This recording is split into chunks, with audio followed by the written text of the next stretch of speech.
The following programs were originally aired live, long before the advent of high fidelity, and they were recorded using a variety of means, from direct recording onto early audio tape and glass records, to simply placing the microphone of a wire recorder in front of the speakers of a radio playing the program. I hope, however, that any variance in audio quality will not take away from your pleasure in listening to these, some of the all-time favorite shows.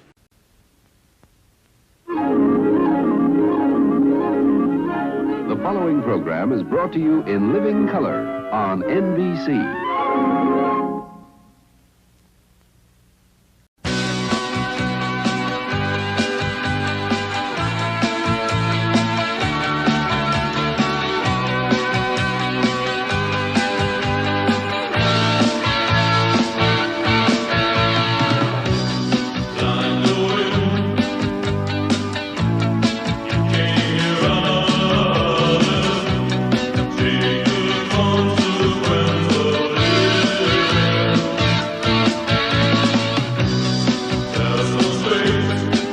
Welcome to the first nightly old-time radio shows of 2025. With a new year, we have a new show joining the lineup. Lights Out will be closing out the program. But before that, let's get on with This Day in History. In 45 BC, the Julian calendar takes effect for the first time by edict of Roman consul Julius Caesar. In 630 AD, Prophet Muhammad sets out with an army of 10,000 strong to conquer Mecca. In 1758, the International Commission on Zoological Nomenclature establishes the starting point for standardized species names across the animal kingdom based on binomial nomenclature by Carolus Linnaeus, 10th edition of the Systema Naturae. In 1863, Emancipation Proclamation issued by Abraham Lincoln to free slaves in U.S. Confederate States. In 1892, Ellis Island opens as a U.S. immigration inspection station. It would go on to be the gateway to the U.S. for more than 12 million people. In 1896, German physicist Wilhelm Röntgen announces his discovery of X-rays. In 1958, European Economic Community, better known as the European Common Market, starts operation. In 1953, the first TV detector van used to track down users of unlicensed television sets begins operation in the UK. In 1960, Johnny Cash plays first of many free concerts behind bars at San Quentin Prison, California. Merle Haggard among the inmate audience. In 1902, first Rose Bowl Tournament Park,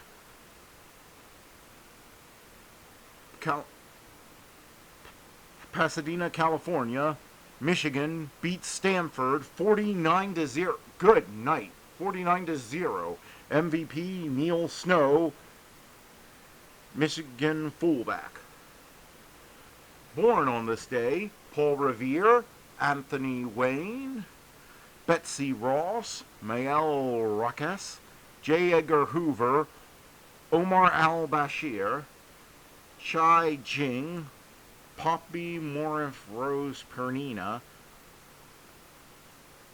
Angoria Rice, Tim Keefe, Hank Greensburg, Peter Berling. Dying on this day, Louis XII, Christian III, Hank Williams, Grace Harper, Cesar Romero, and Helen Willis Moody. And that was This Day in History. Now let's get on with the show. calling all cars, calling all cars. Be on the lookout for excitement with our next show.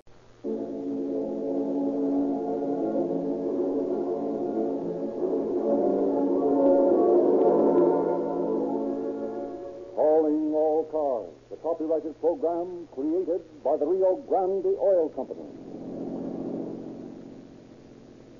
Coming through, calling all cars, attention all cars, broadcast 110. Keep your eyes open for a gang of safecrackers dressed as carpenters.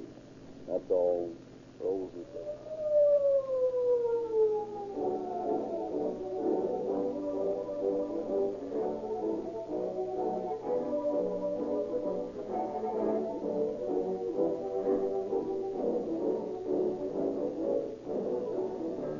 As the new year starts, Rio Grande checks up on the many cities and counties where Rio Grande cracked gasoline is now being used for emergency cars. Here are reports from just a few of them. Berkeley, California. You bet we're satisfied. Berkeley police and emergency cars operated more efficiently last year than ever before. And we will use Rio Grande cracked gasoline in 1936, just as we did last year. During the San Diego Exposition, the emergency cars of San Diego County were called upon for unusual service. They tried Rio Grande cracked gasoline, and they say, We enjoyed great success with Rio Grande cracked gasoline, which has efficiently powered every emergency car operated by the county of San Diego. And confirmation comes from Oakland, California. We're more than satisfied with the results from using Rio Grande cracked gasoline in all Oakland emergency cars last year. This year, too, Oakland will continue to power all police cars, ambulances, fire and emergency engines with cracked gasoline. Los Angeles renews its contract. We've used Rio Grande cracked gasoline in all Los Angeles police cars, ambulances, fire engines, and emergency equipment for 3 years. We see no reason to change. Los Angeles emergency cars are making better speed, have more power, and cost less per mile to run. And Rio Grande cracked gasoline is entitled to much of the credit.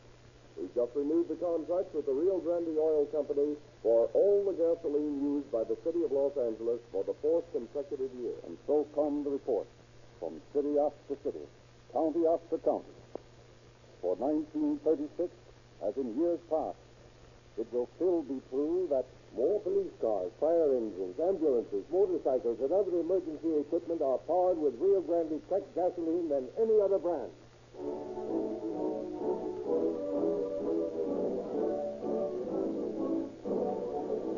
And now we are pleased once more to present Chief James E. Davis of the Los Angeles Police Department. Chief Davis. Good evening, friends. In every criminal case, this department receives hundreds of tips, phone calls, and crank letters, most of which, when run down, prove to be of no help to the investigating officers. Occasionally, however, an alert citizen will prove himself to be of tremendous value by reporting a suspicious action. In the case you are about to hear, the promise of adventure led 2 eager boys into a maze of facts which, when investigated by members of the police department, uncovered an ingenious scheme and led to the arrest of the criminals. If all citizens were as careful to state plain facts when reporting a suspicious person or action, and less apt to exaggerate, it would be a great help in the work of stamping out crime.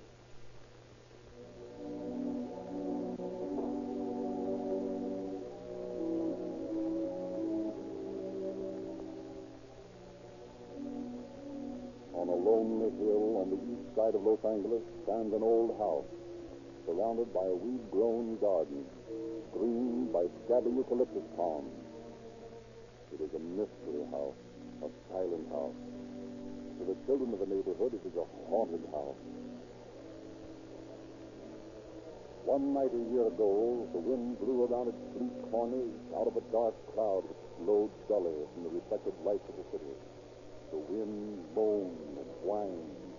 It ruffled the dry branches of the palms. It plucked up the scaling bark of the eucalyptus and whirled it away.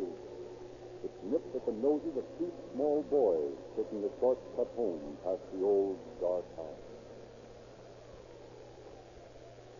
I kind of wish you hadn't taken the shortcut, Dick. Why? Well, of course I ain't afraid. But, well, I might I'll put my new shoes on this gravel walk. Oh, that's what she was for, Stuff. Dick, did you hear that? What was it? What was it? I don't know. Nothing to be scared about. I ain't scared. But you act like... No, I ain't either. Probably the wind just blew a shingle off the roof of the old house or something. Yes, probably. Only let's walk a little faster. Okay. Lady, I promised Mother I'd get home early. Dick, look! What? In that window on the second floor of the old house. A witch with a candle. Dick, don't run so fast. Wait for me.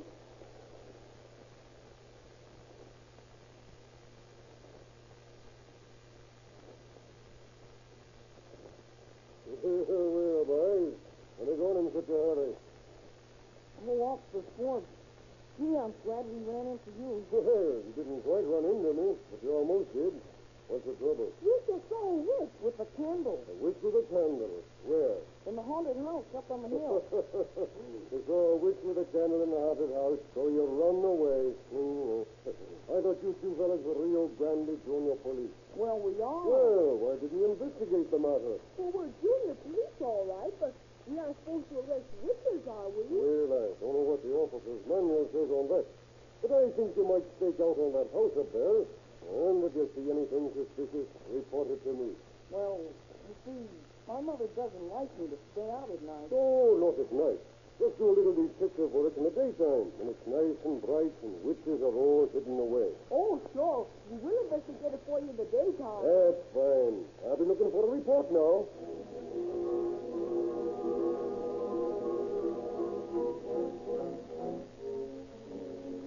And a little later that same night, in another part of town, an alert radio car stopped a suspicious-looking automobile.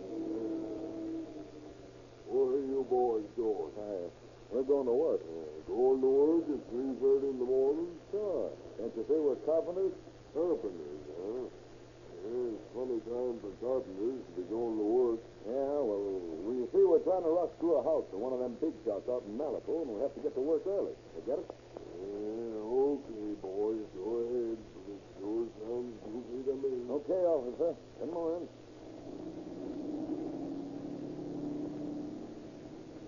Doesn't close at all. What did I tell you? It's a perfect blind. Anybody'd think we were carpenters.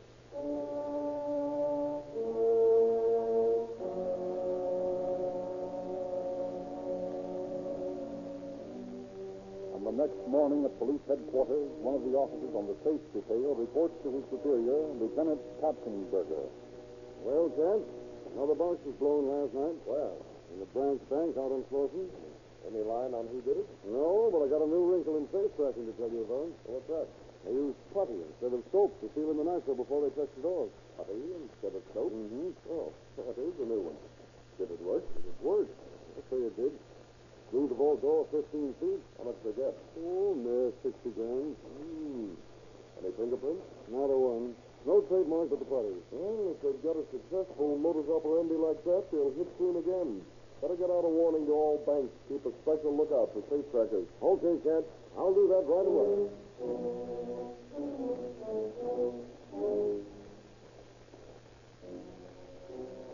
Independently, two other law enforcement officers are conducting their own investigation. All day long, excepting for the time they're in school, Bobby and Dick, the two junior police, stake out the old dark house on the hill. As twilight falls and witch time approaches, they leave their post to report to Officer Ford. Well, boys, you doing any detective work today? Oh, yes, sir. We did just like you told us. We put a stake out in the old haunted house. Good, and what did you find? Well, to tell you the truth, nothing happened all day. Mighty disturbing. Oh, you mustn't feel that way, Dickie boy. Sometimes we have to stake out a joint for weeks before the case breaks. It's sort of quick protection, especially when you're staking out on witches and ghosts. Yeah, but there's something in that house besides witches and ghosts. Yes, what? I forgot to tell you. This morning we staked out for a while before school started. We saw something then. You did know. And what did you see? We saw three carpenters go into the house. Three carpenters, eh? Now, what do you suppose they were going to do in the old? But maybe they was going to make the witch's living quarters more comfortable.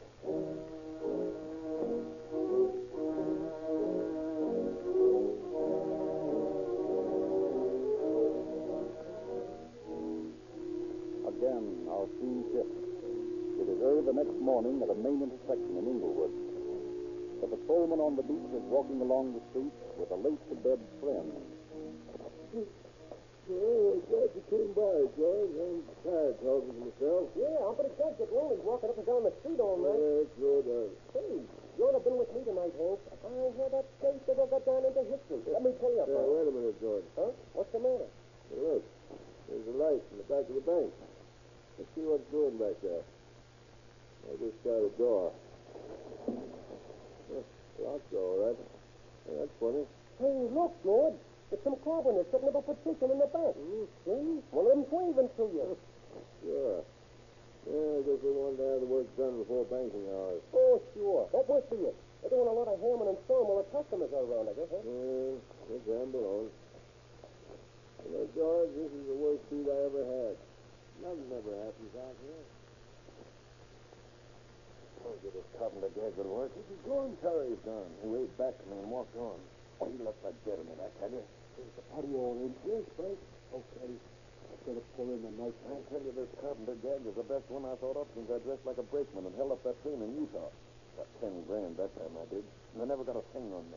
Pipe down about how good you are, will you? I like being nervous when I'm pouring this stuff. Hey, let me do it. And make me nervous.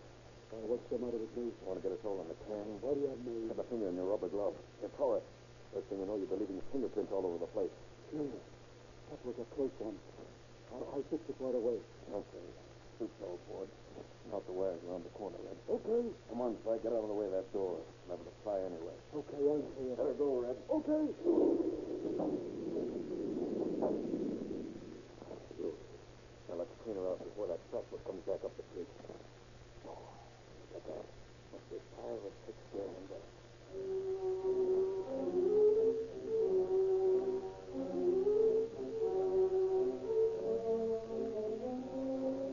Next afternoon after school, the two junior policemen resumed their stakeout on the haunted house. Hiding in the tangled growth of what was once shrubbery, Bobby and Dick watched the mysterious house. They had brought Tuffy, Dick's mongrel of dogs, with them. We'll never make a police dog of him. He keeps barking at every cat he sees. Puffy, eh? No. Is any use walking this place any longer, Dick? Sure, why not? We're under orders. That's what Ford told us to. Yes, I know. But it doesn't seem that anything ever happened, except those carpenters coming in the morning. We haven't seen them come out yet, have we? No. But you don't expect us to stay here after dark, do you? Or was the Ford say we didn't have to? Yeah, the carpenters quit like the 4:30. Didn't even have the five yesterday. He was still in there. That looks suspicious. Maybe they're working overtime. Yeah, maybe. If they are, I'm going to stay around till I see him leave. My suspicions are right, Bobby. They're pretty mysterious. You're going to stay here in the dark? Sure, if I have to. You can stay with me, aren't you? Yes, if I... You're not afraid, are you? Oh, no, I'm not afraid. Oh, Bobby, look. Here comes the man with the rock. Tuffy, put your hand on his jaw. Well, it looks suspicious. You going to stay, Bobby? Yes, I would. He looks like a robber or something. You must remember his description, Dick. American, about 25, didn't you say? Yeah, maybe. Awful old, anyway. Dressed in a blue suit and brown shoes. Suit isn't print. The shoes in the side. And look, Dick, he's got a tattoo on his right hand. That's very important. Yeah. He's ringing a bell. Maybe he's getting sand full of breath. No, he don't look like that. Bobby, look. Look, he's opening his door to let him in. It's the old witch we saw at the window the other night. Hey. Let's sneak up to the house and look in the window. I don't know. See?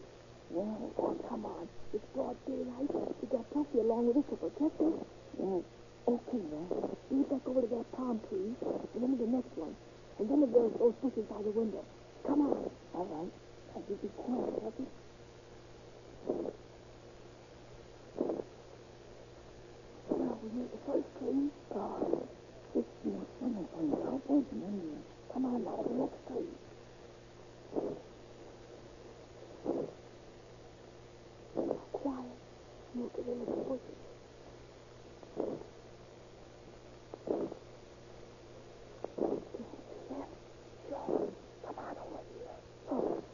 radio listening, Alfred listening.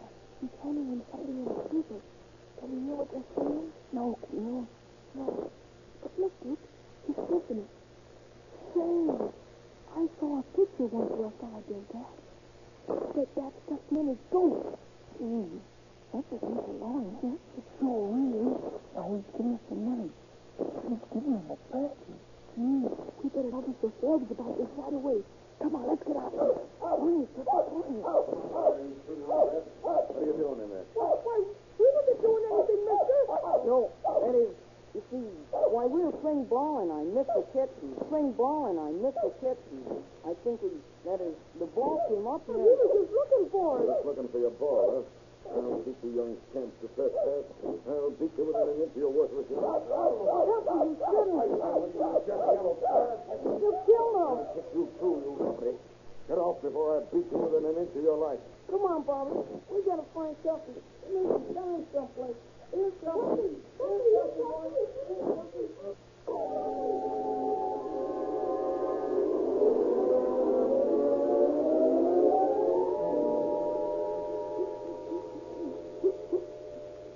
So we pounced up the end of the house across the street off this point. I don't know, I'll bet he's hurt. You saw them passing money for gold, huh? Yeah, it all looks suspicious. I said, but it wasn't. Why would the man threaten to beat us up? Why would he kick Tuffy? You better raid them, Officer Ford. Yes, maybe we better. But first off, I think we'd better get Tuffy to the hospital. You think it will be all right? Oh, I can't say that to see. But I guess he'll come through. Looks like he's more stiff than anything else. We better get on to the vet and make sure.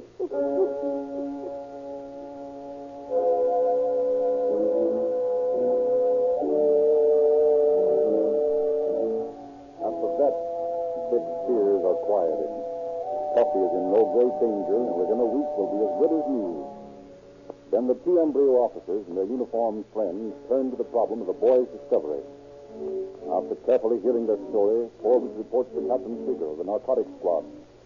And the captain soon has Detectives Pitwood and Woolman in his office. Boys, I just got a tip on a narcotic plant over on Boyle Heights. Here's the address written on this slip of paper. Go out there and see what it's all about. Okay, Cap. Just hang around the place and get the lay of the land before you make any arrests. This tip came through a couple of kids, and there may not be anything to it.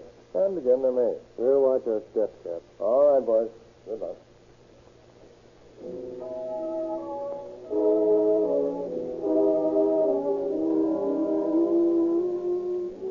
So to the old dark house on the hill go Pitwood and Woolman. They park their police car in the shadows and quietly approach the house. This place doesn't look like it had been occupied for years, Eddie. Sure doesn't. What's the address the cat gave us? Windows boarded up, lawn a mass of weeds. Quiet. Here comes somebody. Duck into these shrubs here.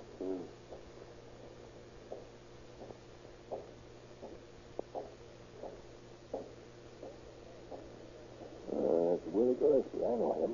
You mean the dope peddler? Sure. Looks like we're on the track of something. It sure does. Let's knock him over then. Not yet. No, sir, I don't work that way. We just take our time till we know what we're after.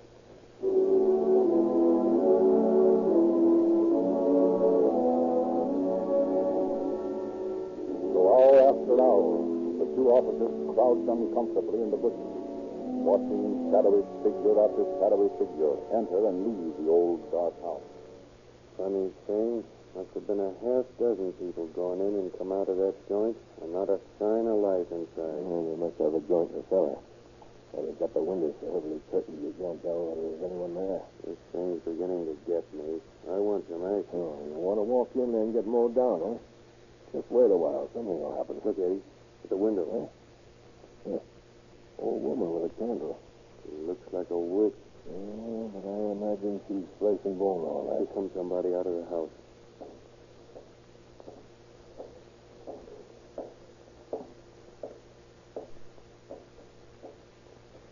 Boy, what a big guy, huh? Just like a carpenter.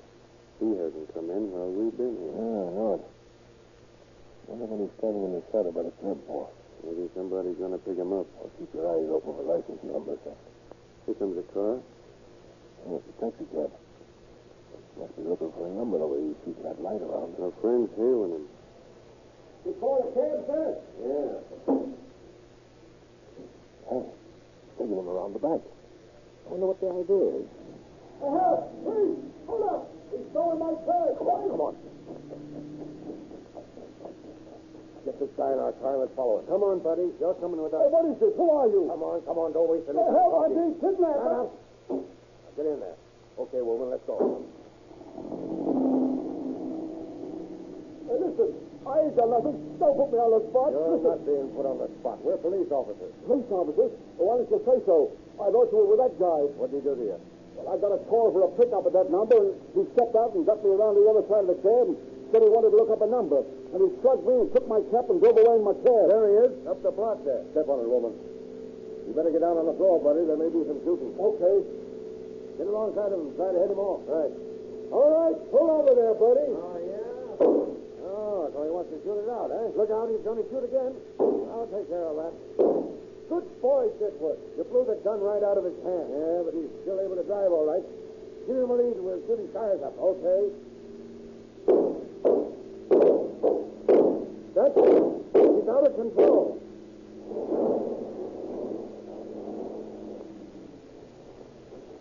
There he is. Over by that wall. He's thrown clear. You dead? He ought to be, after all that. Yeah. He isn't, though. He's still breathing. All right, boys. Pick him up. What? Up. Drop that cap.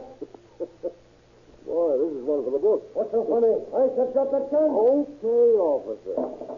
I don't want to get bumped off resisting a brother officer. What are you talking about? Well, if you permit me to lower my hands, I'll produce my badge. I'm Captain Chitwood. This is my partner, Lieutenant Woolman of the robbery squad of the Los Angeles Police Department. That's a good one on me. What could I know? You two fellas in dirty old clothes standing over a wrecked car with smoking revolvers. You look like a beast to me. Well, let me assure you, it might have been a worse beast. If you hadn't been in uniform, we'd certainly have let you have it, too. Yeah, but I had the draw on you. So did this guy. You better call the ambulance, Woman. Right. Oh, and tell that cab driver to come along with us. We're wanting to make out a complaint against this fellow. What's it all about, Captain Chitwood? This fellow here stole the cab from the driver in front of that old house up the street. What are you doing up there? We got a tip that they were peddling dope, so we staked out on it. So my two assistants were right after all. What do you mean? Oh, a couple of kids in the neighborhood playing detectives. Told me some funny stories about that house up there. Oh, I detailed them to stake it out. Then today they said they seen a guy buying dope in there. And a big guy comes out and takes their dog. Well, I didn't believe the story about the dope. But I figured if there was a guy around there mean enough to kick a dog, the place would be checked. So I made a report on it. Ah, you figured right that time, Forbes. As soon as we get this guy into an ambulance, we'll go back up there with some of the men from headquarters and knock that plant over.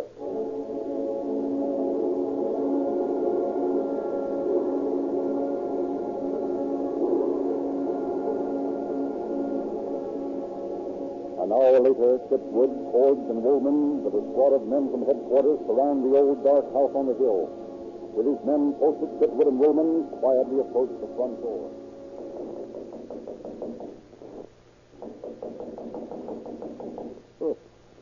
I guess we'll have to break it in, boys.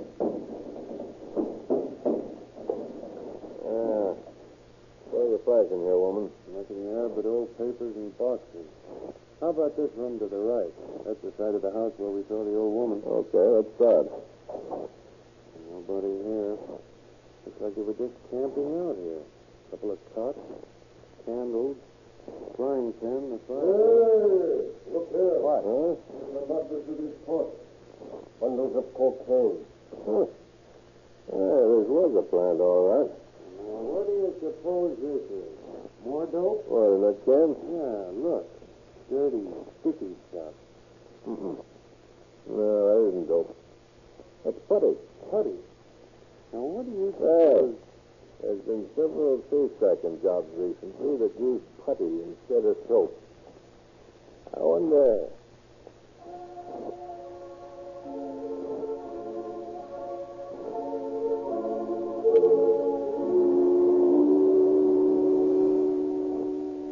The officers ransacked the old house from cellar to garret. And the results of their findings send Lieutenant Captain Berger to the bedside of the wounded suspect in the jail ward of the hospital. Well, Smith, how do you feel today? Hurts like the devil. You bulls are a lot of brave guys shooting me down like you did. All right, Smith. No sense in being belligerent. You fired first. Belligerent, huh? Say, listen, mister. When I get out of here, I'm going to get every one of you guys and get you in my own way. You're not going to get out of here for a long time, Smith. Huh? What do you mean? Well, both your arms are broken. You're lucky there isn't a bullet in your heart. One was heading there, but the cab stopped it. Arms will get well. I'll live for a long time. Maybe so. But you'll be looking at the world through steel bars. Oh, yeah? Yeah. Now, you ready to talk? What about? Well, first, who was living with you in that house in Boyle Heights? Oh. So they got away, huh? Yes, they got away. Must have heard the shooting and beat it. Well, that's just fine. Who are they? Wouldn't you like to know? Well, frankly, yes. Well, I ain't saying, see? They're out in the clear, and all you got on me is swiping that cab. I'll do a stretch in the county jail, and that'll be that. Oh, no, it won't. Why not? Your friends were in a hurry to leave. They forgot their narcotics. I don't know anything about that. Maybe not. But we'll have a violation of the State Poison Act against you. The stuff wasn't mine. Whose was it, then? I'll take the rap. I ain't talking. I'll say you'll take the rap. How about those bank robberies? What bank robberies? The ones where you use putty instead of soap to blow the safe.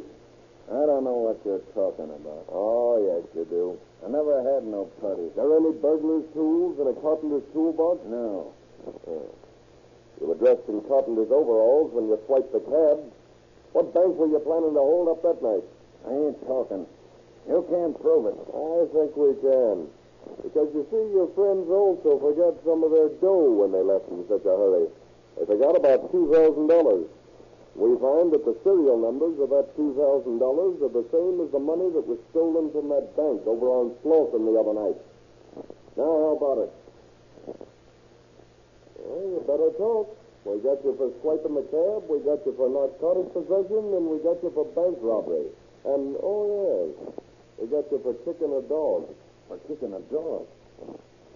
Oh. So those little brats squealed, did they? A fine police force you got when you send kids out to do your work. How about it? Who was in on those jobs with you? I ain't talking. We'll get them sooner or later, you know. Mugs like you can't stay out of trouble very long. Okay, go get them. But I won't tell you who they are. Go on, send me up. I'll take my rap. But I won't turn stoolie. Criminal psychology is a funny thing, Smith. You'd kick a little dog, but you won't help us catch rats.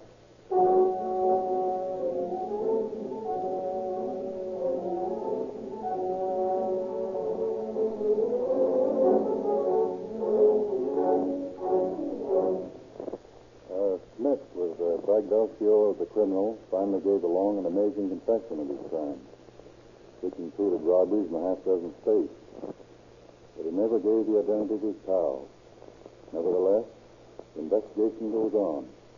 I can safely say that it was only a matter of time before the other members of this outlaw gang will be in San Quentin Penitentiary, where Smith was sent for from 7 years to life. Thank you, Captain Chitwood.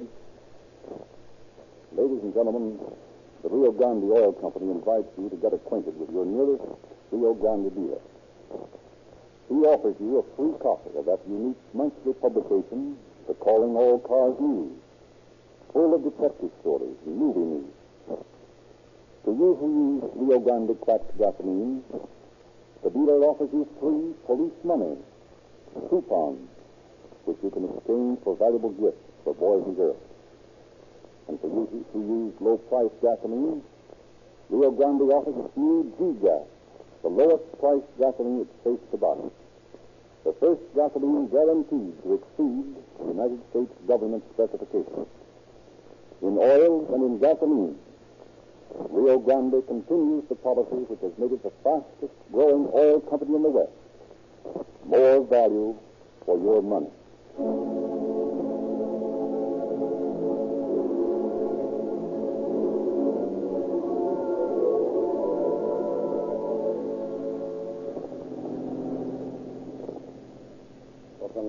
Calling all cars, attention all cars. Cancellation broadcast 110 regarding a gang of safecrackers. The leader of this gang is now in custody. That's all. Rose and Cook.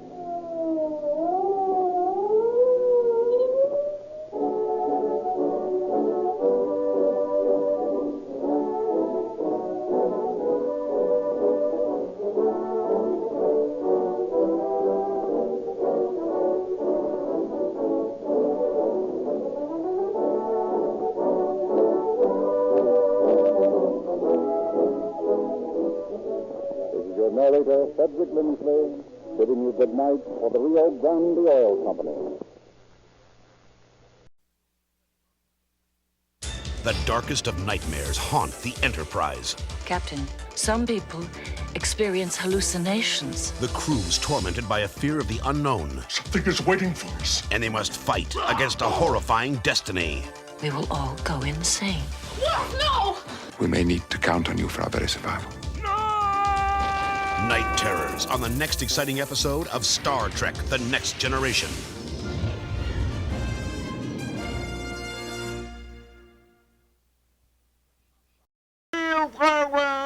From the sound of music, and Bing Crosby is up next.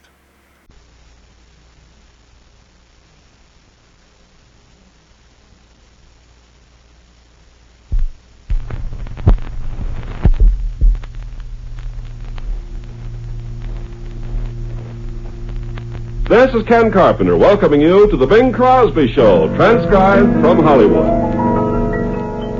Moonlight becomes you. It goes with your hair. You certainly know the right thing to wear.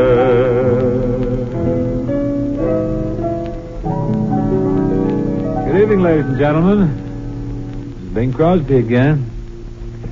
Here every night, you know, Monday through Friday, same time, same place.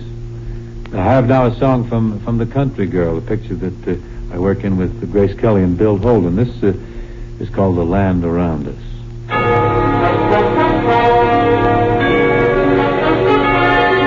We hardly ever face land that looks like so much wasteland. But here our journey ends, and here we stay. With wealth the soil is bursting, we've but to quench its thirsting, and there's a river not too far away. Here we'll settle and prove our mettle. Here we'll settle and prove our mettle. The land around us will be in bloom, with song and laughter and elbow room. A town will blossom here with all serene, with houses white and with gardens green. The lanes are shady, the streets are wide. You and your lady are full of pride. I can hear children's voices, I can hear Sunday chimes. All across the valley, better times. On land we found us, one thing I know. The land around us will grow and grow.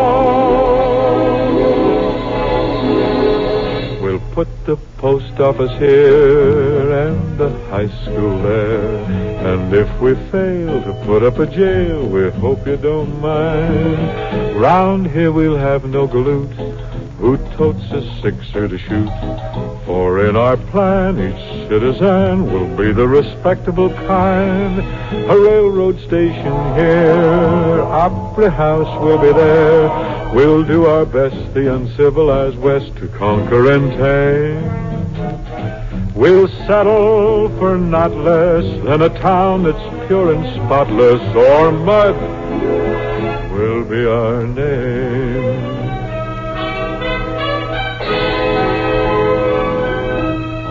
land we found us. One thing I know, the land around us will grow and grow.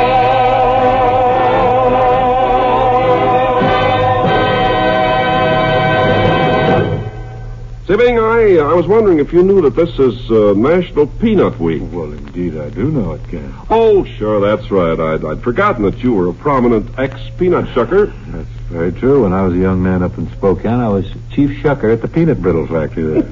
Some say that's where I got my husky voice. Husky. Don't linger on it. Just let it quiver a little and walk away. Well, anyway, Peanut Week is here again, and we must pay tribute to our mighty little crunchy friend. Oh, gosh, all hemlock. Peanut Week again. The first thing tomorrow morning, I'm going to send a heart-shaped box of goobers to an elephant. Say, that's a nice elephant I know. thought. Yes, and that's right. Peanut Week to elephants is just like Valentine's Day to human beings. Of course, it's a very romantic, sentimental occasion. Pachydermically speaking, of course. Pachydermically. Made that up. That's a good word. You know, the peanut originally came from South America, but nowadays you can find peanuts anywhere. Yes, especially ground into the rugs after a cocktail party. You find people there, too. Friends of mine. Found there in the lint, among the lint and the loom and the water and the whoop. Even the most expert peanut eater misses his mouth occasionally. I use the hook shot when I'm in a crowd. It's very effective, overhand hook. I think it might be a good idea to tell all the people listening now to step out into their kitchens and make themselves a peanut butter sandwich. Don't forget yes, anyone can make a peanut butter sandwich. The trick is pulling one apart. Oh, that's not impossible. I guess next to the rivet, there's nothing like peanut butter for holding things together.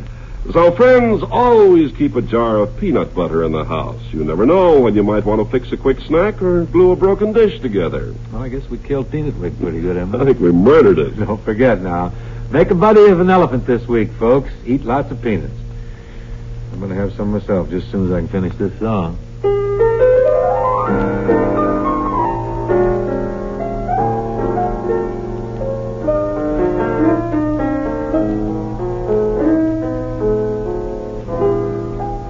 Sleepy time, gal, you're turning night into day. Sleepy time, gal, you've danced the evening away. Before each silvery star fades out of sight, just give me one little kiss, then let us whisper goodnight. It's getting late and dear, your pillow's waiting. Sleepy time, gal, when all your dancing is through. Sleepy time, gal, I'll find a cottage for you. You learn to cook and to sew. What's more, you're gonna love it, I know. When you're a stay-at-home, play-at-home, 8 o'clock sleepy time, gal. Sleepy time, gal, you're turning night into day. Sleepy time, gal, you dance the evening away. Before each silvery star fades out of sight, just give me one little kiss, and then let us whisper goodnight. Sleepy time, gal, when all your dancing is through. Sleepy time, gal, I'll build a cottage for you. You learn to cook and to sew. What's more, you're gonna love it, I know. When you're a stay-at-home, play-at-home, 8 o'clock, sleepy time, gal.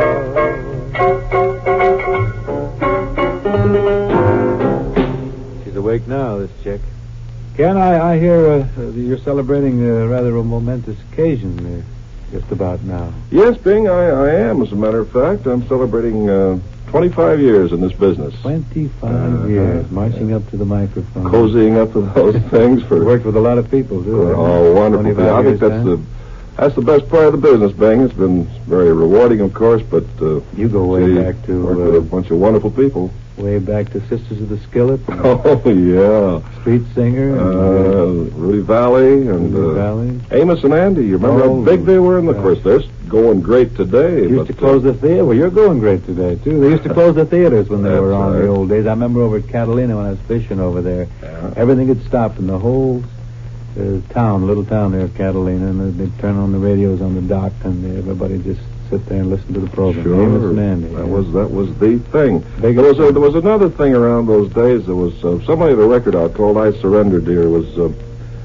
young fellow singing over at the Coconut Grove, Bim Crosland or something like that. He went east after that. Whatever happened to him? I don't know. I'll have Paramount do a little research on it. Maybe we'd probably find it through the songs somewhere. Yeah. Doing any good, you know? I don't really know. Well, anyway, Bing, I just want to mention one more thing. It's just about now, too, that's,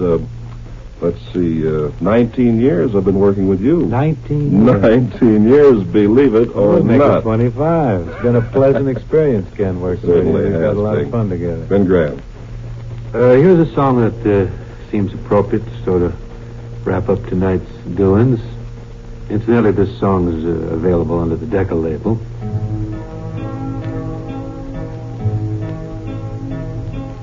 I love a quiet girl.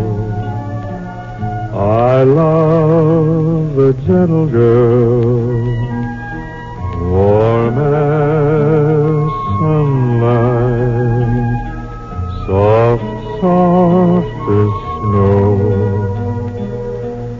Her smile, a tender smile, her voice, a velvet voice, sweet as music, soft as snow. When she is near me, the world's in repose. We need no words. She sees, she knows. But where is my quiet girl? Where is my gentle girl? Where is the special girl who is soft as snow? Somewhere, my quiet girl.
Girl who is soft as snow.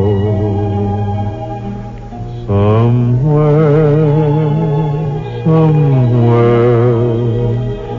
my quiet girl.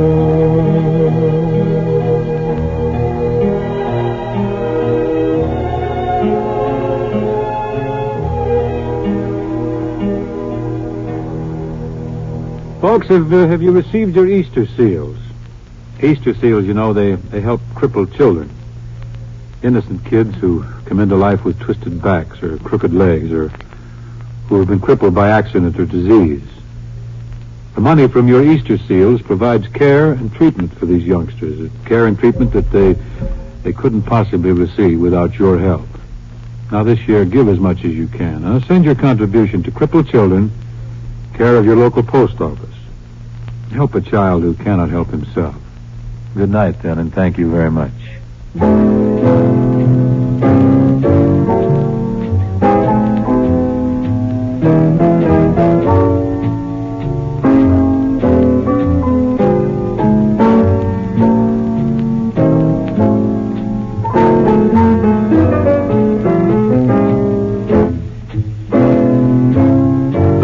Carpenter saying goodnight to you all and reminding you that Bing Crosby can be heard Monday through Friday, transcribed from Hollywood. 3 small words describe the Red Cross better than almost any others. People helping people.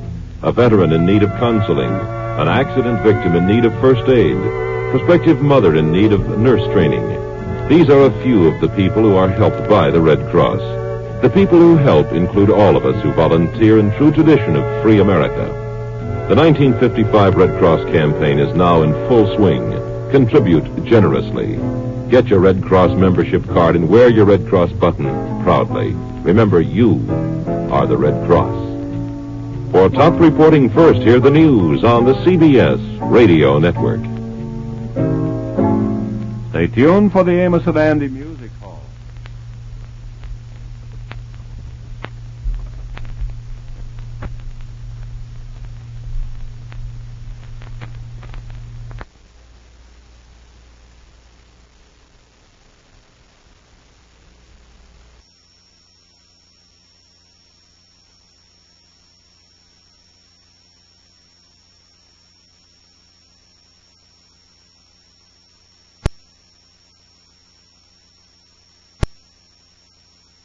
One of old-time radio's longest-running and most popular programs, CBS Mystery Theater, is up next. Thank you for listening and good night. WDAF, Kansas City. Dan Henry, WDAF Local News at 11 o'clock. The outlook for Kansas City, a chance for showers tonight, mild tomorrow. A residence fire, believed to have started when children played with matches, has taken the life of an elderly woman babysitter and one of the infants in her care in Kansas City, Kansas. Dead is 85-year-old Mrs. Jenny Earhart of 1735 Waverly and 14-month-old Charles Elkins. The fire occurred in the Elkins home at 2313 North 77th. 2 other 4-year-old children in Mrs. Earhart's care escaped without injury. Several persons, including a passerby who tried to assist in a rescue attempt, and the dead child's mother, were admitted to Bethany Hospital. Another resident of the house, 53-year-old Stanley Elvin, suffered shock and exhaustion while attempting to fight the blaze. He also was hospitalized. Kansas City, Missouri firemen used about 10 pieces of equipment in fighting a blaze in the Knollwood Apartments at 1401 Northeast Vivian Road tonight. It's a 3-story apartment complex, and there were reports that some third-floor residents had to be assisted by firemen in escaping the building. No injuries were reported, however, and the cause of that blaze not yet determined. Kansas City, Missouri schools will reopen Friday with teachers and staff reporting tomorrow. This order from School Superintendent Robert Metcalf and the school board, despite the failure of recent efforts to bring a halt to the teacher strike. News of the hour on the hour from American Information Radio. This is Richard Wall from Los Angeles, and at this hour, a federal grand jury is investigating Monday's bank robbery in San Francisco and whether Patricia Hearst took part in the holdup willingly. Attorney General William Saxby says she did, but Patricia's father, Randolph Hearst, calls Saxby's view speculation. In Washington, correspondent David Shoemaker reports on the change of tactics by investigators of the Hearst kidnapping since Monday. The robbery has changed the FBI's kid gloves approach to the search for Miss Hearst. Until now, agents have been afraid of doing anything that might jeopardize her safety. Entire neighborhoods of San Francisco were declared off limits in the investigation. Now, we're told by sources at FBI headquarters, the search will be more aggressive. But once Miss Hearst is located, the final decision to act has been strictly reserved for FBI Director Clarence Kelly personally. David Shoemaker, ABC News, Washington. A Nixon promise to Latin America. That story coming up. This woman is speaking in behalf of the refugees in Cambodia. She tells us that in Cambodia today, 1 million men, women, and children are homeless and in need of shelter. Massive aid is needed to help these people. CARE is distributing rice, dry fish, and other foods. CARE is providing medicines and supplying refugee kits, which contain cooking utensils, sewing kits, and material for clothing. CARE is also distributing mosquito netting, blankets, and straw mats to sleep on. As soon as conditions permit, CARE will assist Cambodian refugees to rebuild their homes and communities and help the people get back to work so that they can help themselves. They are very grateful for this desperately needed help. Your contribution to CARE makes possible this help. Please send your dollars to CARE, Department 2, New York 10016. President Nixon has promised to work with Latin American and Caribbean governments to keep peace in the hemisphere. And at a White House dinner tonight, the president told foreign ministers from those countries, on the political side, you can expect that the United States will not seek to impose its political preferences on your countries. That is your decision. We will not intervene in the domestic affairs of others in this hemisphere. And finally, and of keen interest tonight, we have a mutual interest in economic growth and prosperity for all the nations in this hemisphere. President Nixon asked the group to join him in a toast to what he called a new spirit of solidarity in the hemisphere. The White House says President Nixon is neither dismayed nor disheartened by the Democratic win in Michigan's 8th congressional district, but Republican National Chairman George Bush says he's terribly disappointed by the GOP loss. Republican Senator Charles Percy says it would probably help the GOP if President Nixon were to resign. The New York Daily News says the City Bar Association is investigating possible misconduct by President Nixon and 4 other lawyers, including John Mitchell, David Young, and Gordon Strawn. John Ehrlichman denies a report that he's become disenchanted with President Nixon and feels the president's lost his effectiveness. The story was by the Los Angeles Times. And in Seattle, Ehrlichman read from a statement. The story is incorrect in its references to my attitude toward the president. In terms of accomplishment, it's my belief that his domestic record has been, in every respect, as excellent as his record in foreign affairs. Ehrlichman also denied that he's been plea bargaining with the Watergate prosecutor's office. A supermarket survey by the American National Cattlemen's Association shows retail beef prices have dropped 24.5 cents a pound on the average in supermarkets across the U.S. in the past 2 months. Cost of Living Council Director John Dunlop says steel firms estimate their costs will rise 13.6% by July 31st. Dunlop says that means higher steel prices and substantial inflationary pressures on the economy. This is Information Radio News. From the Kurt Murray Sports Desk, after last night's loss to the Texas Rangers, the Kansas City Royals are trying to even that 2-game series tonight. There was a surprise in the multi-phase draft of players by the ABA today. A high school player, 6'11" Moses Malone from Virginia, was drafted by the Utah Stars. The Stars say they won't pressure him into signing. The Kansas relays begin today. They run through Saturday with more than 1,800 athletes competing. And Ed Garvey, the director of the NFL Players Association, has verified the boycott of players from off-season practice because of the lack of agreement on insurance. The Kansas City forecast mostly cloudy with a chance for a shower or thunder shower tonight and a low in the upper 40s. It should clear up tomorrow with mostly sunny skies, a high near 75. Dan Henry, WDAF News. The CBS Radio Mystery Theater presents...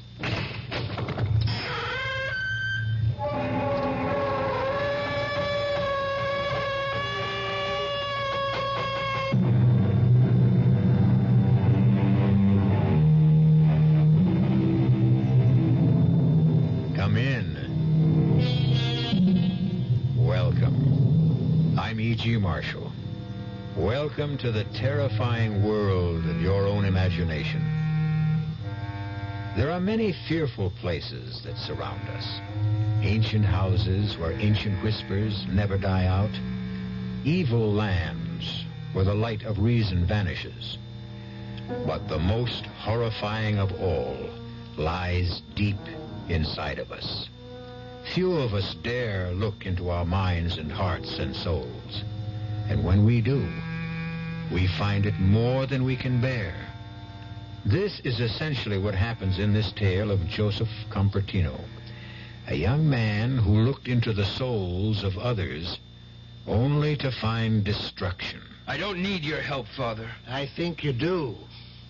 You told me how much you loved our Savior and St. Joseph. You're not appealing to them now, are you? I don't know what you mean. Yes, you do. The incense, the magic circle on the floor, the Kabbalistic figures. You're reaching for the hand. What if I am? What good did my piety do? I lost my parents, then Effie. Perhaps I'll get some help now. From Satan? You don't want his help. He doesn't share. He possesses. I want revenge, Father. I want to see the man who killed Effie suffer as I am.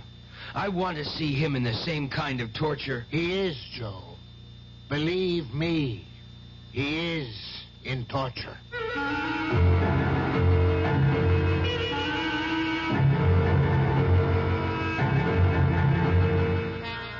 Our mystery drama, The Horror Within, was written especially for the Mystery Theater by Milt Wisoff and stars Don Scardino. It is sponsored in part by the Kellogg Company, makers of Kellogg's Special K cereal, and by Anheuser-Busch Incorporated, brewers of Budweiser. I'll be back shortly with Act One. Great taste in the morning. Kellogg's has that wholesome taste to get you up and grinning. This is Jerry Coffer for Kellogg's Special K. You know, for years we've been talking about the Special K breakfast, a great way to start the day if you have a weight problem. You may have seen or heard our latest commercials, which symbolize the problem of being a few pounds overweight by using this ball and chain. That's the sound effect. But so many people have come to know the Special K breakfast that can help solve weight problems, they sometimes forget that Special K is America's favorite high-protein cereal. It has 8 essential vitamins and iron, and so delicious that lots of folks, kids as well as adults, eat Special K just for the sheer good taste of it. So we don't want you to think that you have to wear a ball and chain to eat Special K. All you need is an appreciation for the finer things of life, a 1-ounce bowl of Special K, 4 ounces of skim milk, tomato juice, coffee, and maybe a little sugar. The Special K breakfast can help you lose weight all by itself, but it really is a good start. You're 17. Well, that's plenty old. Old enough to know about things like grass and speed and acid and smack. We probably can't tell you anything about the stuff you haven't already heard, or maybe even found out for yourself. So we don't intend to give you any advice. You wouldn't listen. But the trouble is, neither will your kid brother. He doesn't know half of what you know. He doesn't know how dope can affect your body. He's never spent a violent night hugging a friend who was on a bad trip, or watch a guy nod off in class and fall to the floor. He's just a kid, and a real setup for anybody out there selling the stuff. We'd like to warn your little brother. Too bad he doesn't trust us. We can't get to him. But maybe you can. An Advertising Council campaign.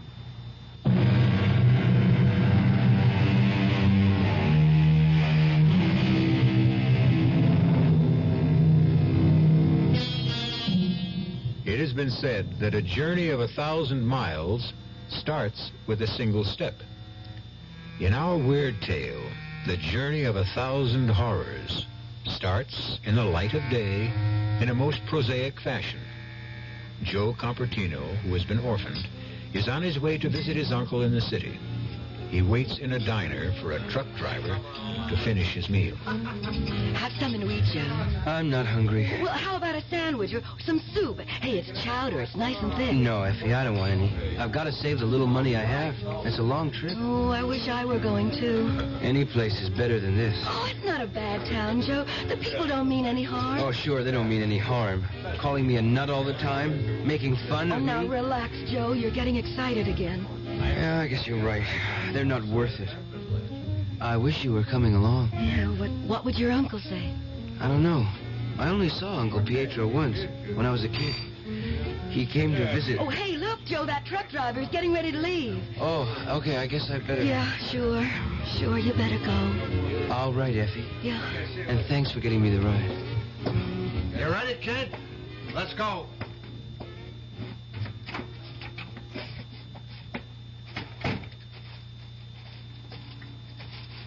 There she is, the pride of the Manchester fleet. Hop in. How far'd you say you were going? Elk City. Why? My uncle lives there. Well, what about your folks? Well, they're both dead. Oh, hey, I'm sorry. You gonna stay with your uncle? I don't know. Sure you will. Blood's thicker than water, right? And God makes brothers of us all. Well, I don't know if I'd go that far. Oh, but it's true. God is everything. He creates life.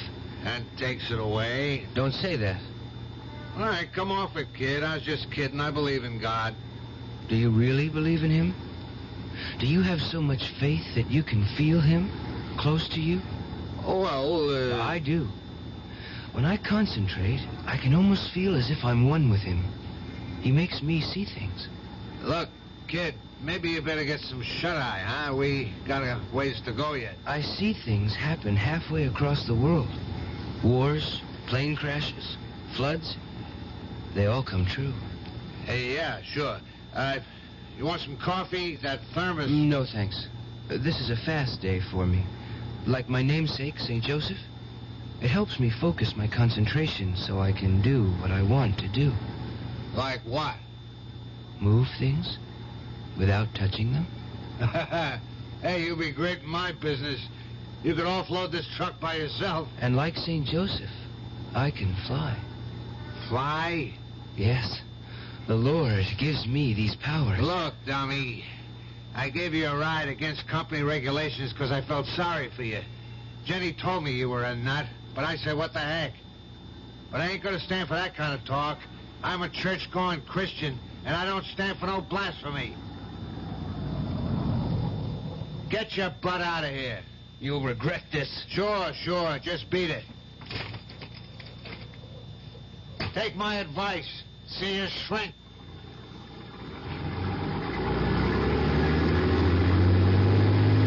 Lord, make him see the true light. Lead him from transgression. Thank you, Lord.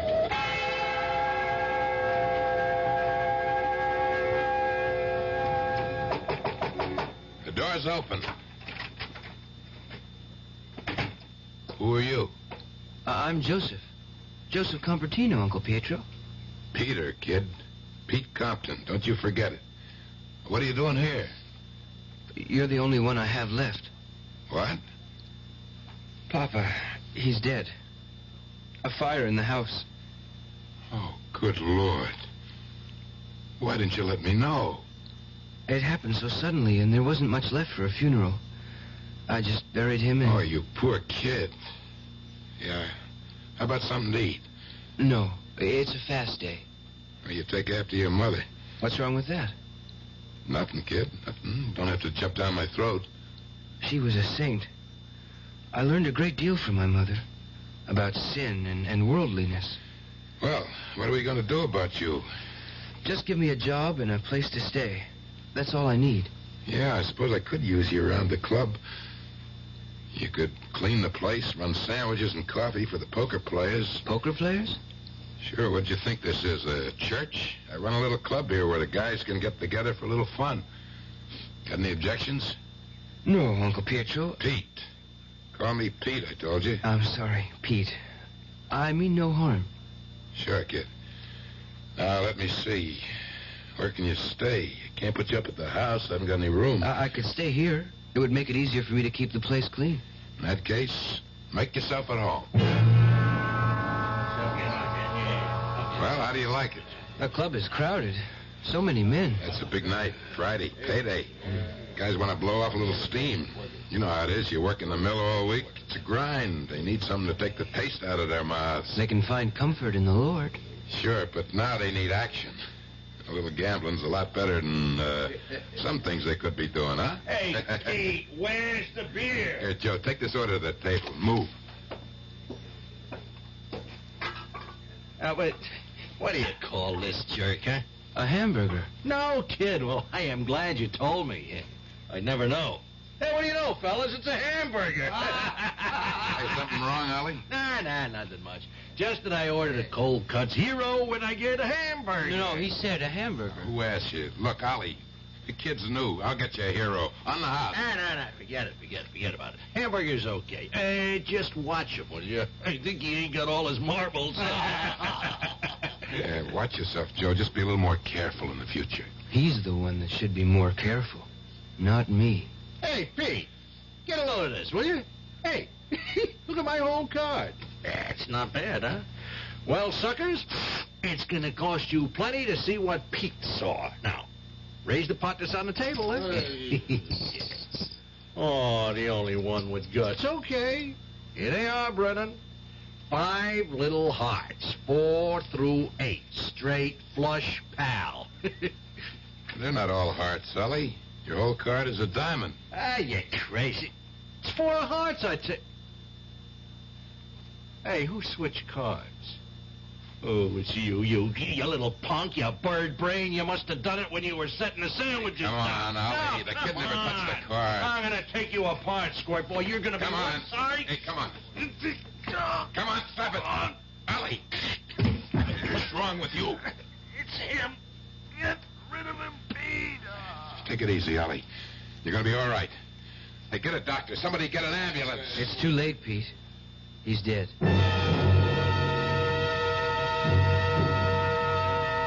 I can't believe it. I just can't believe it. It's crazy. He thought you had something to do with it. I didn't harm him, Pete. I swear I didn't. I wouldn't take a life. Relax, Joe. I know you didn't. Excitement was just too much. Funny about that card, though. Wasn't like Ollie to plunk everything down on a 4 flush. I had nothing to do with his death. Yeah, I know. What's eating you, kid? Come on, spill it. I'm the only family you got. Nothing. Just nothing. Okay, don't tell me. I don't give a damn. Oh, don't be angry, Uncle Pietro. Pete, I wonder sometimes. What? Why nobody likes me. Lots of people do. Who? I like you, that's who. I want people to say nice things to me. And you gotta learn to give and take. Besides, you keep saying wild things all the time about your powers. Oh, they're not my powers. They're the Lord's. You see what I mean? But it's true. I'm his vessel. We all are. He pours his powers into all of us, but only a few like me can retain them. But how do you do it? With faith and deep concentration. You really believe that? Well, of course I do. And so should you. Never lose faith. If you do, you will never have any hope. Swell. Let's wrap it up and go home. You've used that brush on the floor long enough. Save some of it for tomorrow. You really think that you can... I know it. Let me show you. Oh, hold on. Before you deal the cards, let me cut the deck. It makes no difference. Okay, if it makes no difference, let me cut. All right, I'm going to deal 5 cards face down. We'll both call them. And if you don't call as many as I do, then you promise to lay off? I promise. Well, go ahead, cut. That one. It's the Queen of Spades. No, Peter. It's the 10 of Hearts. Turn it over. You made a lucky hit. Try it again. 4 clubs. Nope. 8 of diamonds. That's 2 in a row. Still believe it's luck? Let me see that deck. I know every kind of marked deck. You're just wasting your time. You open the deck. You know it's legitimate. Why am I bothering with... Let's knock it off for tonight. Tomorrow's... Here, watch this. 9 of spades, Jack of hearts, and 3 of diamonds. Ah, it's a 2 of diamonds. All right, 4 out of 5 isn't bad, is it, Pete? It's not bad at all. Yeah, I don't know what the trick is. But we could sure clean up with it. No, I don't use my powers for profit. Who's asking you to? You can do an act. Amuse the customers when they get tired of playing. You sit in as a dealer for the house, and when things get dull, you do your stuff. Yeah, they'll get a kick out of it. I don't like to use my powers lightly. Do you want to keep on eating? Okay, forget it. Well, just this once, Pete. But don't ask me again.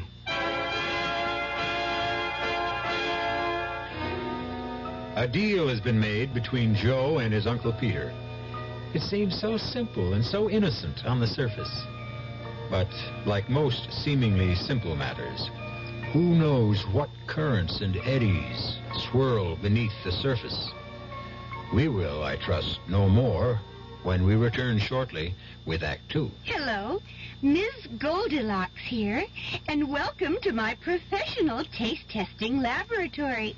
Oh, Papa Bear, could you bring that case of sugar-free Diet 7-Up over here? Another case? Miss Goldilocks, you're drinking this sugar-free Diet 7-Up like there's no tomorrow. You can't still be taste testing it. Oh, no, Papa Bear. Sugar-free Diet 7-Up has already earned my seal of approval. It's fresh, light, natural, delicious. I drink it because I love its taste. Now hurry up. Okay, here. This sugar-free Diet 7-Up really tastes delicious. Ladies, if you're tired of switching from one diet drink to another, take some advice from Ms. Goldilocks. Try sugar-free Diet 7-Up and you'll say, yes, this one's just right. I'll bear witness to that, Goldie. Hi, I'm Hal Linden. There's a lot of talk these days about America's energy crisis. Talk about doing without heat, about doing without our cars, about what's going to happen if we run out of fuel. Well, we may not have to run out of fuel if we all work together to conserve the fuel we have. That means turning your thermostats down to 68 degrees during the day and turning them down to 60 at night. It means turning off lights, TV sets, and electrical appliances the minute we're finished with them. It means driving no faster than 50, starting or joining carpools, avoiding the kind of stop-and-go motoring that eats up gas by the gallon. In short, it means saving every ounce of energy we can, every chance we get. So please, do your part to make the fuel supply stretch a little further. For your own sake, don't be selfish. Don't be foolish. Don't be fuelish. This message from the Federal Energy Office and the Advertising Council.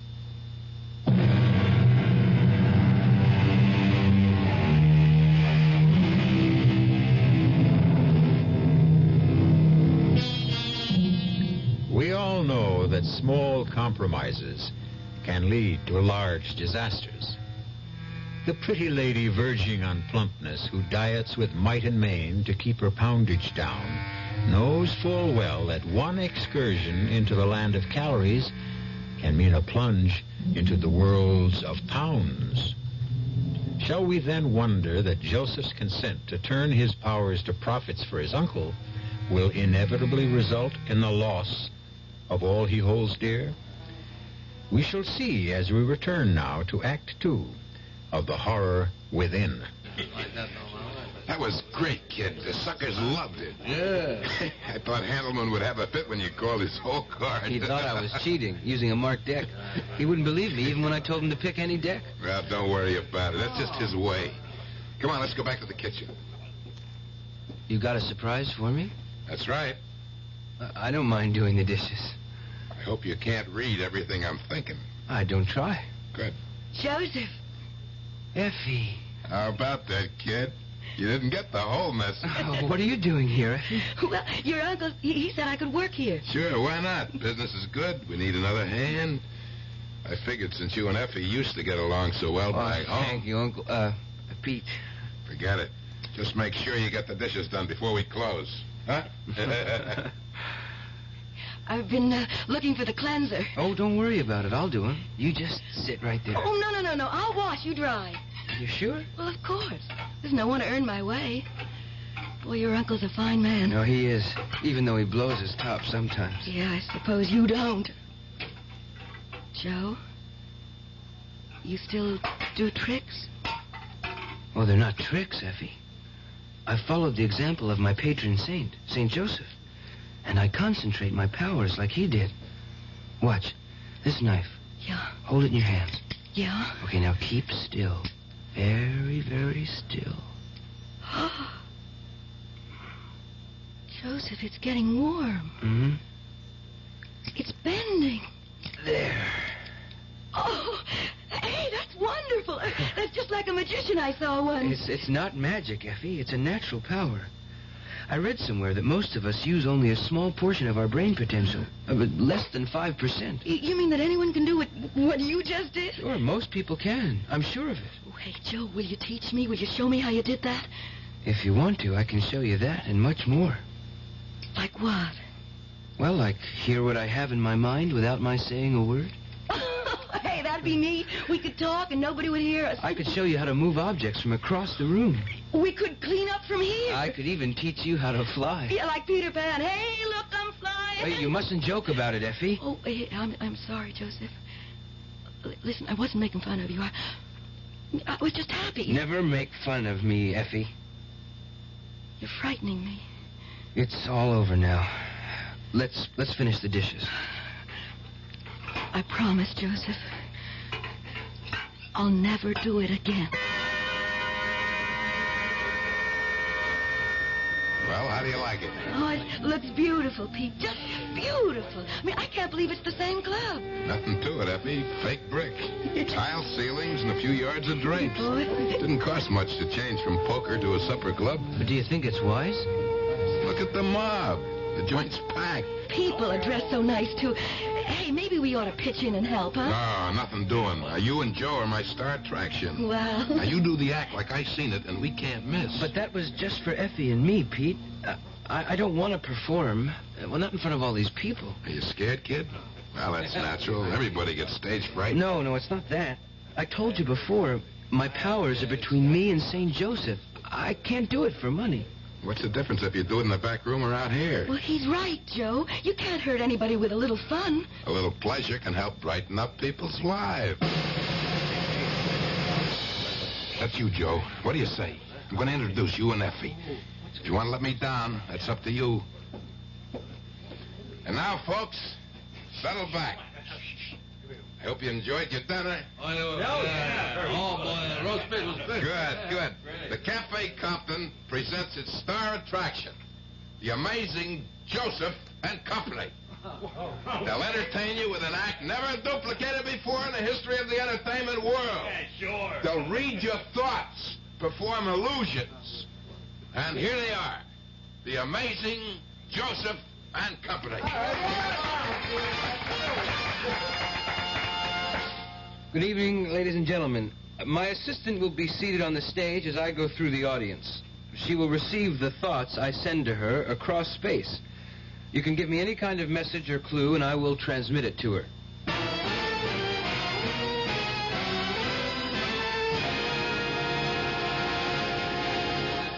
I'm in touch with a lady who has a question. Is her name Cindy? What? That is correct. She wants to know if you can tell her what colored dress she is wearing. She is wearing a blue gown with sequins. It is a size 8, I believe. Just the color was enough. All right, you, sir. May I have your note? Thank you. This gentleman wants to know if his partner is cheating on him. Your wife is perfectly faithful, sir. Well, I don't think that's what he meant, but I'm sure he's happy with the answer. One more question, please. One more question, please. Yes. This man wants to know... Mr. Handelman, I can read a great many thoughts in your mind. Your check is $28.90, and you want to know if a $2 tip is enough. It is not.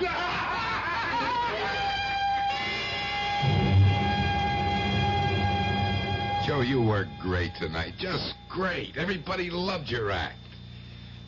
Hey, I better get out front now and help close the place down. We'll have a bite to eat later, okay? Sure, Pete. That Handelman. I hate him. I know, Joey. Listen, you frightened me. And that's why I made a joke out of it. Joe, you wouldn't... No, of course not. I'm a servant of the Lord. I do his bidding. That's why I wonder about all this. I feel it's wrong. It's a lot better than what you wanted to do to Handelman. Joe, you think you could really do what you... If God wills it. Oh, well, then you never will, because he preached love. It's hard for me to feel love for someone who... How about me? I love you, Effie. With all my heart, I love you. Well, then let's get married, Joe. Yeah, let's get married tonight. Tonight? But how can we? We'll go to Rapid Falls. There's the Justice of the Peace there. No, Effie, no. We'll wait and get married properly. In a church. By a priest. Well, if that's the way you want it, Joe, but let's do it soon. I'm happy that you want to marry me in such haste. Yes, Joe, please, let's get married as soon as possible. Well, that sounds more like desperation than romance. I can't explain it, Joe, but I don't know, I feel... Well, like something terrible is going to happen. I want to be your wife, Joe. I want us to be together for the rest of our life. No matter how much time we have left.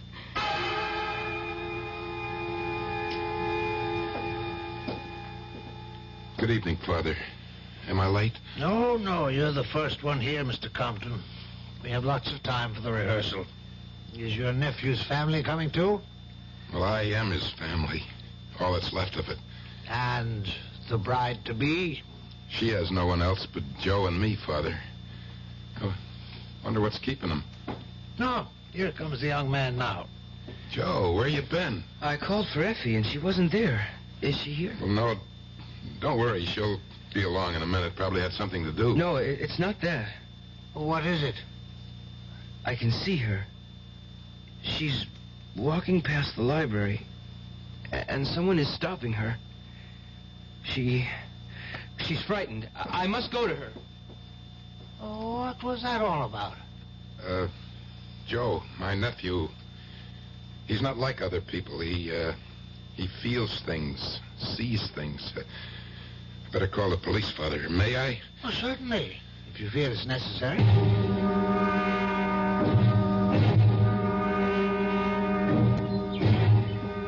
She's gone, Pete. Effie's gone. They'll find her, Joe. Just take it easy. You don't understand. Sure I do. You're upset. Come on inside the house. We'll have a cup of tea. He's right, Joe. There's nothing you can do now. The police are searching the town. I can't help. I feel so useless. I've got no contact with her. I can't reach her. She must need me. Don't even think about it, Joe. Just come inside and rest. We'll wait with you. You may have been wrong, Joe. I mean, about what you think you saw. I didn't think I saw Pete. I know I did. She was in trouble, I tell you. And now, nothing. There was no sign of struggle at the library. No one witnessed anything. You don't believe in me? Should I? Yes, I have the powers given me by the Lord. You are his servant, too. Are you sure your powers are from the Lord, Joe? As sure as I am that my name is Joseph. I have devoted my life to him and the ideals of St. Joseph.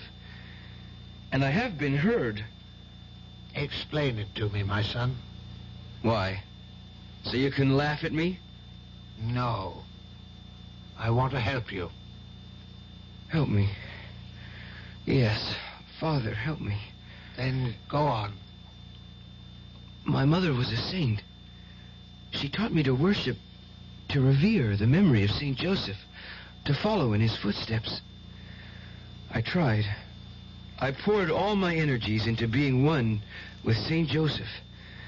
I learned how to direct all the forces of my mind and soul. Even when I was very young, I could make objects move. I could see things that happened far away. Then one day she was gone and I was bitter. That's understandable. Well, for a while, I used my powers for wicked things. People turned against me and I became an outcast. Even my father drew away from me. Then my father was taken from me. I saw the light. I heard the blessed voice of St. Joseph, and he told me to return. And you're sure the voice you heard was St. Joseph's? Well, of course. Well, who else could it have been? Who else, Joseph? No, Father, no. The voice did not come from within me. Joseph, there are forces of good and evil in the world. And sometimes it's difficult to tell one from the other. Perhaps it was not the voice of heaven you heard.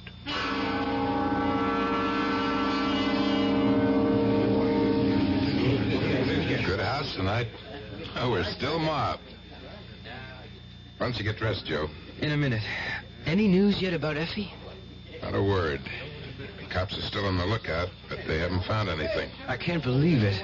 I just can't believe it. I told them where it happened and exactly what he looked like. Well, there must be hundreds of guys in town that fit the description you gave. You got to understand. I don't want to understand. I want to find Effie. I tell you, Pete, I saw her just as clearly as I see you now. She was walking by the library, and this guy passes her. Then he turns back. Joe, the cops know all that. Well, then why don't they find her? Hello. Speaking. What's that?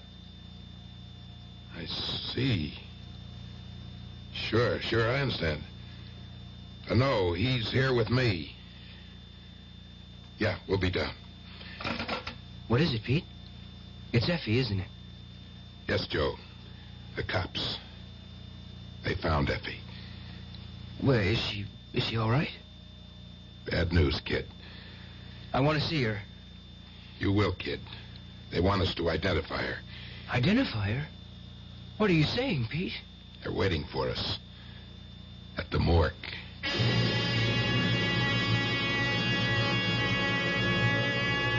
All that we feared when Joe agreed to do his act at Peter Compton's club has come to pass. Effie is dead at the hands of a madman, and Joseph Compertino says he was a witness to what happened. It hardly seems possible. But then again, I'm sure you will agree, the impossible is becoming the usual with greater frequency these days. We'll know more when we return shortly with Act 3. When you feel like having a cold Budweiser, do you automatically reach for a glass? Well, sure, Bud's a great beer any way you drink it. But without a glass, you're really missing something. Now, take that wonderful Budweiser head of foam, for instance.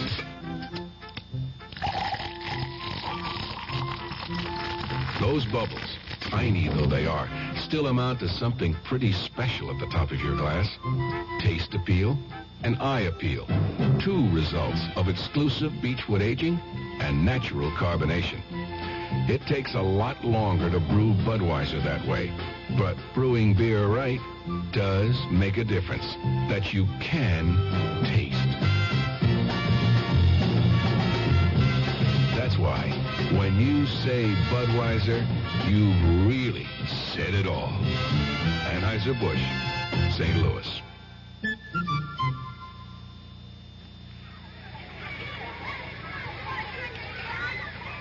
Pollution, crime, substandard housing, energy crisis, corruption, inequality, vandalism. If you don't like these conditions, you can do something about it. Law Day, May 1st, reminds us that the great thing about our system is that people can have a voice in improving it if they understand it and if they use that voice in the many ways possible. Through involvement, like helping to register voters, campaigning for candidates, voting. People of all ages can work to bring about change lawfully. But with almost half the population under 25, youth can make the difference. Learning what can be done and how should begin at an early age. Law Day urges young America to lead the way.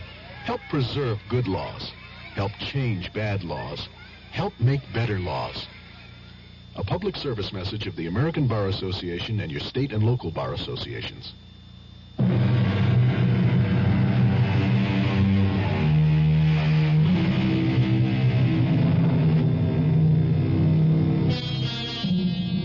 To find out who killed Effie, Joe must make the journey we all fear. He must look deep inside himself and trace the murderer in his mind's eye. The problem is, what more will he uncover? For if you look into any man's heart and mind, you will always find at least one black spot, which he has tried to keep concealed. Why are we sitting here, Pete? Because the lieutenant asked us to wait. He'll be back in a minute. She looks so different, Pete.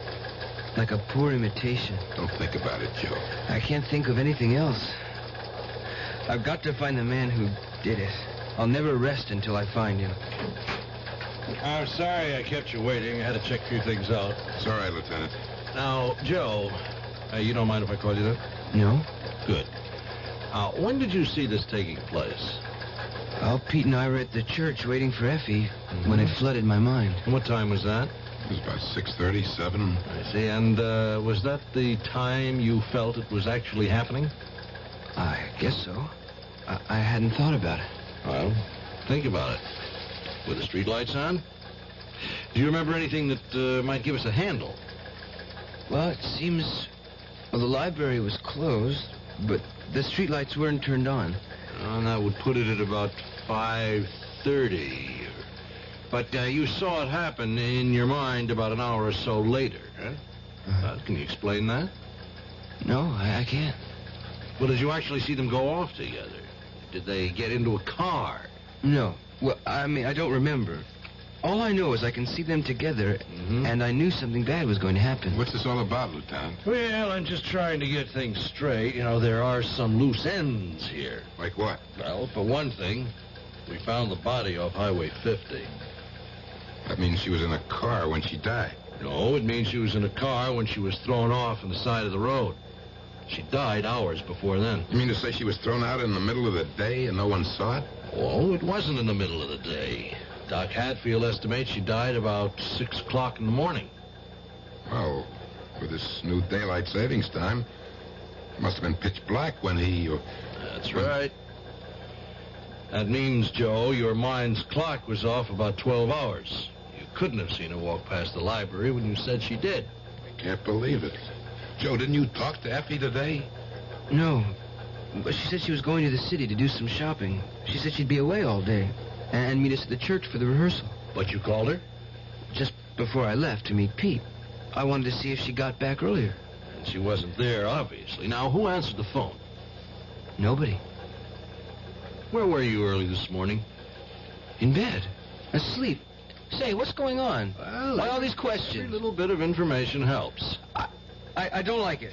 Can I go now? Yeah, of course, of course. Just stay around where we can reach you, Joe. We may have some more information later, and maybe some more questions.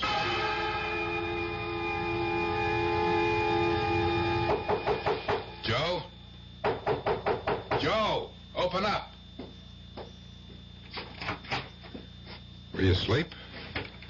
No, I was just thinking. Did you eat anything today? Yeah.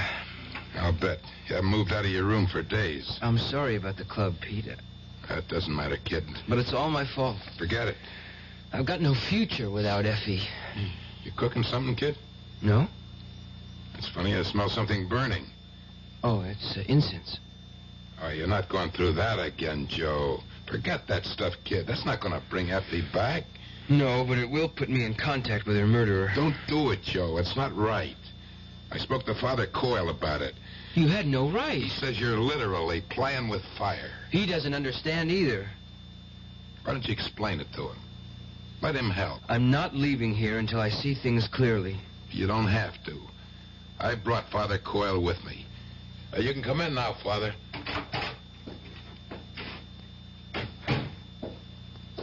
How are you, Joe? I don't want you here, Father. Your uncle asked me to help. I don't need your help. I think you do. You told me how much you loved our Savior and St. Joseph. You're not appealing to them now, are you? I don't know what you mean. Oh, yes, you do, Joe. The incense, the magic circle on the floor, the Kabbalistic figures. You're reaching for the hand... All right, what if I am? What good did piety do? I lost my parents, then Effie. Perhaps I'll get some help now. From Satan? You don't want his help. He doesn't share. He possesses. I don't give a damn if he swallows me whole. I want my revenge, Father. I want to see the man who killed Effie suffer as I am. I want to see him in the same kind of torture. He is, Joe. Believe me, he is.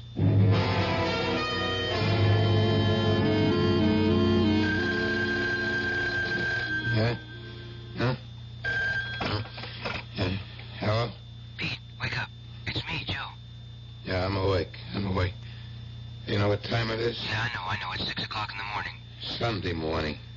Don't you ever sleep? I will, after tonight. Pete, I've got him. I don't feel up to riddles, Joe. Who you got? That slimy monster who killed Effie. I've got him dead to rights. Now, look, don't do anything stupid, kid.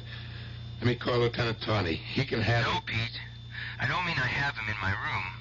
I've got him in the mind. It worked, Pete. I've been put in touch with him. I want to go on tonight. Joe, without Effie, you haven't got an act. Oh, yes, I have. The biggest show I've ever done. Well, I don't know. Please, Pete. Don't stand in my way. You're asking me to walk in the dark, Joe. Square with me. I can't, Pete. You've got to trust me. Then why can't you trust me? You wouldn't understand. Try me. All I can tell you is I'm zeroed in on him. I've got him in my sights, and you can help me nail him. How? Well, billboard my return to the club tonight. Play it up big. Hit the murder angle. Promise the suckers a startling revelation. I guarantee he'll be there. He won't be able to resist the bait.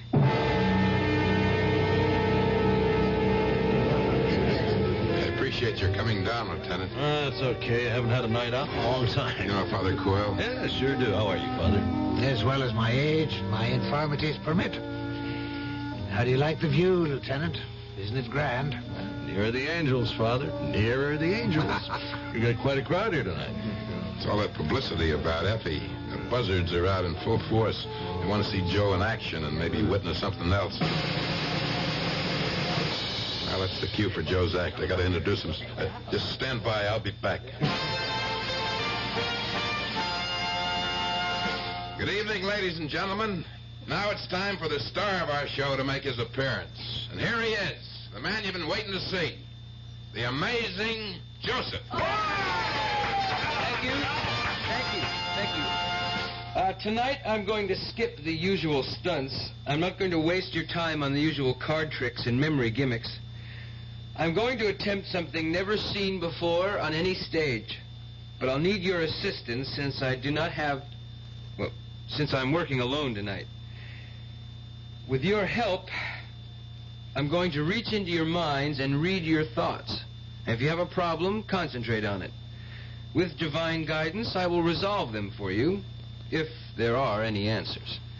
All I ask of you is quiet, complete silence. Remember, if you have a question, concentrate on it. You're doing fine.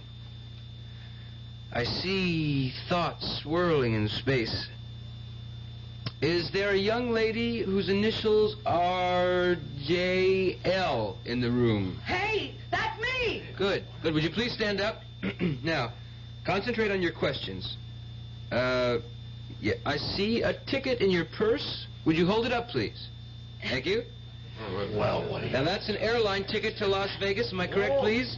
My advice is follow your mind, miss. Don't use that ticket. Wait until you can pay your way. Thank you. Hold it, folks. I have another message coming through. George, I can't tell whether your last initial is B or V. George, will you stand up, please? Well, I have good news for you, George. You can stop worrying about your mother. It's not what you think at all. Her pains will disappear soon, and she'll be as good as new. Thank you. Now, ladies and gentlemen, the signals are fading, folks. I want you to let your minds go blank. There. That's it. I feel it coming through now. There's a dark thought taking form. Evil. Malignant. You're coming through now. I read you loud and clear. Will the man with the mark of Cain upon him stand up? I don't blame you for hiding. You've committed a terrible sin. There's only one way out for you. The Bible says an eye for an eye and a tooth for a tooth. And a life for a life. Stop it, Joseph! I called for silence. What you're doing is wrong! He must pay for his crime, Father. It's not for you to judge, Joseph. Don't try to play God. I am his instrument. Are you sure, my son? Look into your own soul. Judge not, lest ye shall be judged. I have nothing to fear. Nothing, Joe? Think about it. Where were you when Effie died? In my room. No, you weren't, Joe. 6 o'clock in the morning, Joe. Where were you? She was wicked. She was everything my mother warned me about. I worshipped St. Joseph, and she laughed at my piety. She was carnal, and she tried to keep me from my vows of sanctity. St. Joseph, in your name... That's blasphemy, Joe! I removed her from my life for your sake. I exorcised her as though she were a cancer on my soul. Pray for forgiveness, Joe! I was tormented all night. I went to her early, and I begged her to leave me. She refused. I told her we would go to Father Coyle and ask for his guidance. She struggled in the car and tried to run away. I stopped her. She was like a bird in my arms. A poor dead bird. Come with me, Joe. Everything will be all right. Come. No, I must go with St. Joseph. What? I must... Give me the power, St. Joseph. Let me fly to you. Don't, Joe! Stay away from the window! What's happening? Look at us! I can't believe it. Look, he's suspended in space. He's standing free.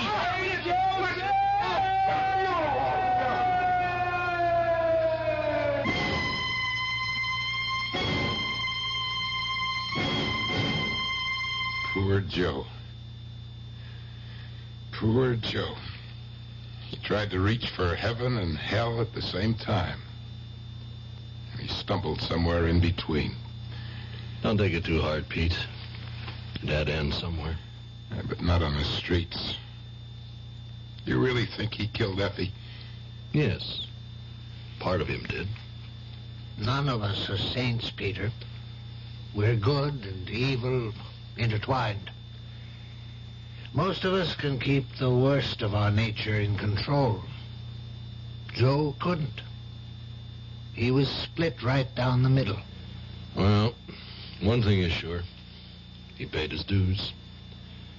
Let's get him out of here and mark his account paid in full.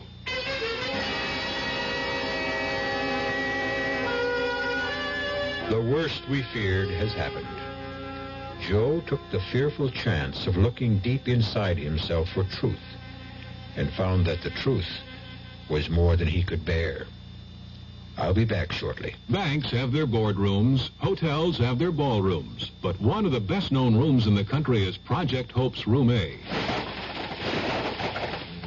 Here is where Americans as groups and as individuals send their contributions to support the work of Project Hope.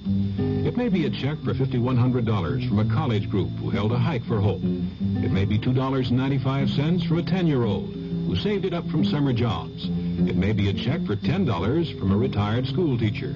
It may be $400 raised by a teenager in Massachusetts whose Carnivals for Hope have become an annual event in his neighborhood. Every contribution, large and small, helps Hope continue its programs of treating the sick and training medical personnel to improve health care in many countries. Health is what Hope's all about. Help Project Hope reach out. Help Hope reach out. Write to one of the best-known addresses in the country. Project Hope, Room A, Washington, D.C.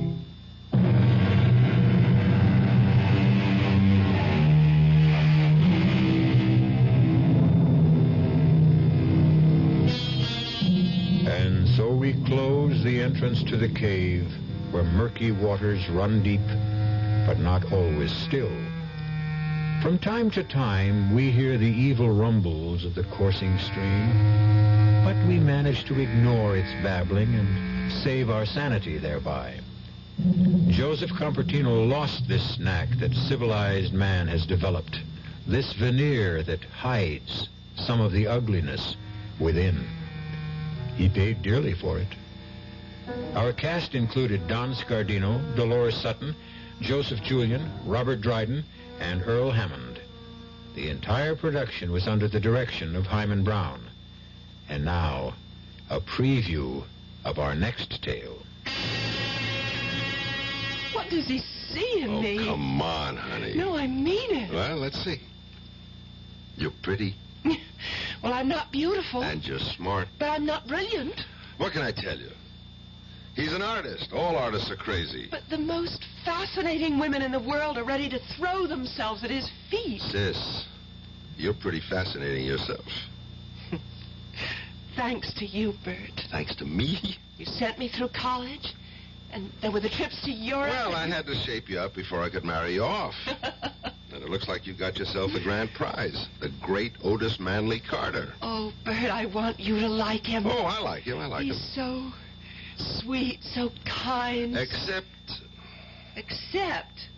What do you mean, except? Well, except every time he paints somebody's picture, it seems to me that person dies. Radio Mystery Theater was sponsored in part by new sugar-free diet 7-Up. This is E.G. Marshall inviting you to return to our Mystery Theater for another adventure in the macabre. Until next time, pleasant dreams.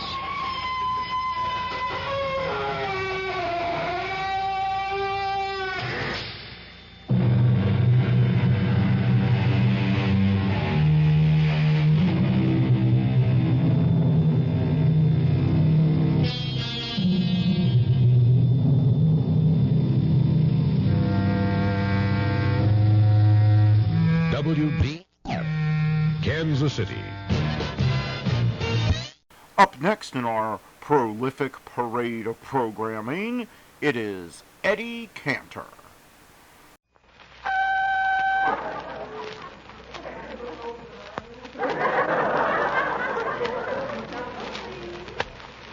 Operator, this is Eddie Cantor. Connect me with Fink's Drugstore. I'm dreaming of a white Christmas. Fink's Drugstore. Hello. Would you please run across the street and call Jack Benny to the phone? Well, Mr. Benny happens to be here now, but you'll have to wait a minute. He's talking to the manager at the pinball machine. Ah, that was a lucky one. 2 nickels, please. We don't pay off on tilts.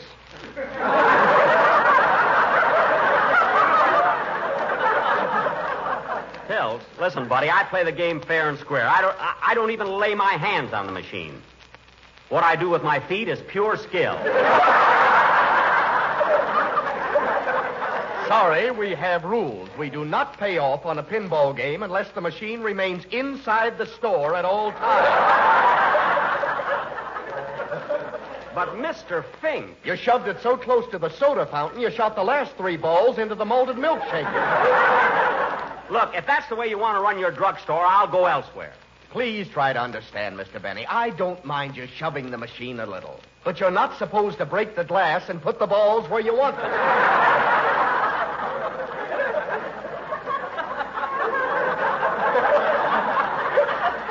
That was an accident. I dropped my handkerchief on it. Your handkerchief? Yes, I had my lunch in it. I come here just for coffee, not to eat. Oh, all right. Here are your nickels. Mr. Benny. Didn't even touch the thing. You're wanted on the phone. Oh, thanks. Help me get this pinball machine off my back. Accusing a guy of... Hello? Jack, this is Cantor. I got your message to call. Oh, yes, Eddie. This is urgent. I must see you immediately regarding a proposition. Look, Jack, I'm not going to get stung with any more of your propositions. I didn't mind last month when you sold me that piece of property and told me it was a gold mine. It is, Eddie. I tell you, miniature golf courses are coming back. But that's just a small deal. This position is big. It's tremendous. Suppose I come over and discuss it with you. Look, Jack, I'm going on the air in a minute. I can't have you barging in on my program unless the sponsor gives his consent. Okay, I'll hang around the drugstore until you hear from your sponsor. You can't afford to miss this opportunity. Ladies and gentlemen, Bristol Myers, the makers of Ipana for the smile of beauty and Sal Hepatica for the smile of health, present It's Time to Smile with Eddie Cantor.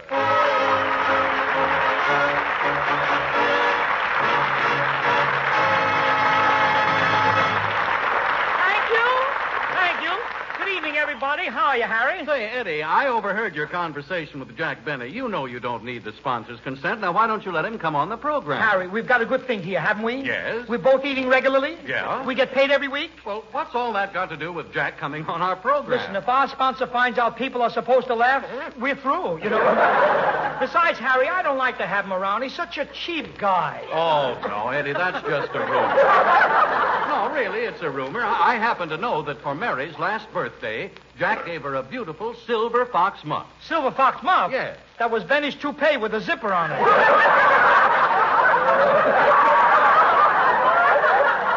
Eddie, you're exaggerating. I'm again. not. That guy is really tight. Wednesday, he goes into a butcher shop and gets some liver for his dog. Thursday, he gets some hamburger for his dog. Friday, he gets bones for his dog. Yeah, well, what's cheap about that? Harry, he's got no dog.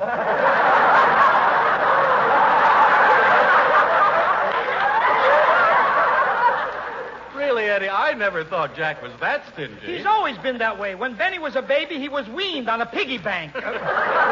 Believe me, Harry. Oh, I have the phone there, Eddie. Hello? Anything new?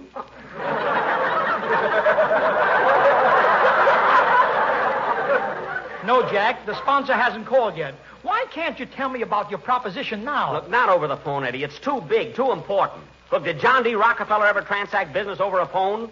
Did Rockefeller ever discuss million-dollar deals over a phone? Yes, he did. Well, who do you think I am, Rockefeller? Don't be ridiculous. Yeah, but Jack, I'm busy. Will you call me back? Okay. I don't know what to do with that guy. He is the... Oh, hello, Mr. Cannon. Well, it's Hattie McDaniel.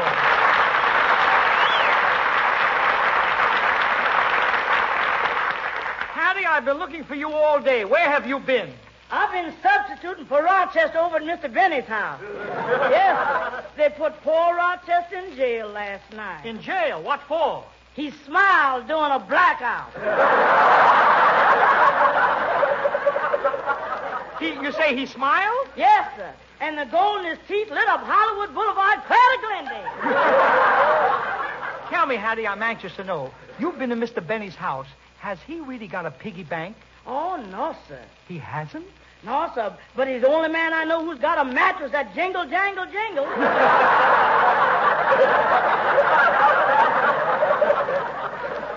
Well, Mr. Cantor, I'll be running along now. All right, goodbye, Hattie. So long. I'm dreaming of a white Christmas.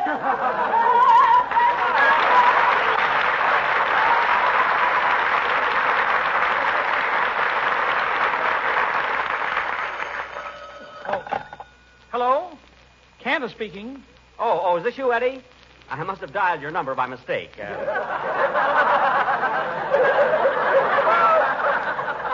However, since you're on the phone, anything new? No, not yet, Jack. Well, I hate to bother you so much, but don't worry about the sponsor. I'll drop over later on. So long.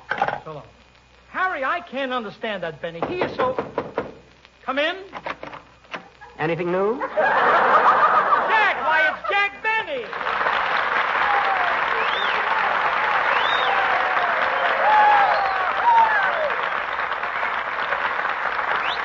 Well, Jack, this is really a surprise. Wait a minute, Eddie. What do you mean, surprise? In the first place, I just got through talking to you on the phone. Last week, you announced that I was going to be on your program.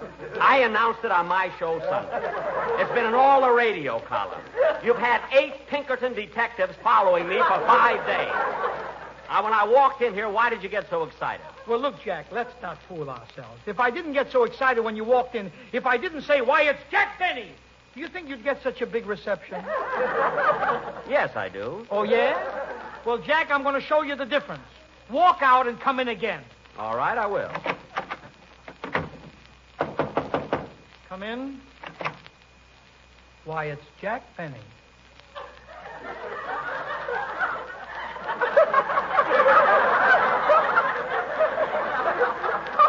Now, about this proposition.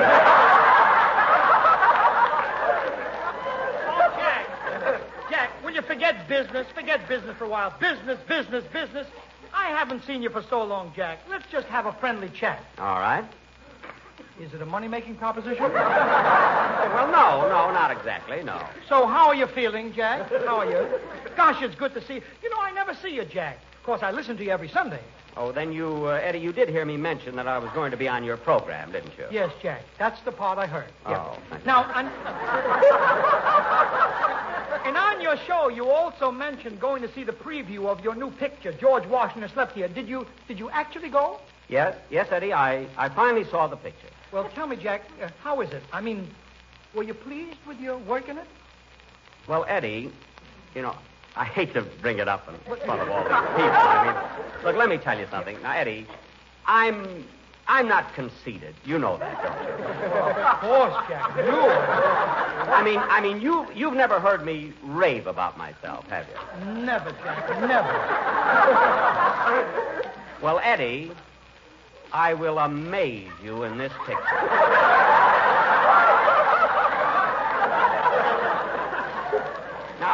Now, look. No kidding. I really will. Really? I honestly believe that for the first time, the screen has captured the real me. Well, I'm glad to hear it, Jack. And you know I'm not egotistical. No. You know that. After all. Now, well, tell me more about it, Jack. I'm really interested. No, Eddie, I'd rather not talk about it. I mean, people might think I'm swell-headed and over-enthusiastic, so let's drop it. Okay.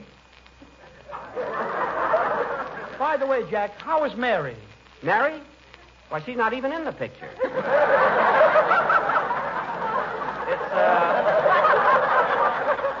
You see, it's Ann Sheridan. Oh, yes. And, Eddie, I must tell you about one scene we have together. You see, Ann and I have been married for 3 years. And there's one scene in the garden that'll tear your heart out. Really? Oh, really. It's where I say to her, Connie. See, that's her name in the picture, Naturally, Connie. My name is Billy Boy. Really? Yeah, look at it. No, but this scene is really beautiful. I say to her, now this is after we've been married, you see, for 3 years, you see. And we're out in the garden, and I say, Connie, this is our 3rd anniversary. Tell me, sweetheart, do you still love me? And as the moonbeams cast their magic spell over us, she looks into my eyes and softly whispers, no.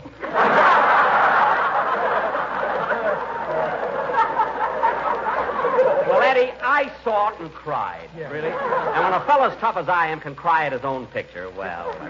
Well, that must be a real dramatic highlight, Jack. Oh, it is. Oh, well, enough about me and everything. Now, how's Ida? Did she see my picture? No, she didn't. Tell me, Jack, how do you look on the screen? I mean, how do you photograph? How do I photograph? On the screen, yes. I'm glad you brought that up. Now, Eddie, I mean, you know me well. You know I never brag. What? You? I mean, you know that. I know that, Jack. Come here a minute. Yeah. Now, don't misunderstand well, what I'm friends, going to Jack. say. You know. Now, look at. You've seen Robert Taylor on the screen, haven't you? Uh-huh.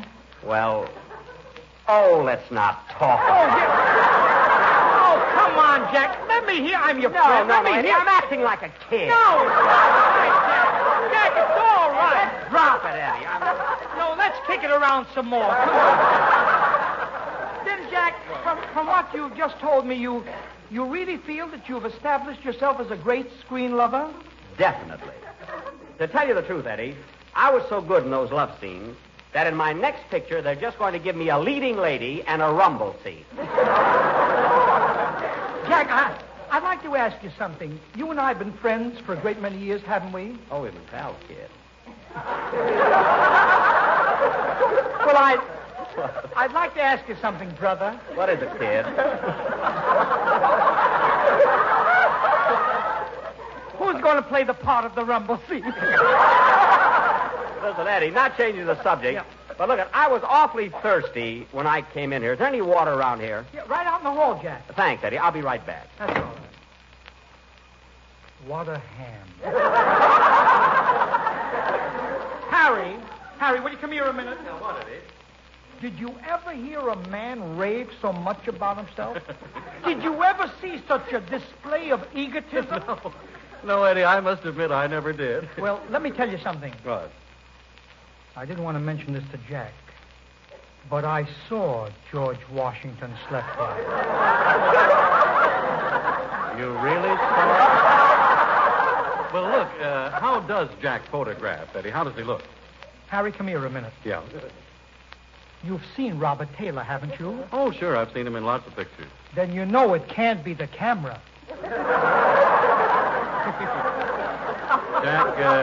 Jack looks pretty bad, huh? He looks... I'll explain it this way. Did you ever see a little girl about 6 years old when she gets into a mother's purse and puts on some rouge and lipstick? Yes. Well, Jack looked just like that, only he had a red arrow pointing to his dimple.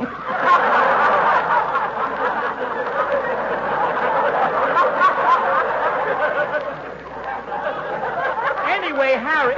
Oh, Jack! Jack, I was just telling Mary how anxious I am. Harry. I was just telling Harry how anxious... Mary is home listening to the program. I've been telling her too. Listen, I've been just telling Harry Von Zell how anxious I am to see you in your new picture, Jack. Really? Well, that can be arranged, Eddie. I'll leave a couple of passes for you at the box office. Passes? Yes. It won't cost you a cent. You just have to be there at the theater any time between 5 and 6 in the morning, and you can see the picture. It's a sort of an early bird matinee. You know? Look, Jack, I'd like to see George Washington slept here, but I don't want to get there so early I have to wake him up. All right, Eddie, I'll give you 2 swell tickets for tonight. You'll give me? Well, in return, I'd like to ask a small favor. Remember me telling you over the phone about a certain proposition? Yes, that's it. Come. Well, here's what it is. Yes. I am going to New York in a couple of weeks. Yes. See, want to see the Brooklyn bombshell there. And I'm going to New York in a couple of weeks, and I'd like to take your whole cast with me. That's the favor you... Yes. Your whole cast. Don't be ridiculous, my whole... I'm sorry, Jack, but it's no deal. Listen to me, kid. You keep your show and I'll keep mine. Well, I just thought I'd ask. If you say no, that's the end of it, Eddie. Glad we understand each other. Now, look, Jack. Oh, Mr. Cantor. Why, yes, Dinah. Come in, Dinah. You're wanted at the stage door, Mr. Cantor. Thanks, Dinah. Jack, you know Dinah Shaw. Oh, sure. Hello, Dinah. Hello. I got to run. I can't let you have any of my cash, Jack. You asked me and I told you, and that's the way it... Shall it be that way? That'll You be told me it. not to. I'll see you later. Dinah. Yeah. Dinah, Uh-huh. come here a minute, will you? Okay. Look, Dinah. Yes. Dinah. Uh-huh. Dinah, are you happy here? I mean, are you satisfied with what you're doing and for whom you're doing it? Well, what do you mean, Jack? I mean, wouldn't you rather broadcast on Sunday than on Wednesday? Well, what's the difference? Well, look what it does to your whole week. Look, when you broadcast on Wednesday, let me show you. You broadcast on Wednesday, then all of a sudden comes Thursday and Friday. The first thing you know, your weekend is shot. Then all of a sudden comes Monday and Tuesday, and you're working again. Whereas, when you broadcast on Sunday, you've got Monday, Tuesday, Wednesday, Thursday, Friday, and Saturday all to yourself.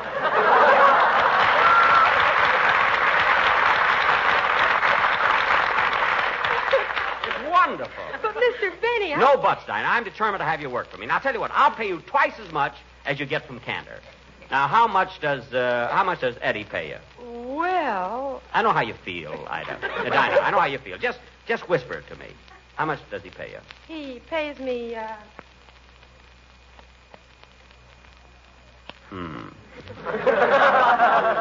Look, Dinah, if you work on Sunday, it'll ruin your whole week. Sing.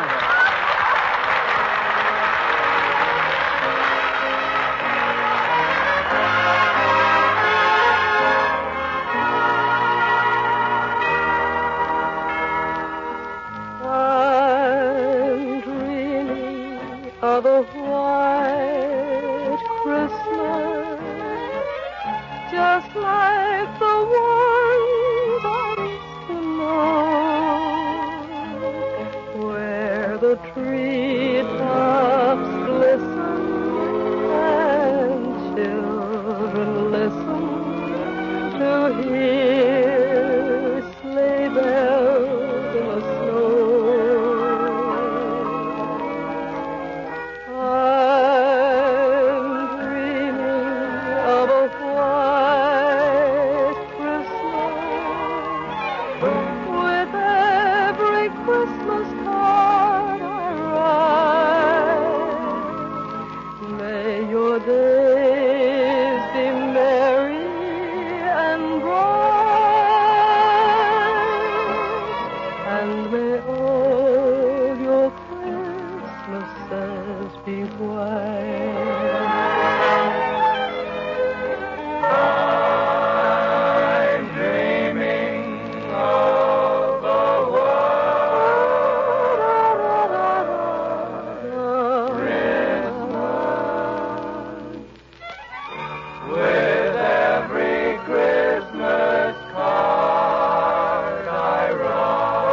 I wonder what Cantor really pays her there.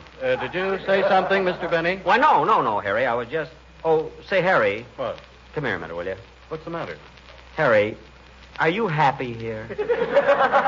Yes, I'm very happy here. Oh, I mean, are you happy in California? Don't you get tired of all this sunshine? Wouldn't you rather go back to New York and step into a nice, slushy gutter? What are you driving at? Well, would you be interested in coming back to New York with my show? Well, what about Don Wilson? Oh, Don's all right, but with the meat rationing, I'd like to get a smaller announcer.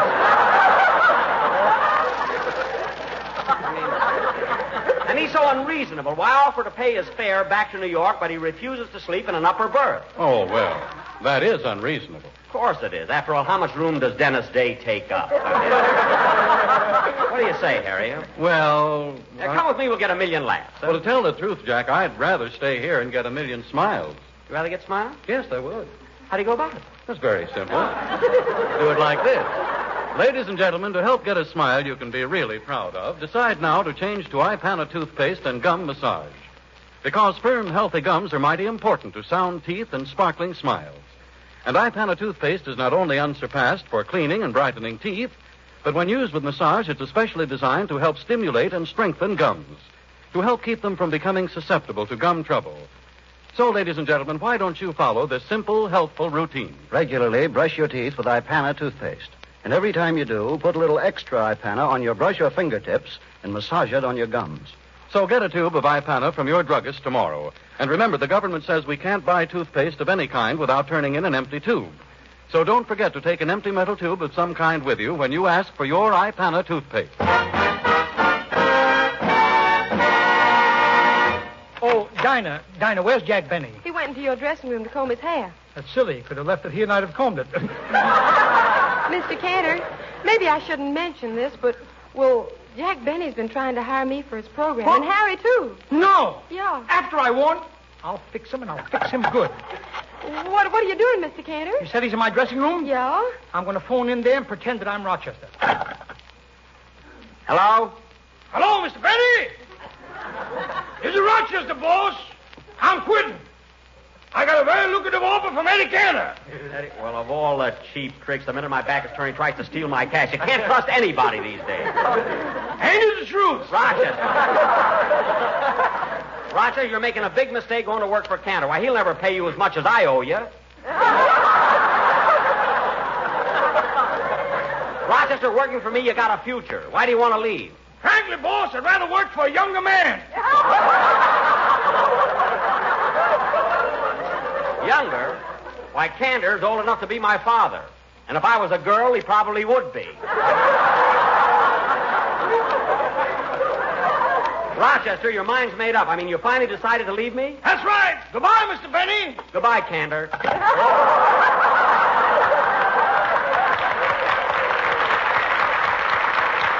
He knew it all the time. Well, I'll go into the dressing room now and find out exactly what he told me. Now, if I could only find someone here who isn't loyal, a guy that would stoop to anything, a complete stinker. How do you do? Gordon, the man Russia. Comrade Dine, your man. For 12 years, I've been working for Kemper, and now... Yes? I am revolting. You certainly are. Thank you. Russian? Yes? I'll give you a contract if you're sure you want to quit Kemper. Why shouldn't I quit him? He's no good. He's a crook. He's a heel. Aha! And I love him. He's like my own brother. Russian, don't let him tempt you with money. Even if you do work for Benny, you can't get above the $25,000 ceiling. Working for you, I can't even get off the floor. My ceiling is zero. Oh, stop it, will you? Mr. Benny, I've decided to work for you at my very lowest figure. What's that? Nothing. Russian, I don't understand. You've been with me so long. Why do you want to leave me to go to work for Jack Benny? Because I like him. I like him. I owe him a debt of gratitude. You see, many years ago, back in Moscow, I am sitting with my girl. We are tuning in on the radio, and we are hearing... Love in blooming. I am holding her hand. I can smell the chrysanthemums right in the air. then, my dear friend, I propose. Mr. Benny, that's why I am grateful to you. You mean your girl said yes? No, the music was so bad she killed herself. Thank you.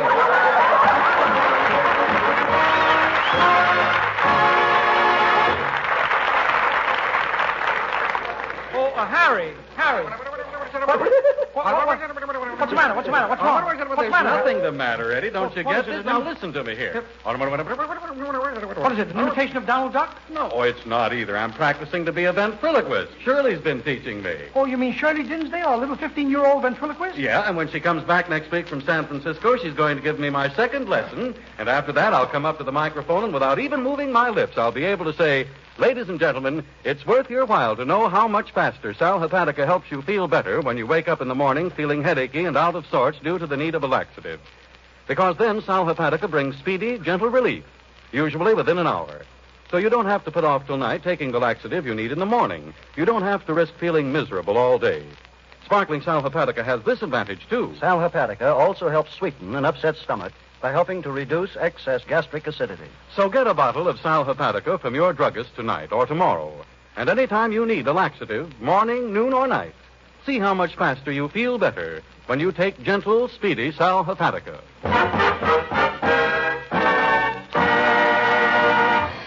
Ladies and gentlemen, Jack Benny on his violin and me with my golden voice give you our interpretation of Ida.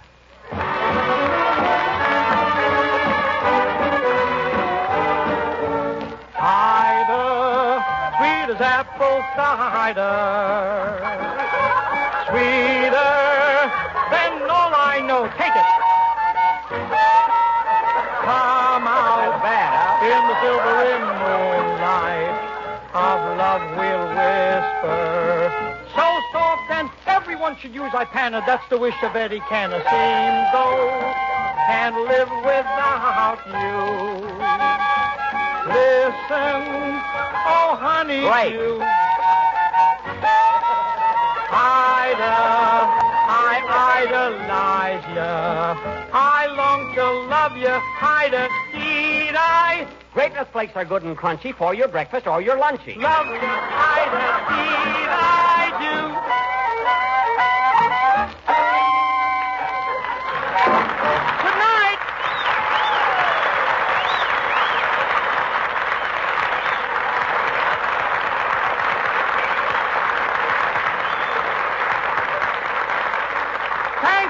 Thank you, ladies and gentlemen. And please don't forget the two products that make this program possible. Ipana for the smile of beauty, Sal Hepatica for the smile of health. Ipana, Sal Hepatica. Now, remember, I love to spend each Wednesday with you. As friend to friend, I'm sorry it's true. I'm telling, ladies and gentlemen, ladies and gentlemen, ladies and gentlemen, ladies and gentlemen. Up next, you will go on a journey into Dimension X.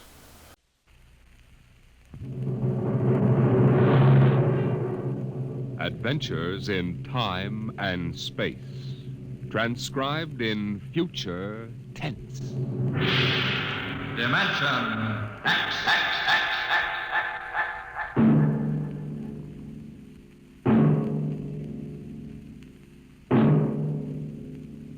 The National Broadcasting Company, in cooperation with Street and Smith, publishers of astounding science fiction, bring you Dimension X.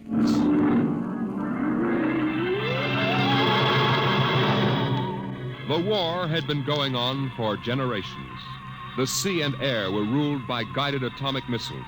Radiations and total destruction drove man underground, and there the war continued. The great beds of shale and limestone trembled as an underground cruiser chewed its way through the ageless rock. The ship was squat, ugly, the top of its cutting head 40 feet above the clattering caterpillar treads. It was windowless, and behind the grinding duralloy blades were ugly lumps that concealed the guns. On the bridge, Commander Sanderson fought the bucking vibration, one hand tight on a stanchion. Culver. Aye, sir. What's wrong with the insulation? It's hotter than oven up here. Port refrigeration unit went out. Starboard can't carry the load. I've got damage control on it. Go back. Aye, sir. Give me a seismo reading.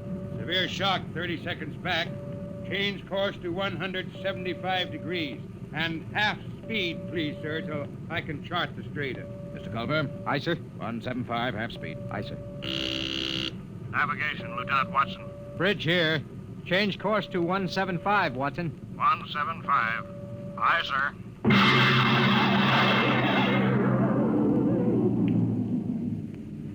Clark. Yes, Mr. Watson. New course, 175. 175, aye. Half speed. Half speed, aye. What? We hit something. What is it, Mr. Watson? It's lava, probably.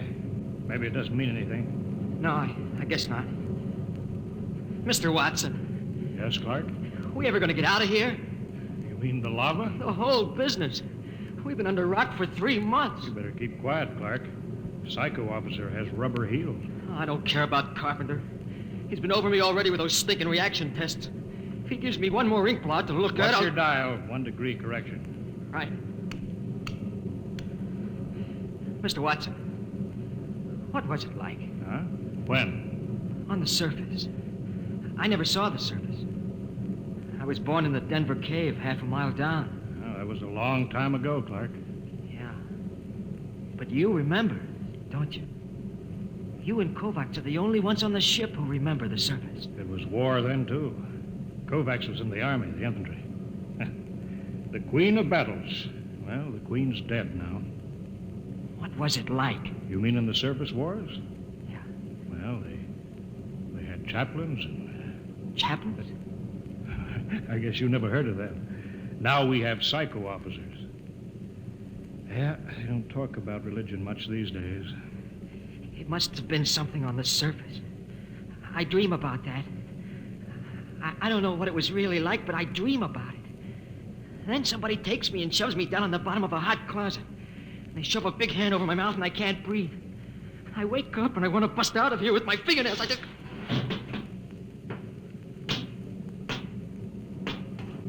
What's the matter, Clark? Nothing, Dr. Carpenter. Nothing? No, sir. We were just passing the time, Carpenter. When's the last time you had an emotional reaction test, Watson? I don't know. I forgot. Just remember your seniority doesn't exempt you from psychiatric review.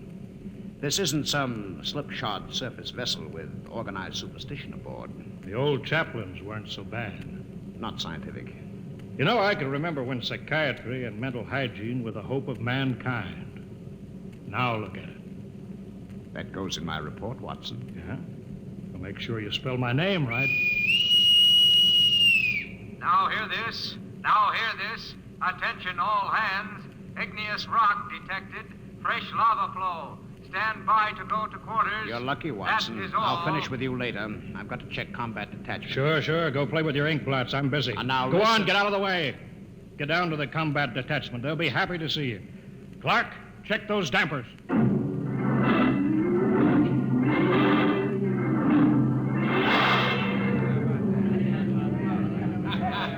I'll take 3 cards. I'll stand pat. Jake to the pat hand. Combat detachment, huh? What kind of a chicken guy are you? Anytime you want to start anything, you lying, yellow All right. Don't flip your wig. All right, I don't want no trouble. That rubber-soled rat Carpenter, he's worked us all over. Yeah, all except Norman. Hey, Norman. Norman, how come you ain't been psychoed? I don't need it. I'm stable. I bet you any money he's a stoolie for Carpenter. I've seen his 201 personnel file. It's blank. I heard a guy say he was born in a lab.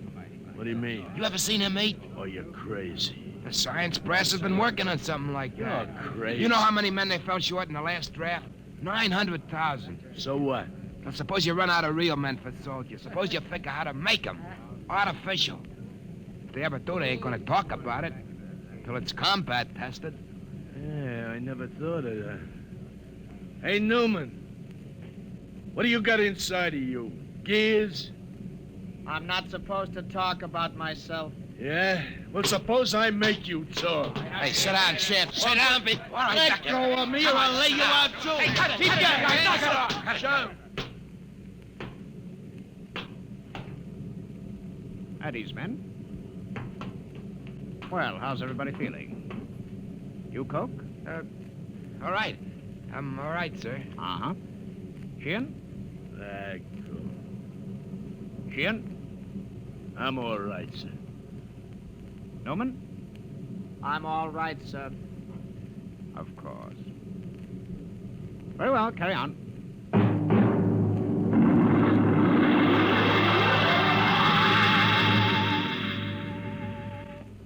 Commander Sanderson, I have my report. Later, Carpenter. It's rather important, sir. Serious personnel trouble is indicated below. It always is. Give your report to Culver. I'm busy. But, sir... Kovacs, give me a geo reading every 10 seconds. Aye, sir.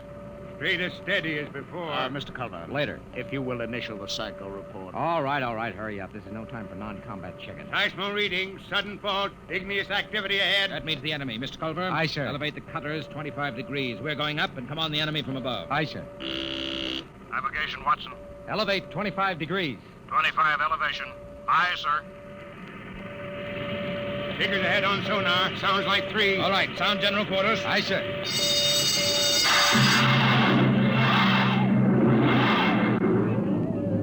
All right. General quarters. Have all this stinking luck. Aces I got. Get into your armor, you tub of lot. Yeah, give me a hand, Shin. The oxygen valve on my helmet's stuck. It's too tight. This helmet's too tight. You eat too much. At least I eat. Not like Newman. Yeah, look at him. Full armor and he's still smoking. I bet he lives on nicotine. Hey, Newman. Yes? You live on nicotine? Tobacco is necessary to me. Say that, I rope it. What did I tell you? All right, shut up and test your helmet radio. Snap it down. Okay. Now I'll get mine. Can you hear me? Is my intercom okay? Okay. Keep the power up. Newman, check your intercom. I can hear you. Attention, combat detachment, move out. Where are those chow runners with battle breakfast? Breakfast, huh? I can remember when I had meat in the chow. When I had cooks instead of food chemists, first class. Quit griping, Coke. At least we eat. Yeah, we eat. How about him? Want any breakfast, Newman? No. I don't need breakfast. I can wait without it.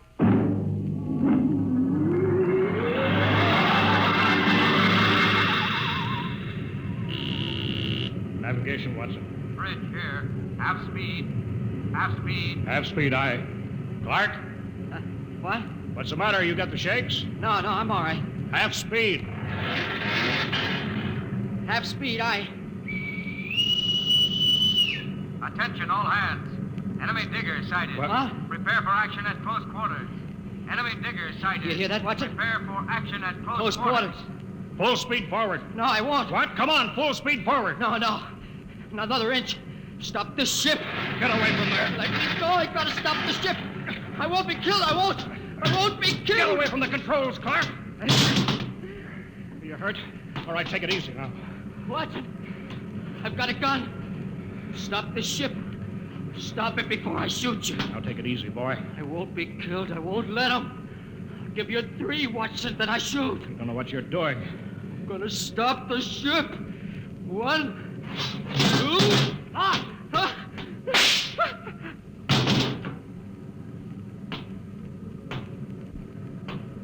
You could have wounded him, Carpenter.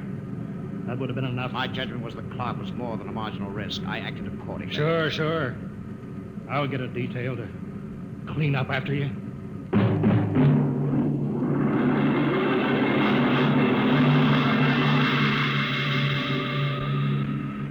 Well, Doctor, the commander says you'll rate a citation. If you had read my report, Mr. Culver, you'd understand. Carpenter. Aye, sir. Don't let the crew hear of this. Wouldn't do for them to know an officer was emotionally unstable. You won't keep it quiet, sir. There was a detail to remove the body. What's that? Enemy digger within 100 feet, coming in fast. Hold it, Culver. Don't reverse engines. Turn on the drill with the tread stationary. Aye, sir. Full speed drill. Threads cut out. We'll Let's blow up a cloud of dust that'll blind their optical technician in the infrared. Stand by, gunnery. Stand by, gunnery. Ready, sir. Enemy will be breaking through any second. There it is. Halt drill blades. Navigation. Cut out drill. Cut out drill. Fire when ready. Fire.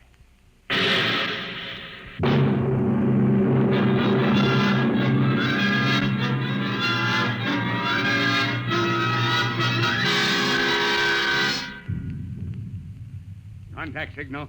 Contact signal received. Cease fire, Mr. Culver. Contact signal. Cease fire. Enemy battery silent, sir. Give the go-ahead to the combat men. They can move in. Who tripped that alarm? Cut it off. Navigation to bridge. Bridge, aye. What's wrong down there? Why the emergency? The atomic pile's kicking up. We can't get into hand dam. She may blow any minute. I'll take over, Mr. Culver. Prepare to abandon ship. But the enemy diggers, With sir. the atomic pile about to blow, we'll have to advance, destroy the enemy, and take refuge in their ship. There's nothing else we can do. Look alive. Aye, sir. Attention, all hands. Prepare to abandon ship. Prepare to abandon ship. Kovacs, have the ship's records packed and ready to go. Aye, sir. Commander? Watson, what are you doing up here? There'd be a lot more chance of getting out if the ship's engines were reversed. She crawled back down the tunnel before she flew. There's no way to set up remote control. I know. I thought I could stay and run her. But the pile's going to blow. I know. All right, Lieutenant. Permission granted. You may stay with the ship. Thank you, sir. You may go, Watson. Aye, sir. We can't let him do that, Commander. You can't ask any man to do that. This is no time for sentiment, Mr. Culver. Doctor, you're a louse. That's an unstable statement, Culver. It's obvious that Watson isn't worth much anyway. He might as well die. I've heard enough, Doctor. You've had this coming a long time. Now, get away from me. Culver! Pearson, get him! Let go of me, Culver! Yes, sir! All right, Kovacs. Release him. Aye, sir. Mr. Culver, I need you now, but if we come through this, I'll be forced to prefer charges. Kovacs, help Dr. Carpenter up. Yes, sir. All right, Mr. Culver. Give the order to abandon ship.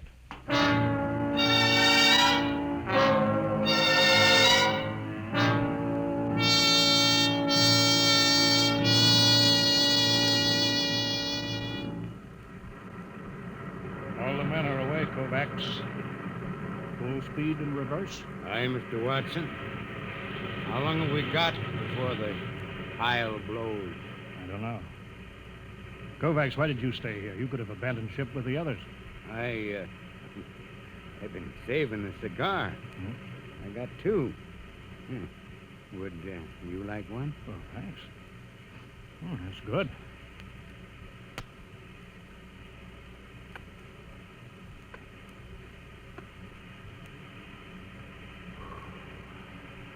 You didn't answer my question, Kovacs. Why did you stay? How about you, sir? Me? I was in the last class out of Annapolis before it went underground and merged into the Geo-Warfare Academy. I guess I just hang on to illusions. Dead traditions of service. I suppose I did it because I thought it was the right thing to do. Yeah, I guess that's it when you get down to it. Kovacs, you saved a cigar against the rules. I've got something, too, here. It's a book. I stole it out of a hotel room in Frisco in the old days. A Bible? Yeah. Psycho officers don't allow them on board. Carpenter would have had me in the cells if he'd known about it. There goes the Geiger alarm. It'll blow any minute now. Kovacs, you remember this? The Lord is my shepherd. I shall not want. He maketh me to lie down in green pastures.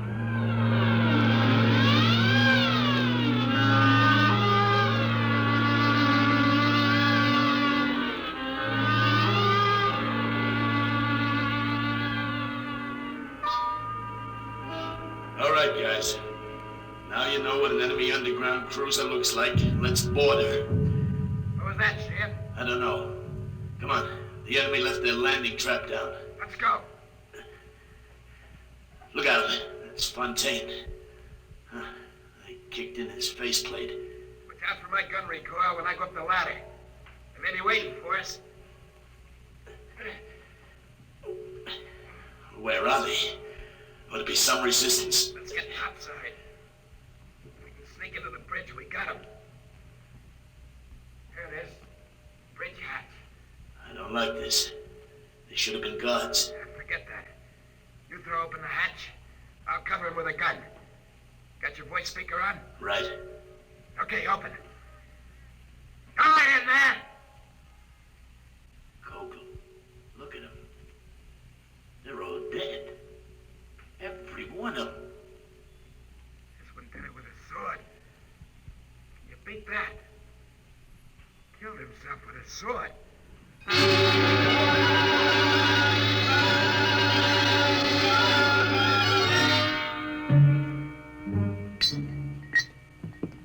Confound this foreign equipment. Culver, how soon can we get this enemy ship underway? Give me the damage report. Aye, sir. The port tread knocked out, armor breached aft in the midships, gun batteries inoperable. Lieutenant Adamson estimates we can make limited headway in 2 days. Very well.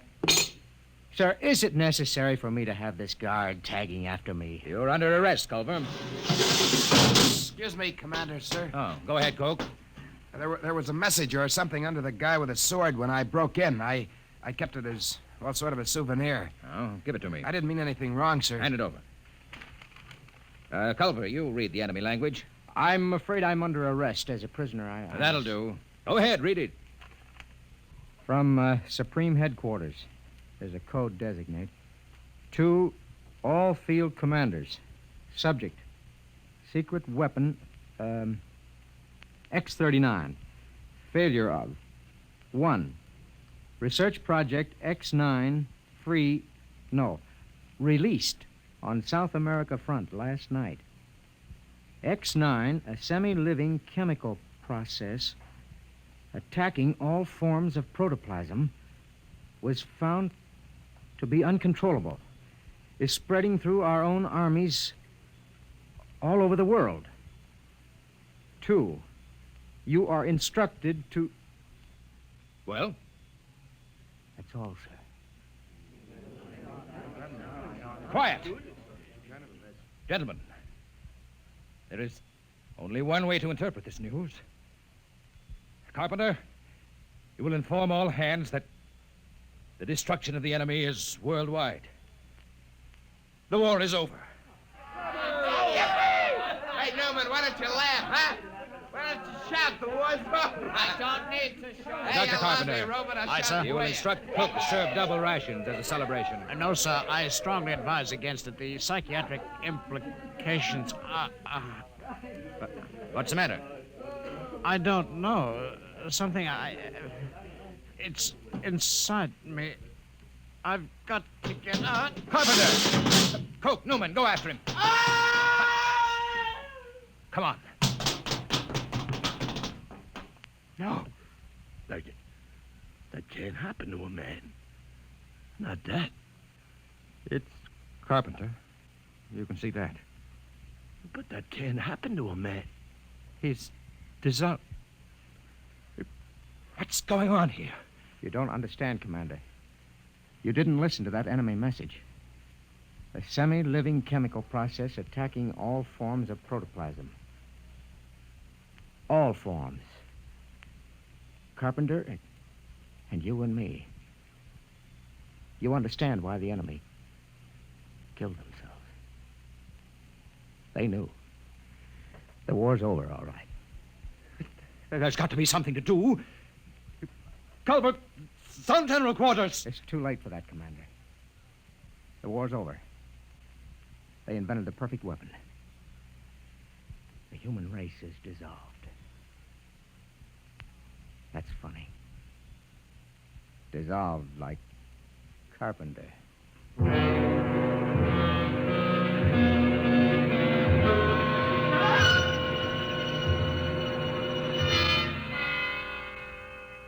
Newman.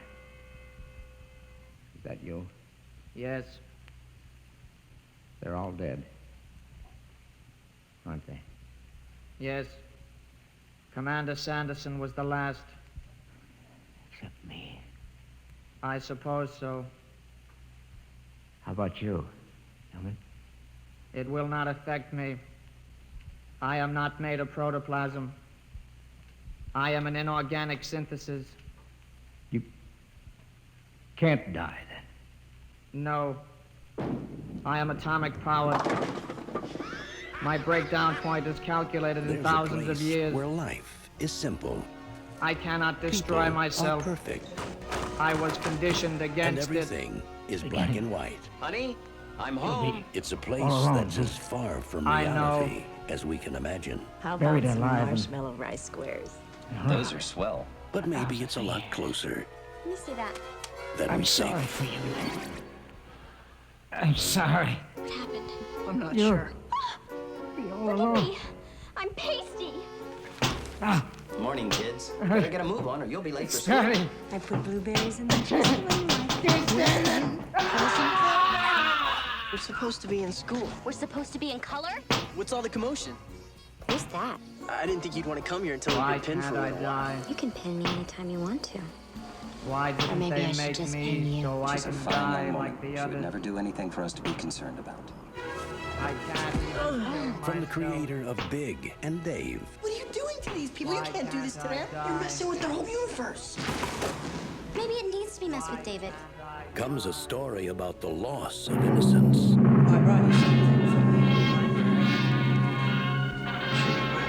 and the power of change. What's outside of Pleasantville? There's some places where the road keeps going.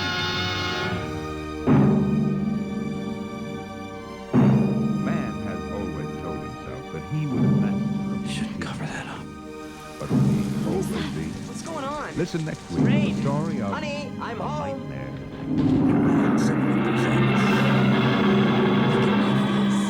Dimension X is transcribed each week by the National Broadcasting Company in cooperation with Frieden Smith, publishers of the magazine Daniels, Astounding Science William H. Fiction. Macy, Today, Joan Dimension Allen, X has presented The Reese Last Witherspoon, Objective, written and for Toby radio by Maguire. Ernest Kenoy, what's from gonna a happen story now? by Paul Carter. I don't know. Featured in the cast were Lawson Pleasantville. Serby as Culver. What are we gonna do, Ralph Bob? Bell as Dr. Well, Carpenter. we're safe for now. Wendell Thank goodness Holmes we're in a as bowling Watson. alley. And Jack Grimes as Newman.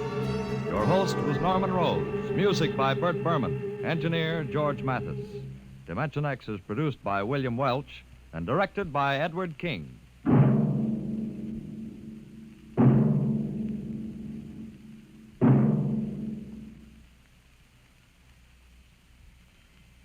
Dimension X came to you from our Radio City studios in New York. This is NBC, the national broadcasting company.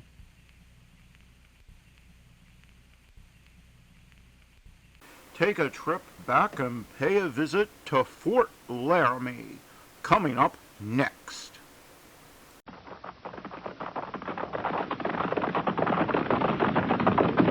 At the gallop! Ho!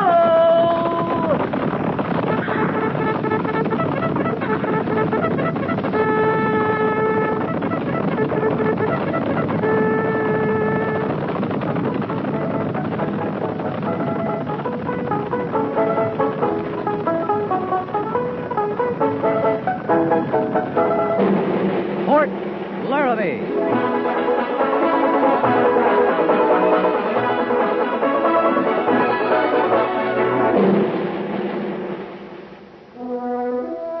Fort Laramie, starring Raymond Burr as Captain Lee Quince.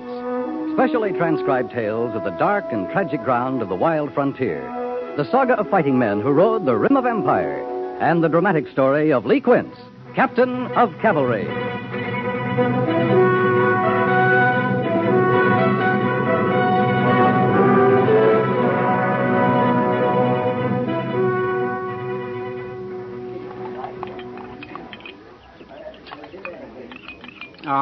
How long would you say you known him, Patchen?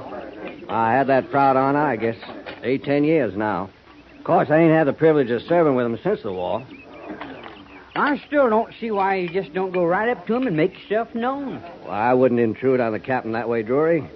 He's a busy man, tracking Indians, planning battles. Besides, just because I recollect him so well don't mean he'd remember me. But he's a kindly man. Oh, the time will come, the just right time. I'll acknowledge myself to Captain Lee Quince. I'll bet you he'll be proud, knowing you asked special to serve under him again. Maybe surprised, even. Of course, I only been with the company a week now, but it seems to me the men hold him right high in their thought. I ain't been here long myself, but there's not a man I know wouldn't lay down his life for Captain Quince, if need be. Well, now, that's nice. I declare that's real nice. Captain ever talk much about the war? Any of his experiences? Well, like I say, I ain't been here long myself. But the men say he's not much for talk about anything. He never was. Even when he was younger, when most men talk free, he was more for action than words. Yeah. It's funny, ain't it? How you can sense so much good feeling in a man without him talking much. That's a funny thing, all right. I like to draw duty with the captain. I sure do. I always have the feeling that no matter what, he's been thinking ahead, planning for us. I feel safe riding with the captain. Of course, it's hard to tell what a man's thinking if he don't make his thoughts known.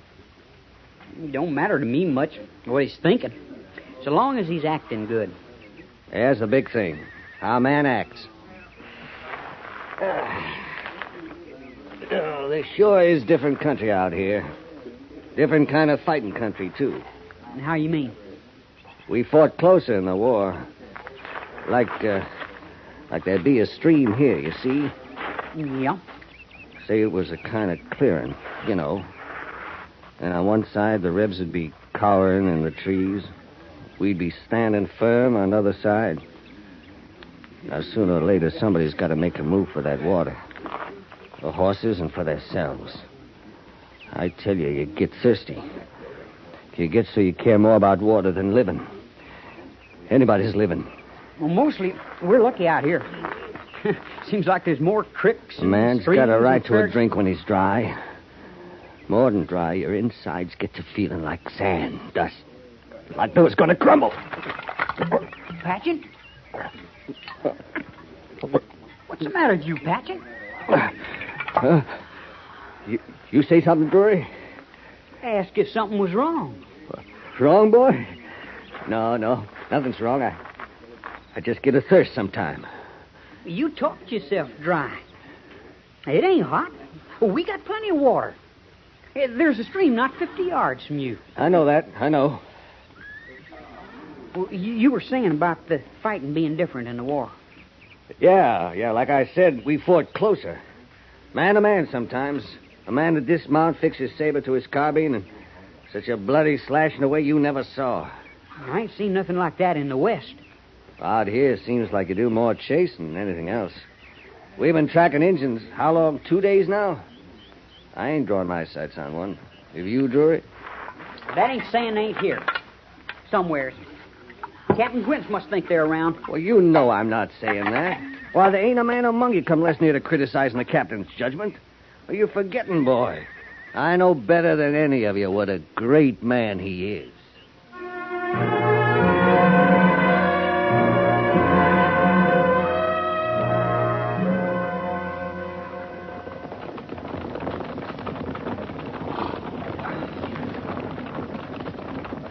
Looks like their campsite ahead, Mr. Syberts. Must have made camp here last night. Yes, sir. We've been just about a day behind them all the way, haven't we, Captain? And it looks like we're going to stay that way. I'll say one thing for them. They pick good campsites. Captain, it's the end of the 4th day. Didn't Major Daggett say if we could catch him in 4 days, fine. If not, report back to Fort Laramie? Yeah, those are the orders, Mr. Syberts. Seems like a waste somehow. All this riding only to turn back. One thing, we don't lose many men this way. That's true, Captain. They won't be the first who slipped off the reservation, got away with it. Sergeant! Yo!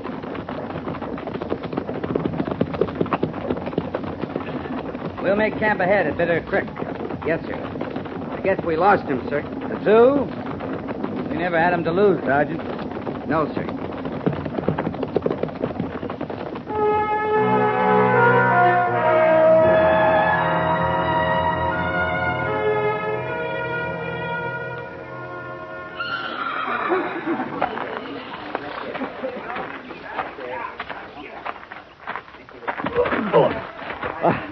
I declare, Captain, I'm real sorry about that. No harm done.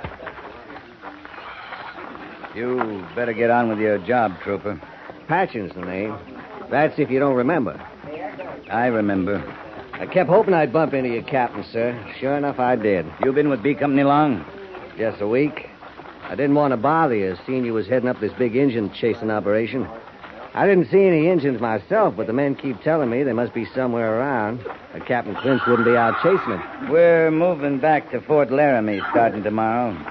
When we get there, I'll see you get a transfer to another company. Now, I'm sorry to hear you say that, Captain. I've been looking forward to this reunion longer than I can tell. Tell the truth, I thought you'd hold a higher rank by now, seeing men like Custer and McKenzie are generals. And you're their equal, I could swear to that. I've been telling them... You got a job to do, Trooper. Better get on with it. Is that an order, Captain, sir? That's an order. Yes, sir. Oh, Captain. Well? I thought maybe you'd want to know. It didn't just happen my being in your company. I asked for this duty special. On account of us being such old friends.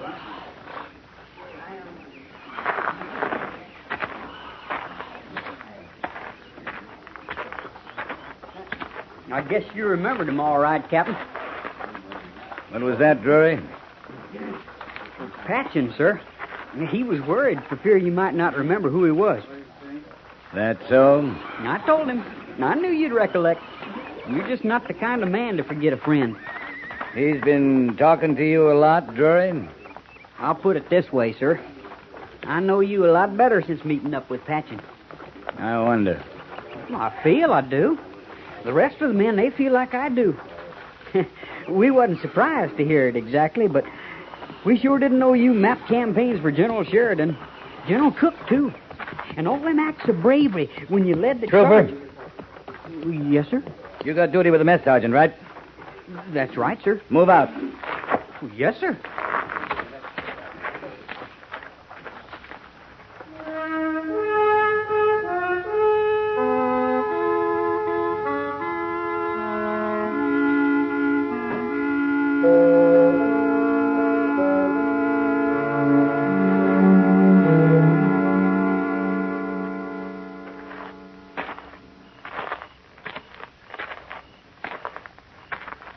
Captain, sir? What is it, Gorse? The camp's most bedded down, Captain. The pickets are out. Who's on picket duty? It's our last night out, sir. Corporal Jenkins used the rest of the patrol. Who are they, Gorse? Well, sir, he put Vickers and Culp up by the bend. Over the west, he's got Stevens and Holt. Then over south, Beale and Patchen. I told Corporal Jenkins no picket duty for Patchen, and I meant it. Captain... No picket duty for Patchen, that's an order. Yes, sir.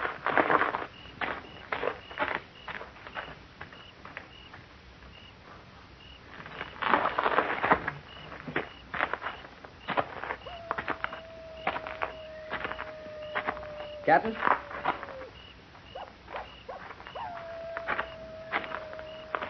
Mind if I say something, sir? I mind if anybody says something, Mr. Syberts.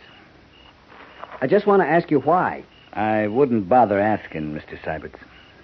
It's about the men, Captain. I have the right to speak out about the men. You've got the right. They're tired, sir. They've ridden 4 days out, 3 days back. We've been moving like someone was chasing us. Only no one is. Any other observations, Mr. Syberts? Yes, sir. Everyone stood his turn at picket duty.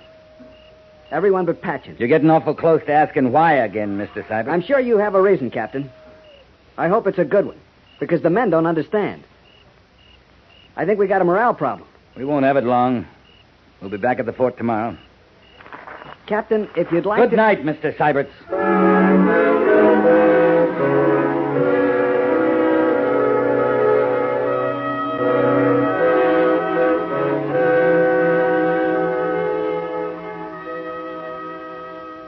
That all you have to say, Captain? It's clear. I'm asking for Patchen's transfer. But you won't say why. If you're talking about those forms you fill out, Major, put down for the good of company morale.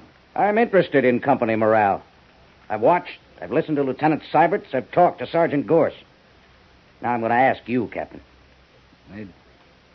It's personal. We haven't got room for personal quarrels, Lee. Oh, this is so little like you, I don't even believe it. Nobody who knows you believes it. You don't let these things happen. We're going to talk about that transfer? No, we're going to talk about morale. Well, suppose I transfer this man. What good would that do? You've got a company out there. They're going to be here whether Patchen's transferred or not. They watched this man get to you. As nearly as I can tell, he's been killing you with kindness. That's what he's trying to do. Why? Why? He hates my guts. Goes way back. No picket duty for Patchen. Why? I like my camp safe when I'm in hostile territory, Major. It'll be a lot of trouble to get his army record clear back to the war. But I'll go to that trouble, Lee, if you don't tell me.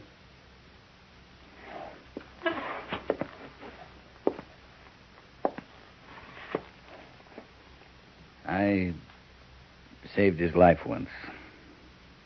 He's never forgiven me. That's an odd thing to say. It's the truth. I saved a lousy, gutless life.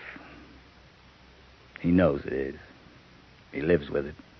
He served under you? I served under him. Patchen was an officer? Captain Joseph Patchen, New York Cavalry. Before I knew you, Major. Remember the little wars? Us on one side of a stream, them on the other. And both of you needing the water in between? Yeah, I remember. Yeah, 5 days and nights we sat there looking across at them, waiting. Just waiting. We had a little water. We could have held out. The men were doing fine. He ordered a charge? He didn't order anything. We just split wide open crazy. Took off after that stream before anyone knew what hit.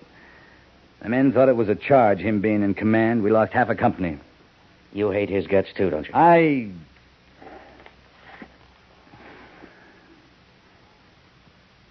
Every good man's got fear in him. I don't mind honest fear. I hate a coward, Major. You were commissioned on the field, Lee. Was it there? Yeah. You can't forget that either. Surely he was relieved of his command. Major Daggett, sir. Sergeant Gorse? Corporal of the Guard reports 2 deserters, sir. It's Patchen and Drury.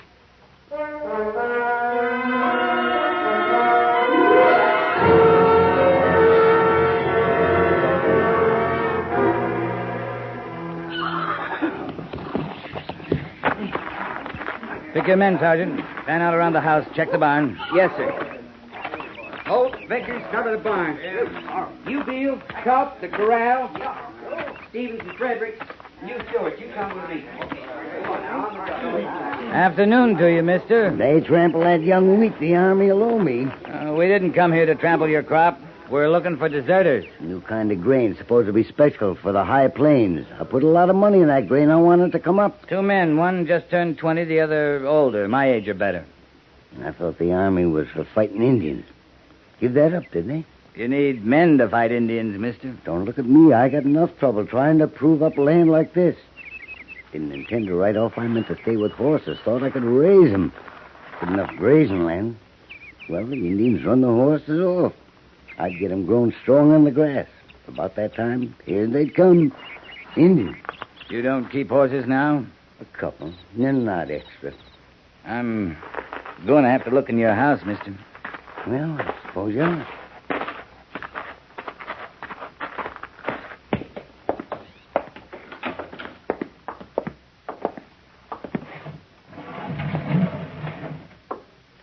How many did you say you was looking for?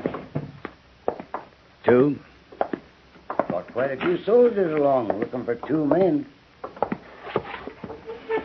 There's some kind of penalty for hiding soldiers who take a notion to run? The Army don't take kindly to it, mister. Couldn't shoot a body, though, could you? You've seen him? You don't see many folks out this way. You and your soldiers are more than I've seen in months. How long since you've been in Laramie Village? Oh, a long time. I stay pretty close here.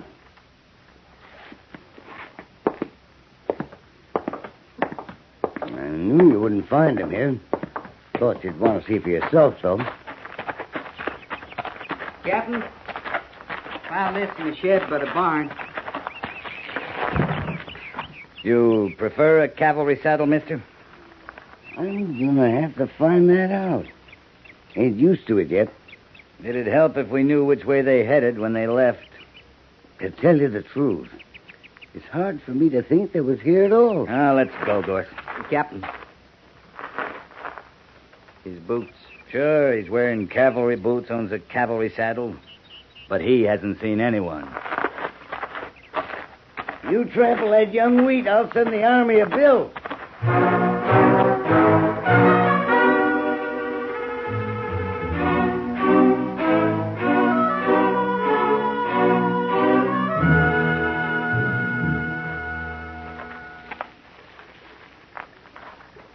You going up to the house at all, Captain?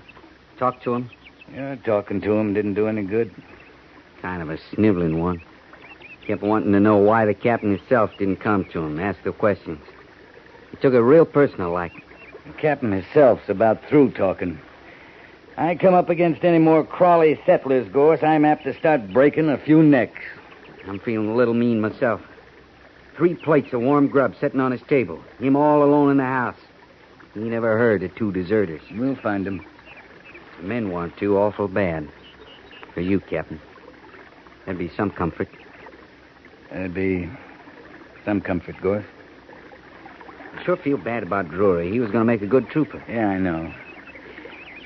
I thought sure Patchen would be out here near the stream. He gets an awful thirst sometimes. Let's check that barn again. Yes, sir. There's only about 2 hours of daylight left. I hate to give him a night's start in this country. We're not going to. Oh, Captain.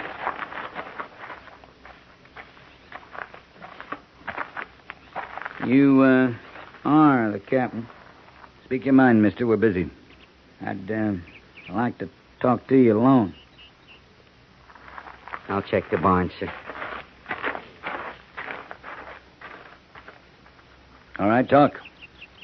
I've been sitting up in the house trying to remember. Ain't sure, but seems to me I read somewheres once that there was a reward for turning in deserters.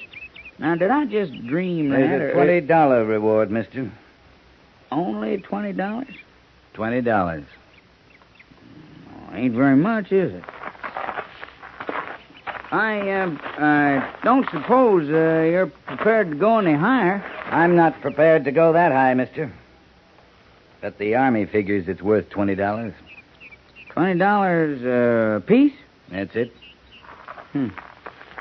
8 men looking for 2 men. And the total price on their heads is $40.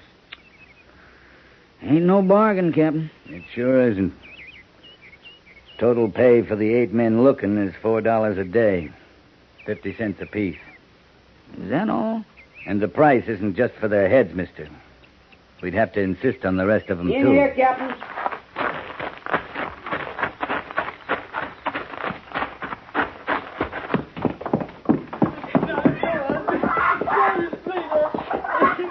He was in the loft. He called down to me, then he come down himself. Patching up there, too, boy?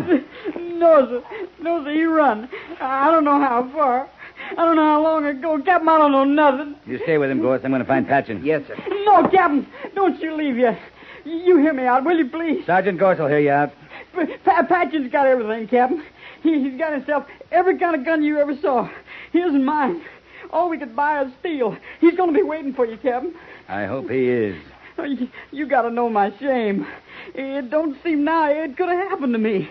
It worked on me so slow, I didn't even know it was happening. But I know now. I feel all the ugly shame of it. Talking's not much good now, Drury. I ain't talking to save myself, Captain. I know that ain't right.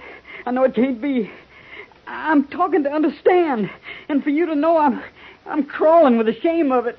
The crawling's uglier than the shame, boy.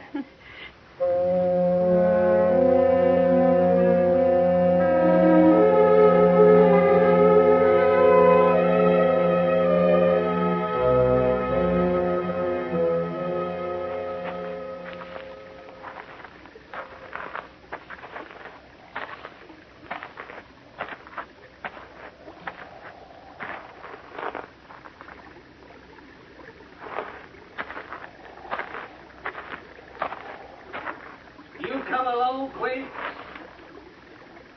I'm alone, Patchen. That'd be your way, wouldn't it? Big, brave, alone. You must be the bravest man there is, Quint. Come on down, Patchen. I ain't coming down. I waited too long for this. I'm staying right here, and you're staying right there. You got plenty water? Understand, I ain't aiming for you, Quint. I'm just trying out my arsenal. That was my pistol. You're never gonna last without water, Patchen. I got 2 canteens, mine and Drury's. You could hit me if you tried good. You got a reason for not killing me, Patchen? That last was my rifle. I got me a buffalo gun off the settler, blow you clean away. You wouldn't even leave no spot, Quint. Come on down. We're gonna do this slow, Captain. Just you and me. Maybe my shots will get a little closer to you from time to time.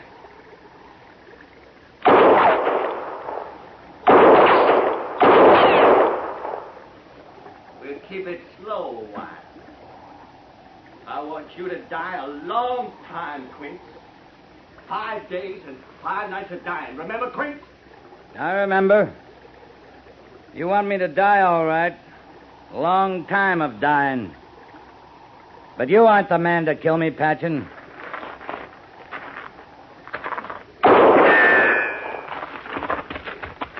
You ain't coming after me. You ain't that brave, Quint. Don't take a brave man to come after you, Patchen. Just take the man.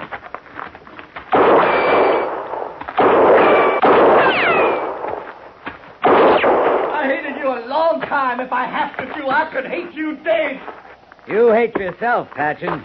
Wouldn't feel good killing me. You'd still have yourself. You're going to kill me? That what you coming to do? Kill me? Please. Please don't kill me. I'm not going to kill you, Patchen. Wouldn't feel good. Killing a coward. Get up.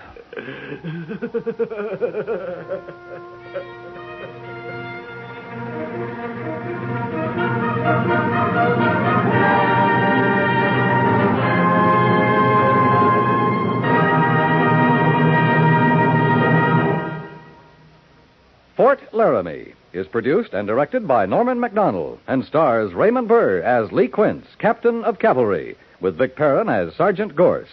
The script was specially written for Fort Laramie by Kathleen Height, with sound patterns by Bill James and Ray Kemper. Musical supervision by Amerigo Marino. Featured in the cast were Sam Edwards, Paul Duboff, James Nusser, and Herb Vigran.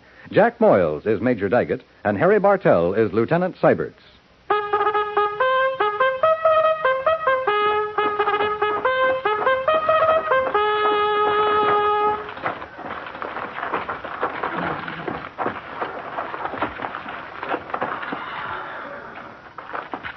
Company, 10-10.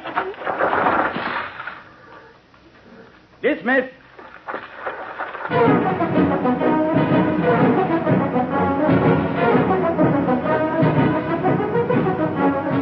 Next week, another transcribed story of the Northwest frontier and the troopers who fought under Lee Quince, Captain of Cavalry.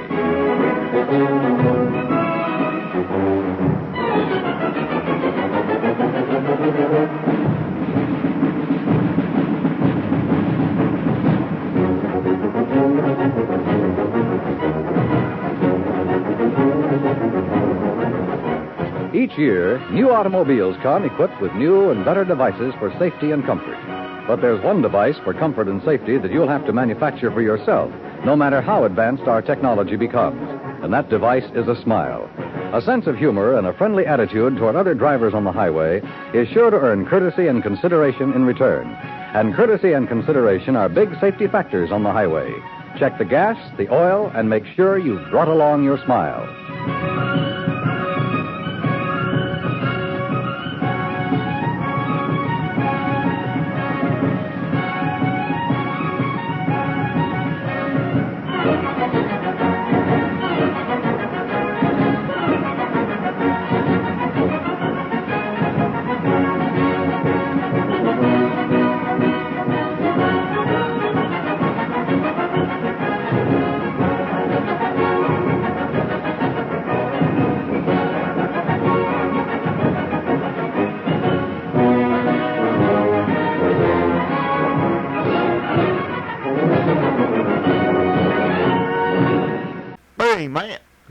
we check in with Fibber McGee and Molly next?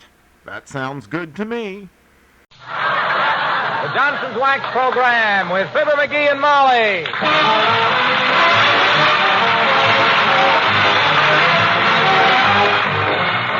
The makers of Johnson's Wax and Johnson's Self-Polishing Glow Coat present Fibber McGee and Molly with Bill Thompson, Gail Gordon, Arthur Q. Bryan, and me, Harlow Wilcox.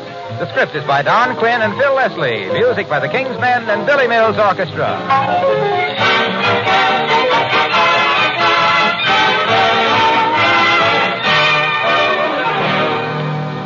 You'll see something new in your kitchen. Polishing floor wax.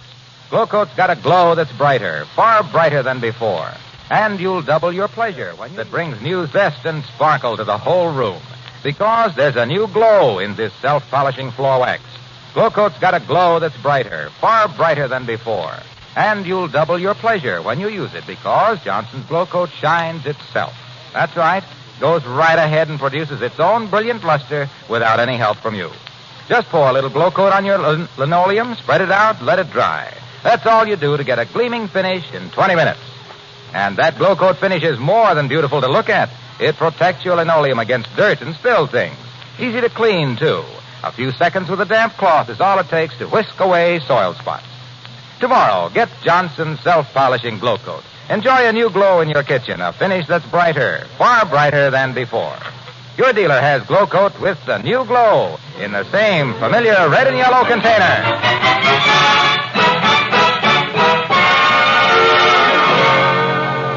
Well, with appetites at 79 Wistful Vista what they are, and meat prices what they are, any friend who drops in with 3 pheasants to be cooked for dinner rates a 21-gun salute, the good neighbor medal with bay leaf cluster, and the tender, loving regards of Fibber McGee and Molly.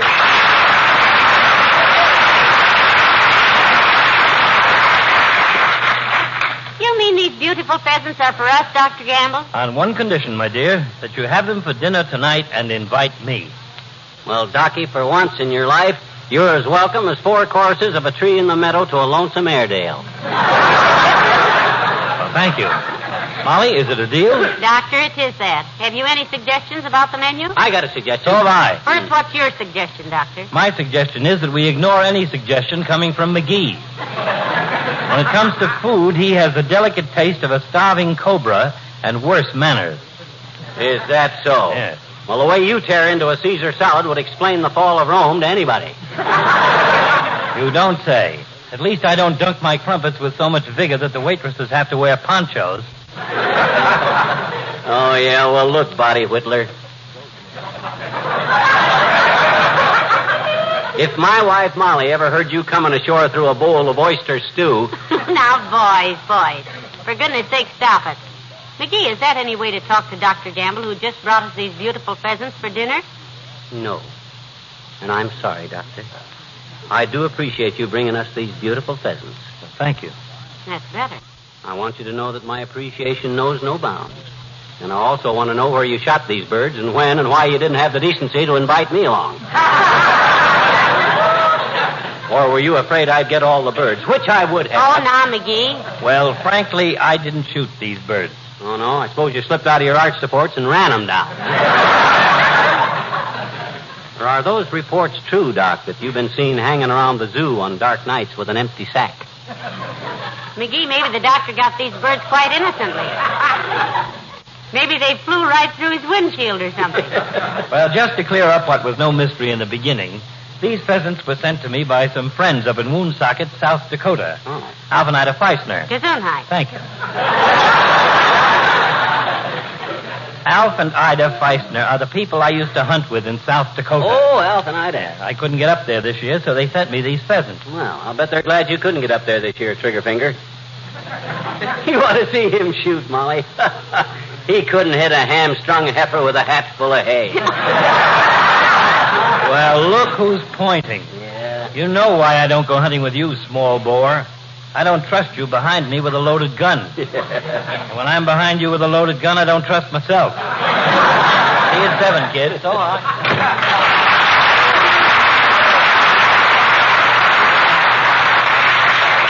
Oh, my goodness, aren't these beautiful pheasants, McGee? And all dressed and ready to cook. Yeah, that's going to save me a lot of trouble, kiddo. I'm going to use an old Indian recipe on these babies. You get the yams and the salad and the pie going, Snooky, and leave these birds to me. Now, wait a minute. Did I understand you to say you were going to cook these pheasants? Yes, sir. There's a certain way of cooking game birds that's terrific, if it comes out right.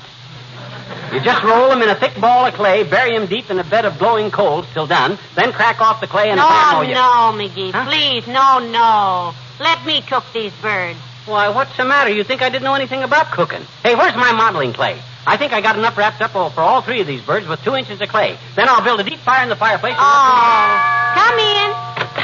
Hello there, kids. I was just... Hey, where'd you get the pigeon?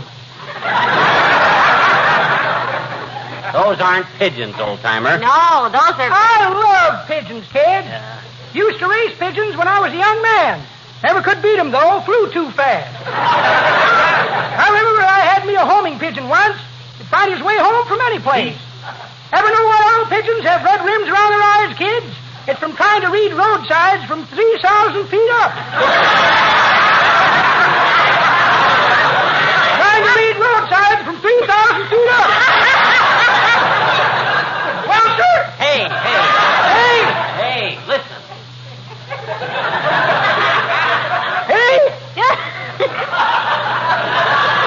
Mr. Oldtimer, these are not pigeons. These are pheasants. Dr. Gamble got them from some friends in South Dakota. Oh, that's great hunting country out there, kids. There's so many birds out there, it ain't considered sport to look where you're shooting. Minute you hear a bird go up, you shut your eyes, point your gun up in the air, and pull the trigger. You ever get any pheasants that way? Pheasants? Johnny, one day out there, I got 7 pheasants, 2 ducks, 4 quail, and a piper cub.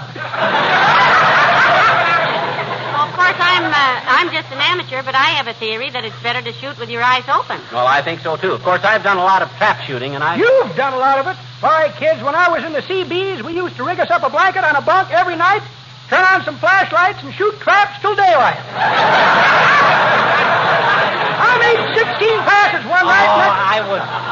I was talking about trap shooting, not crap shooting. Although you can get hurt either way if you don't know they're loaded.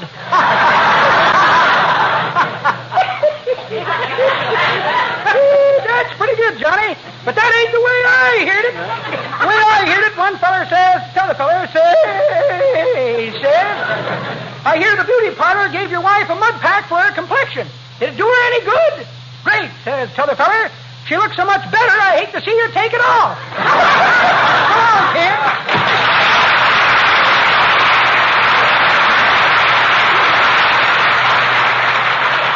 Well, I got to get busy building a fire in the fireplace and whip me up a bed of hot coals, and then I got to find my modeling clay and roll those pheasants in the modeling clay. Now, please, McGee, let Mother cook the pheasants. Huh?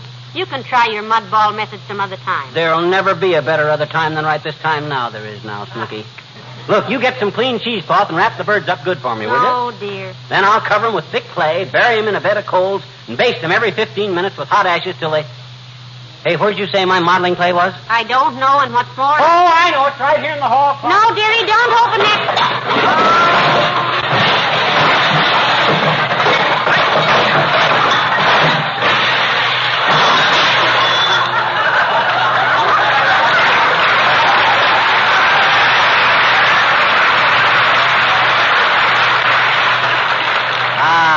Here we are, my old modeling clay. Well, you wrap the birds in cheesecloth, kiddo, and I'll build a fire.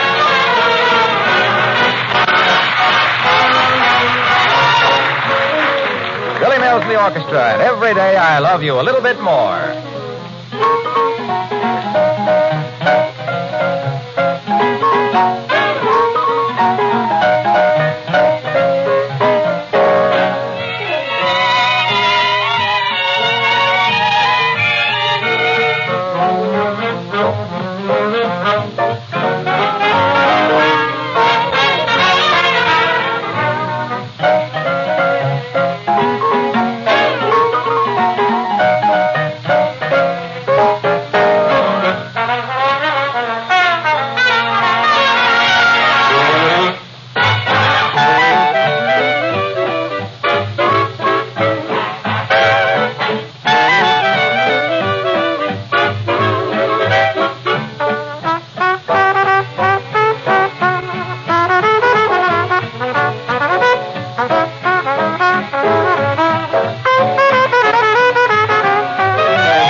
that does it, I guess. Look at these 3 big balls of clay, kiddo. Who'd ever know there was 3 juicy little pheasants in there waiting to be baked in a bed of glowing coals in our fireplace? Not me. Okay, hold the screen away from the fireplace, will you, while I drop them in the fire? Thanks.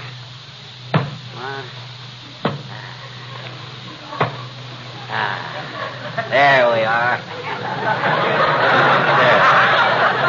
Now just watch those babies roast. You watch them, dearie. I've got to go get my pie started. Okay, kiddo. There goes a good kid. She doesn't think I know what I'm doing, roasting these pheasants in balls of clay. And she's so right. Somebody had to eat the first oyster, so somebody has to experiment. Come in. Hi, mister. Oh, hi, sis. What you doing, mister? What you doing? Watcha. I'm roasting some pheasants, Teeny. You know what pheasants are. Sure I do, I betcha. Our teacher told us all about the pheasants in history class. She did, eh? Yeah, she said that. I said she did, eh? Who? Your teacher. Did what? Told you all about them. About what? Pheasants. Where? In your history class. I know it.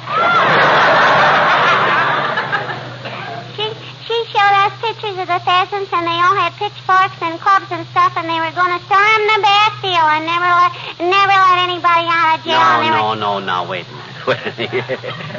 You're a little confused. I am? Those were peasants, you see. These are pheasants. Oh? They're birds, sort of like a partridge or a guinea hen. Oh? Gee, they look more like a mud hen. Where'd you get them, mister? Somebody sent them to Doc Gamble from South Dakota. Great pheasant country. I know it, I betcha. Mm-hmm. I've seen pictures of them with pitchforks, and they were going to storm the Bastille, wait a and they were... I'm talking about pheasants, not peasants. We got no peasants in this country, Teeny. We got poor people and rich people and country people and city people and all kinds of people in between, and anybody can try for something else anytime they want it, you see. I know it. Yeah.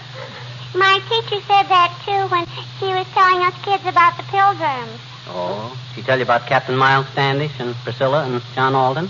Were they pheasants? No, they were pilgrims. Oh. Gee, tell me about them, Mr. William. Will you tell me about them? Well, I'll give you the yarn briefly. You see, this Miles Standish was toting the torch for Priscilla, see? But he didn't have the moxie to ask the $64 question, so he sends Johnny Alden to ask her instead, you see? And that was like sending a Doberman Pinscher for a pound of hamburger.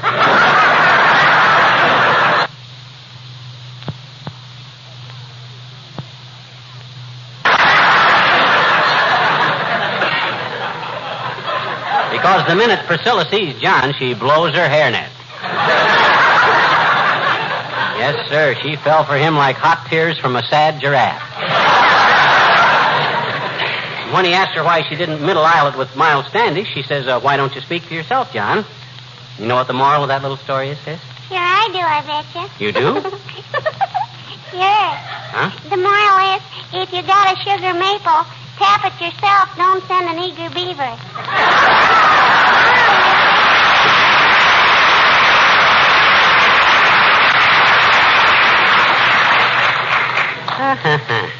Precocious child. Hey, Molly, got your lemon pie all made? Everything's under control, dearie. How are the mud balls doing? Just look at them. Snug as 3 thugs in the jug. That's one of the best things about this method of cooking. You don't have to keep prodding and poking at them. Just put them in the hot coals and let nature do the rest. Hand me that poker, will you? I'll nudge them around a little. Here you are. Thanks. Get a whiff of that. I still think that's an odd way to cook wild fowl. Just what is the advantage over the old-fashioned electric oven? Why, this method of cooking was invented by the Osage Indians, my dear. It was? And where are the Osage Indians today, you ask? Well, I reply with some dignity, they're sitting out there in Oklahoma getting filthy rich off of their oil wells. And how did they discover those oil wells? Oh. By digging for clay to cook with.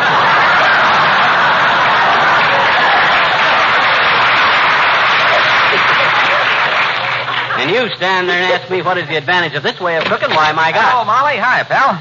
What's cooking? Just take a look in the fireplace, Mr. Wilcox. See the flames lapping around those three big lumps, Junior? Oh, roasting some grapefruit, are you, pal? That's just his way of cooking pheasants, Mr. Wilcox. An old Indian method, Junior. You wrap the birds in clay and put them in a bed of glowing coals, you see, and then you put them... Hey, those coals really glow, too, don't they, pal? Uh-oh, here it comes.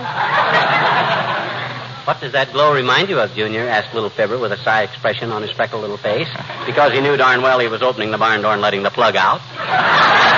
Well, I was just reminded of the beautiful new glow in Glow Coat. Yeah. Johnson's self-polishing Glow Coat, the polish that shines as it dries and gives so much added luster to even worn and shabby-looking linoleum. See what I mean? That same familiar red and yellow Glow Coat container has a brand new glow inside these days, a glow that adds years to the life of your linoleum. Hey, Waxy. Yes, pal?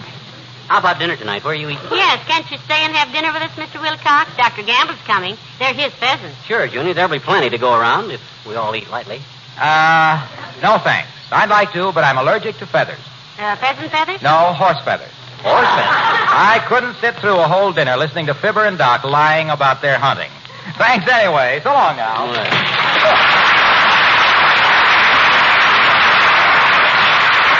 Who lies about who's hunting? My gosh, just because Doc Gamble is inclined to prefabricate a little is no sign that Inclined to what? Prefabricate. Tell falsehoods. Lie. Fib. The word is prevaricate, dearie. Huh? I thought prevaricate meant to rub out, eliminate. Like when they drop a bomb on something, it's completely prevaricated. No, that's eradicated. It is?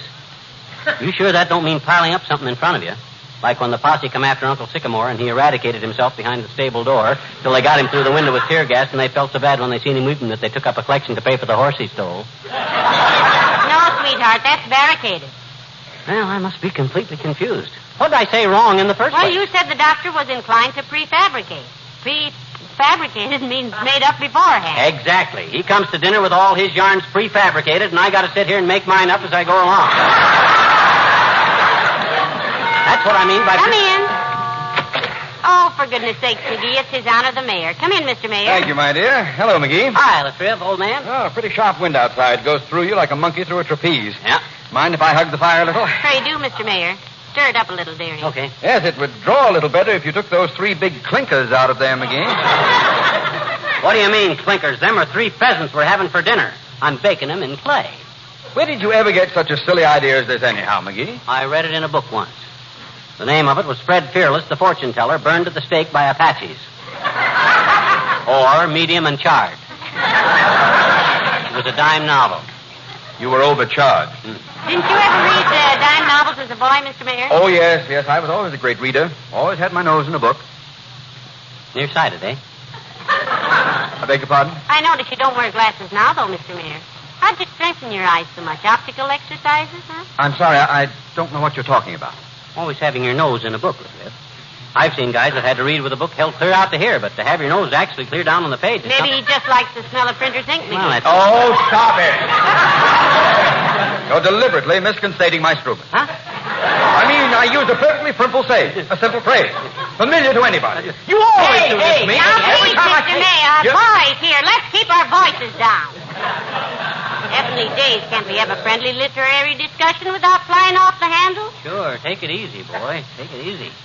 My gosh, if you want to keep your nose in a book and take a chance on getting it caught in the binding, that's your own business. You're Snozzola, kid. We just thought of... I tell you, I do not breed rooks. Huh? I read brooks. No. With my vine caught in a bearing, buried in a booking, I merely made a simple sum. No. A simple Timothy. No. When I said my bear was solid, my book was nosed. No. You were the one who said my book was nosed. My nose was booked. I didn't mean you. You were always trying to make... I wasn't. You were the... I wasn't.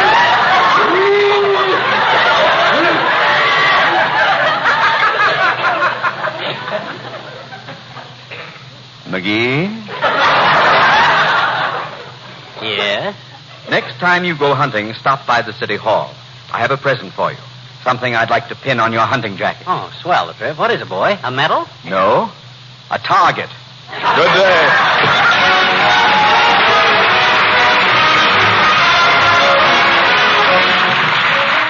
King's Men, and I've got 160 acres. Oh, where the mountains rise up to meet the sky, there's a spot that is all my own. I wouldn't trade it for a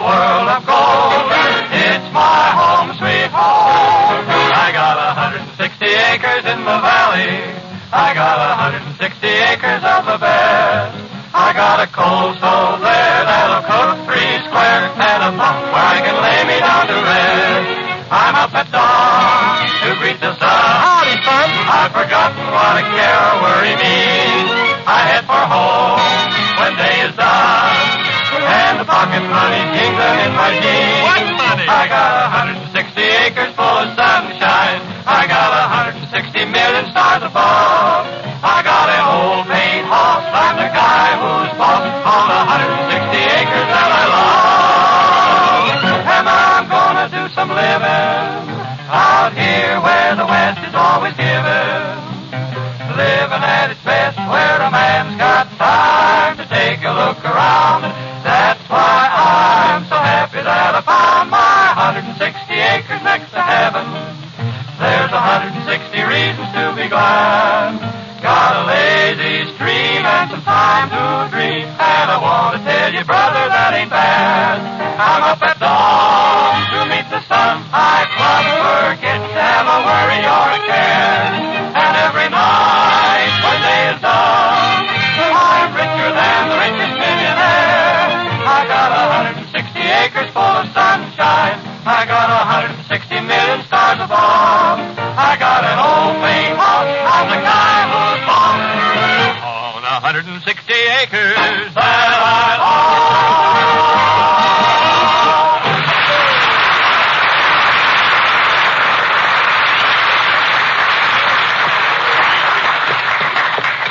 I hope Doc Gamble gets here on time, Molly. These pheasants will be ready to scrape out of the fire any minute now. How can you tell when they're ready, anyhow? Huh? Does the clay turn purple like a man smoking a meerschaum pipe? Oh, no. I just got to have a natural knack for cooking with clay, that's all.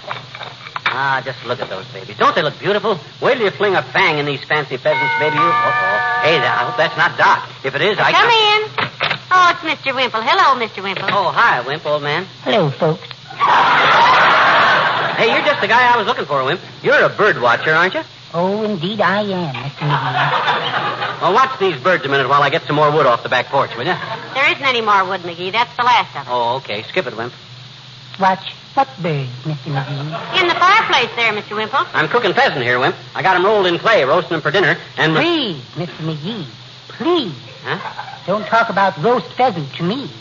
I am a bird lover. So is McGee a bird lover, too, Mr. Wimple. Yeah. He'll take a hot bird, a cold bottle of root beer, and a copy of Zombie Comics anytime and let the rest of the world go by. Yeah, and speaking of zombie comics, how are you and Sweetie Face getting along these days, Wimp?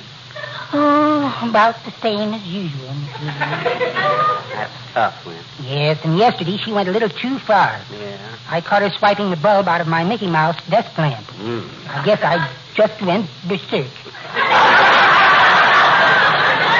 My goodness, Mr. Wimple, what'd you do? I picked up the lamp and then drew myself up to my full height, including my new elevator shoes. And then I looked her right in the belt buckle. Sweetie Face, I said. And when I said it, sparks shot out of my eyes. Boy, you must have been mad. No, I had my thumb in the light socket. You know me. I'm not one to hold a grudge. Well, good for you. Not against anybody that big. Besides, we do have our tender moments, Mrs. McGee. I'll bet you do. Yes. Just this morning, she called me her little caveman. Caveman, huh? How about that? Oh, I think that's cute. She says she's going to dig me a little cave in the backyard. 3 feet wide, 6 feet deep, with my name on a marble. Ooh, she wouldn't dare. I better run home and hide the shovel. Goodbye.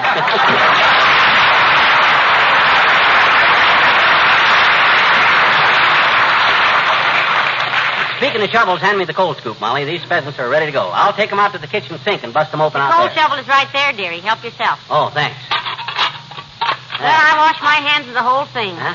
And before we eat dinner, be sure you wash yours, too. Okay. Ah, that's got 'em. Boy, oh boy, oh boy. When I crack the clay off of these babies, your taste buds will burst into full bloom. Heavenly days, what a dirty-looking mess. Look, why don't Hey, you... where's the hammer? I laid the hammer out. Oh, here it is. Now watch it, Molly. That's really baked hard, isn't it? That modeling clay must have... Didn't even chip it, did you? No. Don't break the sink now. My gosh, these things are harder to crack than who's who. Wow. Hey, Molly, they won't break. Well, watch it now, dearie. Huh? I've got to take up the rest of my dinner, and Dr. Gamble is due any Yeah, but I minute. gotta crack this clay. These pigeons are inside. Oh, my gosh, I busted the hammer.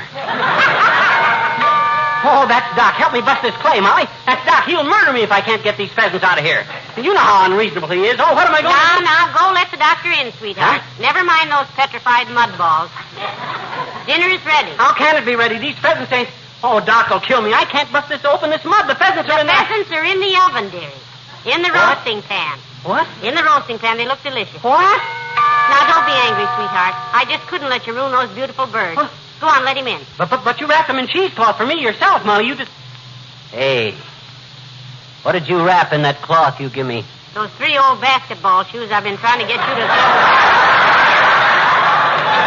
Oh, my gosh. Are you washed up, dearie? Yeah, as a cook, I guess I am. Come in, Doctor.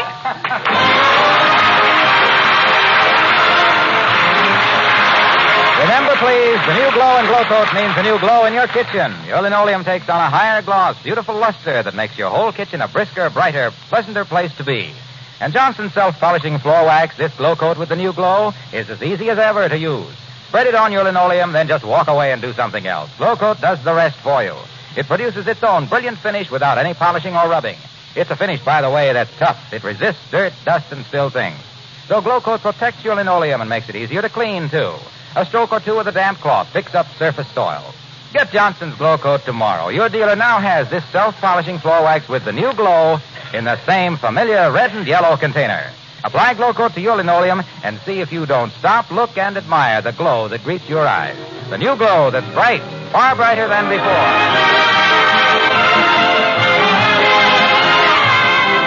Boy, I thought Doc Gamble would never go home, Molly. He seemed to enjoy himself, though, didn't he? Well, he should have enjoyed himself the way he shoveled in that pheasant. My gosh, did you ever in all your life see a guy eat like he did? Yes, once. When? Tonight. Who? Oh. Good night. Good night, all.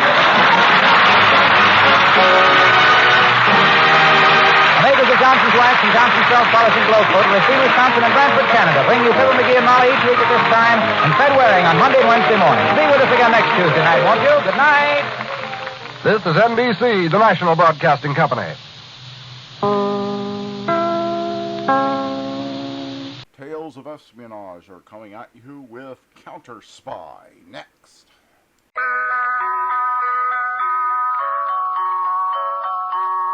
Pepsi-Cola, P-E-P-S-I.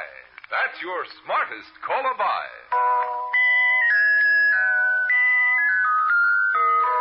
Pepsi-Cola presents Counter Spy.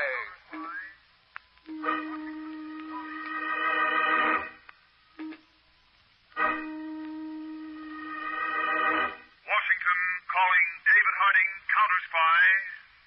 Washington calling David Harding, Counter Spy. Harding, Counter Spy, calling Washington.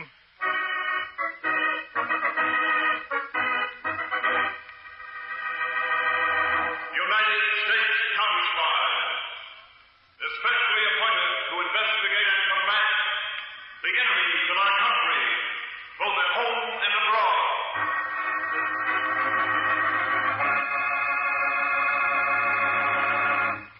Tonight, more facts in the case of the fabulous formula. A thrilling Counter Spy report to the American people. Brought to you each Tuesday and Thursday by delicious Pepsi-Cola. And now, another report to the American people. In your family's interest, listen to these findings, recently released by the United States Testing Company, Incorporated. After thorough and impartial tests, Pepsi-Cola proved of highest purity. Pepsi-Cola has more quick food energy and value, ounce for ounce, than any other leading nationally known cola. Yes, tested, compared against all other leading nationally known cola drinks, Pepsi-Cola won out. You get the best and twice as much in delicious Pepsi-Cola. And now to Counter Spy.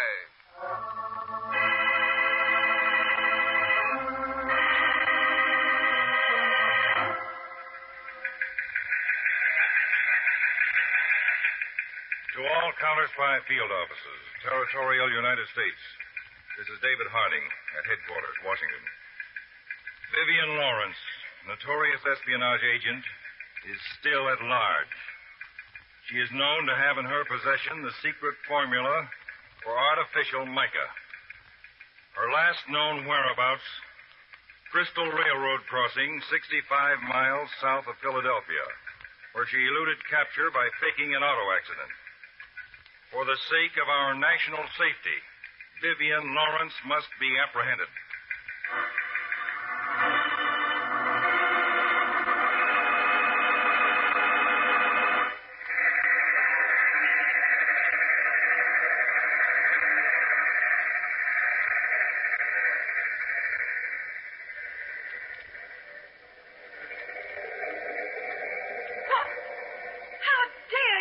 Into my compartment this way.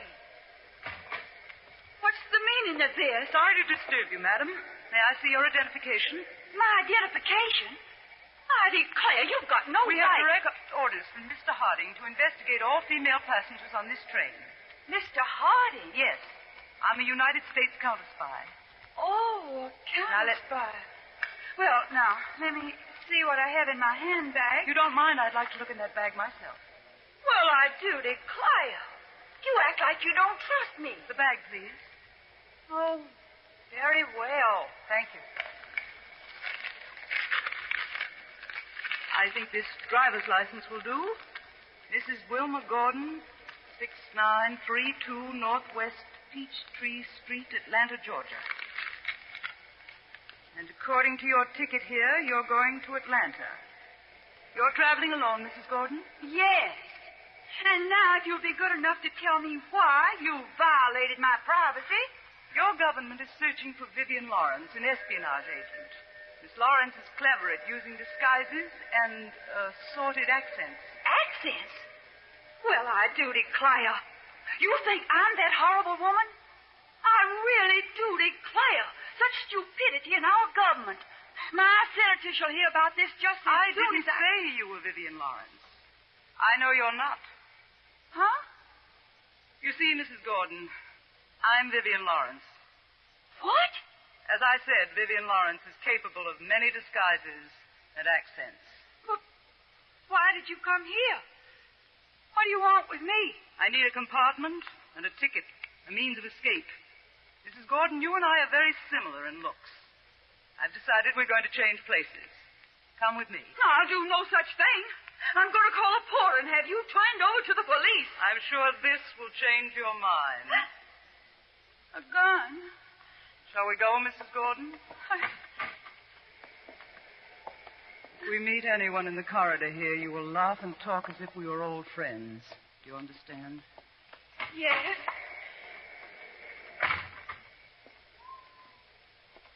The porter's coming. You'd better do exactly as I told you. That was a hilarious letter from Charles, wasn't it? Laugh as though you meant it. All right, you can stop now. Please let me go. I won't say anything. I promise. Open the door. We're going out on the platform. All right. Stand here near the outside door. What are you going to do? This first. Now, you can have your handbag back. Take it. All right, now, Mrs. Gordon, I'll tell you what I'm going to do. You're making a non-scheduled stop. You're going to make me get off this train? The way the counter-spies will see it, Vivian Lawrence, in an attempt to escape, jumped off this train. No! No! Please don't do this to me! Goodbye, Mrs. Gordon. For heaven's sake, don't! I think no!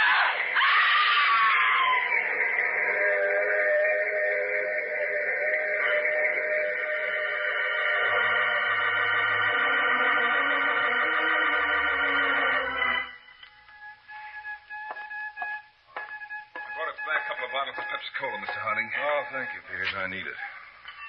Dave, you've been here in communications all night. A little shut-eye wouldn't do you any harm. Pepsi tastes mighty good, Peters. You weren't even listening to me. Oh, there's no sleep in me, really. I'm standing by till we hear something on Vivian Lawrence. What gets me, Dave, is where could that dame have disappeared to after she faked that auto accident at the railroad crossing? Oh, Mr. Harding. Yes? Agent Braden's on the wire from Bay City with an urgent call. I've switched it to your desk here. All right, Miss Evans, thank you. Harding, go ahead, Braden. I just got a call in the field office here from the local police, Mr. Harding. A woman answering Vivian Lawrence's description was found alongside the railroad tracks 20 miles south of here. She must have jumped from a train. The body's pretty much banged up. Peters and I'll be right down there by plane. Braden, are they sure it's Vivian Lawrence? Oh, you don't have to worry about that, Mr. Harding. They found a handbag nearby with papers in it. The papers are labeled Formula for Artificial Mica.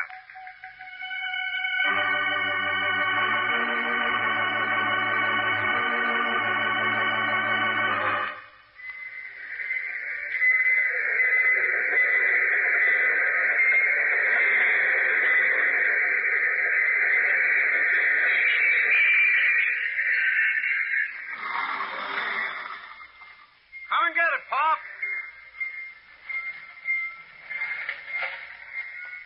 Howdy, young fella. Here's a fat bag of mail for you this trip, Pop. Thank you, son. Mighty lot of postcard reading in that bag for you. I gave up reading folks' postcards years ago, son. Nothing new took place here in Galesport since the flood of 28. Since the flood of 28, huh? I'll see you tomorrow, Pop.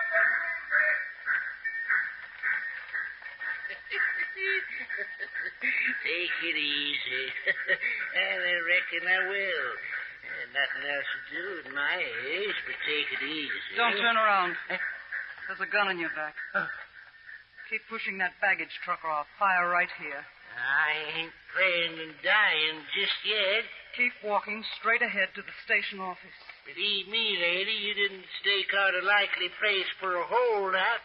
Nothing much here in Galesport in the way of pickings. I think you're mistaken. I think Galesport has everything I want. Just about everything.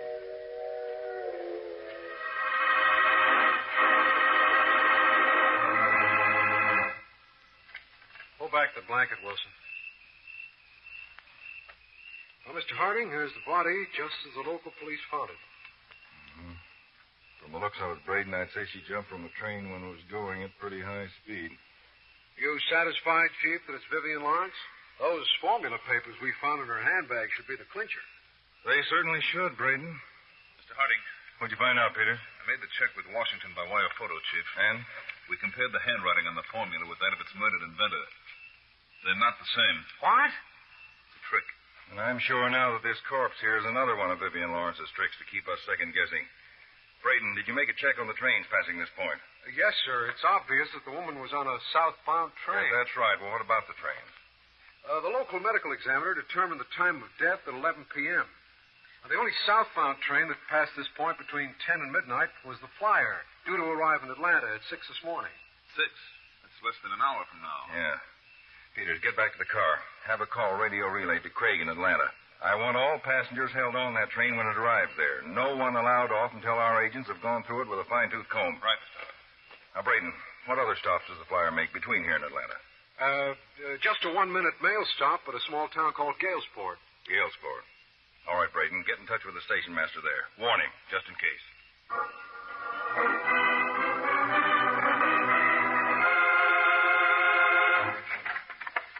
Inside, quickly. Lady, if you're figuring I keep any money here in the Galesport station office, you're mighty mistaken. I want only 2 things from you. The key to your car and information about the Olympian Carnival. Now, I reckon that ain't much, considering the trouble you've gone through. The key to my flivver's right here in the telegraph desk. Now, about the Olympian Carnival. I hear it's scheduled to open near here tomorrow night. That's right. The ballpark between here and Ferndale, out on the turnpike. Telegraph message coming in this time of the night. I want to know what that message is. Okay, lady. Attention, station master. Counter spies warn you. Be on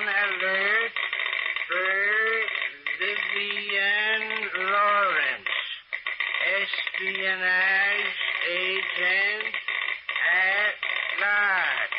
Say. Keep on. Possibility she may have gotten off flyer at your shop. Report any information immediately to Bay City Counter Spy Field Office. And that's all, Miss Lawrence. So, you're that dirty spy the government's looking for, eh? I read all about you in the town. And don't try any tricks. I happen to know the Morse code. Get at that telegraph key. You're sending an answer to that message. Sit down. Woman and no woman, if you didn't have that gun, young lady, I'd beat the feathers and tarnation out of you. But I do have the gun. And you'll telegraph exactly what I tell you. Now begin. Woman answering description of Vivian Lawrence appeared at station right after flyer made mail stop. A woman answering description of Vivian Lawrence appeared at station right after flyer made mail stop. She asked for information on trains going north to New York. She asked about trains going north to New York. What's that supposed to mean? Keep tapping that key. She seemed desperate. She seemed desperate. Well, that all? That's all. Except for this.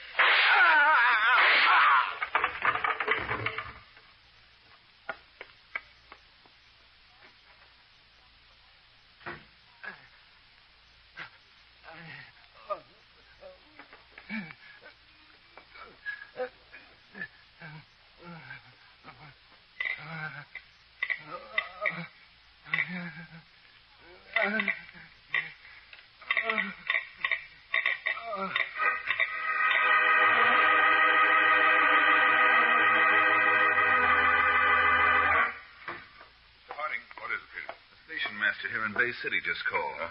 A few minutes ago, we got a telegraph message from the Galesport station master saying that Vivian Lawrence was there. She asked about trains going back towards New York, but a funny thing happened. What do you mean? Right after the first message from Galesport came in, a second followed. It said, disregard previous message. Find Vivian Lawrence at... Then it stopped with the letters O-L-Y-M-P. O-L-Y-M-P? Yes. They've been trying to contact the Galesport station, Dave, but so far no answer. I told them to keep trying. Well, come on, Peters. We're not going to wait. We'll get our answer direct at the Galesport station.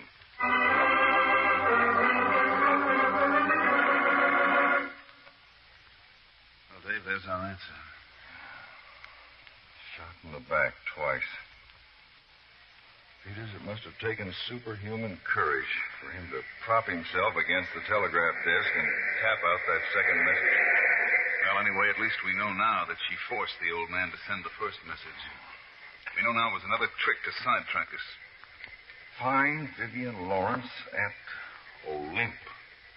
He had only just enough time to finish the message. Well, Peters, we're going to finish that message for him. Contact Central Analysis in Washington. I want the name of every city, town, and hamlet in this country whose name begins with the letters O-L-Y-M-P. Have them radio the list to us here immediately.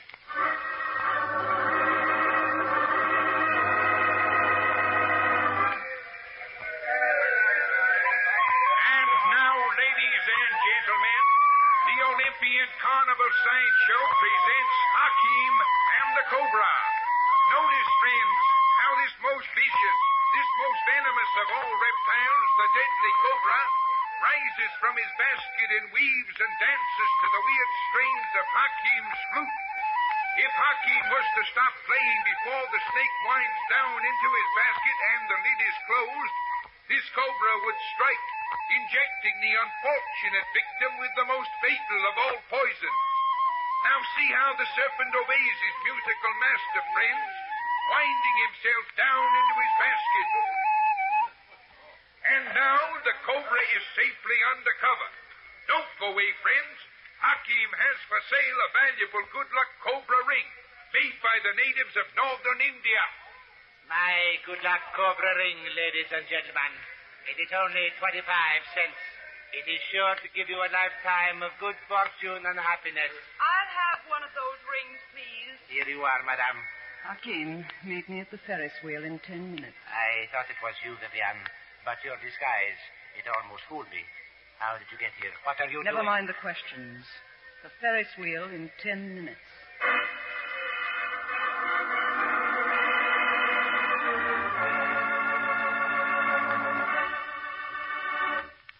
In a moment, back to Counter Spy, presented by Delicious Pepsi-Cola. Have you heard about those tests by that famous laboratory? Have you heard the latest news in the Pepsi-Cola story? Yes, there's big news about Pepsi. The cola you've always known was most delicious. The cola you've always known was best value is now shown to be the cola of proven highest quality. That's right. The U.S. Testing Company Incorporated reports you get more quick food energy ounce for ounce in delicious Pepsi-Cola than any other nationally known leading cola drink. Yes, your Pepsi is really tops. Tastes the tops, is the tops, and gives the most. So go ahead, enjoy that extra zing and bounce delicious Pepsi gives you. Insist on it wherever you may be. When you stop at the fountain, make sure you say, Pepsi, please. When you stop at a stand, make sure you say, Pepsi, please. And at the store, get Pepsi in the money-saving carton of 6 big 12-ounce bottles. Pepsi's 6 bottles serve 12 refreshing glassfuls, twice as much. So save money and get the best. Come on, sing the Pepsi song with us. Pepsi-Cola, it's a spot. 2 full glasses, that's a lot. Twice as much and better, too. Pepsi-Cola is a drink for you. Delicious Pepsi-Cola. Delicious Pepsi-Cola. Delicious Pepsi-Cola. Delicious Pepsi-Cola. And now, back to Counter Spy.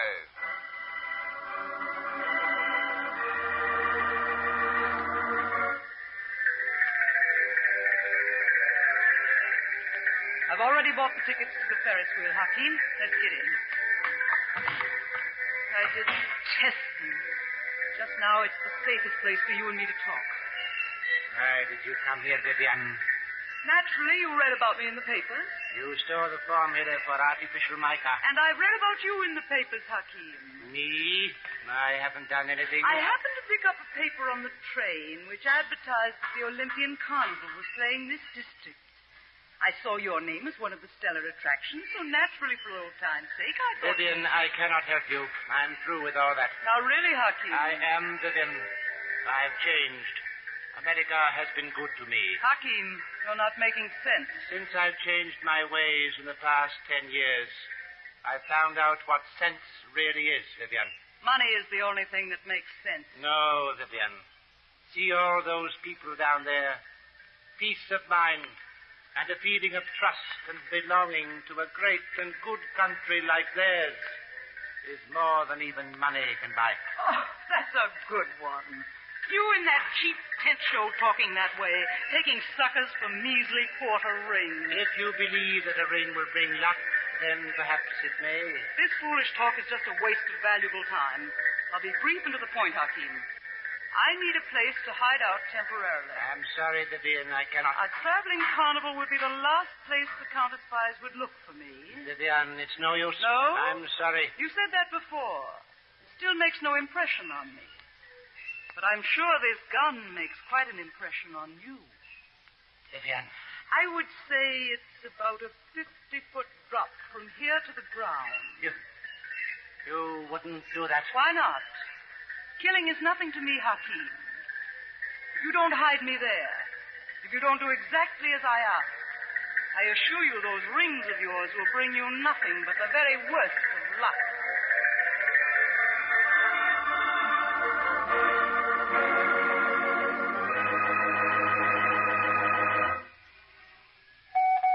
Braden in Bay City Field Office to David Harding, Control Car C7, Galesport.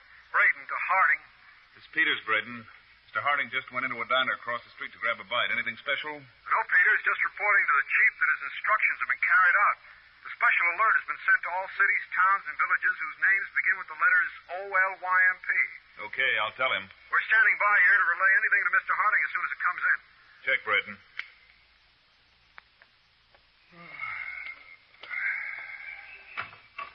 Get it started, Peter. Dave, I thought you were so hungry. I had a sudden change of appetite. Head straight out this street. You hit the turnpike. What's this all about? Vivian Lawrence, maybe. What? I happened to pick up the local paper back at the diner. In it, I saw an item announcing the opening tonight of a carnival on the turnpike between here and Ferndale. A carnival? The Olympian Carnival. Olympian? OLYMP. Could be, Chief. It very well could, Peter. Open her up wide.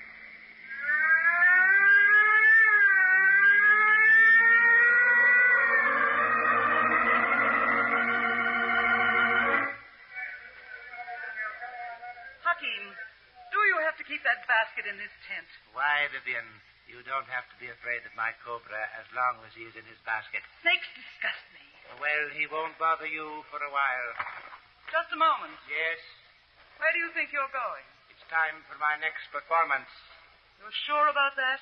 You don't trust me? What do you think? But, Vivian, you cannot afford to keep me here under watch. If I don't appear at the show tent, they'll come here to see what is wrong. I know that. But just remember, Hakeem, I expect you to go directly to the show tent and return here without any stops. Is that understood? Understood, Vivian.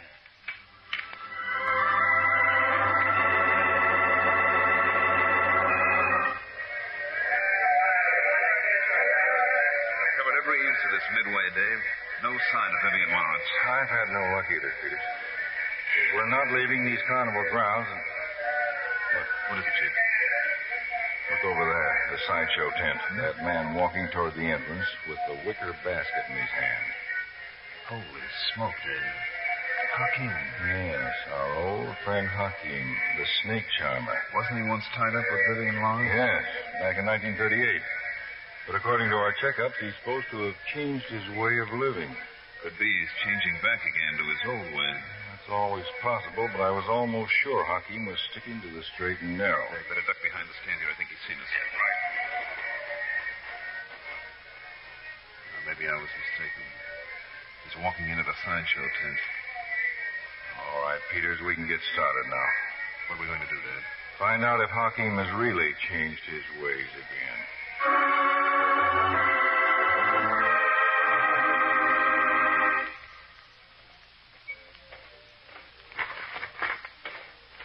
What took you so long, Hakeem? Vivian, you've got to get away from here. I told you I'm staying. But he's here at the carnival. He? Who are you talking about? David Harding. Harding? I saw him as I entered the sideshow tent. I didn't want to arouse suspicion, so I went through with my performance. Put that snake basket down, Hakeem. Put it down. I don't understand. You understand this gun, don't you? Now do as I told you. And don't move from that spot. I want you to stand right under the light where I can see that sly face of yours. But what is wrong? You wanted to get rid of me. You tried to protect yourself. You called Harding. You told him I was hiding here. No, Vivian, no. I just happened to see him on the midway. I should have known you'd try something like this. But you're not getting away with it.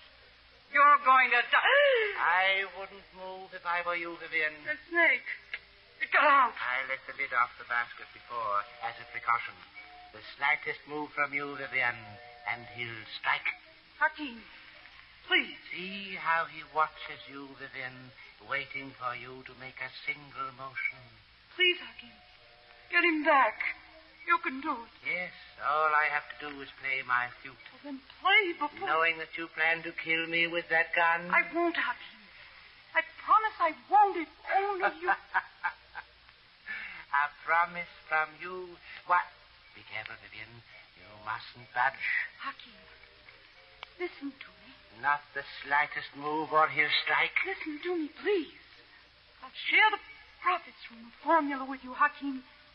If only You're not one to be trusted, Vivian. You can trust me now. You can. How do I know you even have the formula? For all I know... I do have the formula, Hakeem. It's right here in my coat pocket, please. Stand where you are, Miss Lawrence. It would be just as easy to kill another snake. Drop that gun. I'll get it, Chief. You heard everything, Mr. Harding? Yes, Hakim. We waited until we were sure she had the formula papers with her. Thanks for all your help. I was glad to prove to you, Mr. Harding, that I'm really on the right side. And I was right. You did call the counter spy. I would have, Vivian, but they came to me first. Sorry I had to kill your Cobra, Hakim, but we wanted to make sure of taking this woman alive. Oh, you didn't have to worry about that Cobra, Mr. Peters. His fangs were removed years ago. Removed? Then he wouldn't have... That's right, Vivian. All your fears were for nothing. Yes, Miss Lawrence, you were tricked by a toothless cobra. But we have laws in this country especially designed for people like you, laws with very healthy, strong teeth in them.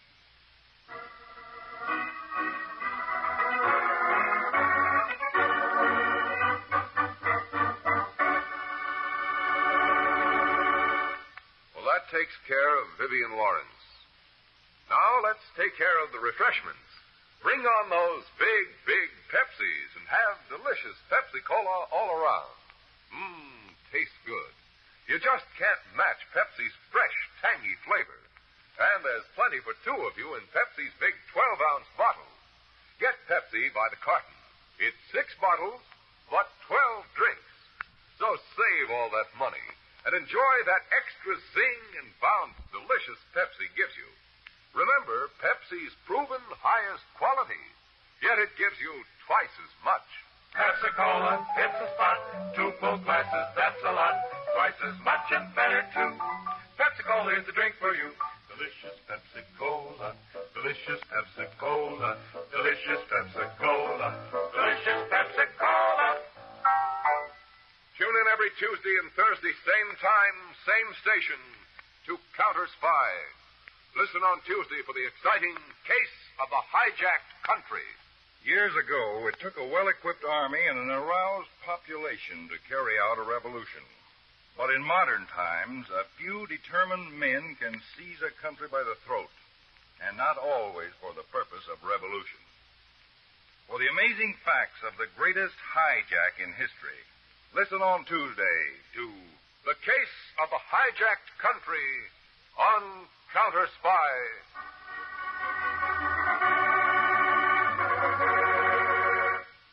Tonight's Counter Spy program originated in New York, was directed by Marks B. Loeb, dramatized by Edward Adamson, and featured Don McLaughlin and Mandel Kramer, with music by Jesse Crawford. This is Jay Jackson speaking. Counter Spy is a Phillips H. Lord production for Pepsi-Cola. H. Lord production for Pepsi-Cola. H. Lord production for Pepsi-Cola. H. Lord production for Pepsi-Cola. Now it is time to go back to Dodge City with Gunsmoke.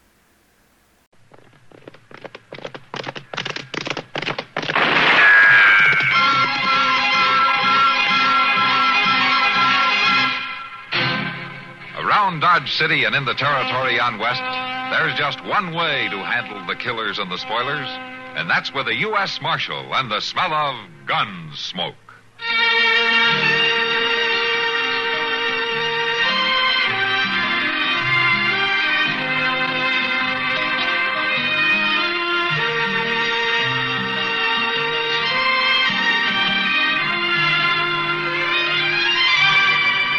Gunsmoke, starring William Conrad.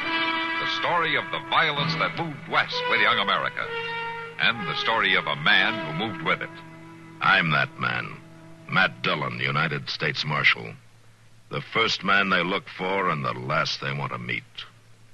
It's a chancy job, and it makes a man watchful. And a little lonely.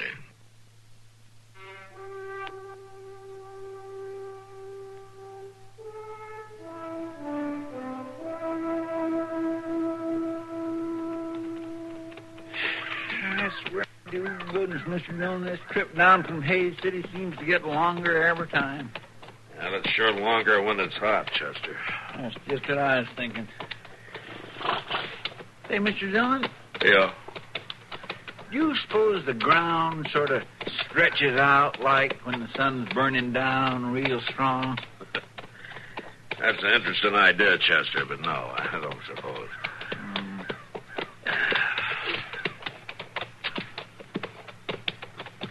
Hey, Chester. Look over there. Yeah, smoke. Something on fire out there. Yeah. Come on, let's go see what it is.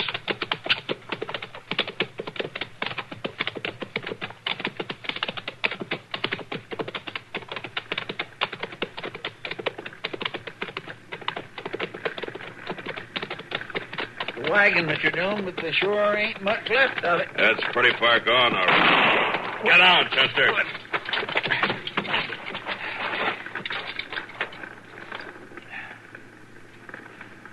I don't rightly see where anybody could be. Maybe he's down on the other side of the wagon. You just keep your head low, Chester. Hey, down, Chester. Just don't seem right. Nobody's shooting at us. Nobody's shooting. Listen there. Those cartridges are gone off by themselves, Chester. What? They're in the wagon. The fire made them explode. Well, I guess maybe that... Guess that could happen, all right.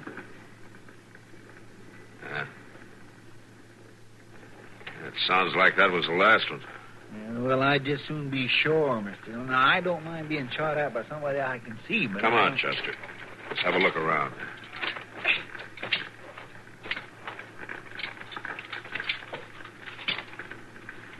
Well, looky here, Mr. Dillon. What?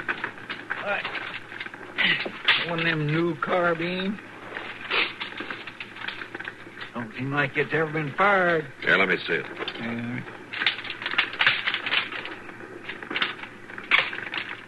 Yeah. That's a new Army model, Chester. Don't look like no Army wagon over there, though.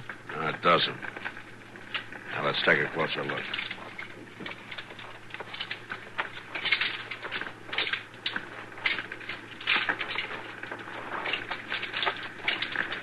It sure is a mess, ain't it? Stuff thrown all around it. Gracious, don't it smell, though? You know what that is, Chester? That's whiskey. It must have exploded. Soaked everything. Whew, that sure is a terrible smell. Must have been terrible whiskey.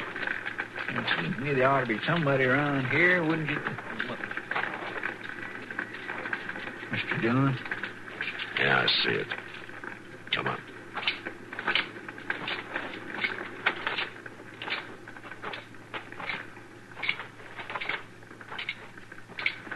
He was half head.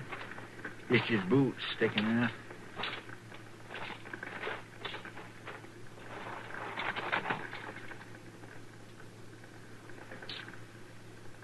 He's dead, Mr. Dillon. Yeah. Shot in the back. Maybe one of them exploding shells got him. No, Chester. From the looks of things, somebody shot him before that. It looks like he was trying to get away, don't it? Well, I hope the woman made it. Woman? What woman? The woman who belongs to the things that are strewn around here. Oh, yes, sir. You reckon they shot her, too?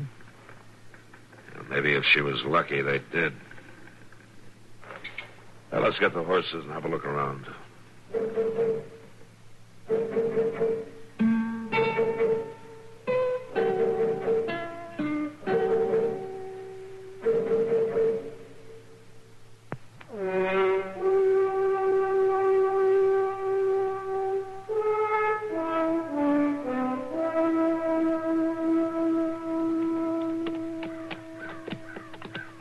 Ain't likely we'd find her now, is it, Mr. Dillon?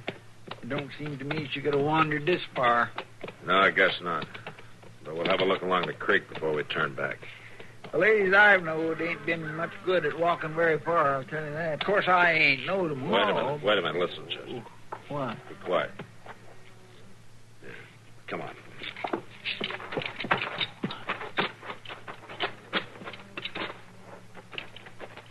You're down the bank here.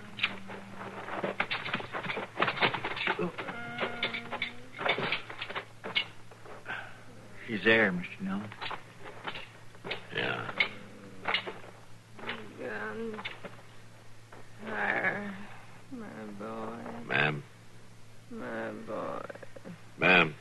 We've come to help you. Guns. My boy. Dead. Yeah. We know that, ma'am. Are you hurt? Running. To die. You're not going to die, ma'am. She sure ain't making no sense. No. Here, help me turn her over, Chester. Take it easy.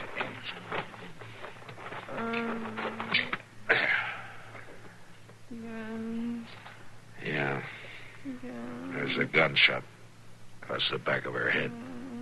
Is sure bad? I can't tell, Chester. We better get her to Doc.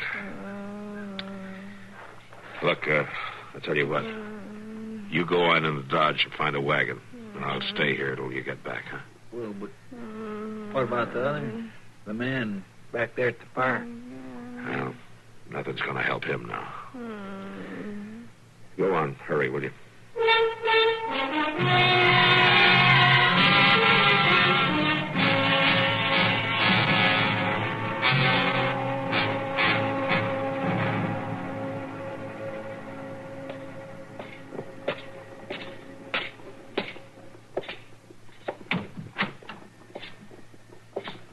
Hello, Mac. Come on in. No, thanks, Doc. Now, how is she? Well, I don't know, Matt. No, what do you mean? I've checked her over, but I'm not sure I can tell you if she'll make it or not. That wound must have been worse than it looked. It's not the wound so much. Well, of course, that's part of it, but it's more her mental state. I can't get to her. I can't even get her name out of her. When do you think she might be able to talk, Doc? I don't know. These things can go either way. She could suddenly snap out of it, or she could suddenly sink deeper. I just don't know. Well, you let me know if there's any change, will you, Doc? Sure, I will, Mac. Because without her help, I'm never going to know what happened out there.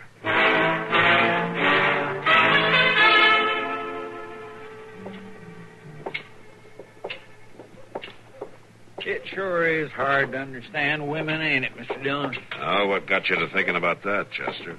Well, that woman we picked up near that fire. What about her? Well, she just kept going on about her boy all the time, and I tell you that fellow we buried wasn't no boy. He was 50th years a day, I'll bet you. Now, Chester, some women just go on thinking like that. Hey, wait a minute. Oh, now, Mr. Dillon, ain't we going in here for a beer? I'm as dry as can be. You see that horse tied there? Sure I do. Look at the gun in the boot.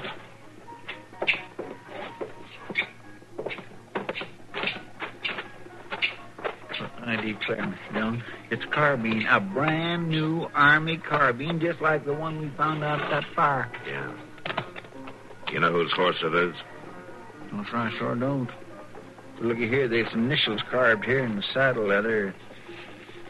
I-R, or either L-R. No, it's J-R. Oh. J-R. All right, Chester, let's go in.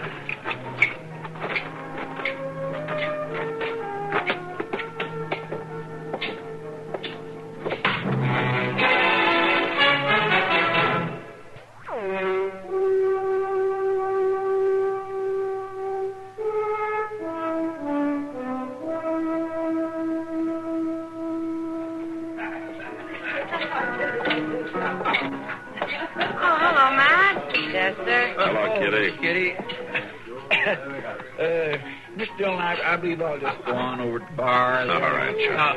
Of course, if you need me. I'll holler. Thank you. Well, Mac, your trip took a little longer than you planned, didn't it? Yeah, we ran into a little trouble on the prairie a few miles from town. Huh? Bad trouble? It was bad enough. Kitty, anybody around here today with the initials J.R.? J.R.? Yeah. You're not looking for Johnny Ringo, are you? No, I hope not. No, try again. J.R. Oh, well, sure. Joe Ramsey came in. I don't know what he needed with a saloon. No? What do you mean? He already smelled like the inside of a whiskey barrel. He did. Is he still here? Yeah, way back there. What? Table near the end of the bar. You see? You know which one he is? I can tell. See you later, Kitty. All right.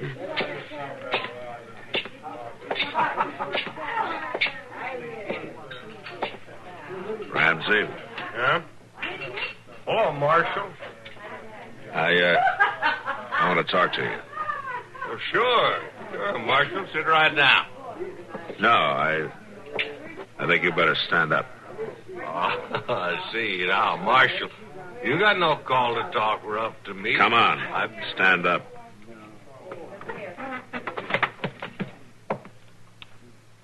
I ain't done nothing. Where did you get that Army carbine?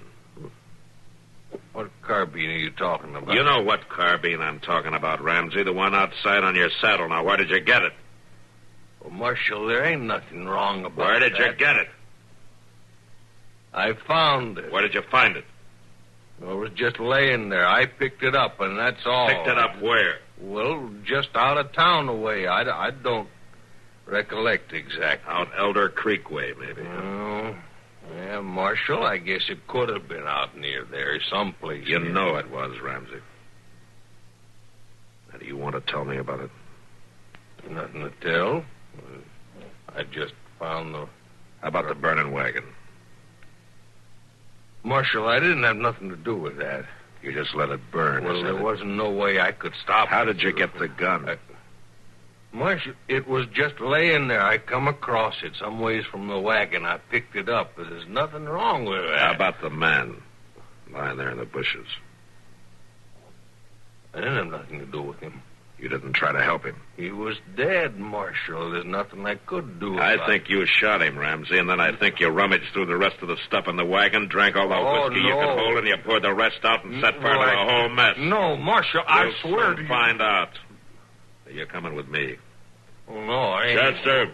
Yes, sir, Mr. Dillon. I'm taking Ramsey to jail. You take care of his horse and bring along that carbine, will you? Yes, sir. All right, come on, Ramsey.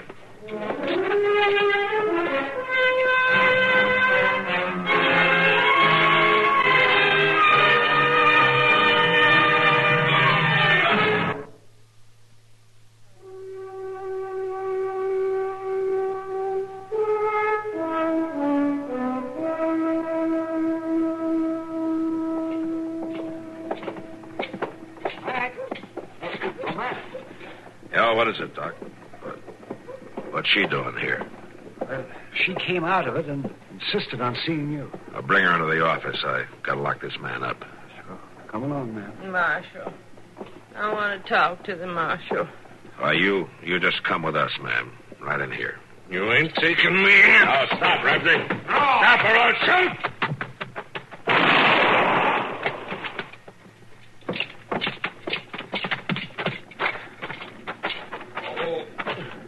Oh, shoot a man down. You shouldn't have run. Doc, is he hurt bad? No, I don't think so. Oh. You just winged him in the arm. All right, come on, Ramsey. Get up. Doc can take care of you after you're in jail.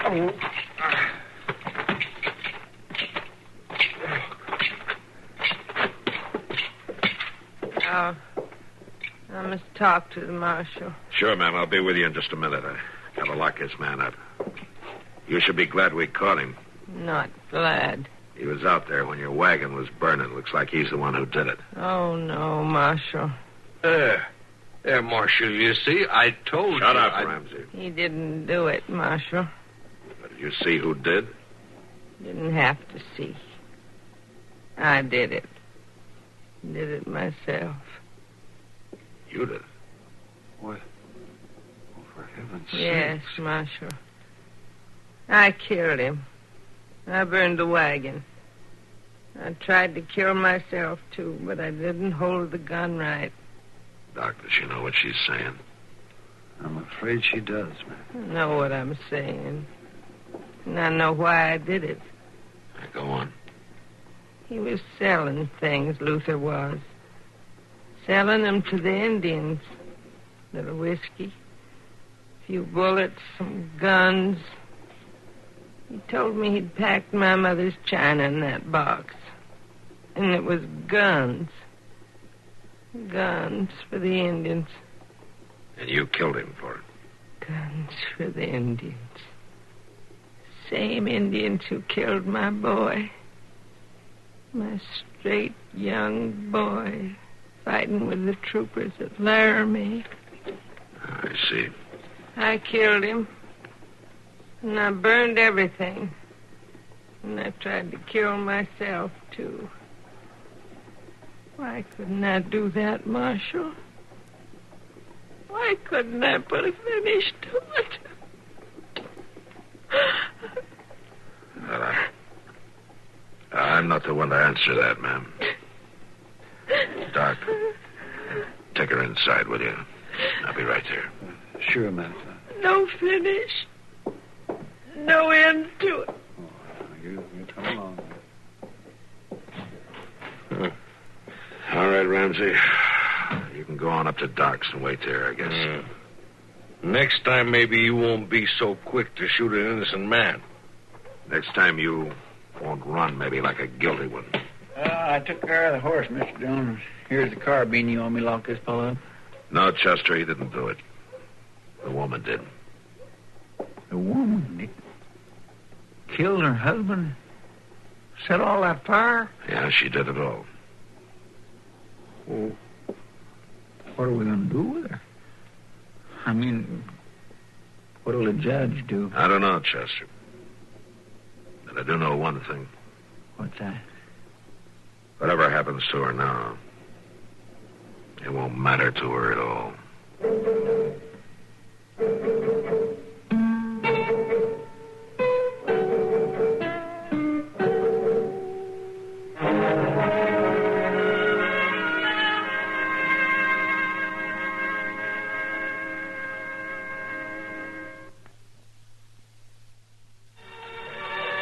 Gunsmoke. Produced and directed by Norman McDonald, stars William Conrad as Matt Dillon, U.S. Marshal.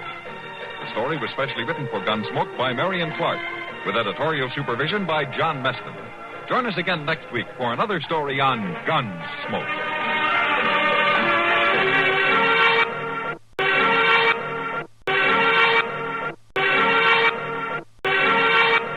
Our next guest will give you the laughs. Just don't ask him to lend you money.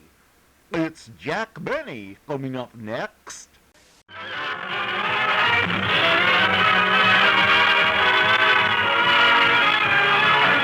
Starring Jack Benny with Mary Livingston, Phil Harris, Rochester, and yours truly, Don Wilson.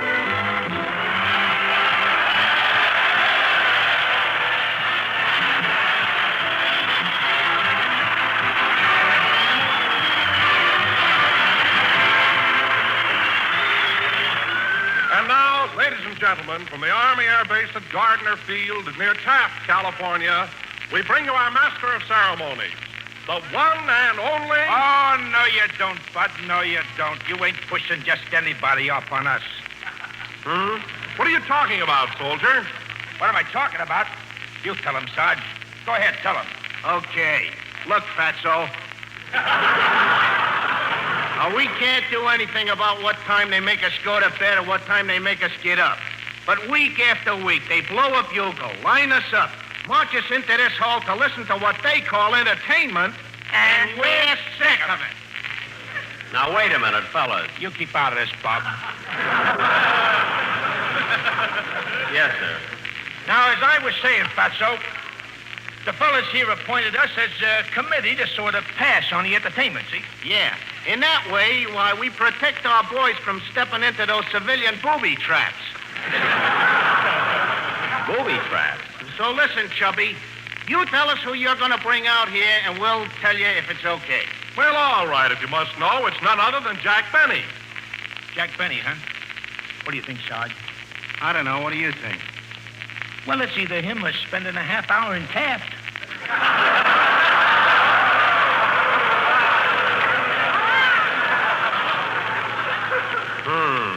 All Now let's give him a break. Maybe he brought some dames with him.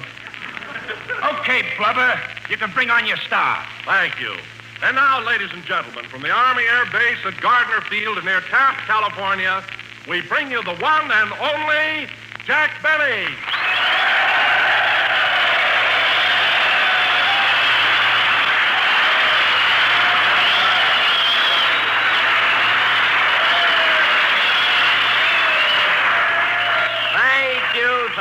Thank you. Hello again. This is Jack Benny talking. And Don, isn't it nice being out here at Gardner Field, situated on the shores of beautiful Lake Buena Vista? Imagine being stationed in a place where you can go trout fishing, swimming, and diving. Oh, hubba.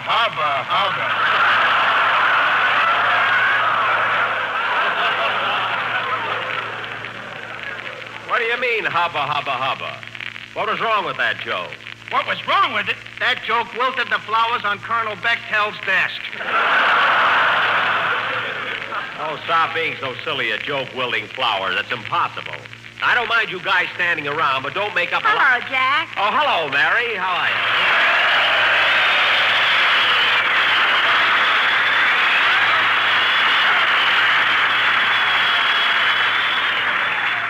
I'm glad you got here, Mary. Now maybe we can get on with the show. Yeah, but you know, Jack, the strangest thing happened just now. Really? What was it? As I walked in here, the flowers in my hair wilted.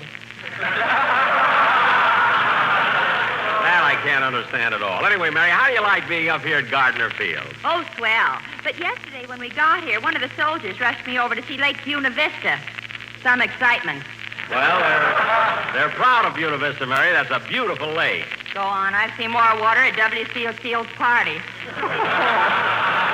Oh, stop exaggerating. It's the only lake where a girl can go out for a boat ride and walk back.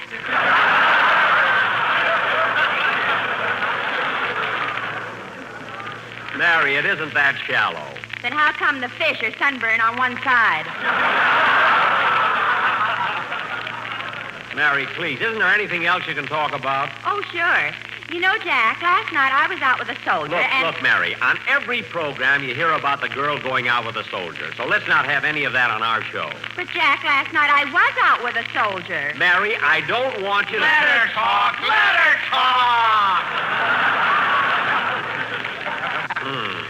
Thanks, fellas. Now, as I was saying, Jack, last night I was out with a soldier, and just because I wouldn't give him a kiss, he said he was going to end it all. And then he laid down on the railroad track. Oh, well, don't worry about it, Mary. I've heard about the train service around here. But, Jack, that soldier. Mary, don't worry about him. By the time a train gets here, the war will be over. He'll be a civilian. And when he's paying for his own clothes again, he ain't going to lie down on any dirty old railroad track.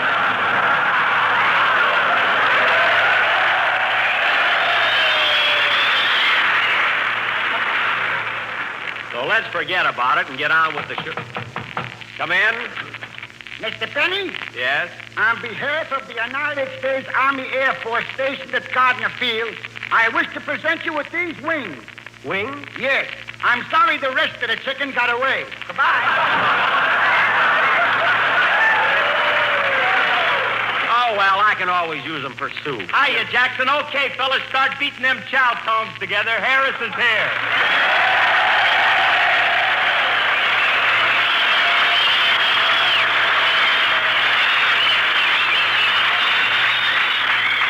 Brother. Thanks, you pretty things. You know something? You guys really know talent when you see Phil, it. keep quiet. But these guys really know talent when they... Phil, will you... Let him talk! Let him talk! I don't mind letting him talk, but he doesn't have to be so hammy about it. Hammy, you're the one that gets all the receptions. Look what happened yesterday when we got off of the bus. Who took the bows? You did. I didn't get no welcome. What are you talking about? When we got here and I signed all those autographs, I sent every one of those soldiers over to get your autograph, too. You did that just to show off. You know I can't write. Well, Phil, I really forgot that you couldn't write. I didn't mean to embarrass you. You didn't, huh? Then why did you hide my rubber stamp?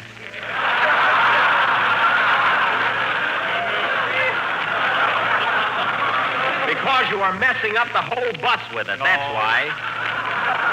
just like a kid. And another thing, Jackson, I know the trick you played on me last year. What trick? Well, you switched rubber stamps on me, and for 3 weeks I was signing my name, Fragile This End Up.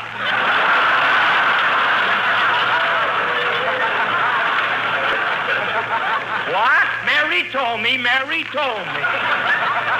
Well, Phil, anybody who doesn't know how to spell his own name ought to be ashamed of himself. Phil, do me a favor and play something, will you?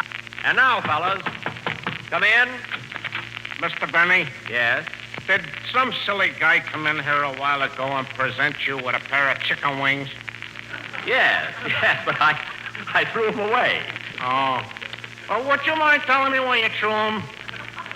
Why? Are you hungry? No, I'm the chicken. What?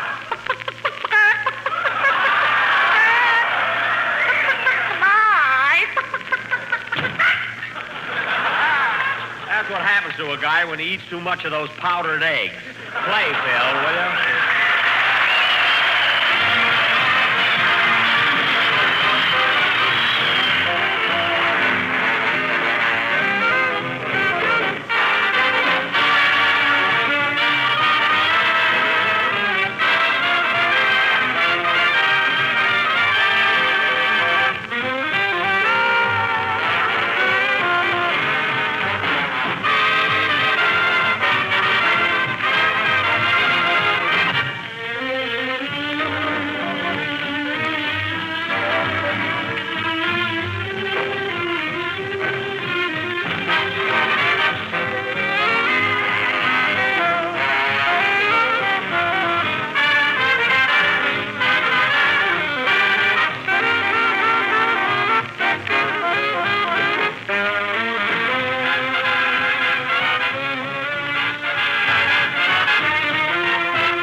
It Had to Be You, played by Phil Harris and his Buena Vista Beachhead Commando. Say, Phil. Yeah. Phil, I thought you were supposed to sing in that number. Look, Jackson, I ain't singing no song. I got enough to do rehearsing the band, getting those big laughs, and driving the bus. Anyway, when are you going to hire a singer for this show? Well, Phil, I tried to get a singer last week. Oh, sure, you tried. Why don't you tell him what happened Thursday night? Mary. Go ahead, Jack. Tell him how you tried to get John Charles Thomas. Mary, please. Well, if you won't tell him, I will. Listen, fellas, it was Thursday night. Mary, I don't want you to... Let her talk! Let her talk! Thanks, fellas. Well, anyway, it was Thursday night, and Jack had invited me over to his house for dinner. There were just the two of us, and we were finishing eating when all of...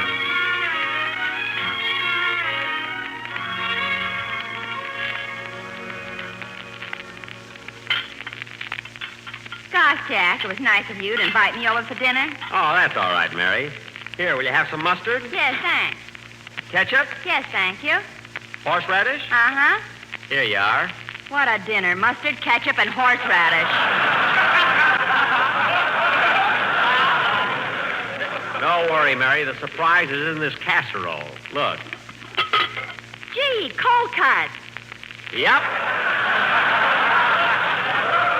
Yes, sirree, cold cut. One cut for you and one cut for me. Yep. Would you like your coffee now, Mary? Uh-huh. Good. I'll ring for Rochester. Jack, don't you think it's about time you bought a regular dinner bell? Yes, Mary, but it's hard to get what you want these days on account of shortages. This makes a fine dinner bell. But, Jack, it doesn't look nice hitting an empty garbage pail with an old turkey bone. And you can't hit it with a cold cut. Anyway, no one notices it. Mr. Benny, did you ring for me, or did you just throw something in the garbage can? I rang for you, Rochester.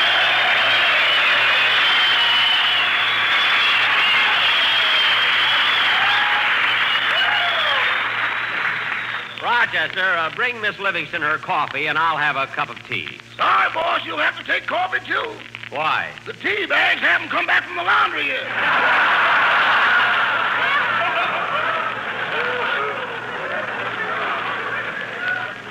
Oh, darn it, I want a tea. Well, boss, I'll fix you the coffee so you'll like it. I'll add some brandy to it. I've got my own special recipe. Has it got a kick to it, Rochester? Kick to it?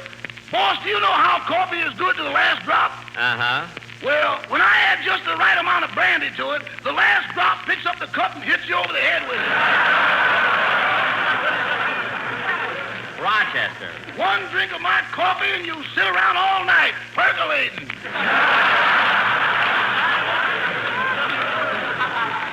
Never mind. Just bring us some plain coffee. Yes, sir. Miss Livingston, would you like some dessert? Yes, I think I would. What have you got? Well, there's ice cream, rice pudding, custard, and chocolate pie. Gee, they all sound good. What would you suggest, Rochester? The custard is the best buy. The best buy? Rochester, I'm not charging Miss Livingston for the dinner. Now bring some coffee and custard. Yes, sir. Say, Jack, it's getting close to Sunday. What are you going to do about a singer for your program? Well, Mary, I haven't given up hopes of getting Sinatra yet. Oh, I think you ought to forget about Sinatra. He has too much radio work already. He's on the hit parade, and beside that, he's got another show of his own. Oh, yes, one-man famine. You know, Mary, one of my writers gave me that gag for last week's show, but I'd never used it anything that corny, you know. Yes, I know. Anyway, I'm not going to worry about him. I'll find a singer. Say, Mary, do you want to hear some good music? I bought a new record for my phonograph. It's about time. I'm getting tired of the Sheik of Araby. I don't know, Mary. It's a pretty good number to dance to. Anyway, wait till you hear this new one. I'll wind up the phonograph. Oh, darn it, the horn keeps falling off. There, it's fixed now. Here's the new record, Mary. Which side do you want to hear first? How do I know? What songs are on it? Well, on one side of the record is John Charles Thomas singing When My Boy Comes Home. And on the other side is Spike Jones playing I Kissed the Butcher's Daughter Till Her Old Man Put Up a Beef.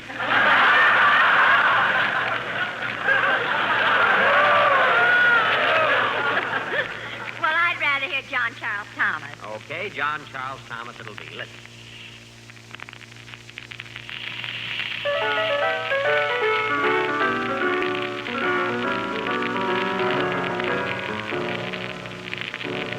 Said Mrs. McGinn to Mrs. O'Flynn, someday when the war is won, won't it be grand when the soldiers land and you go to meet your son?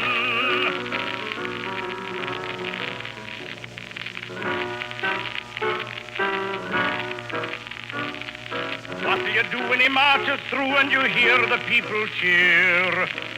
What do you do when he smiles at you as your boy draws near? What'll I do when my boy comes home? What'll I do, you say? I'll tell the police if they're keeping the peace, they'd better keep out of my way.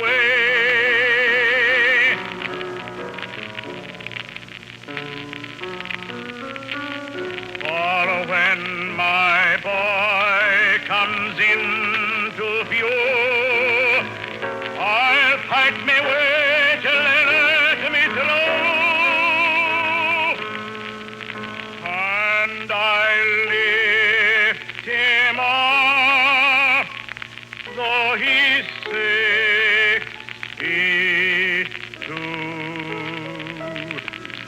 into my arms as I used to do, and I'll carry him home if he wants me to. When my boy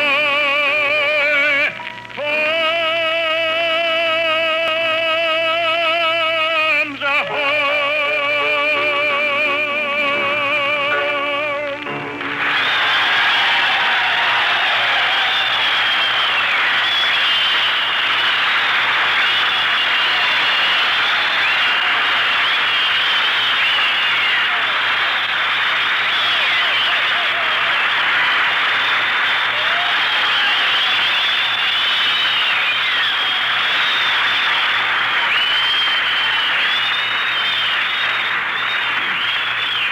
Gee, Mary, wasn't that wonderful? What a voice. What volume. Jack, what an idea. Why not get John Charles Thomas for your singer? Think of the dignity it would lend the program. Say, Mary, that would be terrific. Let's go over and see him right now. Oh, Rochester, get the car. We're going out. But, boss, I expected to have the night off. We're having a big New Year's party.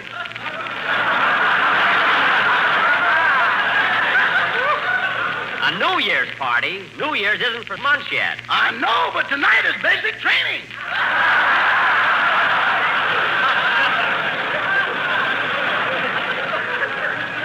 Never mind. Get the car and drive us over to Mr. Thomas's house. Okay. All right.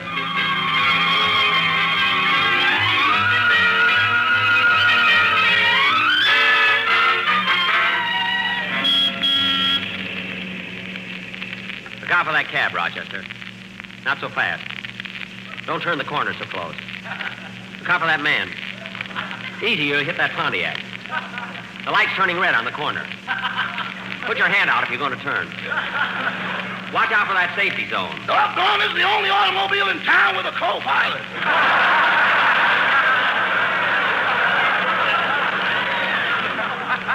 Rochester.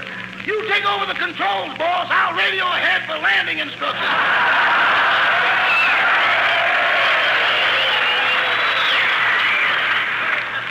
Rochester, will you? Hey, Mary. Mary, look, there's Fred Allen.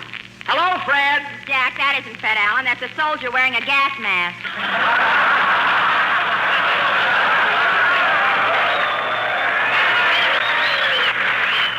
Oh, gosh, I was just going to tell him how good he looks.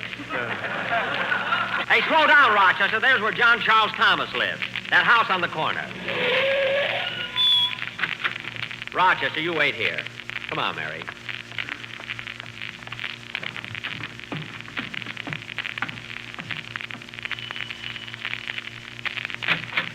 Yes?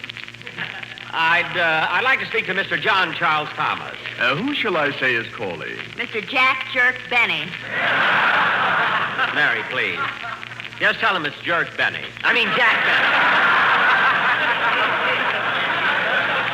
Benny. Yes, sir. Come right in. Mr. Thomas is in the next room.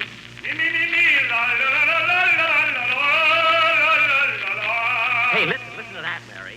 Isn't that beautiful? Yes, and he's only gargling.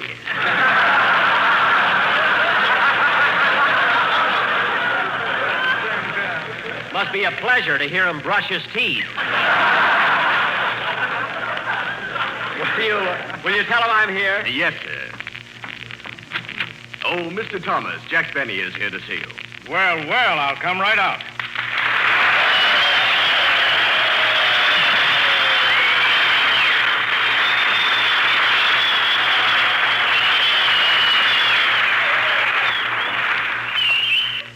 Hello, Jack. Hello, Mary.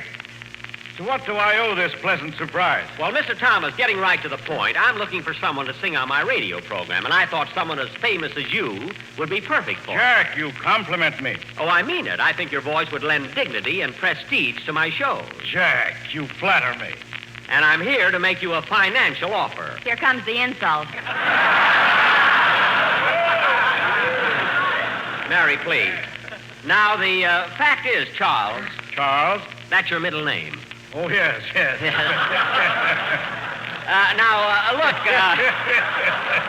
Mr. Thomas, I won't mince words. You see, Dennis Day worked for me, and after 5 years, I paid him $35 a week. I see. But naturally, I wouldn't expect an opera singer like you to work for that kind of money. Naturally. So instead of offering you $35, I'm willing to stretch it just a little bit. And give you... Pardon me for interrupting, Mr. Thomas. Yes, Martin. I'm leaving now for my night off. Oh, yes. And, Martin, before you go, I'll give you your weekly salary. Thank you, sir. Here you are.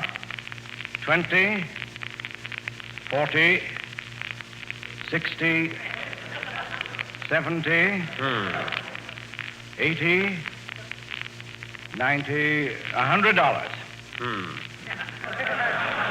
There you are, Martin. Thank you, sir. Now, what was it you were saying, Mr. Benny? Well.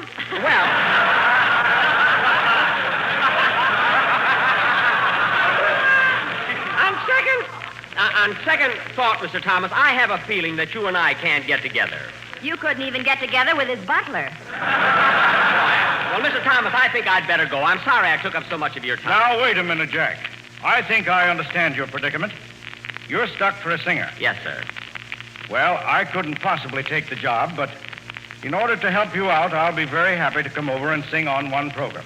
You will? One program? Did you hear that, Mary? Gee, that's swell, Mr. Thomas. What would you like me to sing? Oh, anything. Doesn't make any difference what you sing. Your voice is enough. And since you're accustomed to paying $35, I may as well take the money. Oh. Is that all right with you? Well, I don't know, brother. What are you going to sing?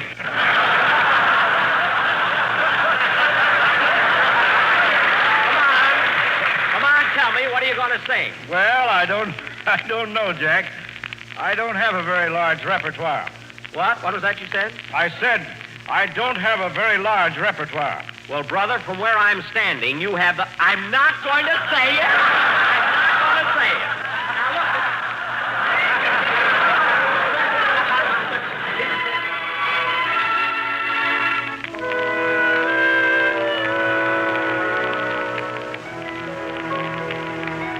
There's a low green valley on the old Kentucky shore that I've whiled many happy hours away. Sitting and singing by the little cottage door where lived my darling Nellie Gray. Oh, my poor Nellie Gray, they have taken you away, and I'll never see my darling anymore. I'm sitting by the river, and I'm weeping all the day, for you've gone from the old Kentucky shore. When the moon had climbed the mountain and the stars were shining too, then I'd take my darling Nellie Gray, and we'd float down the river in my little red canoe, while my banjo sweetly I would play. Oh, my poor Nellie Gray, they have taken you away, and I'll never see my darling anymore.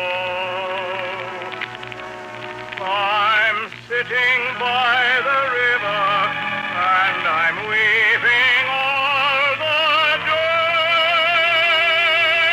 for you've gone from the old Kentucky shore.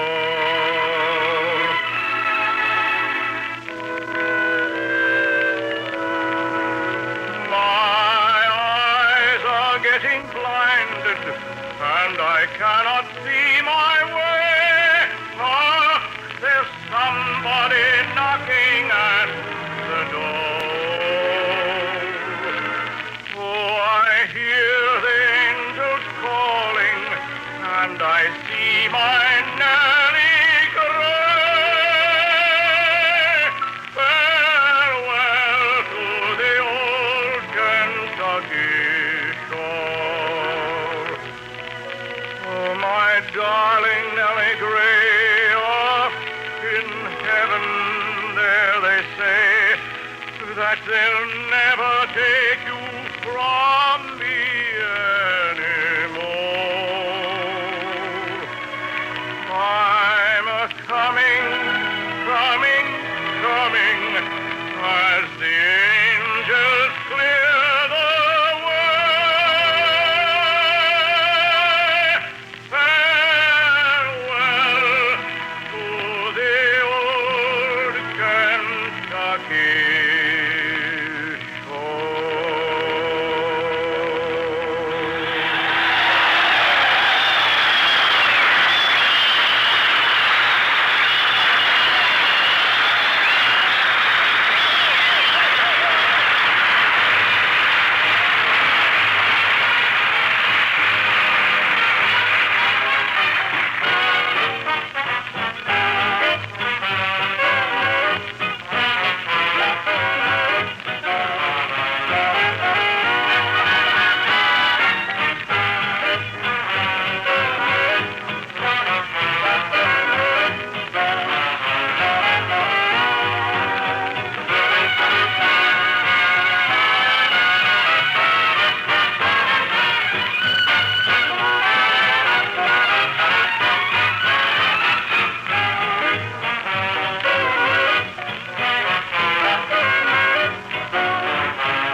long to Jack, Mary, Phil, Rochester, and their guests. The Benny Gang will be beaming your way again next week, same time, same station. This is the Armed Forces Radio Service.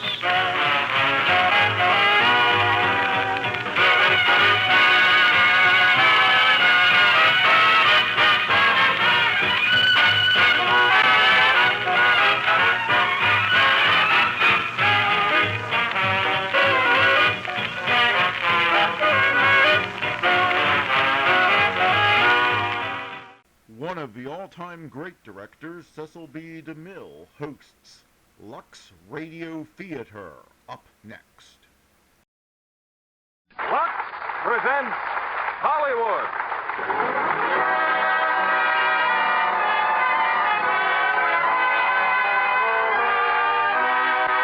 Lever Brothers Company, the makers of Lux Toilet Soap, bring you the Lux Radio Theater, starring Bob Hope and Marilyn Maxwell in The Lemon Drop Kid. Ladies and gentlemen, your producer, Mr. William Keighley.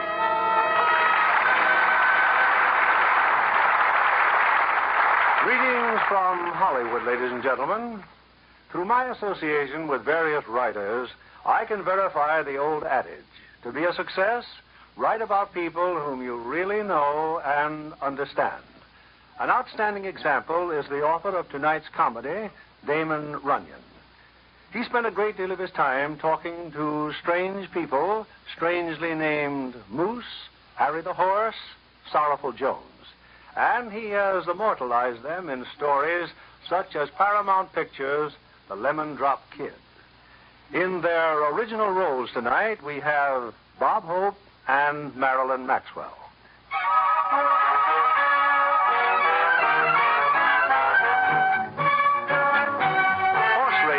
To the Lemon Drop Kid is a business, for our hero is what is vulgarly known as a tout, an alleged expert on picking winners.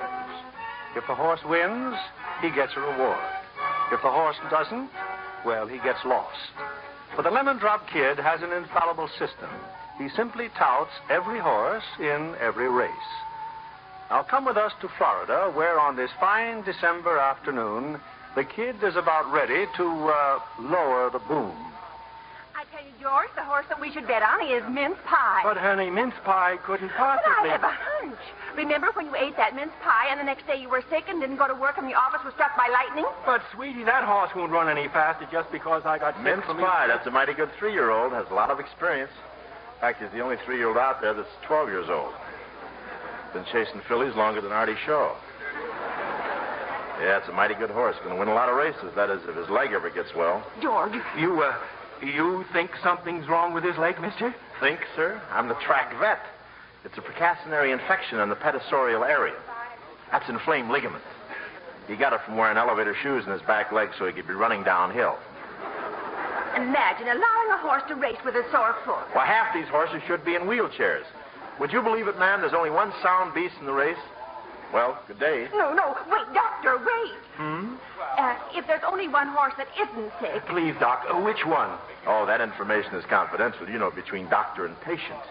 No, but we wouldn't have a soul. And we'd share our winnings with you. Oh, no, please, that would be unethical and unorthodox. Oh. However, if after the race you'd like to donate something to the clinic, we're so overcrowded, we have 2 horses in every bed.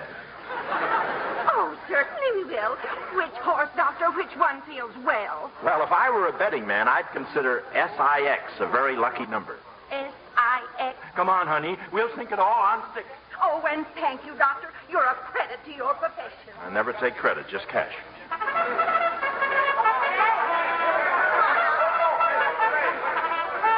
horses are coming out on the track. Hiya, kid. Oh, hiya, Gloomy. Here, have a lemon drop. Thanks. How you doing? Not so good, kid. I guess people nowadays are getting brighter. Gloomy, the only bright thing about a horse player is the seat of his pants. Oh, you're doing all right today, huh? Gloomy, how many horses are running in this race? 15. 15. I've already given 14 different winners to 14 different and grateful suckers. How can I lose? Okay, I'll tell you how. For one thing, the cops can grab you and... Oh, don't be ridiculous. Hey, Gloomy. Huh? Gloomy. What? Look. What? What's the matter, kid? The lure? No, do you see what I see? Huh? What? Oh, yeah. What a gorgeous tomato. Look at that gorgeous stuff in her hand. That cute little fistful of Truman turnips. Here's where I cover that 15th horse. Kid, no. You don't know who she is. Ixnay, kid, Ixnay. I beg your pardon. Y'all addressing me? Yeah, yes. Ma'am, did y'all just drop this $5 bill? Did you? It's easy to talk this way. All you have to do is gargle with a bowl of weevils. Oh, I couldn't have dropped $5. You see, my bills are all hundreds. Oh, how neat. Mine, too. I just cashed my relief check. Well, you all must be as lucky today as you all are beautiful. Y'all mean this little old bankroll? My gentleman friend is betting all this on Iron Bar. I'm just buying the tickets for him. Iron Bar. Well, corn my pone and chip my chitlins. I was going to drop a handsome figure in that animal myself until my uncle told me the race was fixed. Your uncle? That's old Judge Wilkinson. He's president of the Turf Club, you know. He's been investigating, of course. My. But if the race is fixed for Iron Bar to lose, y'all must know who's going to win. Yeah, but I couldn't divulge information like that. I swore on a stack of black-eyed peas and candied yams. It's messy, but binding. Well, I've got 2,000 cash money here. My gentleman friend will take good care of you after the race. Well, bless your heart, honey child. Well, you all bet number EIGHUALT. You mean dirt pile? No, the dirt pile's really got a bloodline out of Hoover by vacuum cleaner. Oh. Well, thank you, sir. And after the race, I'll meet you at the lettuce counter. We'll make a beautiful salad together. Do you all understand? Uh-huh. Well, bye now. You didn't, kid. You didn't do it. You didn't tout her. Did you get a load of her bankroll, Gloomy? $2,000. Must be a lady butcher. You ever hear of Moose Moran betting any less? Well, who's talking about... Moose Moran? Yeah. You mean that dolls with Moose Moran? Kid, I tried to stop you. You better be sure you gave her the winner. Winner? I don't know one horse from another. I'll grab her fast and make her change the tickets. Too late, kid. The race is going to start. They're running, kid. So am I.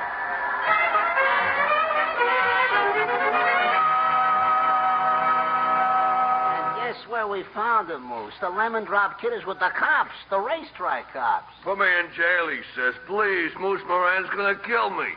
You know something? He's right. Bring a bomb in. Okay, kid. The boss is ready to chat with you. Moose? No, not here. My corpuscles will ruin your carpet. Sit down. Huh? Oh, now, kid, you're shaking. Something awful. No, I'm not scared. My goose pickle just came out to see what's going on.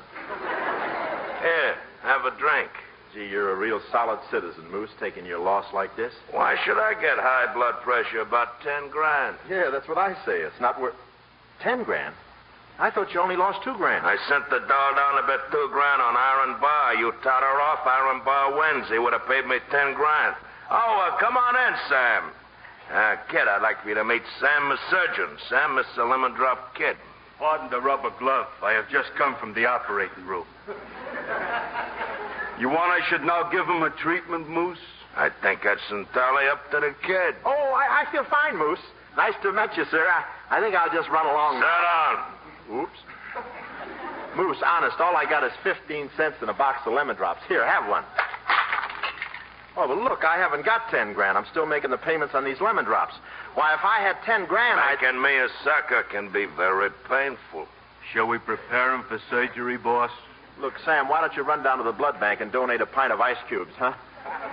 Oh, now, wait, Moose. Look, I'll get $10,000. Just give me a little Christmas, Moose, and I'll... Where would you get $10,000? Well, in New York. I got a lot of friends on Broadway. Name one. Well, there's, Then there's, No, he's not out yet. And there's, I feel like a Democrat in Maine. Okay, so they're not friends. I tell you, I can still raise the money. By touting $2 horse players? No, I'll find a way. Honest, I will. It's all the same to you whether Sam kills me now or doesn't open me until Christmas. And if I get the money, you're $10,000 ahead. Sure, I've always wanted to be a man about town, but not in little chunks. Besides... Shut up. What do you think, Sam? It is moot, boss. Very, very moot. Dead, I write $10,000 off my books. Alive, a possible asset. What if he runs away? Him? We'll find him. Yeah, I hear you find people so good that after you find them, nobody else can find them. Now, listen. I got some property out on Long Island, see, a casino. Oh, I know the place. They closed it down for repairs. The roulette wheel started paying off. I'm coming north to peddle it, see. You have the money for me Christmas Eve or Christmas morning, you'll find your head in your stocking. My head in my stocking? Oh, but that's not... Oh. The paper says they're having a real cold spell in New York. Lots of snow, blizzards, but you won't mind. You'll be sweating, huh, kid? Blizzards? I don't even have an overcoat. Don't worry, kid. Maybe Santo'll bring you one. Hand-tailored. Out of cement.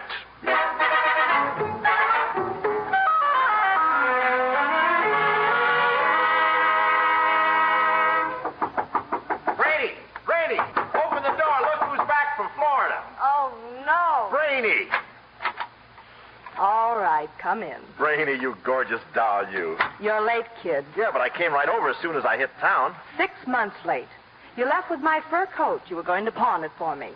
I waited for you to come back. Well, it's like this. I was on my way back with your money, and all at once I heard about a big deal in Florida. Well, I figured you won't need a fur coat in Florida. You went to Florida. I stayed right here. Look, I'm out at the racetrack with some wealthy friends, and I get to thinking about the woman I love. Meaning you, Brainy Baxter. Keep going, kid. Naturally, I don't even wait to change my clothes. I grab the first plane home. My luggage is on the way. If Miami is fat, how come you left in such a hurry? Well, I just told you. Besides, there's a horse in the second race named Wedding Ceremony. Wedding Ceremony. What a hunch. Couldn't mean anybody but you and me. You went to Florida. I stayed right here, singing my heart out every night in Oxford Charlie's nightclub. Gee, that's great. All that dough rolling in every week, huh? Now, look, kid. I remember how you operate. No holds barred. But let's not talk about any wedding ceremony unless you're on the level. Why is it nobody trusts me just because I once had a transfusion from a used car dealer? Oh, but I'll do anything to be worthy of you, Brainy. I'd even get a job. That Florida sun is stronger than I thought. A wedding ceremony and a job? That's the greatest long-shot parlay of the year. Yeah, I just wish I hadn't left my wallet and my new cashmere slacks. Well, you can't trust those maws. As soon as my clothes arrive, I'll take $10 and go right down and get a license. That'll show you. I've got $10. See? $10. And I'm calling your bluff, kid. We can get that license right now. Oh, doll, I'll go right down to the license bureau. All right, wait here while I change. Oh, my purse. I'd better take it with me, if you don't mind. Oh, Brainy, listen. Listen, I got a great idea. No need of you going alone. You stay here and fix up the place. Remember, this apartment's our honeymoon cottage. Get a lot of champagne and confetti, huh? And just stand there, just like that. Beautiful. All the way downtown. I want to remember you. Smiling. But we both have to appear for a license. Hey, kid, wait. Oh, no. My $10. Well, he did it again.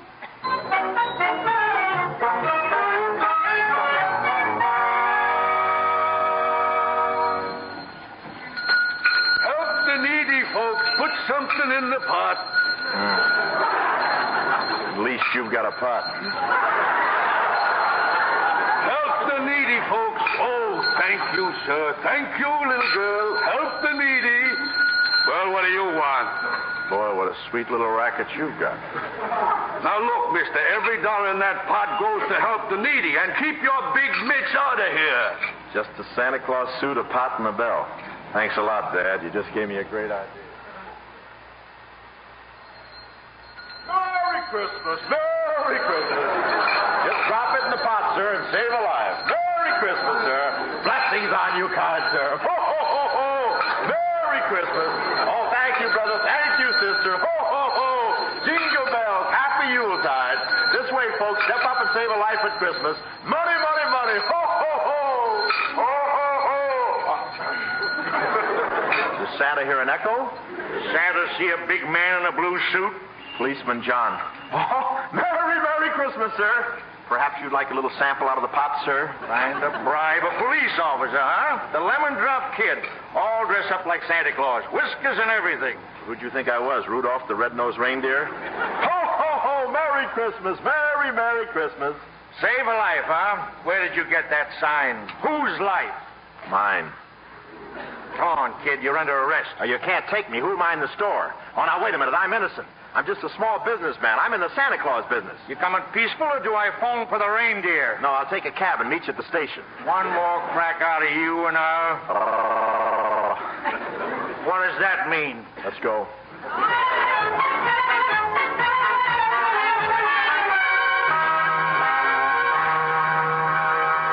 And here's the evidence, Your Honor, this pot full of money. Now, where's the prisoner? Sidney Milburn? Sidney Milburn? Gee, imagine anybody with a name like Sidney Hey, that's me. Present, Your Honor. Sidney Milburn, alias the Lemon Drop Kid. Have a lemon drop, sir? Ouch. Collecting money for charity without a license. How do you plead? I plead poverty. But, Your Honor, I was standing in the corner with my bell and kettle like hundreds of other everyday average American Santa Clauses when this Batinsky... That's all, Milburn. 10 days or $50. Well, if you don't mind taking it in small change, I think there's enough in the pot to beat the rap. This money is going to the children's home. 10 days. Yeah, but I haven't got any other cash, Judge, and I can't spare 10 days to put such a hole in the week. Oh, I rather think that can be arranged. Yeah, but you don't understand, sir. Moose Moran is... What's that? Who? Oh, nothing, Your Honor. Take him away. Oh, but, Judge, could I make one phone call? No, I suppose so. Get your fish hooks out of that pot. But my call, it's long distance. This way, Sidney. Boy, that judge didn't look honest to me. There's the phone. Go make your call. Just wait till my lawyers get through with you. Here, hold my beard. What lawyers? Duncan, Munkin, Schmunkin, and Brainy. You'll be wearing your brass buttons at half-mast. You'll be... Hello? Brainy. Oh, baby, am I glad to hear your voice. Baby? Yeah, lady lawyer. Gee, honey, where do you think I am? Now, don't tell me. Let me guess. At the License Bureau, of course. You married yourself. How cozy. No. Now, look, baby, I started for the License Bureau, but on the way down, I stopped in my old room at the Y to get your photograph. I like to look at it when I'm not with you. Well, the doorman wouldn't let me in to get it, so one thing led to another, and he poked me, and I poked him, and what do you think I am? In the pokey. You know, honey, in the jug. I want you to come down and pull the cork out. In the pokey, eh? Stay there, just the way you are. Beautiful. I want to remember you, smiling. Smiling? Who's smiling? Brainy, baby, you gotta listen to me. Listen to you. My fur coat listened to you. My $10 listened to you. I listened to you, and we're all fed up listening to you. So long, kid. And remember, if I don't get in touch with you, by all means, don't get in touch with me. Oh, hello. Brainy, baby. She can't do this to me. Coin box. Holy smoke, the jackpot. Oh, that Crosby's got it hidden every place.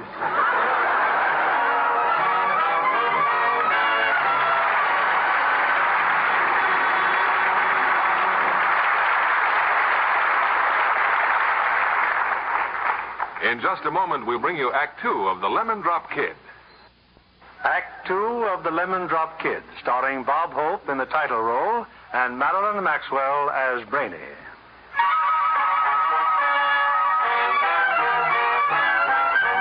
The Lemon Drop Kid is not in what might be called an enviable situation.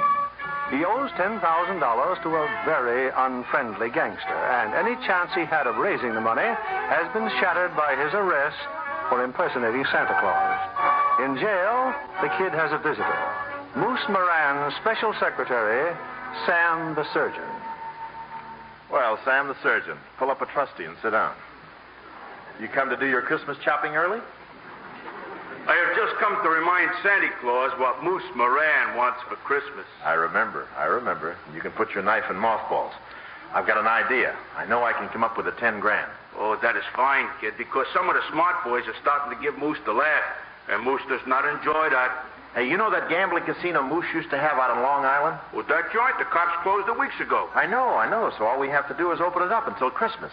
Oh, if Moose cannot open it up for high-class gambling, you cannot even open it up for a bingo parlor. Sam, my scheme is strictly legal, but I think Moose will like it anyway. You know an old doll named Nellie Thursday? Oh, who does not know Nellie Thursday? I ran into her yesterday. She's selling papers. Selling papers? That is awful. That nice old tomato? Yeah, she's broke. She hasn't even got a place to sleep. You know, it gets pretty uncomfortable in those roller towels. I know. Now, here's my idea. I borrow Moose's casino. I pretend it's an old folks' home, see?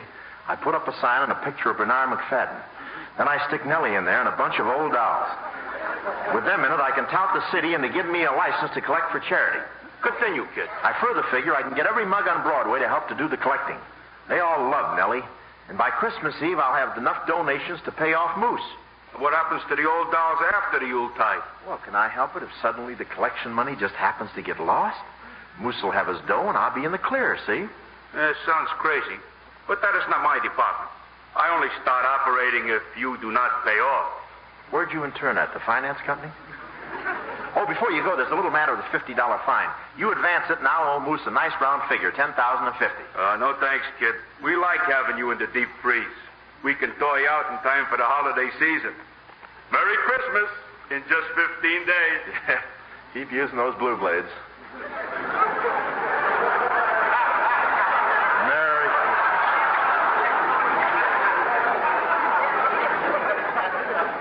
Sam with a beard. Merry Christmas, 15 days. I'm a goner. I can see my life passing before my eyes. If I only had some popcorn, I could enjoy it. I gotta get out of here. Say something, Santa Claus. Yeah, please let me out of here, please. Hey, I should have said please a long time ago. There's a young lady waiting for you out there. She just now paid your fine. Paid my... Oh, yeah? Well, it's about time. Gee, Brainy, I knew you'd come. Couldn't fight it, huh? I know I'm the world's biggest dope, but... Well, maybe you've learned a lesson. Oh, I missed you too, Brainy. Yes, I'll bet. Incidentally, is this how they dress you in jail now? Oh, I guess you're wondering about the Santa Claus outfit. Oh, why, no, sport. You always were a flashy dresser. Now, take off that phony beard, will you? That's not phony. I've been using Sam's razor.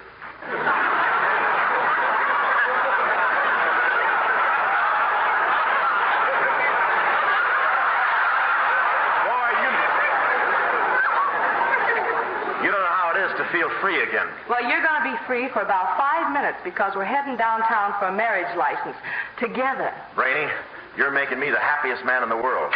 And there'll be no more singing for a few measly dollars a week anymore. Not when you're my wife. We'll make Oxford Charlie give you a raise. But I don't want to work. Be reasonable. One of us has to.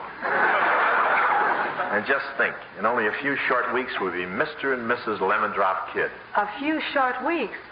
What's the stall this time? Come on, honey, let's walk. Just wait till you hear what I got to tell you.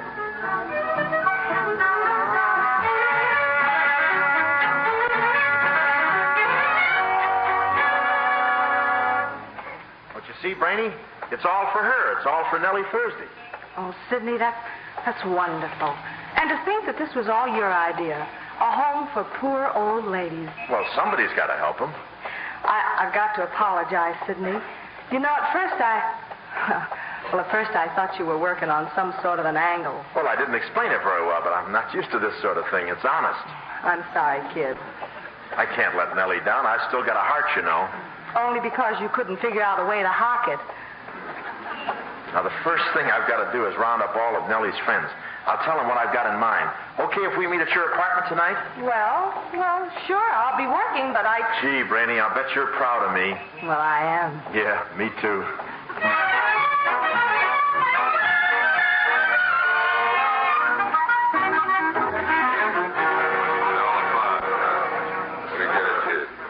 I don't get it, kid. You calling us all out of Broadway just to give us this pitch about Nellie Thursday? Straight flush is dubious. Me likewise? Yeah, but you gotta believe me. And there must be dozens of old ladies like Nellie Thursday, old dolls who can't get into homes because maybe they rolled a lush or peddled a little homemade beer in the old days. Maybe even your own mother. They never hung no rap on Mom.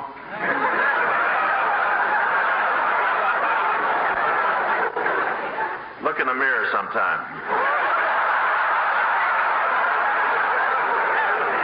And you, straight flush. When you were down and out last year, who staked you to a new deck of marked cards? Nellie did. You bet she did. Why, there's not one of you citizens that Nellie Thursday hasn't helped. Okay, then.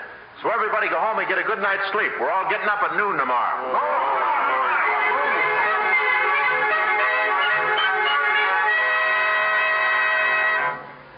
Well, Nellie, maybe now you'll believe us, huh? Yeah, we told you you had a new home in the country, Nellie, and here it is. We even put up a sign. The Nellie Thursday Home for Old Dolls. Oh, kid. Easy on those tears, now. This is a cheap suit. If it gets wet, it turns into rompers. Don't take it too large. This is just a two-bit boarding house in Long Island, Nellie. Polo field for a backyard. Hot and cold running petunias. And we brought you a few things from Center Park, Nell, just in case you was to get lost. Look, Nellie, they're on the lawn. Why, boys, General Sherman's statue. Professor Murdoch's bringing his horse on the next trip. I would have brought the lake, but the ducks put up a fight. Well, it is an old folks' home, isn't it? The best. We're going to get the cream of the Saratan set. And any broken-down old doll is welcome. And you did all this for me? Every chiseler on Broadway is knocking himself out for you. And you're sure Moose Moran turned this place over to us? Oh, sure he did. Now, you let me do all the worrying, will you? Well, it's just that Moose never struck me as being, well, generous. You can't tell about people, Nellie. I guess you're right, Brainy. Some of the bad ones are good inside, and some of the good ones are bad inside. Kid, look. There's someone here already. I'll say there is. Okay, ladies, you can open up the front door. Ready, girls? 3 cheers for Nellie Thursday. Hip, hip, hooray! Hip, hip, hooray! Hip, hip, hooray! You see, Nell? Just in case you needed some friends to play pinochle with, or maybe a game of softball, we loaded up on old dolls. See that Nellie meets the rest of the sorority, will you, Brady? Well, you remember Mrs. Baumgarten? And Singing Sapphire's mother-in-law? Singing Sapphire donated her. Break out the beer, Professor Murdoch. This is the housewarming.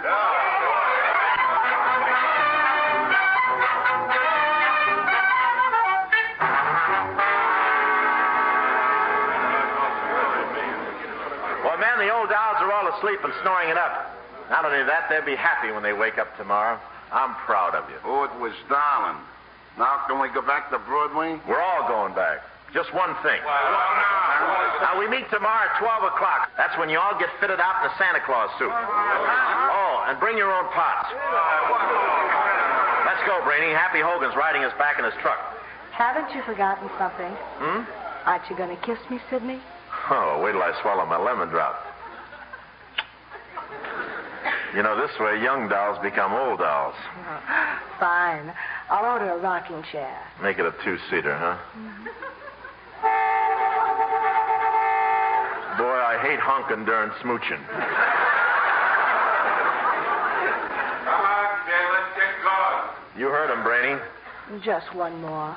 For the rose? Just the lower lip, huh?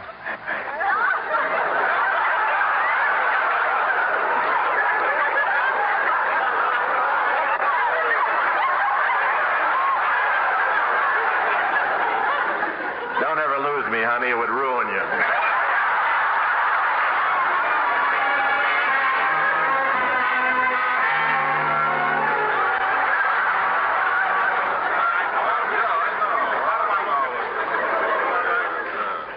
All right, men. Fall in. Fall in. Oh, boy. Just as I pictured you. Every fellow a jolly old St. Nick. Singing Sapphire? Yeah, kid. Pick up your belly, will you? You look like a shoplifter. And St. Nick don't smoke heaters. I thought I was supposed to be Santa Claus. Santa Claus, St. Nick, Kris Kringle. It's all the same guy. Oh, I get it. He don't give his right name neither.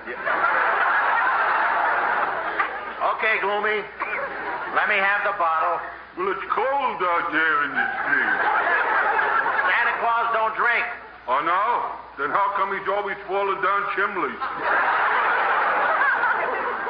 Hey, straight flush.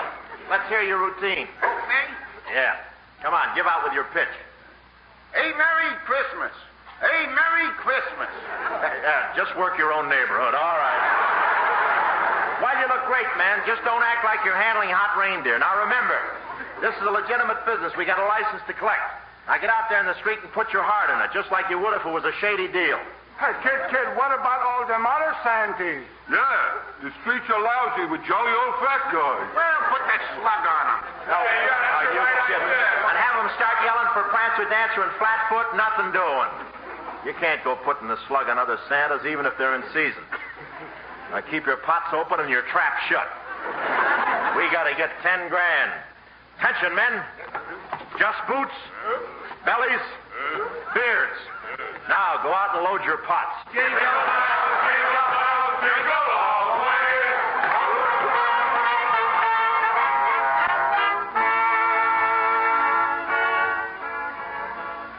So if it's all right with you, Oscar Charlie, I'll be leaving the show tonight.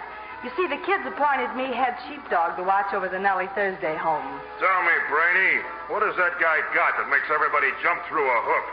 And the crazier his schemes, the higher they jump. A lot of people who love Nellie Thursday don't think it's so crazy. Smart girl like you gives up a job.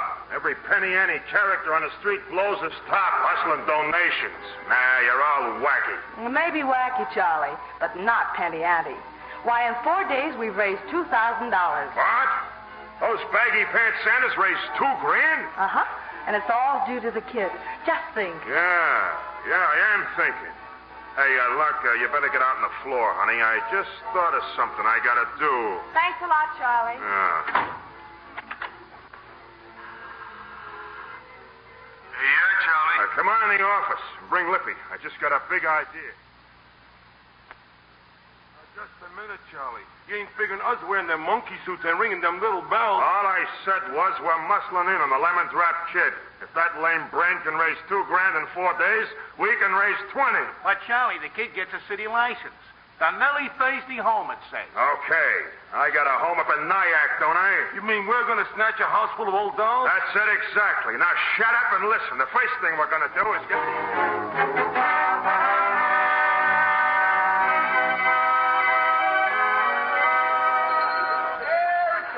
Merry Christmas. Oh, bless you, kind sir. Bless you. Another day, another dollar. Less taxes. Bless you, sir. Please help, folks. Anything at all. Anything to help the Nellie Thursday home. I've got $5 here. If the little lady will sing another Christmas song. $5. Oh, that's the one chorus treatment. Now, for $10, she'll sing Mockingbird Hill while I lay an egg in this cup.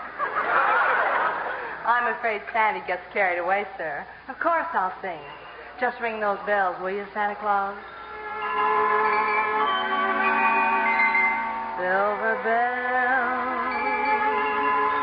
silver bells, it's Christmas time in the city. Ring-a-ling, hear them ring.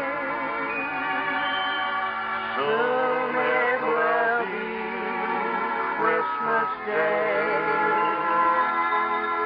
City sidewalk, busy sidewalk, dressed in holiday style. In the air, there's a feeling of Christmas. Ring-a-ling. Hear them ring. Soon it will be Christmas Day.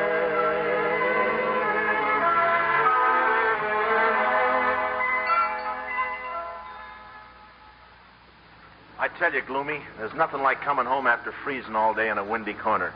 I hope Brainy's waiting to defrost me. Sure. You can have dinner with Brainy. Me, I end up with one of them overripe pinup girls. I could have stayed in town and gone to the Waldorf. The Waldorf? What's that, a new joint? What is that? How dare you, the Waldorf? Lay off, will you, kid? You don't have to frisk me. I thought you were holding out some loot. Oh, yeah? What's that bulge in your pockets? Chesterfield's. I got my own Santa Claus. Now, come on in the house and let's... Hey, what goes on? Huh? The house. Look, the sign's gone, the lights are out, the front door's open. The joint's deserted. Hey, the dough. Kid, where you running to? Out on the lawn, General Sherman's statue. Ah. General Sherman, his head comes off, see? You better hold still while I check yours. No, you don't understand. The money, all the money we've been collecting. I hid it here in General Sherman's head. Huh? I hid it. I thought nobody knew about it but me. Maybe it's still there. Maybe. Look, it's empty. Huh? Nobody knew about it but me, huh? Gloomy, you see those footprints in the snow? Oxford Charlie. Who else wears a custom-made 14 quadruple A? Come on, Gloomy. We're going to find Oxford Charlie.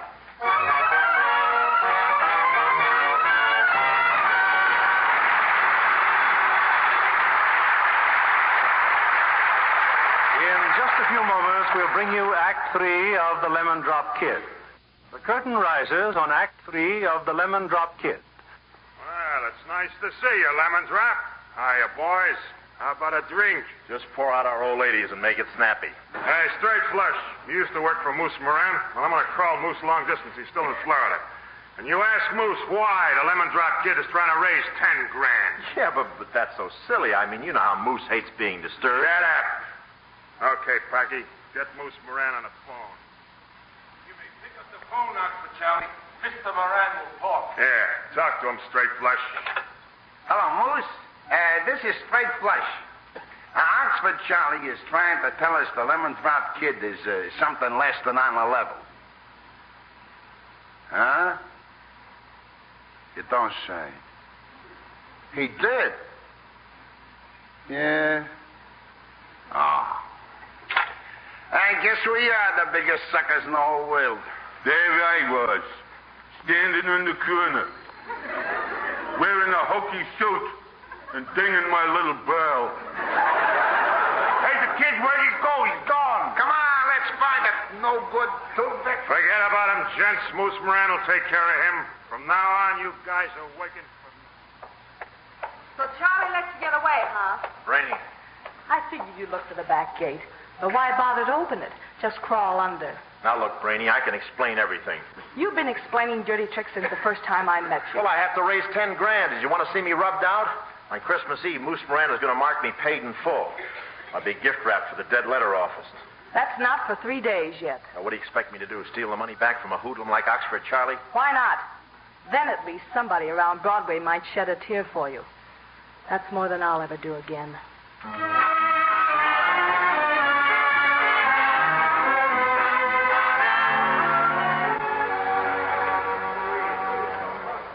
Nellie! Hey, Nellie! Wait a minute.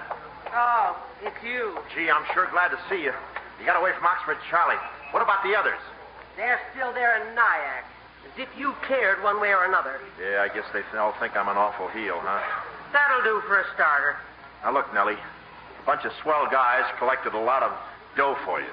I'm not going to let a cheat, a chiseler, and a crumb gum up the works. I'll listen to your autobiography some other time.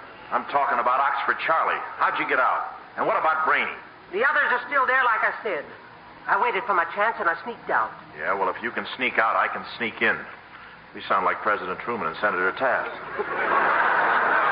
Well, if you're going to do any sneaking, it better be out of the country. Huh? I hear Moose Moran is coming back from Florida tomorrow. Moose Moran? Bah! This is the bravest page I've had so far. He's going out to Long Island to sell the casino. I also hear he's got another matter to take care of. Yeah, well, I'm still going to get that money from Oxford Charlie. It belongs to you and the other old doll. Oh, don't try it, kid. Charlie's got guards all over the place. Yeah, well, who's going to know me? I mean, if I go up there dressed up like an old doll.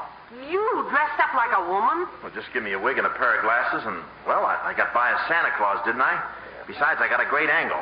Now, listen to me, Nell, just this once more. Yeah. I want you to round up all the boys, take them to the courthouse, get a hold of the judge.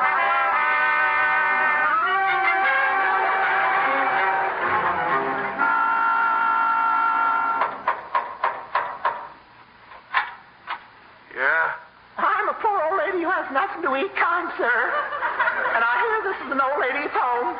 All I ask is a place to rest and plug in my heating pad. We're up to our ears in old dolls now. Oh, but I have no place to go, sir. All my life I've had to scrimp and save to support my children. I've sewed till my eyes burn, cooked over a hot stove day after day. I even have to take in floors to wash. Sorry, old doll. No dice. Oh, please, sir. If you turn me away, I'll have no place to go except to the authorities.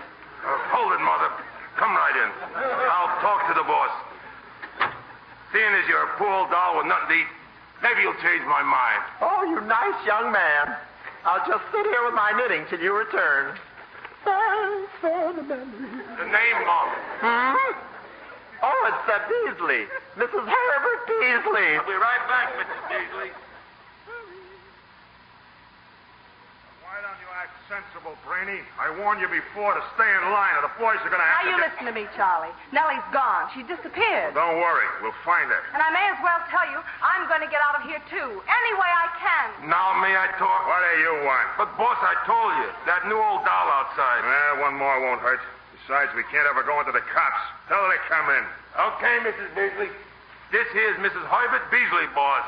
Welcome to the home, Mrs. Beasley. Oh, you mean you'll accept me as a guest? Yeah, sure I will. Oh, I'm so happy I could cry. Woo! Hey, Maxie, take her up to the other nice old ladies, will you? Oh, you're a good man, a very good man. Forget it, Mother. Now run along with Maxie, will you? Oh, thank you, sir. Bless you, bless you. Hey, you nice old lady. Yes? You took that bag off of my desk. Oh, my goodness, so I did, clumsy me. Yeah, that briefcase is full of money. It's all for you nice old ladies. Yes, heavy, isn't it? I do hope you'll forgive me. Yeah. Now just run along with Maxie. That nose. I've seen that snow shovel before. No, I'm just getting nervous, I guess. And this is the newest member of the club, ladies. Shake hands with Mrs. Beasley. Oh, I know I'm going to be happy with all you nice people my own age. It's so jolly when we get ready for bed tonight, we can all get together and match mustard plasters. You poor dear. Sit down here. I'll take your knitting bag. Oh, thank you. Oh, lady. Isn't it lovely here? We hate to disillusion you, Mrs. Beasley, but this is nothing but a great big horrid old jail. A jail? Oh, dear me, but the warden, he seemed like such a nice one. That man is Oxford Charlie, the racketeer. Howard. He's as big a hoodlum as the Lemon Drop Kid. Yes. What are you working on, dear? May I look in your knitting bag? Everybody thinks I'm terribly inquisitive, but I just... Oh, look! A gun! Oh, I can explain that, ladies. After General Custer was massacred, Mr. Beasley insisted that I carry this pistol at all times. Indians, you know. Those pesky redskins. But what in the world are you knitting? This? Oh, it's just a mop. It'll go well with my Argyle scrub bucket. It's hot, isn't it? Oh, it is warm in here, but don't you think a larger size girdle would be much more sensible at your age? Oh, I take a small. Always have. Dear Mr. Beasley was so proud of my hourglass figure. You still have your hourglass figure, dear. Thank you. But most of the sand has gone to the bottom.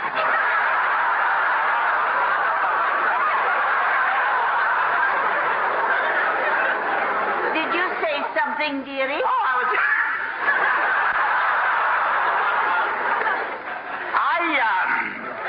just saying, I hope you'll all excuse me now. I have to go downstairs and sign the register. The less you have to do with that nasty Oxford Charlie, the better. Relax, dear.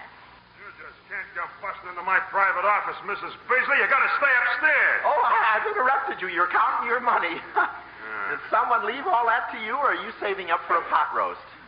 Now be a nice old doll and scram out of here. Oh, but I brought you a present. It's here in my knitting bag, see? You shouldn't have.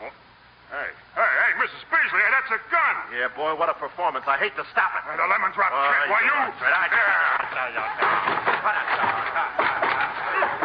What's going on? Oh, excuse me. I didn't know you was entertaining a lady. Oh, save me, you bad impulsive boy. You're ripping my dress. Ah! Oh, now, boss. After all... Grab her, Maxie, grab her. Get out of my way, young man. She's tough to do. She's a lemon drop kid. No. You wouldn't hit an old lady with smackers. You did. Don't stop her. He's got the money. It's a lemon drop kid. He's got the money.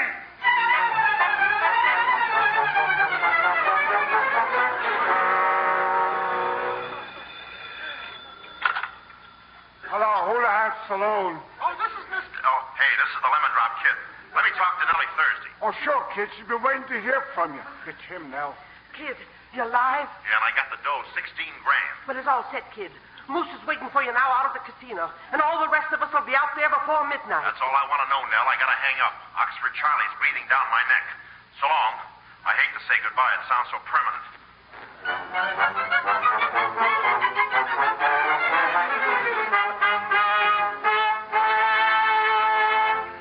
this is quite a surprise, kid. Sam, the surgeon, tells me that you'll bring glad tidings. Yeah, it's right here in this briefcase, Moose.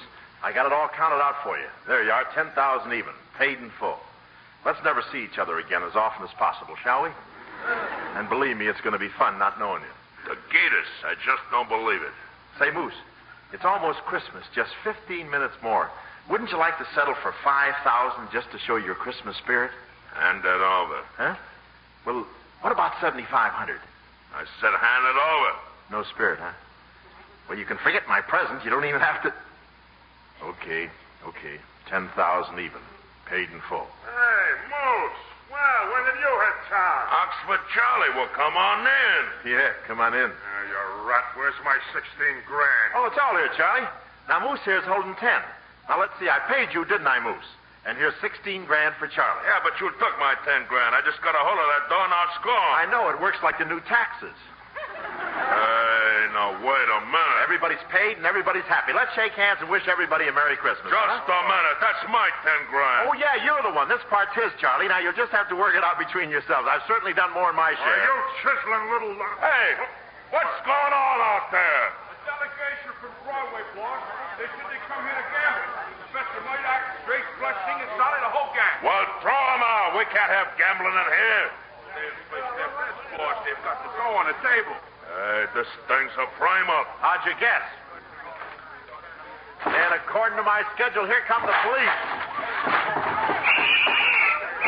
Mr. Reed, here we are. Oh, this is great. I'll make you a captain. I am a captain. Well, I'll chrome your whistle. You're under arrest, Moose. We're running the gambling joint again. Get 'em, boys. Get 'em all. Come on in, Judge. Judge, this is Oxford Charlie and Moose Moran. Getting out of here, Your Honor. The cops can't pin nothing on me. No, but I can. I've been watching your charity racket, Charlie. This money was collected for the Nellie Thursday home, and that's exactly where it's going. Take him away, Captain. And I'm going to keep an eye on you, Mr. Milburn. Oh, you won't have to, Judge. I'm turning over a new leaf. I'll never be caught again. And thanks for everything. If you ever want a winner, Judge, call me. Well, I guess that's that, huh, kid? Gee, you were great, Nellie. And you were on the level. That's all that matters. Hey, Nellie. Nellie, have you seen Brainy? I'm here, Sidney. Gee, Brainy, and everything's swell again, huh? What are you up to now, kid? You've got that fixed race look in your eyes. Well, don't you see? That's love light. Come into my arms, honey. This is the payoff, kid. I've been chasing you for 10 years, trying to get a yes or a no, trying to get any answer at all. First you don't know, and then you're too busy to talk, and then you won't say anything at all. Well, this is it. What do you say? Keep trying.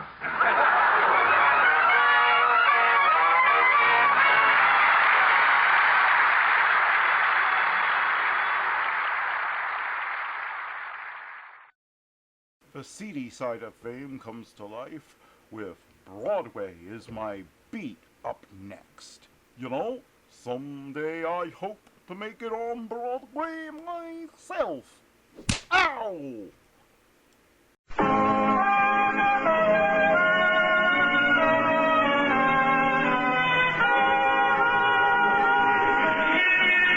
Broadway's My Beat, from Times Square to Columbus Circle, the gaudiest, the most violent, the lonesomest mile in the world. Broadway's My Beat, with Larry Thor as Detective Danny Clover.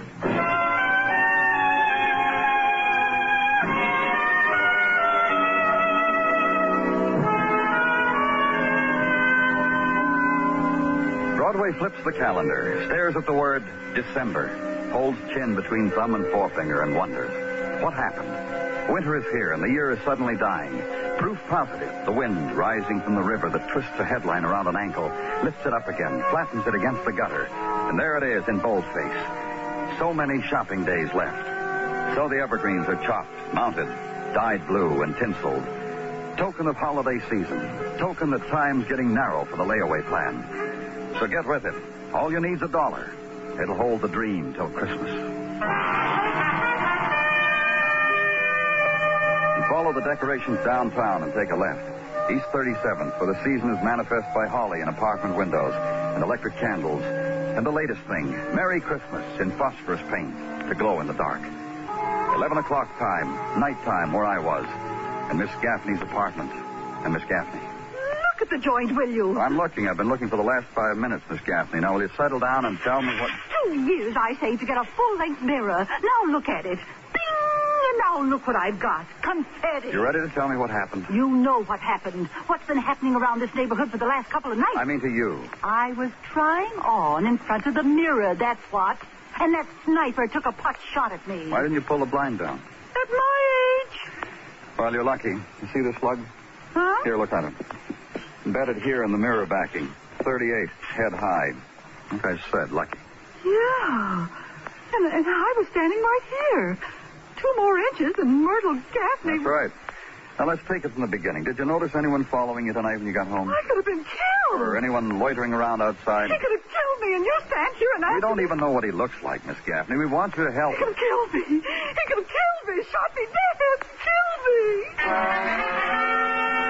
And her thin-lipped anger, the tightening hysteria fitted themselves into the pattern of the city's newest violence. And there was the other emotion, that the shattering of Mirror had been this close to the shatter and burst of her life. That her life had been balanced on the bad aim of a man with a gun. That her life had been target for indiscriminate fury. And against terror was only this. You protect me, you hear? That's what you people are paid for. To protect helpless, lonely women, you hear? And give her the promise. And phone it in. And leave her now to darkness and bolted doors and windows blinded and locked against another coming of death.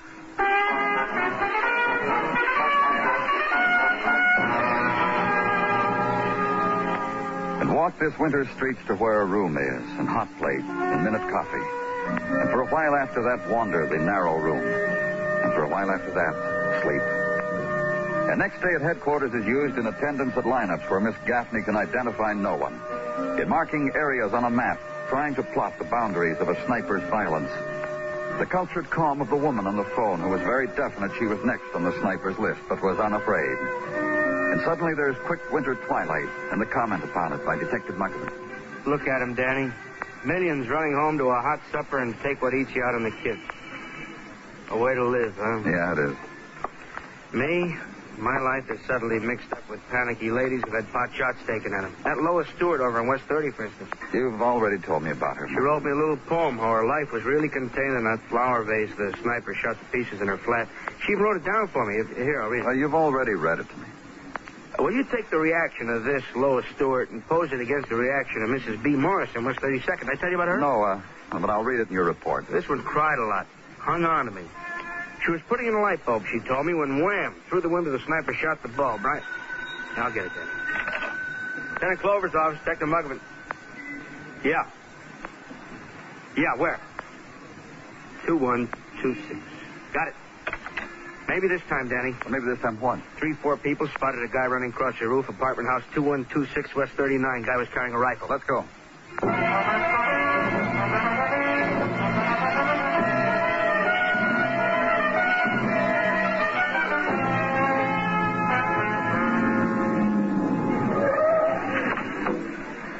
Lieutenant. They got him, Lieutenant. Bringing him down. Good. Yeah. Oh, here they come. Let me go. I want to go home. Let me go. I'll take him, officer. Come on, you. Take your hands off of me.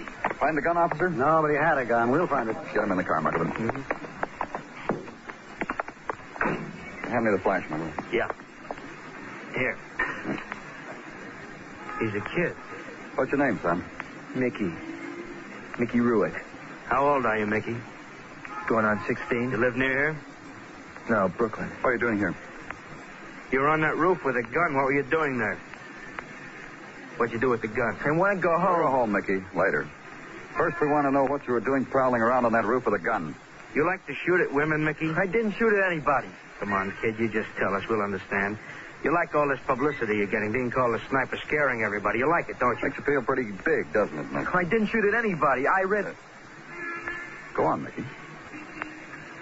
I read in the papers about the sniper. Found the gun, Lieutenant. Here, thanks. In the alley. You must have eased it off the roof. Take a look, Mickey. Plastic. Tough as dope from the real thing. Is this your gun, Sonny? Yeah, it's mine. Where'd you get it? I took it. All right, I stole it. Department store. This afternoon after I read about the sniper, the toy shop. Look. Yeah? I was playing, that's all. You read books tell you how to play like this? The lieutenant means comic books, things like that. You. What? You're a real lieutenant, huh? Well, what about it, Mickey? Can I see your gun? Turn him over to Juvenile, Muggavan. Then you can start looking for a sniper all over again.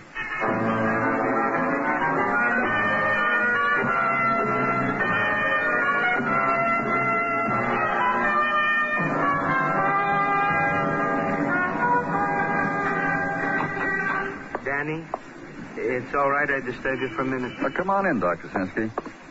I was just... Yeah, I see what you're doing, Danny. May I also look at the portraits? A series of them, Doctor. Take your pick. The department artist sketched them from fragmentary descriptions given us by the women who were shot at by the sniper, helpful bystanders, a few crackpots. All different.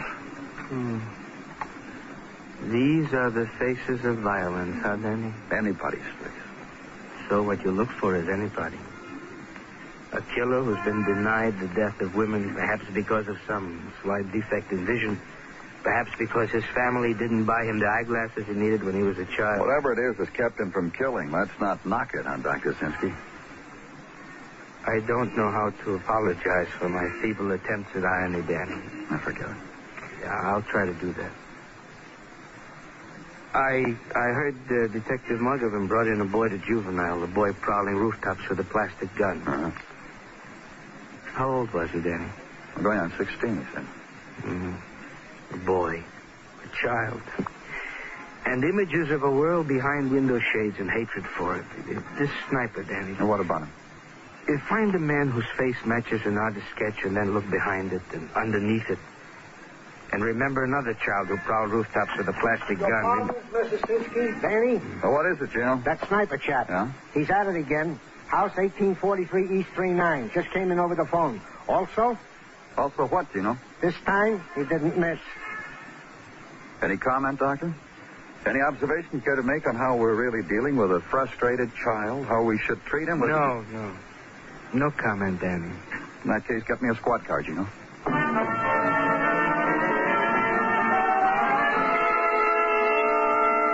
And go there. And what was night's still brownstone house with an early Christmas tree lighted in its living room window, its promise to be viewed from the street, has become this. Cluster and steaming whisper of crowd peering close through window, beyond tree to where lay another promise. The yet unopened and hidden gift of the season's violence. And get past them and inside is a woman sprawled against fabric of sofa, and a man kneeling at her feet. Blanche, listen to me. Just listen. There'll be a doctor in a minute, and he'll know what to do.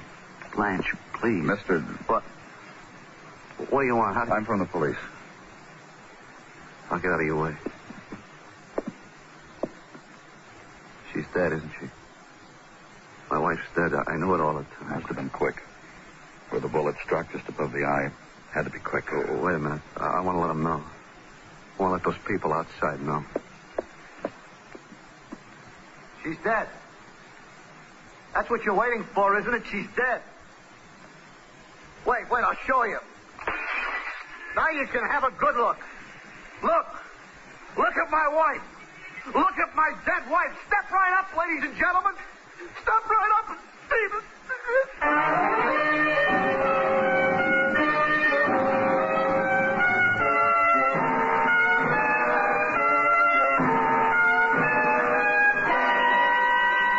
You are listening to Broadway's My Beat, written by Morton Fine and David Friedkin, and starring Larry Thor as Detective Danny Clover.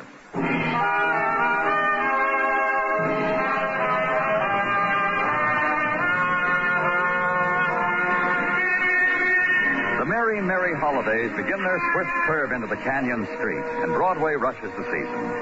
Against the distant cry of on dancer, on prancer, the sleek dancers, the eager prancers bargain for the sprig of mistletoe, buy it, hang it in the doorway. Under it strike the holiday pose, and watch the winter women walk by, the scented fur hugged close, December wind rippling it against their cheeks, their mouths. The same wind that breathes them away from you. So shrug a shoulder, kid. Make jaunty the scarf and relax. Under no Yuletide tree will it be barren, according to the advertisements.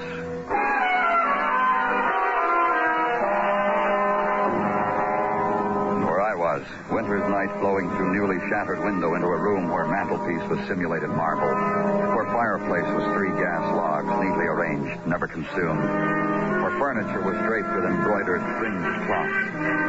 And this, room where death was.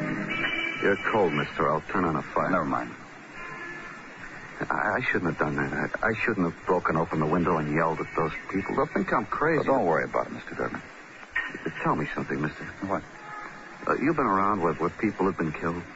Women, a man's wife, for instance. You see that a lot, don't you? Hmm? Well, the husbands of those other women you've seen dead, what did they do? What did they say? I want to know so I won't louse up the etiquette. Oh, Mr. Dermot. They cry like I did. They go out of their head like I did. Tell me, mister. You really need to know. No, I got all I need to know. A little while ago, I had a wife. Now I got a memory. Blanche. Not how she is now, not how she was yesterday, sick, and the day before, a year before. But how Blanche was when she was young and she was a girl. I should thank him. I should thank her killer. He left me remembering a girl. Tell me how it happened, Mr. Dermot. You know it happened. The sniper, he finally got a bullseye. My wife. Were you here in this room with her? Yeah, I was here in the room with her. Did you notice anything? Hear anything?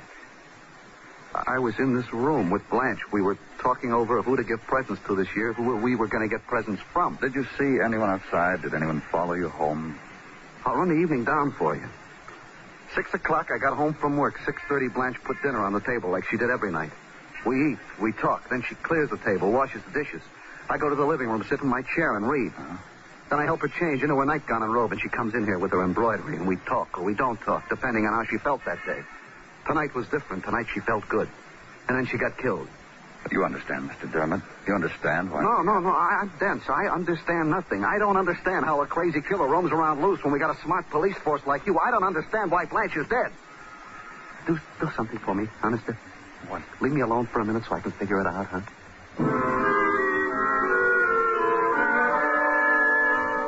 Watch him move away from you to the lonely place. The couch where his wife is dead. And watch him kneel again at her feet. And for a little while, the time he needed. Go to the door, whisper to the official intruders. They understand. It gives them the interval to adjust focus on cameras, to test with current wit the spring and snap of steel tape, to smooth and make neat the folds of shroud. Then their spill into the room, and the man's instant is gone.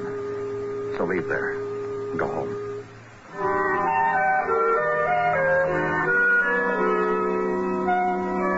And a new winter morning at headquarters, and the joyous tidings of Sergeant Gino Pataglia. Were you happy, Gino? In me, Danny, you are gazing upon a contented fellow. Well, I'm glad. Chuckling because last night was the Tartaglia night at our neighbors, the Renboms. Contented because a frolicsome time was had by all and sundry. Gino. Among which sundry was Fargo. Fargo Rembom, a veritable card. Fargo Rembom? The western outlet for the Remboms, an uncle from Nevada, who did last night descend upon the eastern branch and did shower them with western-type goodies. Indian blankets, beaded belts, an Indian doll carrying on her back in lieu of a papoose, a bottle of Smirnoff's vodka. And for me, a feathered chief's headdress, which I will be glad to model for you come lunchtime. Gino, Oh, Danny, wait till you catch a gander of Chief Minnehaha Tartaglia. First to work, eh, Danny? I hate to spoil your fun. What must be, must be. In the matter of the deceased Mrs. Blanche Dermot, report from technical. Felled with a .38 caliber bullet of same type and markings as the sniper has been prone to use on other ladies. But with Mrs. Dermot, he made expert. Right above the eye. Anything else, Gino? From Detective Muggervin and others at work on the case during the night. This report from neighbors on Mrs. Dermot adds up to a nil. 12 years in the neighborhood, Danny. None of the neighbors knew her. All they knew, she was very quiet and a non-mixer. Now, how about her husband? Has a little novelty shop on 7th Avenue. Open 9, close 5:30. Always bringing home novelties and gimcracks to the neighbors' kids. And that's Do something for me, huh, Gino? Anything? Get a policewoman. Have her go out and buy herself a house dress. Then have her report to me in an hour. Sure. But you want to see me in feathers? Just get her, huh, Gino? And the setting up of it. policewoman. Empty apartment in the neighborhood where the other shooting had taken place. Daytime chores for nighttime trap. And it was done. Then let the day drift backward into December. Watch it from the window at headquarters. Walk with it briefly. Twice to the corner restaurant where the food is always an adventure. Back to the office again and the window. And see day bleed grayly in the night. Stakeout setup, Danny. Cruising. Squad car's waiting for us downstairs. Beginning night is strung through with cold. And the hurrying shapes that curve backward in your vision. The street of the spinning lights. And turn off it. East 38th. Ride it slowly. Past the rows of brownstones and the corner stores and winter loneliness of Manhattan Street. And slowly past the lighted window, ground level, where a woman sits. Now clothed in a house dress and reading. Trapped. And past it, another corner turn and stop. Coffee in the thermos, Danny. You want some? Later. Hey, what's the time? 7:10. It's going to be a long night. Yeah. Call in, Mugler. Yeah. Car 43, car 43 reporting. 43. Parked at southeast corner of East 38th and 3rd, according to Plan A. Nothing from here. Car 22 reported suspicious acting man on 4th turning into 38th. Shoot him down. Drunk. Unarmed. Car 43, 10-4. Well? Park further down the street, Muggerman. I'm going to take a walk. If you need me, I'll probably be in a doorway around the corner. Right.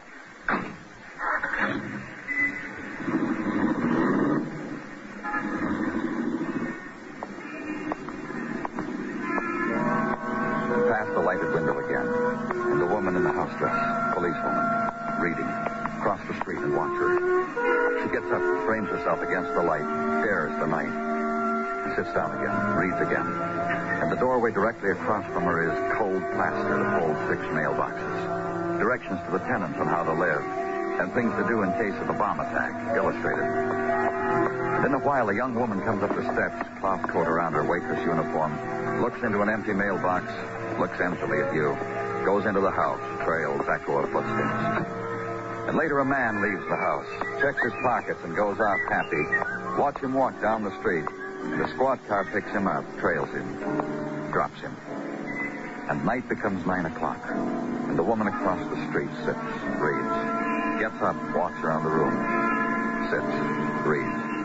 And the 9 o'clock wind holds all the cold of the hours before and fills the street. And gusts of it break off and run into doorways, wrap themselves around people who wait there. And the light from the squad car blinks into the night and screams at it.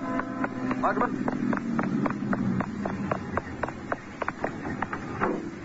Sniper, Danny. Just got a communication. Where? 2 blocks from here on 40. Let's go.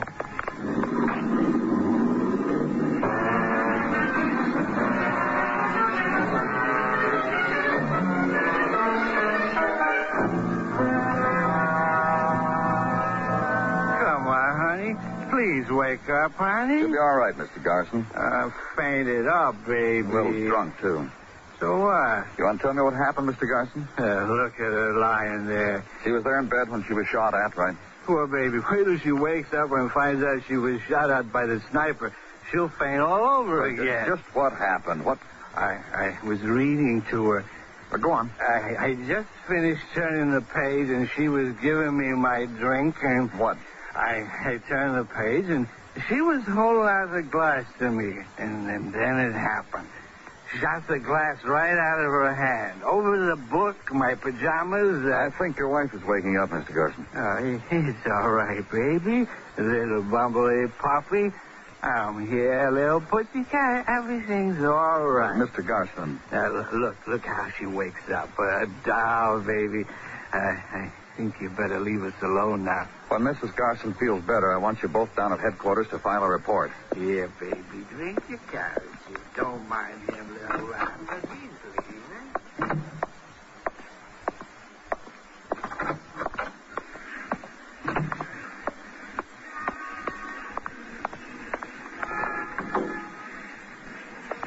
Well?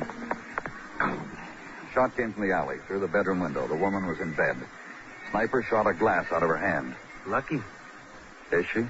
Well, I'd say she is. What would you say? Consider it, Muggerman. 4 women were lucky. The 5th was killed. Think about it. I just told you. Reverse it. Think about it the other way. Yeah. So let's make a call, son.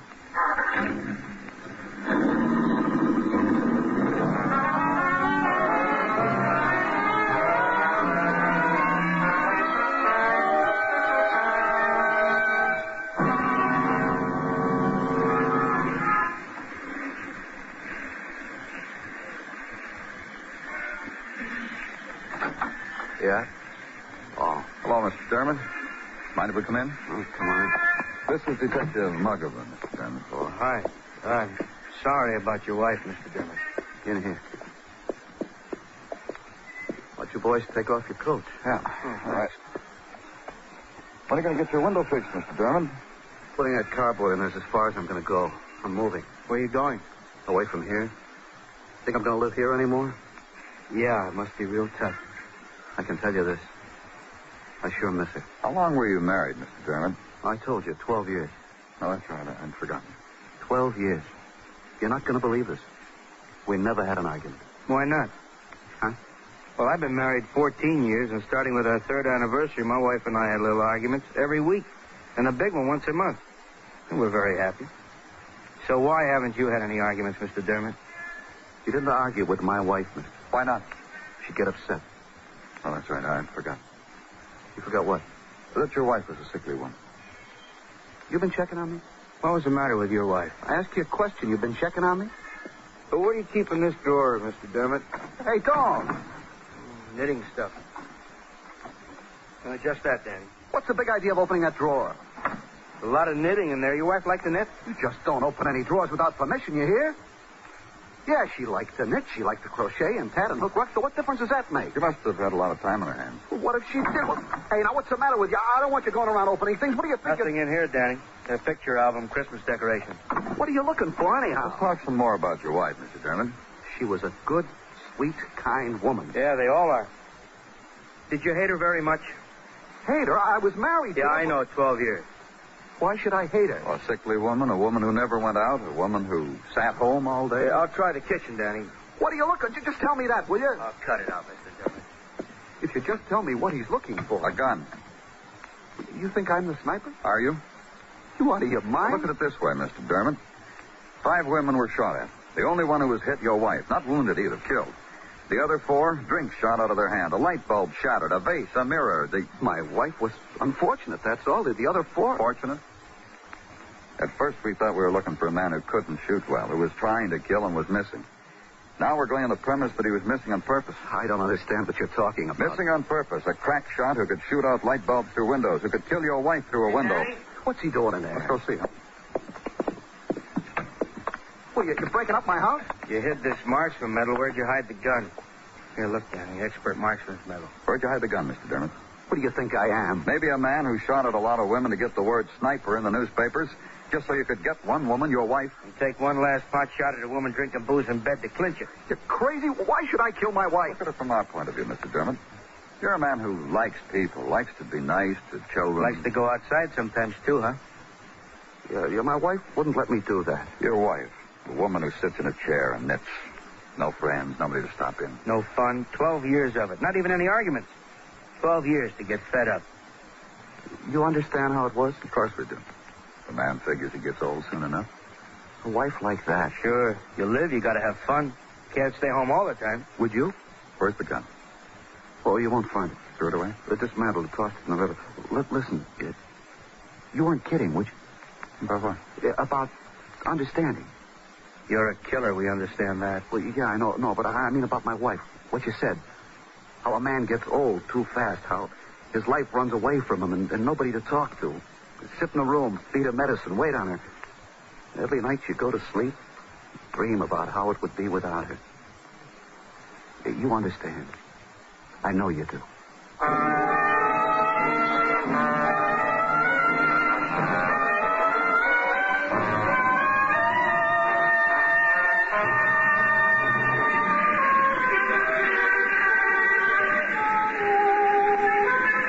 The time of winter, daytime, leaves Broadway fast. You walk toward the shadows. Someone smiles and takes your hand, whispers to close your eyes, then bangs your head against the night. Your scream mixes well with the shriek of the riot. It's Broadway. The gaudiest, the most violent, the lonesomest mile in the world. Broadway. My beat.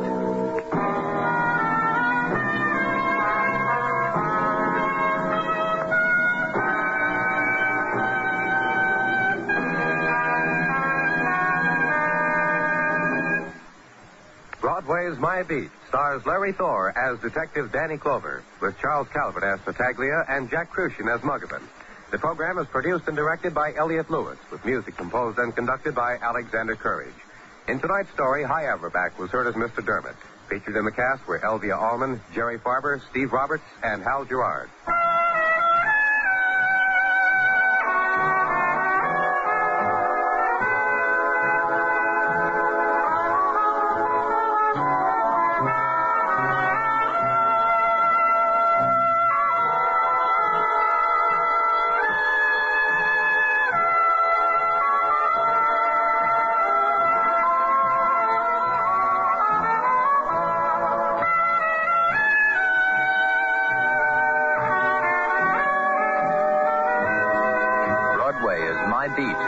Come to you through the worldwide facilities of the United States Armed Forces Radio and Television Service.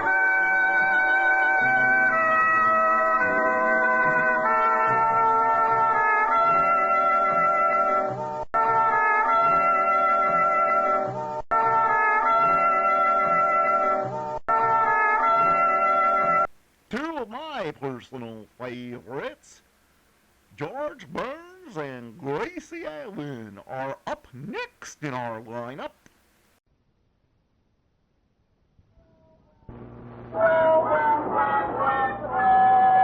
Yes, it's George Burns and Gracie Allen.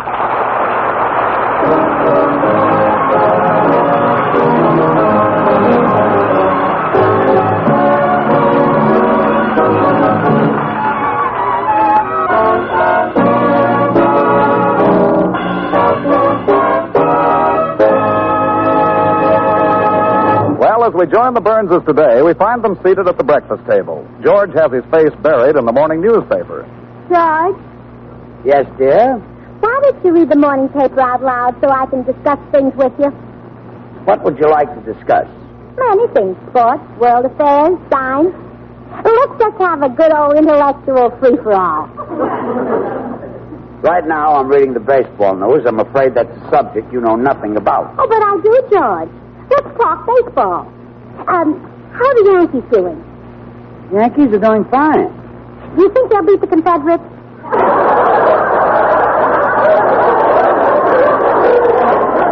Beat the Confederates? Yeah, come on, let's talk baseball. Yeah, they probably will. They'll probably win. General Grant has some fine pitchers.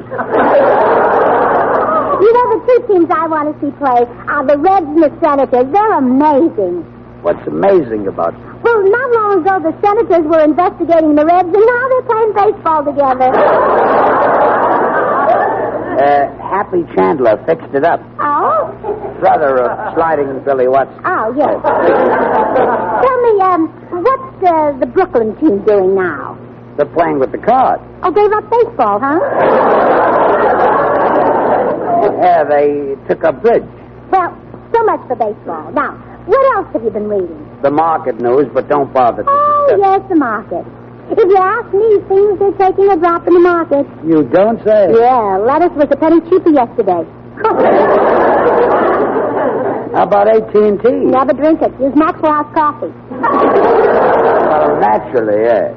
How does the European situation strike you? You tell me. Well, as I see it, Europe is not too well situated, but it's too big to move. Good. We'll leave it where it is. Judge. Yes? There's nothing like an intellectual discussion. There's nothing like it around here. Look, Gracie, would you like to find out what's really going on in the world, improve your mind? You think there's room for improvement? A little, yes. Now, there's an ad in the paper about a series of lectures for women starting at the Philharmonic. Why don't you go there this afternoon? Oh, I haven't time. I'm going to play bridge at Blanche Morton's. Instead of playing bridge at Blanche Morton's, go to the Philharmonic. Will they let us play there? Go to the lecture, learn something, improve your mind. Well, if you insist, George. I do insist. What's the lecture about? You know, I don't want to learn something I already know. Well, I wouldn't worry about that. They may just happen to pick out a subject that you don't understand, like nuclear fission. Oh, who doesn't understand nuclear fission? You bait a hook, throw it in, catch nuclear. Nuclears might not be biting, you see. Go to the lecture, kid. All right, but if I come home smarter than you, it'll be your own fault. I'll take a chance on that. Now go to the lecture.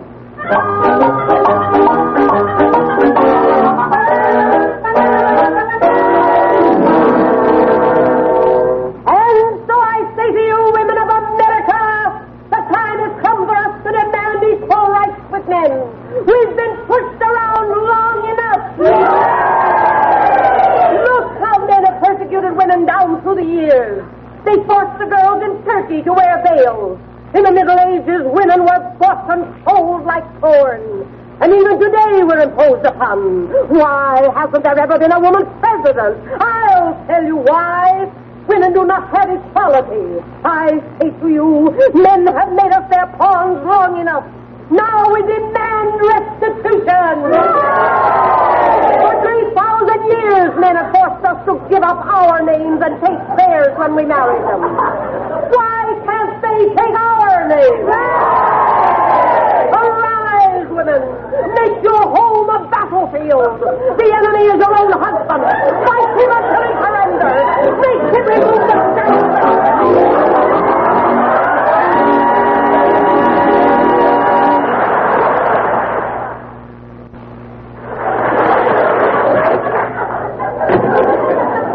Back so soon, Gracie? How was the lecture? You ought to be ashamed of yourself. Huh? You sit there like butter wouldn't melt in your mouth. I know all the terrible things you've been doing down through the years. What have I done? Forcing girl turkeys to wear veils.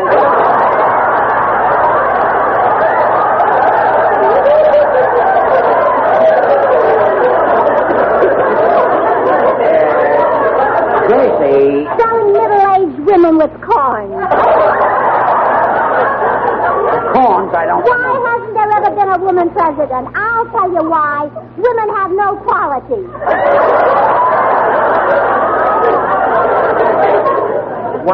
What's happening? You've been pouring my things long enough. Now I demand rest in an institution.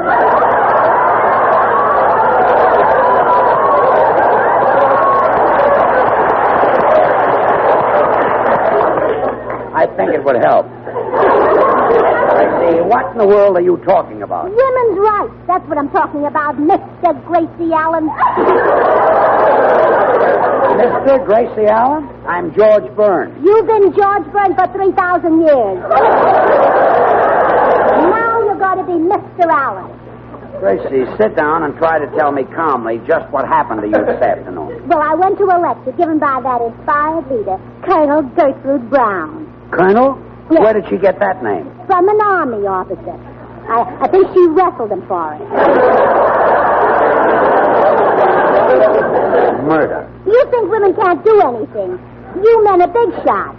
You have to do it all. Women are just slaves. Oh, stop. You're not slaves. Who washes the dishes around here? I do. Who cleans house and scrubs the floors? I do. Who does the ironing and mending? I do. See, big shot, you have to do it all.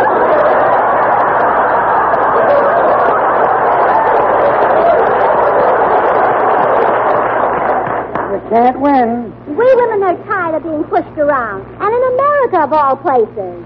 Why, it wouldn't even have been discovered if it wasn't for a woman. I've got news for you. Columbus was a man. Oh, sure, but a woman, Queen Rosabella, paid his way over. That's Isabella. Rosabella, she said.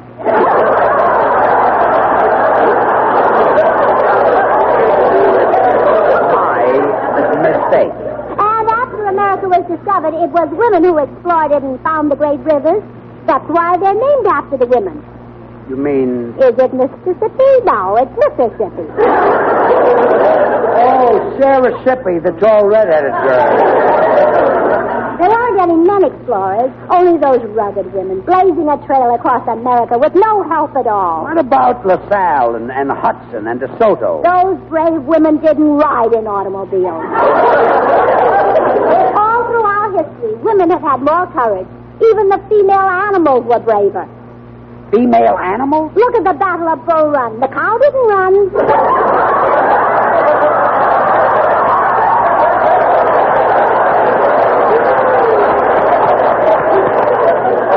Let's go back to baseball. What do you think of the Yanks? George. You see the unfairness of this whole thing? We women did all the hard work, and then you men moved in and took over the good jobs, like president. Well, that'll all be changed now. We demand a woman president. Well, there's no law against a woman being president as long as she's 35. She has to admit she's 35? That's right. It won't be easy, but we'll get one in. Harry, you're in trouble.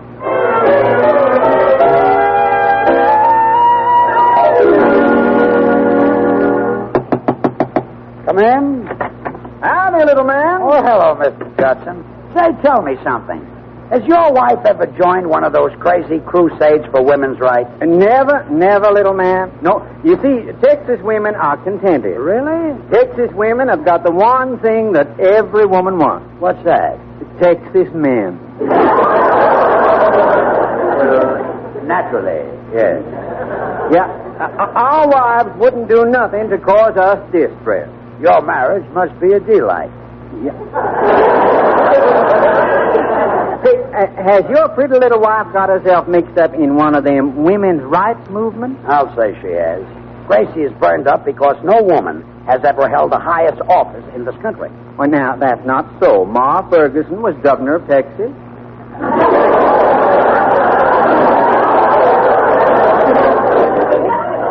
Mr. Judson, that's not the highest office in this country. When you say that, smile. Why, the governor runs all of Texas from Canada to Mexico. This may surprise you, but there are several states between Canada and Mexico that aren't part of Texas. Not yet, but they're begging mighty hard.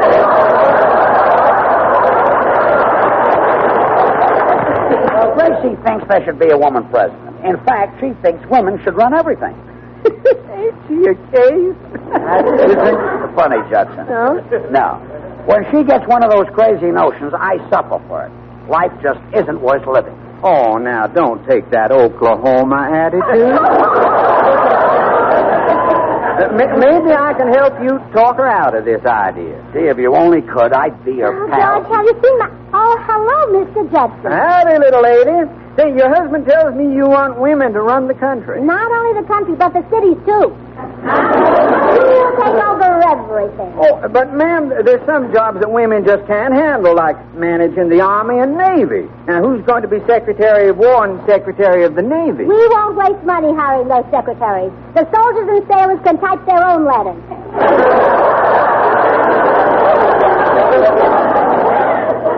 Yeah. Soldiers and sailors can type their... Oh, I like your sense of humor, little lady.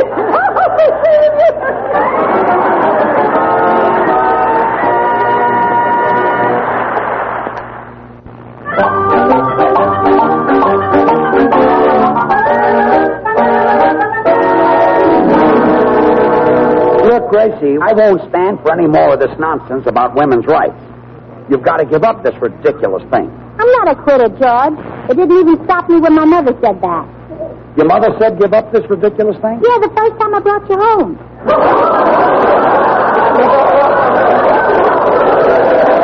Listen, honey. George, I haven't got time to argue with you now. I have to go right over to the YWCA and tell Colonel Brown my plan. Stay away from Colonel Brown. She's the one who got you into this mess. Oh, yes, Colonel Brown is the real leader of the revolution. You know, she was the first woman who had the courage to stand up and say that she was revolting. And I'll bet it's true. Goodbye, dear. Goodbye, dear.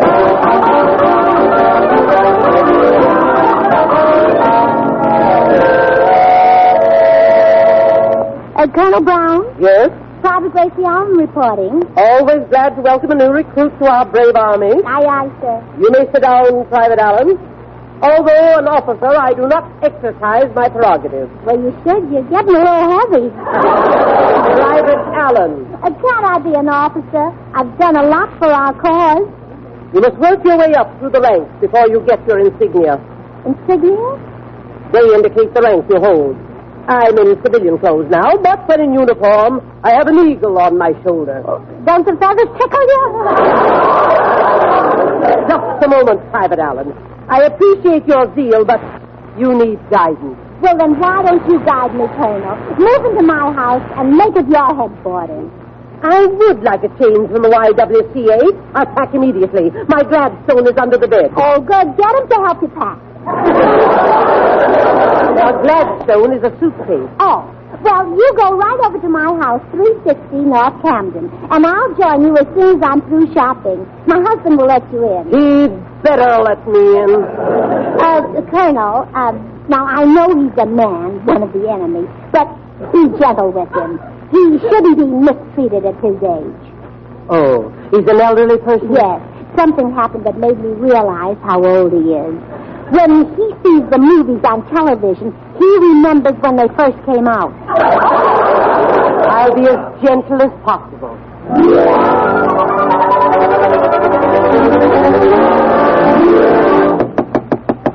Come in. Hi, George. Oh, Bill, am I glad to see you. I need the support of a man. Tired of being supported by a woman, huh? Always an entrance, Willie. Gracie heard a dame called Colonel Brown lecture on women's rights, and she fell for it. This colonel is making my life miserable. Really? Well, what's she got against you? She's a man-hater. Well, I know, but what's she got against you? Can't give up trying for the summer replacement, Willie. I was only kidding, George. This dame is probably a man-hater because no man ever made a pass at her. Hey, you want me to do it? By golly, Bill, it's worth a try. She's stopping at the YWCA. Whoa, now, wait a minute. I can't go barging in there with all those women, George. I'll get locked up. They won't let me out for 60 days. Out of jail? No, out of the YWCA. Gee whiz, who wants to get locked up with hundreds of women for... I'll do it. I thought you would. I wonder if this will make Gracie give up the campaign. Well, that's a tough question. How does Gracie's mind work? That's even a tougher question. But it's worth a try. Oh, don't answer it, George. It's a door-to-door saleswoman. I saw her coming up the walk with her suitcase. Oh. I wish I knew if this scheme would work. Hey, I got an idea. Let's ask the dame at the door, kind of get a woman's viewpoint. That's a good idea. Yeah. Well, it's about time. Oh, say, look, lady, we'd like your opinion on a scheme we've got. Yeah, you see, my wife has fallen under the influence of a crazy old bat who calls herself Colonel Brown. You don't say. Yeah, you know the type. One of those old lemon-faced biddies. Well, she's been an old maid so long she thinks the back seat of a taxi is just for transportation. I see. She's been shooting off her big fat mouth about women's rights. But we've got a plan to wreck her whole campaign. How clever. Tell me all about it. Okay. Well, now, this zombie, Colonel Brown, she parks her broomstick at the YWCA. Yeah, so Bill here is going over to charm old cow hips. And you think old cow hips will fall for him? Oh, are you kidding? When she sees me, she'll flip her wig. But just suppose Colonel Brown's wig refuses to flip. You see... Hello, boys. Oh, I see you've already met Colonel Brown. Oh, sure. I was just telling her about Ooh.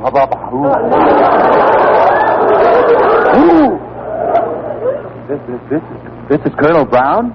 In the flesh. And so much of it.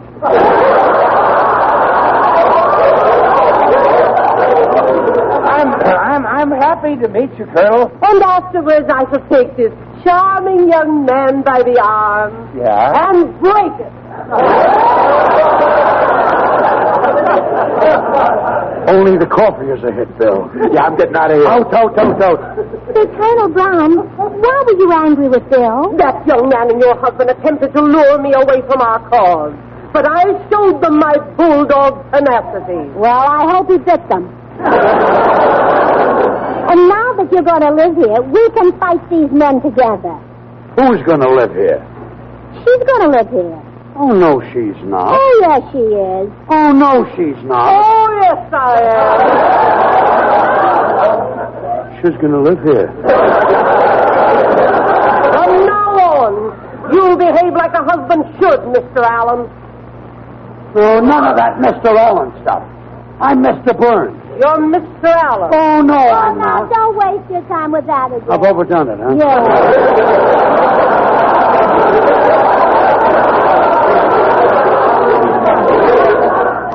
I'm going to the cigar store. Goodbye, Gracie.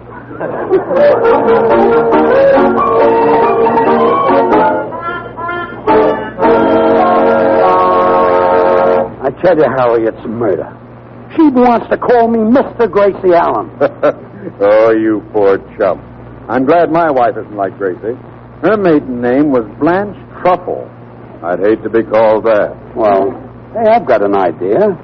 Your wife is a sensible woman. Get her to go over and have a talk with Gracie and straighten her out. Well, now... Please, Harry. I'll give you anything you want. You know those expensive golf clubs I've got? Well, they're yours. I know, and I'd like them back. Send Blanche to Gracie and you'll have them. Okay, George, I'll do it.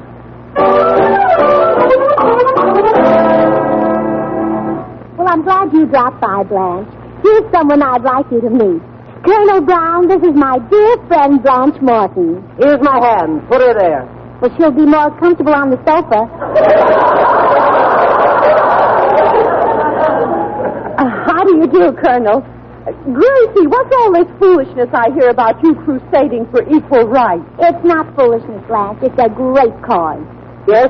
From now on, wives will do the things that husbands always have done.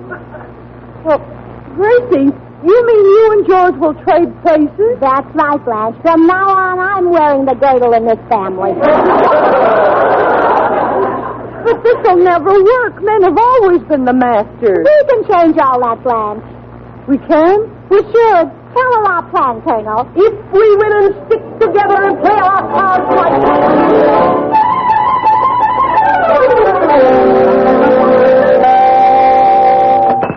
Where's George Burns? Here I am. Did Blanche talk to Gracie? Yes, she did. They had a long talk together. Now take that. What's the idea of slugging me, Harry? Don't call me Harry. Thanks to you, my name is now Mr. Blanche Truffle. What's the idea of slugging me, Blanche?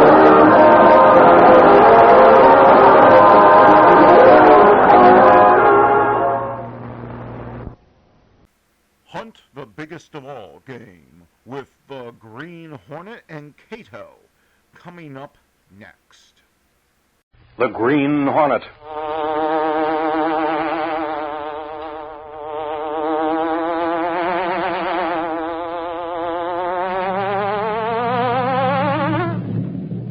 He hunts the biggest of all game. Public enemies who try to destroy our America.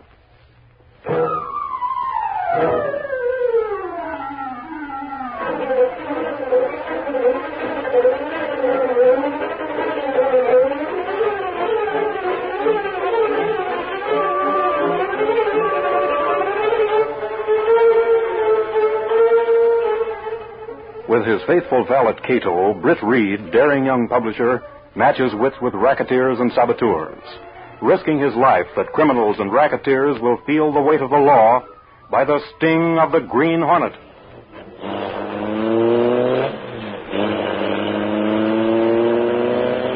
Ride with Britt Reed in the thrilling adventure, Hornet Drops a Hint. The Green Hornet Strikes Again.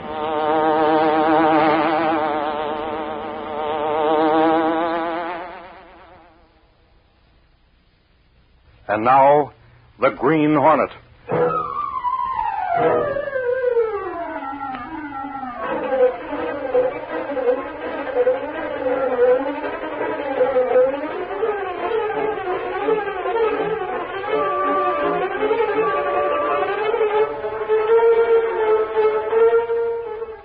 Smoothie Lawrence was everything his name implied. Smooth of speech, suave of manner, and smarter than most of his kind, men who flaunted the law and lived by their wits. But on one occasion, Smoothie had been outsmarted by another man, and the law had closed in. That was 2 years ago, and for 2 long years he had paid his debt to society. Now, he was free again. It was dusk as Smoothie Lawrence entered a Water Street cafe and walked over to the bar.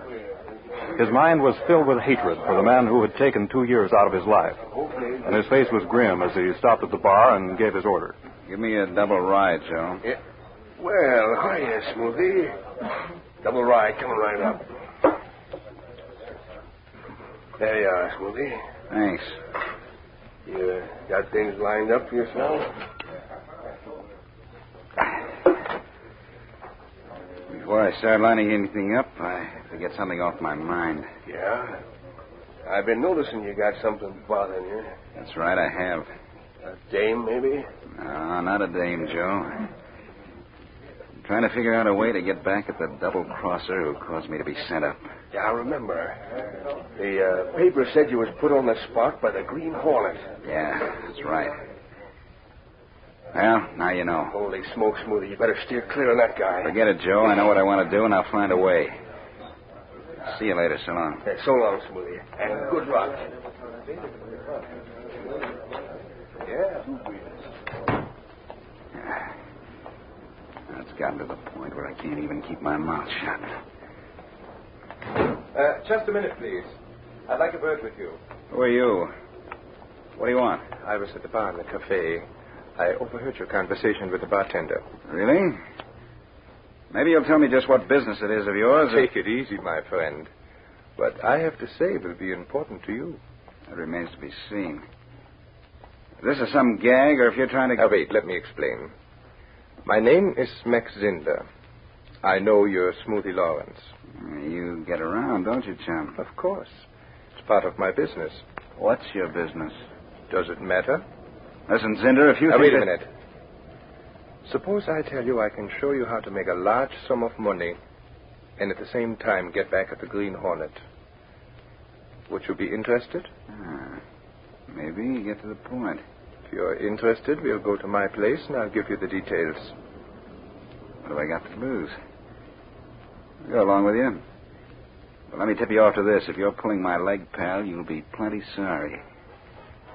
Let's go.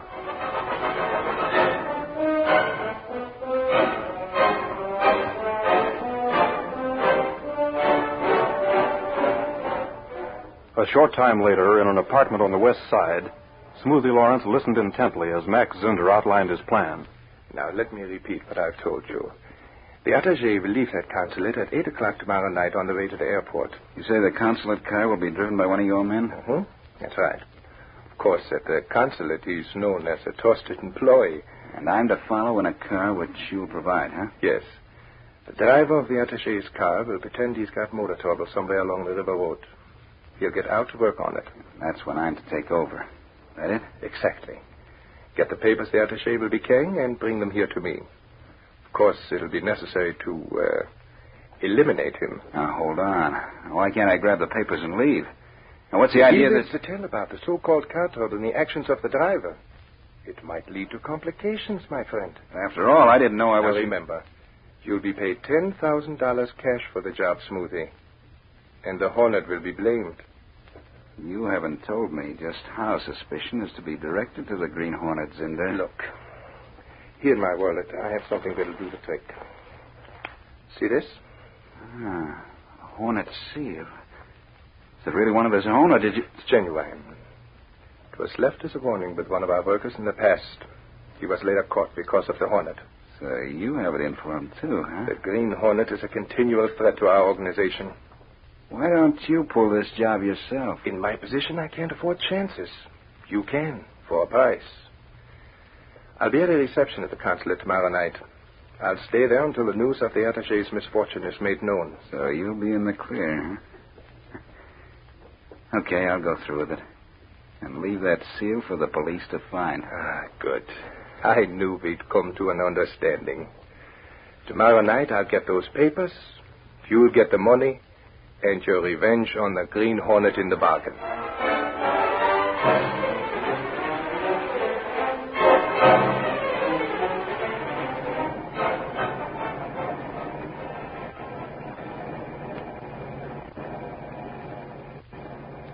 What is wrong, driver? I don't know, sir. There's something wrong with the Well, motor. then do something. I'll miss my plane if we're delayed. Yes, sir. Yes, I'll have to stop.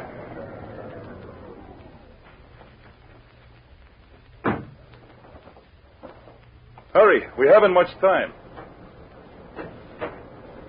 Oh, here comes another car. It looks as if he's stopping.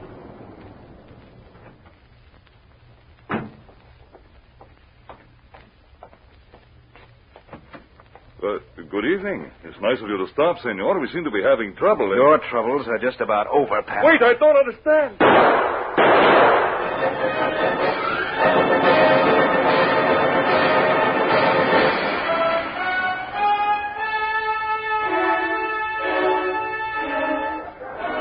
A short time later, Britt Reed, young publisher of the Daily Sentinel, was in the city room when the phone rang. City editor's desk. Gunnigan speaking. Gunnigan, this is Mike Ashford. Ashford, where in thunder have you been? What's the idea of staying out all afternoon without calling in? I'm at Cops Headquarters and I have a story. Yeah, I thought so. That's your usual hangout. Now you listen to me, I Ashford. got a If you... story, Gunnigan. A scoop. Let me get a word in edgeways with you. Why didn't you say so? What is it? A murder. It happened on River Road. An attaché was shot by the Green Hornet. What? Hold on, I'll connect you with Rewrite and you can give the details. I but ain't got any details yet. I'll call Rewrite later. So long. Why haven't you? What's the idea of... Hello? Hello? Oh, he hung up. That guy will drive me to the nut house. Somebody get to the composing room, quick. Tell him to set up a lead for an extra. Attaché murdered by Green Hornet. Hurry up. Gunnigan, is that what Ashford told you? That's right, Chief. Says the attaché was shot to death out on the River Road by the Hornet. I see. Well, let me know the details as soon as you get them. I'll be in my office. Right.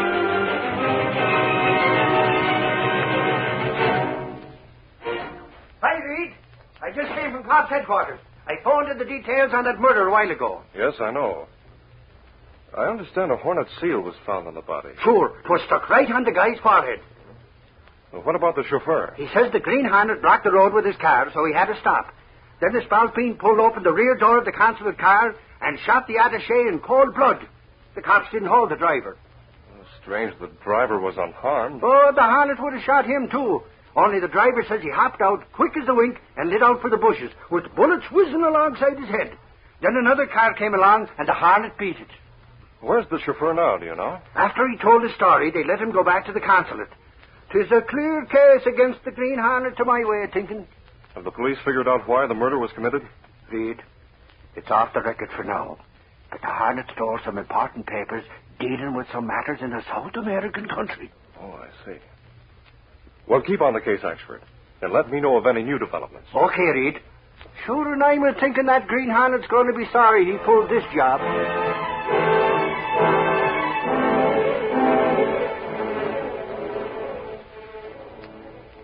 Later, Britt Reed went to his apartment where Cato, his faithful Filipino valet and the only person knowing his identity as the Green Hornet, was waiting.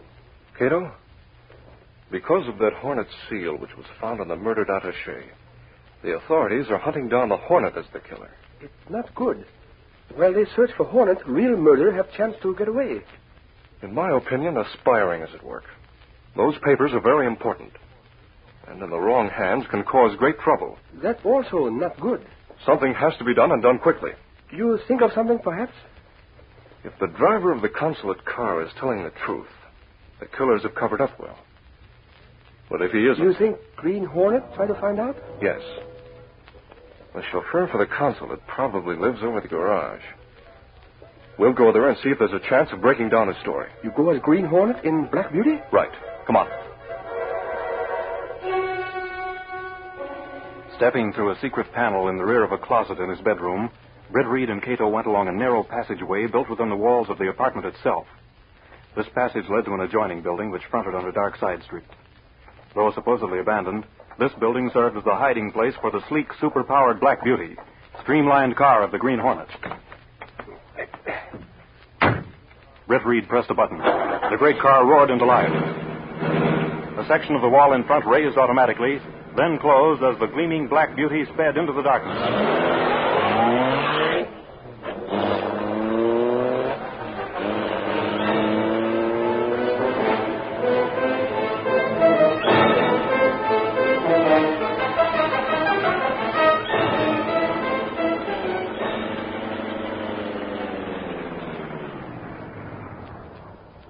There's a light over the garage, Cato. Yes. We go in now? The sooner the better. We have to move carefully. The police may have posted a man at the house. Come on. Moving through the shadows, Britt and Cato skirted the back of the garage and cautiously drew near the entrance to the stairway that led to the rooms above. They found the lower door unlocked and went up slowly and quietly until they reached a landing at the top of the staircase. This is it, Cato. I'll try the door. That's strange.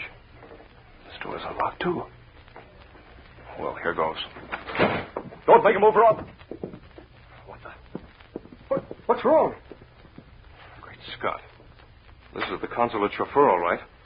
But he's been shot through the head. He's dead. Where do we leave now? Something happening outside. Get to the window, quick. It's the police. Some coming here, others go toward place in the back where we hide the Black Beauty. I'll lock the door. What we do now? We've got to think fast. They're coming up and we'll be caught like rats in a trap. And if they get possession of the Black Beauty, our goose will be cooked. But good.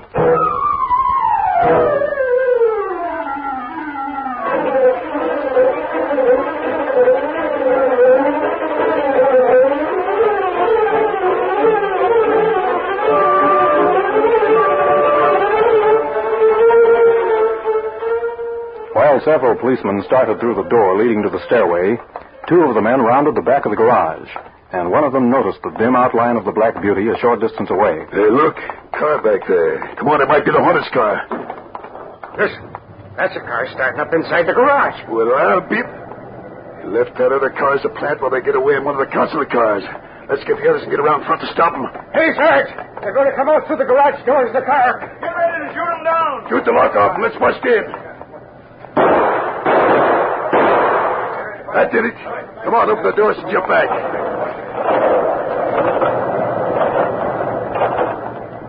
Look, nobody's in the car. Keep your guns handy. Must be hiding inside. We'll get him this time. Come on.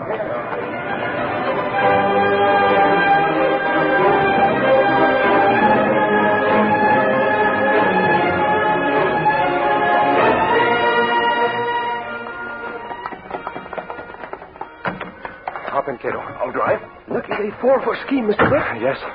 Did you break open plenty of those gas pellets inside the garage before we come out through the back window? Police find garage full of gas. They not follow us for some time. Good. Guess the killer tipped them off about another murder. That's why they came. We'd better get away from here now.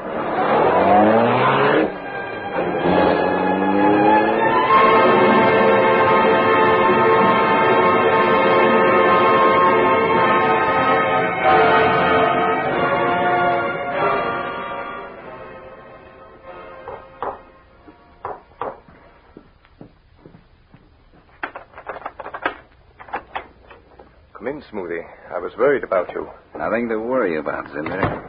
In fact, luck is really playing our way tonight. How do you mean? Well, I attended to that job, getting rid of the consulate driver. I sat in my parked car down the block. Because of the reception, there were a great many cars parked along the street. I thought I'd wait until I saw you leave. She would have finished that job at 8. I left the reception after 9. I saw you leave. I was about to follow when a commotion started near the garage. They found the body?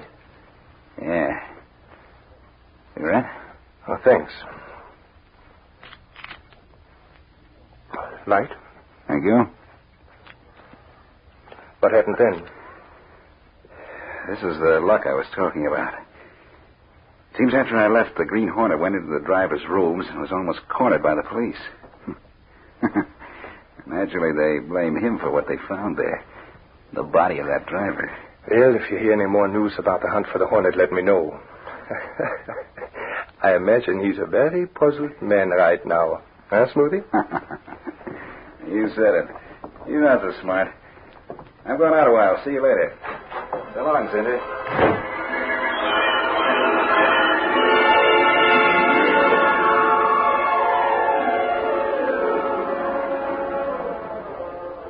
Meanwhile, Britt Reed and Cato returned to their apartment, where they discussed the new development in the chain of circumstances which were closing about the Green Hornet. Great shock to know chauffeur also dead. Killer smart enough not to leave a clue behind. Maybe he's not so smart, Cato. What you mean? I picked up this paper match cover in the chauffeur's rooms. It's a Water Street Cafe on the cover. Yes. That's an underworld hangout. But that's not very good clue. Many people get book of matches. Even driver, perhaps. That's true. But this belonged either to the killer or his victim. If the killer dropped it, there may be a way to track him. How you do that? Cato, when we first came into the apartment, I went into the lab for a few moments, remember? Yes, sir? I found out there's a clear fingerprint on this match cover. Oh, you send the match cover to police, perhaps? No, Cato. If I send it anonymously, it wouldn't mean anything. I can't send it as Britt Reed and tell them where it was found. They'd be smart enough to connect me with the Hornet. Yes, that's true. You have other plan? Yes, I have. If the fingerprint proves to be the chauffeur's, the plan won't work. But if it's the killer's... You carry out the plan tonight? Why not? The reception at the consulate is over by now. And since the Hornet's scare, the police will have a guard there. You go to consulate and risk guard? Cato, my whole plan rests upon reliable people being able to swear they saw the Green Hornet inside the consulate. I'll take that risk. Let's go.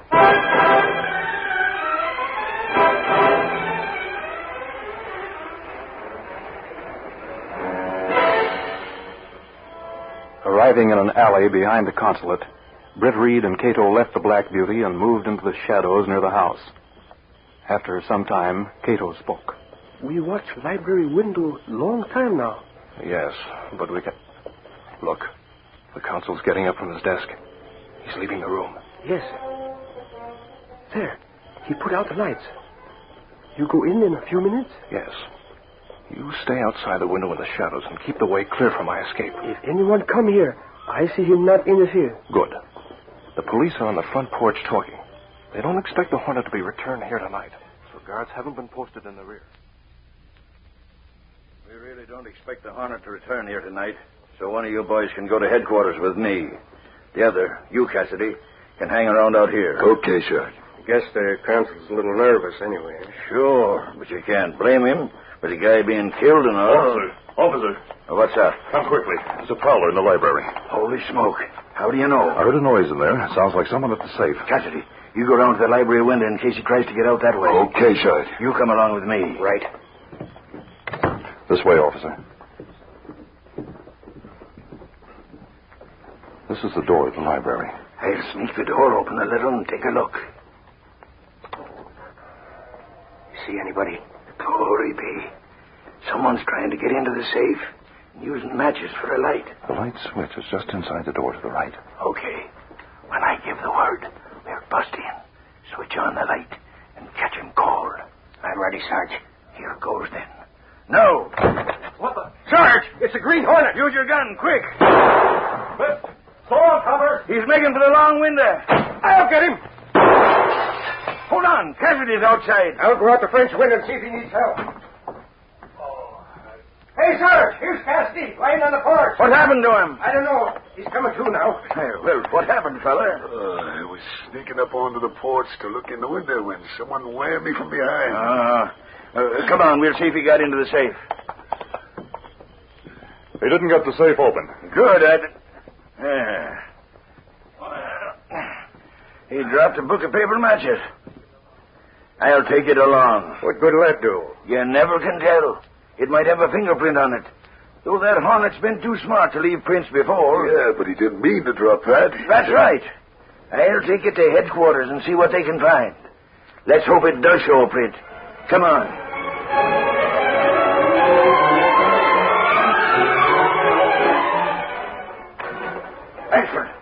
Ashford, we got it. Got what, Sarge? The name of the Green Hornet. That's what. Suffering Snake, Sarge. Who was A it? smart crook by the name of Smoothie Lawrence. We found a fingerprint and it matches Lawrence. I can't believe it. Hey, you men. Get Smoothie Lawrence.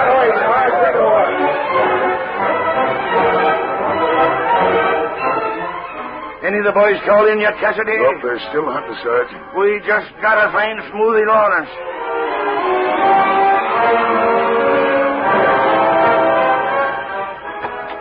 Hey, Sarge, I hear you picked up Smoothie Lawrence. Yeah, that's right. They've been grilling him for the past hour. Does he admit he's the Green Hornet? Not yet, but give us time and we'll make him talk.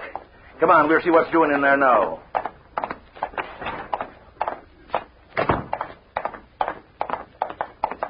In here, Ashford. I tell you, I don't know what you're talking about. I never did anything. All right, Sarge, take over. This guy's stubborn. Listen, you. We got the goods on you. What do you mean? What's all this about? We saw the Hornet inside the consulate. He got away from us. But he dropped something. It had your fingerprint on it, which proves you're the Green Hornet. No, I'm not the Hornet. And being the Green Hornet, you're due to hang. Oh, wait, I'll talk. Go on, then. The guy you want is named Zinder. He thought up the Hornet gang. It was he who used the Hornet disguise and killed that attaché. Believe me, I'm not the Hornet. Where's that guy, Zinder? He lives at River Road in 10th, the brick house on the corner. Honest, he's the guy. He wanted me to help him, but I wouldn't do it. Sure. Come on, Ashford. We'll get some of the boys and pick up that Zinder guy. If this mug Lawrence is the Hornet, we'll soon find out. Let's go.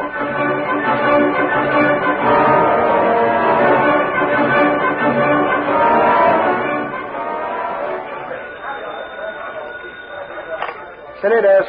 Dunnigan, hold everything for a big story. We've been holding everything for the last hour and a half, Axford. What about that guy they picked up? Is he the Hornet or isn't he? What do you... The cops have just picked up another guy by the name of Zinder. And what do you think? Listen to me. I ain't waiting to guess what... Okay. Now listen. When they got there, Zinder had a briefcase with the stolen papers in it. He was getting ready to clear out. They just brought him here to headquarters to pay Smoothie Lawrence. But what the... I'll call you back right away so as to get the whole story. Stand by for the scoop. Hey, wait. Oh, that Axford.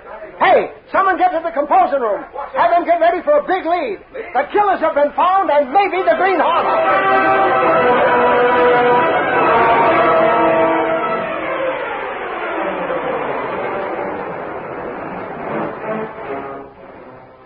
Later that night, Mike Axford entered the apartment he shared with Britt Reed and Cato. Yeah, still up, I see. Yes. I wasn't very sleepy tonight, Axford. Thought I'd read a bit. Have a cup of coffee, perhaps? Coffee? Sure, thanks, Cato. Reed, with all the excitement and all, you sit there reading some love story, no doubt. No, a detective story. Detective story, he says. Reed, there's more goes on right around your own office than you'd ever find in one of them make-believe detective books. Oh, really? Now, don't tell me you don't know all that's happened tonight. Well, there's been some confusing reports over the radio about the police finding the Hornet. Police do a very good job catching Green Hornet. If man they catch is Hornet. Stop pipe dreaming, Cato. Take the Hornet at all they caught. They're sure of that now. Oh, too bad. Now, in this book I'm reading, there's a mysterious character... Suffering Snakes, you two ought to be stuffed and stuck in a museum somewhere, says I. Why you say that? Yes, Axford. What's eating you? Well, I'll tell you. While you and Cato moon around in this apartment, one of the biggest stories of the month was breaking tonight. What? The cops got the killer of both the attaché and that driver. Not to mention finding the papers that were stolen. Say, that is news. That ain't all. They caught a big underground spy, and he had a little book with the names of all his helpers in it. Nazi underground agents. Imagine that, will you? Axford, that's wonderful news. But about the Green Hornet. Oh, it was him who double-crossed the other two. A spy leader named Zinder and a killer named Smoothie Lawrence. They were so busy accusing each other, they alibied the Hornet on their murders. Then the Hornet not kill attaché? No, it was one of them guys posing as the Hornet. Of course, the Hornet was mixed up with him, but he put the finger on Lawrence with the fingerprints. You get it? He left Smoothie's fingerprints We get and the... Well, the Hornet provided the Sentinel with another scoop, didn't he? Reed, sometimes I wonder what you do without the Green Hornet to make the news for you and without me to tell you about it. Axford, without the Green Hornet, and of course you, life would be very dull. No, wait, that's something.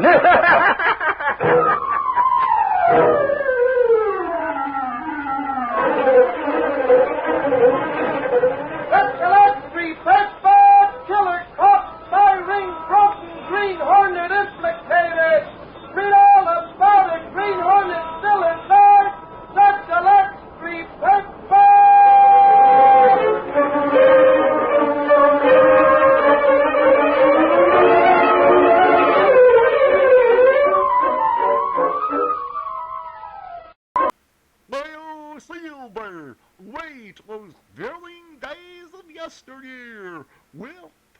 The Lone Ranger, up next.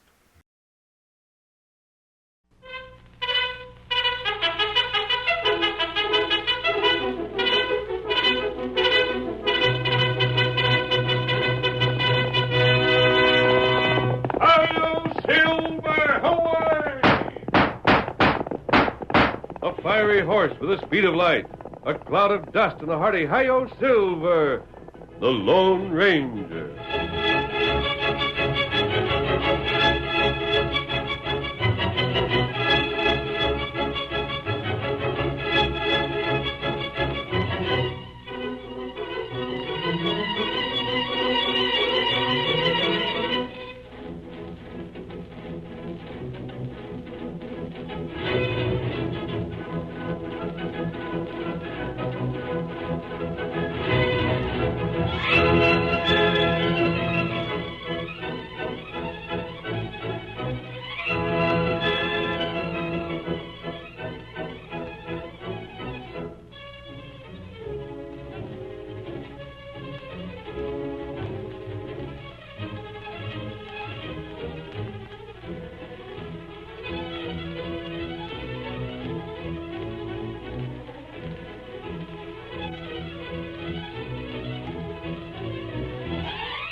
With his faithful Indian companion, Tonto, the masked rider of the plains led the fight for law and order in the early western United States.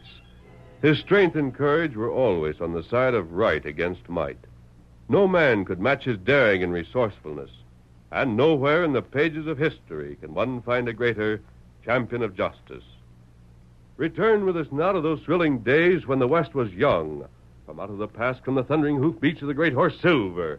The Lone Ranger rides again. Come on, Silver! We're heading for Lobo City! There's going to be trouble! Hi-yo, Silver! Away!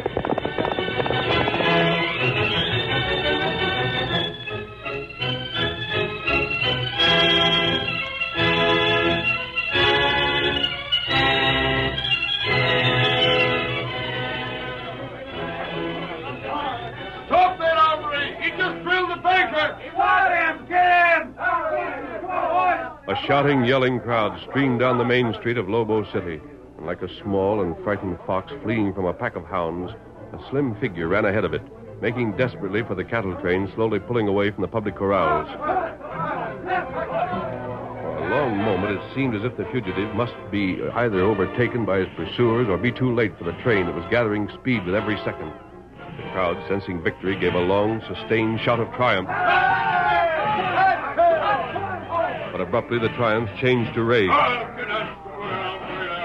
With one last burst of speed, the fugitive had brought himself even with the car just ahead of the caboose. And even as the foremost in the crowd had stretched out their hands to grasp his flying coattails, the figure clutching at an iron bar was jerked from the ground and drawn from the reach of those behind him. The sheriff came to a panting halt and dropped a hand to his holster. Stand aside. Let me get aim. Watch out! The sheriff's going to shoot. Stand aside. Fill the coyote, Sheriff. Missed. Jed, get to the telegraph office and tell the operator to wire ahead. Woody, get our horses. We're following right behind. Come on, let's go. Get on there. Come on. Get on there.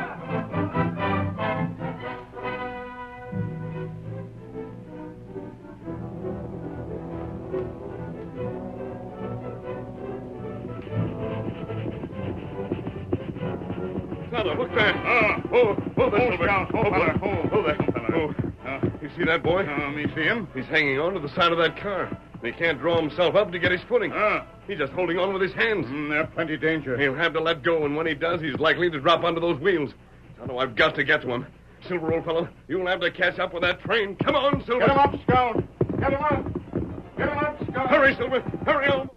Hold on there. Hold on. Come on, Silver. Come on.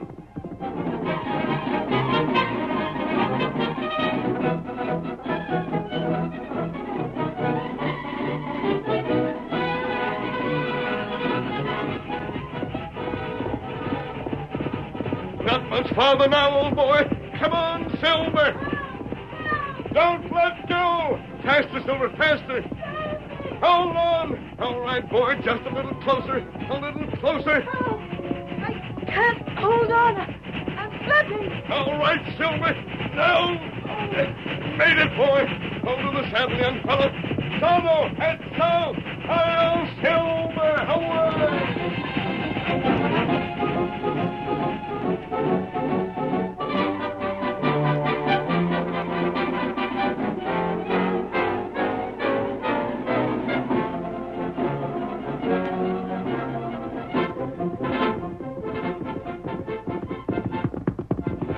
Dreaded cutaway. Polecat had pods waiting for him, Sheriff. Yeah, and look at that white horse travel. Yeah, that paint, too. And might as well turn back, Woody. I'd sooner chase after the train than them two critters. What'll we do? They're heading south. Uh-huh. That being the case, I got a notion they've likely got a hideout somewhere back in that brush country. Yeah. We'll go on back to town, Woody, round us up a posse, and then come back and comb that brush from end to end. It'll take plenty of fellas and a heap of time. But no killer ever got away from me before, and I ain't going to spoil my record now. Get up there. Come on. Get along there, fella. Get up. Get up.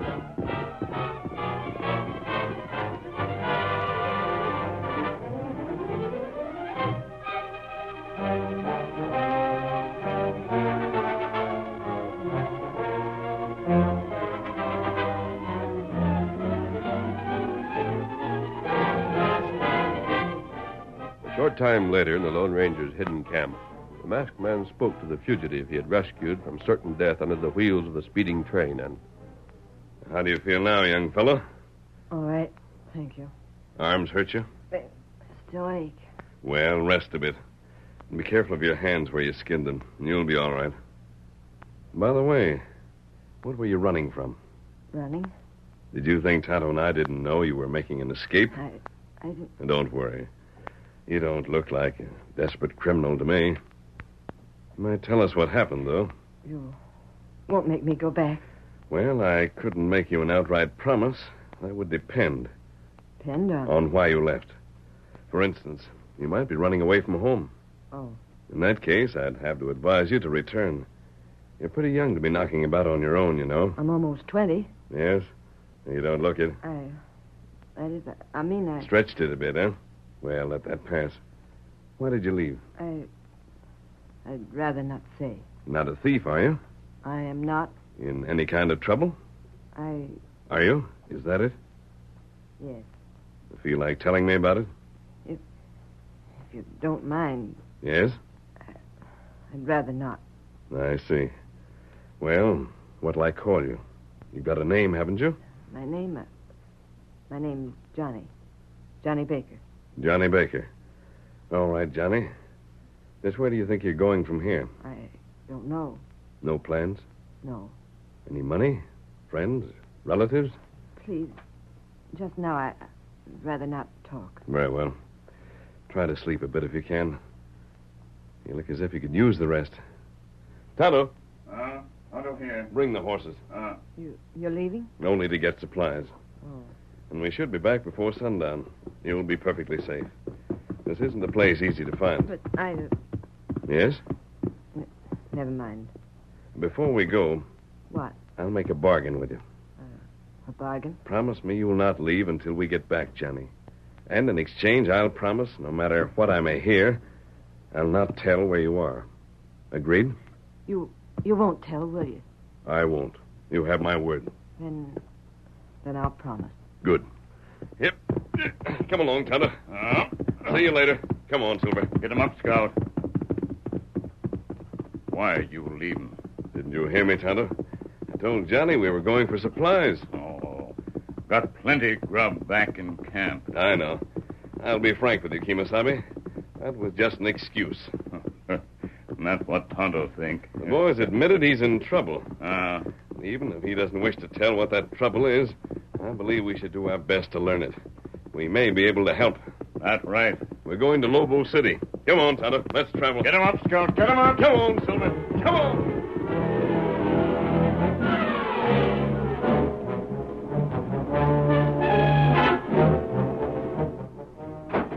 Here's Chink, Sheriff. We've got a dozen men ready to ride whenever you say the word. Thanks, Woody. Go back out and tell him to wait a bit. Yeah.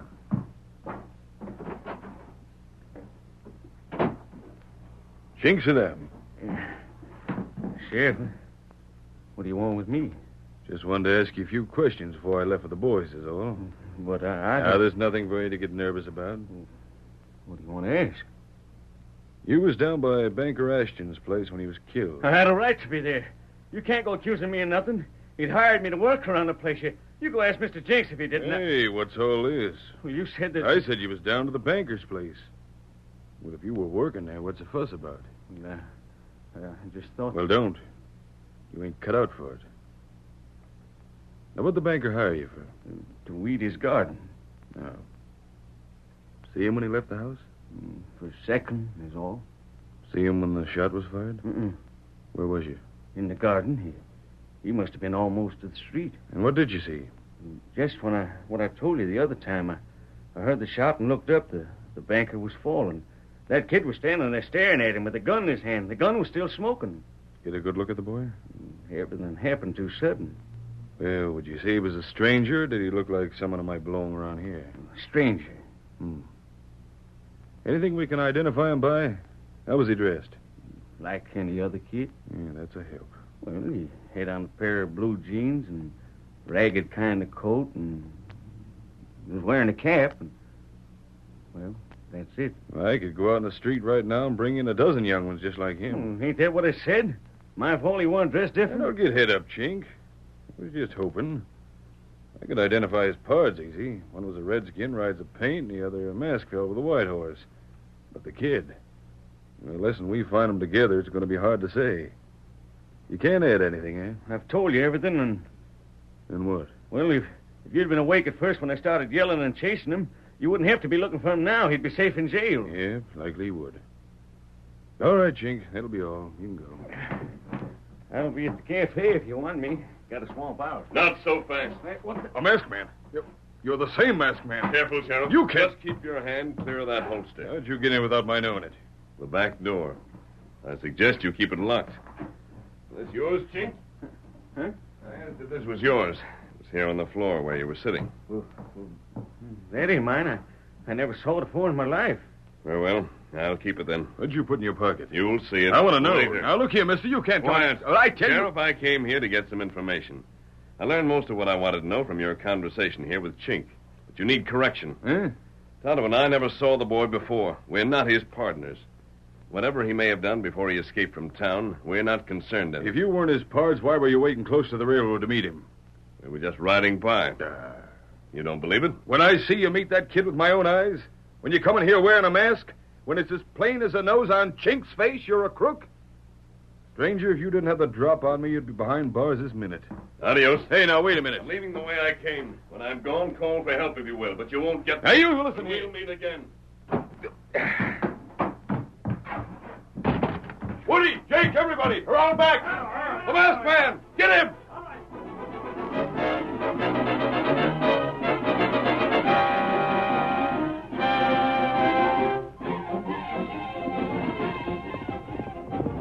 Come on, Silver. Follow me. Come on. Back to the place we left the boy. Hurry, old fellow, hurry.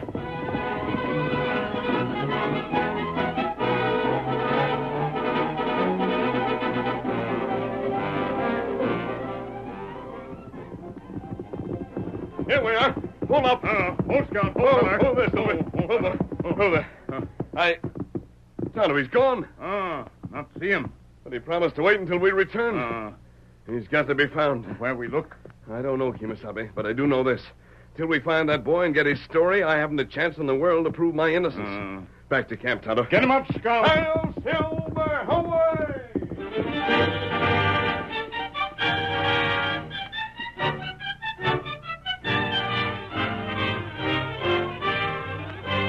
The curtain falls on the first act of our Lone Ranger story. Before the next exciting scenes, please permit us to pause for just a few moments.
Now to continue our story.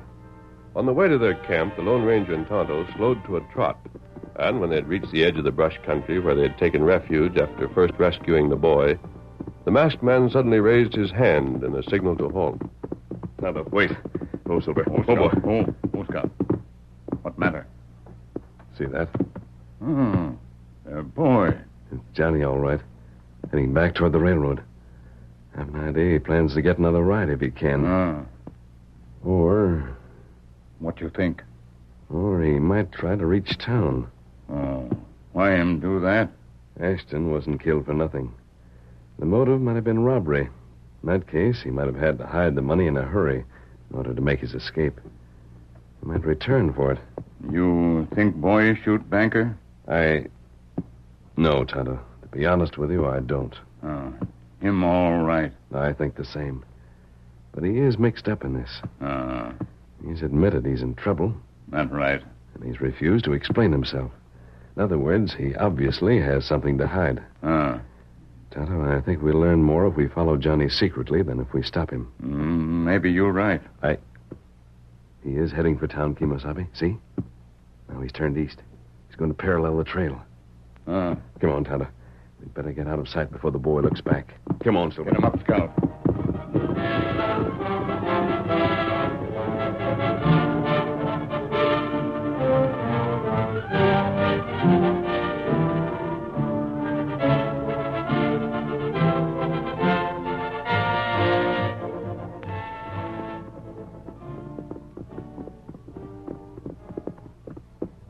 Keep behind these trees, Tonto. He's still going on. You think he's got the courage to walk right into town? Me not know. Hold it. Oh, Scout. Oh, fella. He's turning up that lane. That shack. Who lives there? Fella named Chink Yarbo. Chink? The man in the sheriff's office. The man who saw Johnny shoot Ashton. What connection can there be between those two? It heaps strange. We may find out in a moment, Tonto. He's going to knock at the door.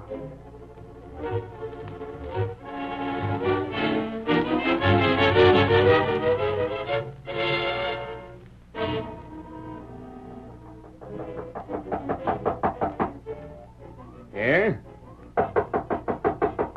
Who's there? Who wants in? Open the door, please. Hey, what? Well, I'll be. You've got to talk to me. You've got to. The kid that jumped the train. Hey, what are you closing the door for? Why did you say I killed Mr. Ashton? What? Why did you? You knew it wasn't true. Why'd you do it? Now, look. You must have done it on purpose. Hey, you know I could take you to the law and get you jailed. What you doing here? I want you to go to the law and tell the truth. Think you've got to. How did you know my name? My uncle told me. What? Your uncle? Mr. Ashton. The banker? Yes. Well, doggone. I left the house this morning just before he did. You saw me go. You must have. I was across the street when the shot was fired and my uncle was killed. Just a second, young'un. I never knew the banker had a nephew. Never knew he had any folks at all. Mr. Ashton was my father's brother. Yeah? Yeah, but But they weren't friends. They hadn't written or seen each other for years. Then what was you doing there? My uncle owed my father money. We needed it terribly. Father wouldn't ask for it. He had too much pride. So I came here to ask for it instead. Did you get it? No. Wouldn't admit he owed it. He had plenty of money. I saw it when he opened his wallet. There must have been hundreds. And he told me to get out. Kid, it looks like you've run into tough luck all around. When I ran away this morning, I couldn't stop to explain to anybody, because then they'd have thought I really had a reason for shooting my uncle.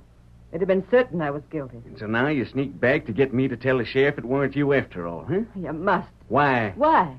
But I told one story. Why should I change it now? you'd let them think an innocent person did it? You'd let them hang me if I were caught? That'd suit me fine. Oh. Hmm? Why didn't I think of it before? Think of what? I was across the street when the shot was fired. I'd just come from the house. You'd been in the garden.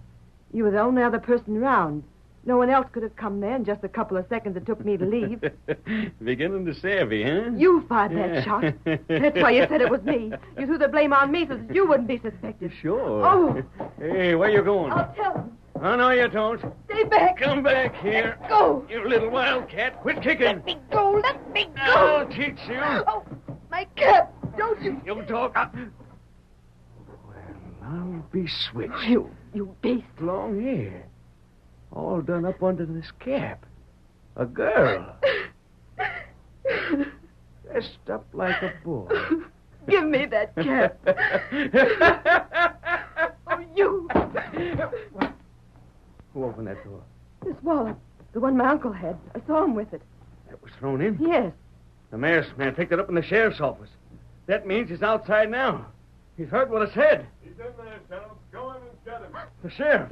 You tricked me. It was a put-up job. You come here to make me talk while the sheriff listens. Hurry, Sheriff. Well, they won't get me. Nobody's going to take me alive.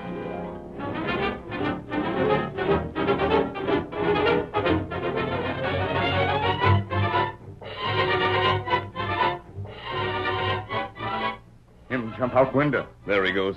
Heading for his horse. You get him. No, stay here. Let him go. Him killer. Yes. And he thinks the sheriff heard what he said in there. What's going to happen if we capture him and he learns the sheriff didn't? He'll deny the whole thing. That's right. Get up there. And we can't bring him to justice until we get a confession out of him in front of the law. How do it? Hi. You. Come here quickly. The sheriff. Where is he? I thought I heard you call. Never mind that. You want to prove your innocence? Oh, yes. You're not afraid to run a risk to do it? I'll do anything. Then you're coming with me. Here, Silver. Here, boy. Tonto. Follow Chink until you see which way he goes. Make sure you can pick up his trail again. How to do it? Here, Scout. Then wait for us outside of town on the South Trail. We'll be there inside of 20 minutes. Get him up, Scout. Get him up. Get him up. What are you going to do? What? What's your real name? Mary. Mary Ashton. All right, Mary. Into the saddle with you. Put that cap on your head. And hold on. We're riding. Come on, Silver. Come on. Come on.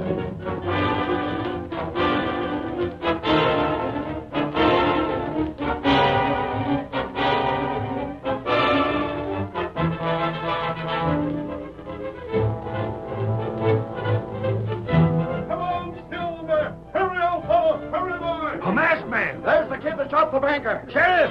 Sheriff! Hi, Sheriff! The killer! Watch out, they'll ride you down. Watch out, man! Watch out! Watch out! Come on! Hurry, boy! Hurry, it's them! Get to your horses! After them! After them, boys!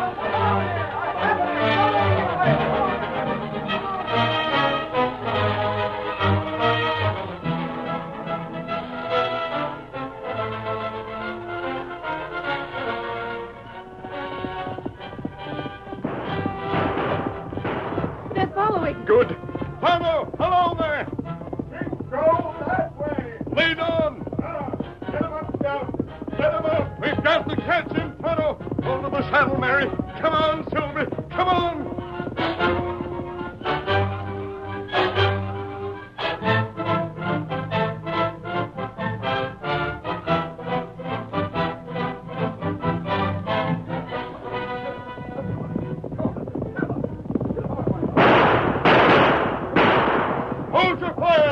Hit him, fella. Come on, get up. Come on, boys. This time we've got him. Get him, man. Come on.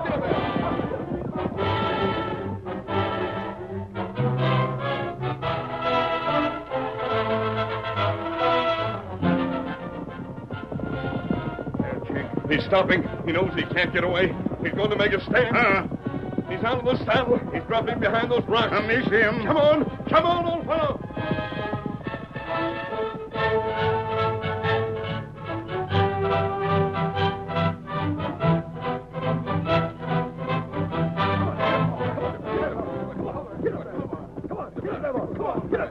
They're riding the other side of them rocks, Sheriff. What's that? Hey, there's Chink. Chink shooting at us. Oh, there, boy. Steady, boy. Oh, there. What's that crazy idiot shooting at us for? Must have gone loco. Put down that gun, you idiot! Go ahead. Oh, that crazy fool shot it right off my head. Rush the coyote, fellas. We'll fix the... Sheriff, look at there. What's that? I said you never take me alive, and you won't. Sheriff, Chink is loco. Going to shoot himself. Hi there! Don't! Hold on! I ain't gonna be put back to hang. I'll show you. It was the masked man. The masked man shot the gun from Chink's hand. Come on! Stop me. Why didn't you leave me be?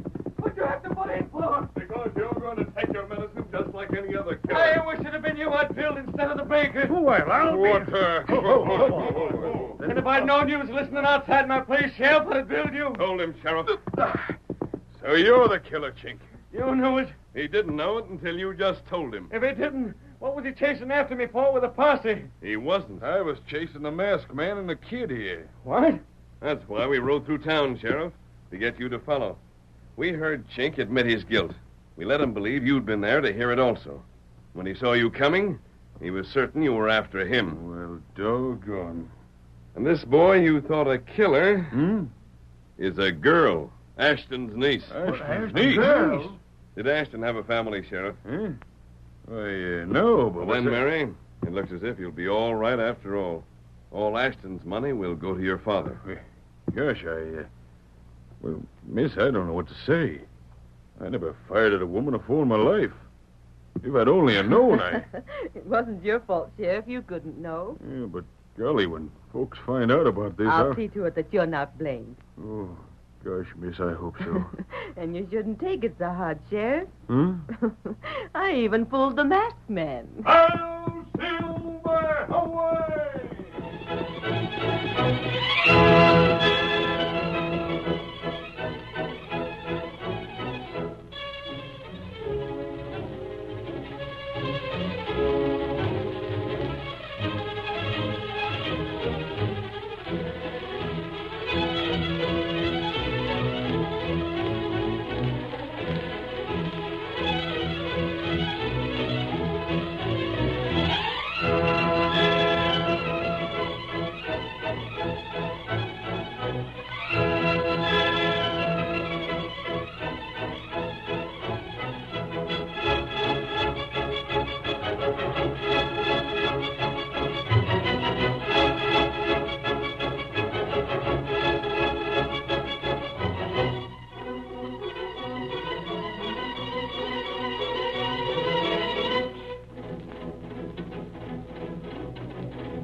The story you have just heard is a copyrighted feature of the Lone Ranger Incorporated.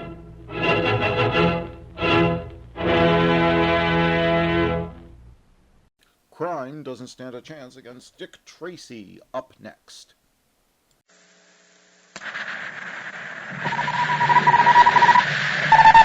This is Dick Tracy on the case of the Panthers murder. Stand by for action. Let's go, man!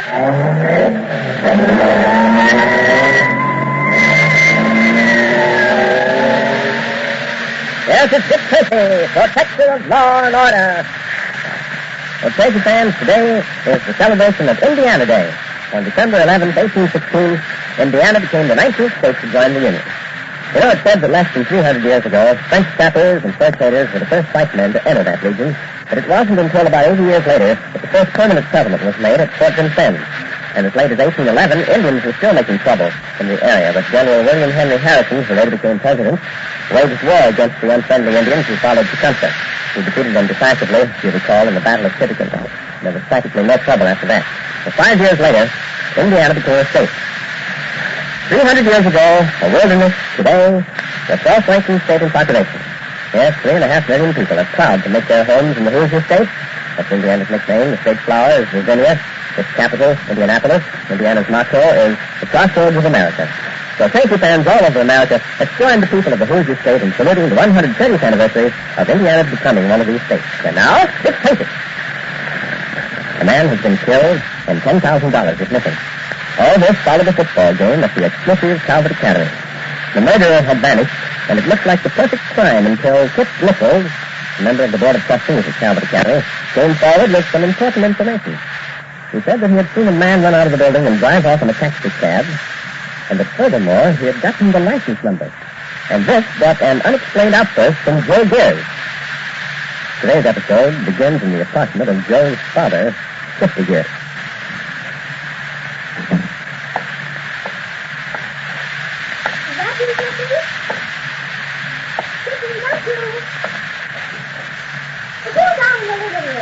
Me, Ellen. Take it easy. Well, my goodness, I'm going to Tracy. I didn't hear you, Ellen. I just didn't hear you. I haven't told you yet if you came in. I'm sorry, Ellen. I didn't hear you. Well, we've been in the little apartment where he's here, and then the time that I've been in the kitchen, and he's been in the living room, and I've spoken to him in a perfectly normal voice, and he told me without the least bit of trouble. I think you must be getting dead. Look, is that the only subject in the world you can talk on, Ellen? I'm sorry, sister. I didn't mean to rouse you. Oh, it's all right, Ellen. Forget it. You're worried about something, aren't you, sister? No, I'm just nervous, that's all. Please don't bother yourself about it. Was it an accident, sister? Did you run into somebody with a cab? Don't be silly. You know I'm a careful driver. I've never had an accident, and I don't aim to. Why, the cab company's congratulated me several times on my record. I know, but I was just asking. Because there's something pretty heavy on your mind. I tell you, forget it. Sister, we've been married a long time. We've been very close to each other. We've never had any secrets that we didn't share the one with the other. Isn't that right? Yeah, I guess that's right. Then why don't you tell me what's worrying you? For heaven's sake, Ellen, will you stop cross-examining me? I'm sorry, sister. Was it a good day, Happy? I wouldn't exactly call it my best day. Sister, something hasn't happened to Joe, has it? Oh. Please tell me, sister. I've got to know. No, Ellen, Joe is fine. He's just fine, I said. Oh, thank goodness. I thought maybe something had happened to Joe and you're afraid to tell me. Nah, nothing could happen to Joe. That boy of ours is a rugged kid. Imagine him going to Calvert Academy and being so high in his studies, in the first 10 in his class. Yep, and he made the junior high football team. Did you see him playing the game? Sure, I saw him playing the game. But I sat over on the other side of the field. How did he do it? Well, how did he do? He won it, that's all. He won it. My, I just wish I could have seen it. He intercepted a pass on his own 38-yard line and then fought all the way up the field for the touchdown that won the game. Did they cheer for him? Sure they did. They knocked themselves out. Oh, my goodness. And did you see Joe after the game? No, I didn't. I couldn't. I had to get away. Oh, you should have seen him. He's at that boarding school all the time. He looks forward to seeing him. Yeah. I'll write him tonight and tell him you saw the game. Yeah, do that, will you? And now you just sit down and eat your supper. I think the whole trouble with you is you don't eat enough. I'm not hungry. Nonsense. I fixed all your favorites for tonight. I told you I'm not hungry. All right. You don't have to eat. Well, at least I hope you saw Professor Kimberly before you left Calvert Academy. He's been so nice to us. It would have been rude if you'd left. I saw Professor Kimberly. How was he? She was dead, Ellen. She was dead. Oh! Somebody killed her. Oh, no, sister. Oh, no. He was our friend. He was so good to Joe. He was at the door, Ellen. I'd like to talk to Mr. 50 Years. Ask him to come in, Ellen. Will come in, please. Thank you. I'm Inspector Dick Tracy, and this is Mr. Pat Patton. How do you do? I'm 50 Years. I'm here to take you into custody, Jeffy. You must be mistaken, Mr. Tracy. What did you want me for? Well, I don't want you for anything. And I've been ordered to pick you up and take you to Calvert County to Chief Duffy White. What's the charge? The murder of Professor Monty Kimberly. Mr. Tracy, that's impossible. She's right. It's impossible. Ellen. Yes, sister. Look at me there.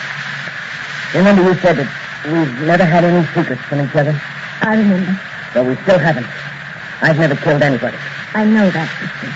You don't have to tell me. No matter what they do to me, don't you forget that. I won't. I'll let you take a few personal belongings with you, Shifty, but let's make it fast. We've got to get going. You're making a terrible mistake, Mr. Tracy. Well, I have nothing to do with it, Shifty.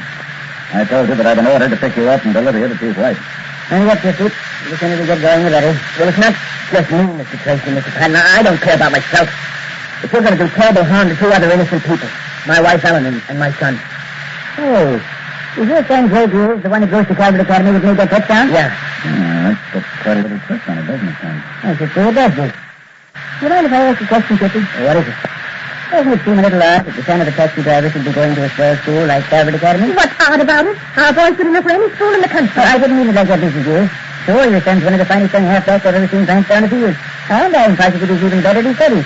I'd be willing to venture if the boy's got a brain on him. What that means, Mrs. Gears, is from a purely economic standpoint, it seems strange your son could be going to such an expensive school. Does he have a scholarship? He does not. Well, I'd like to explain things to you, Mr. Tracy. I wish you would, Jeffrey. We don't like to ask questions that don't concern us, but this is a murder case. And don't forget, Dick, it's a murder case that's outside our district.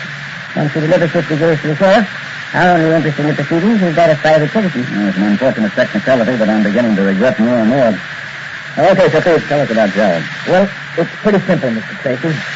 It's just that I've always wanted Joe to have the advantages in life that I couldn't have. We've had a good life together, sister. I know we have, Ellen, but you see, Mr. Tracy, I've worked pretty hard driving a cab, and I've saved my money so that Joe could have the education that I missed.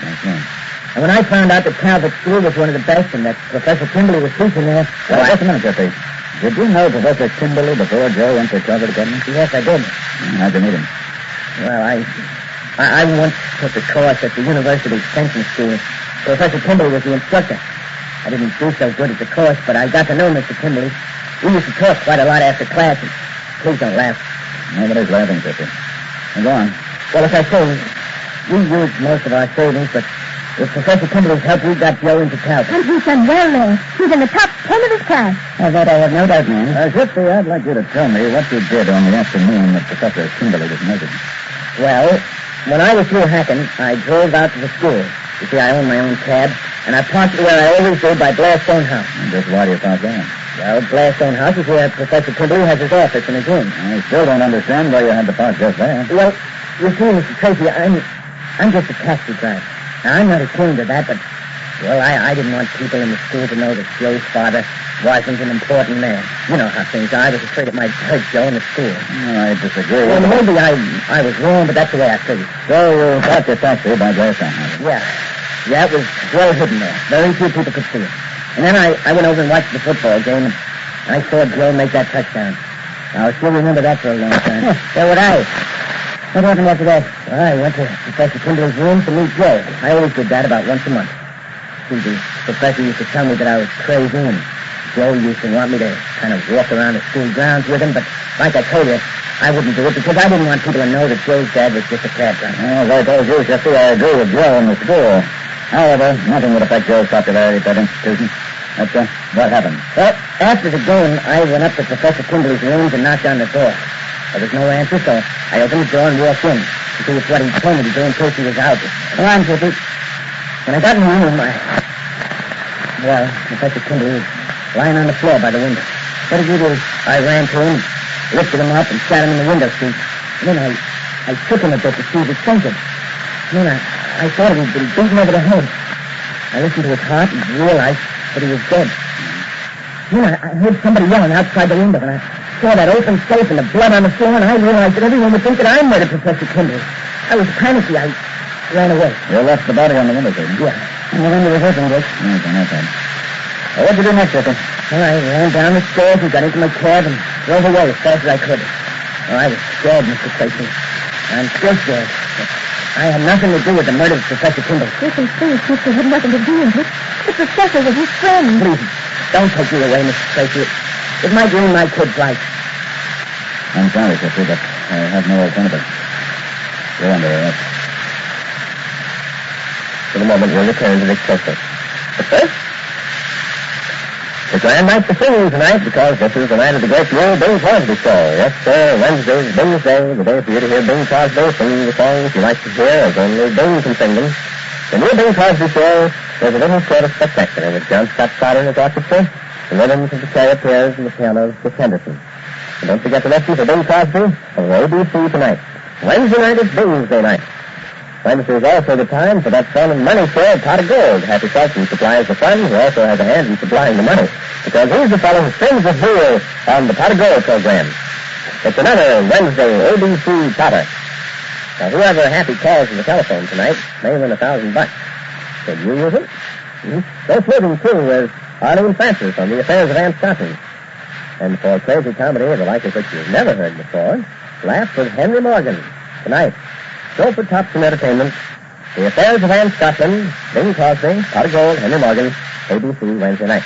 And now, back to Dick Tracy. Something tells me that 50 years is going to be hung on circumstantial evidence. Not if I can help it, Robert. This isn't your department, Dick. Don't stick your neck out. There are too many people who'd like to break it. Is Dick Tracy going to ruin his reputation to save a possible murderer? He may be flirting with more trouble than he can handle. Better tune in tomorrow for The Adventures of Dick Tracy, written for radio by John Ray. This is George Gunn speaking. Say, Tracy fans, do you have a number of favorite heroes? Well, soon you're going to add one to your list when you hear Sky King. Because when it comes to dangerous adventures, no one can match.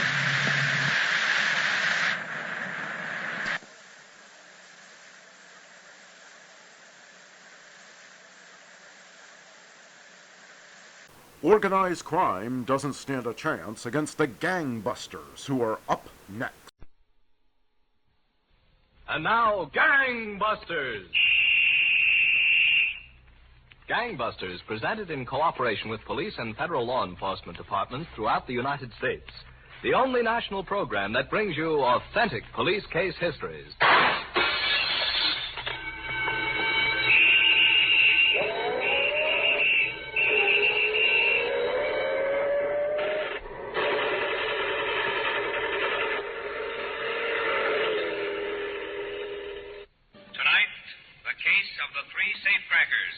Schooled in their trade by a master criminal, and how alert detectives practically read their minds from what they knew of a man who had been dead 10 years.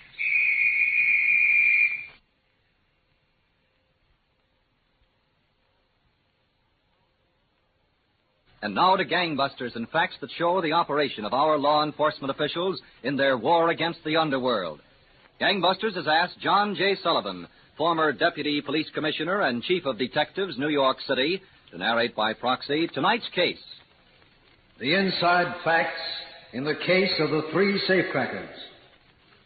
Chief Sullivan, I know the case you're going to tell our Gangbusters listeners about tonight will furnish unusual proof of the work of one of the country's most colorful teams of detectives, New York City's Safe and Loft Squad.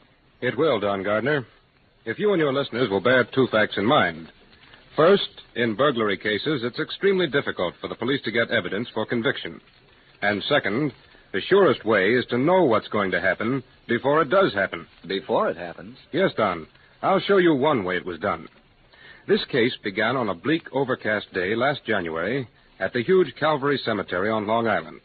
A lone man kneeled at one of the graves, unmindful of the young priest a few feet away.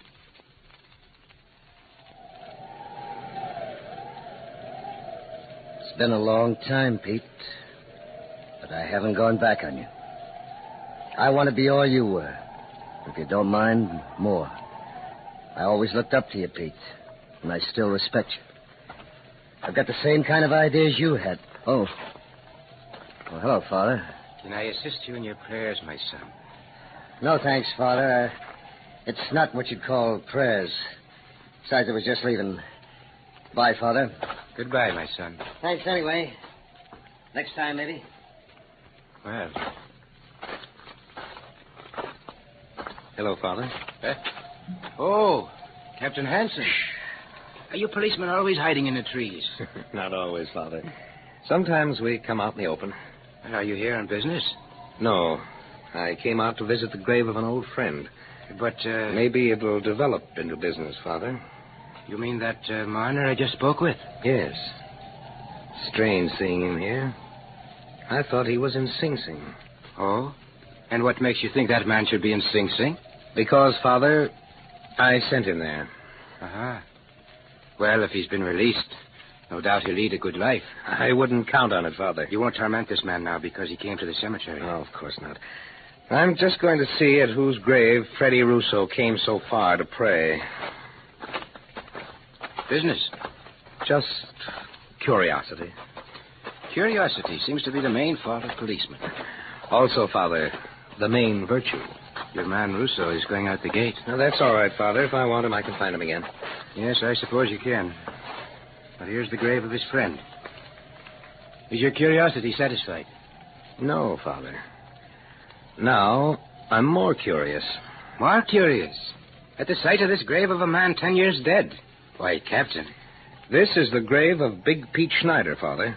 Indeed. He died in Sing Sing. He was one of the most troublesome safecrackers I can remember. And, he's still troublesome, Captain? Yes, very troublesome. Big Pete Schneider had a twisted pride in his trade. He enjoyed passing his skill on to others. One of his pupils was Fred Russo. And if Fred Russo came to the grave of his master for inspiration, he must be up to something. I see. Well, give my best to the boys at headquarters. I will, Father. And goodbye.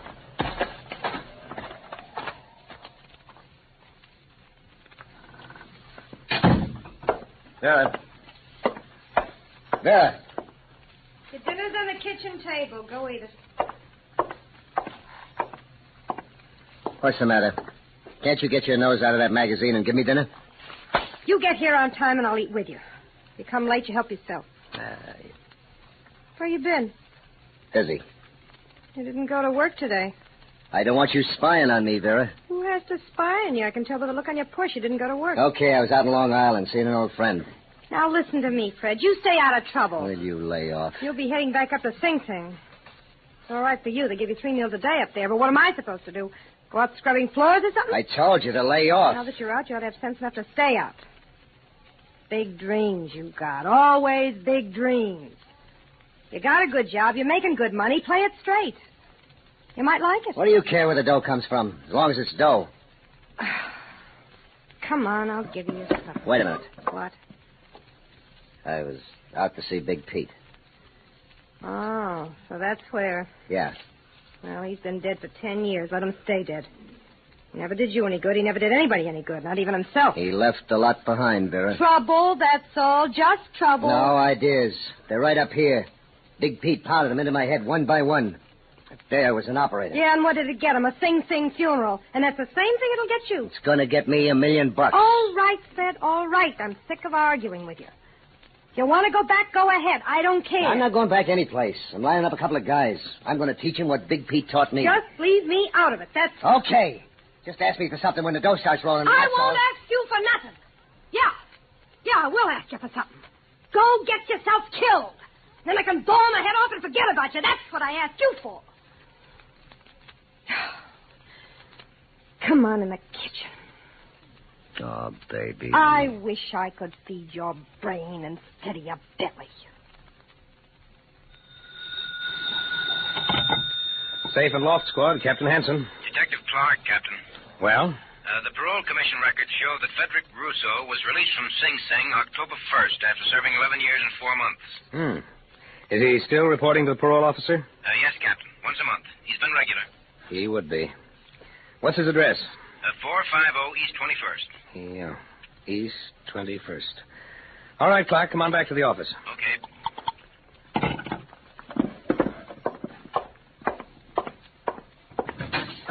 Sergeant Ryan. Yes, Captain. Come in here a minute. Sure thing, Captain.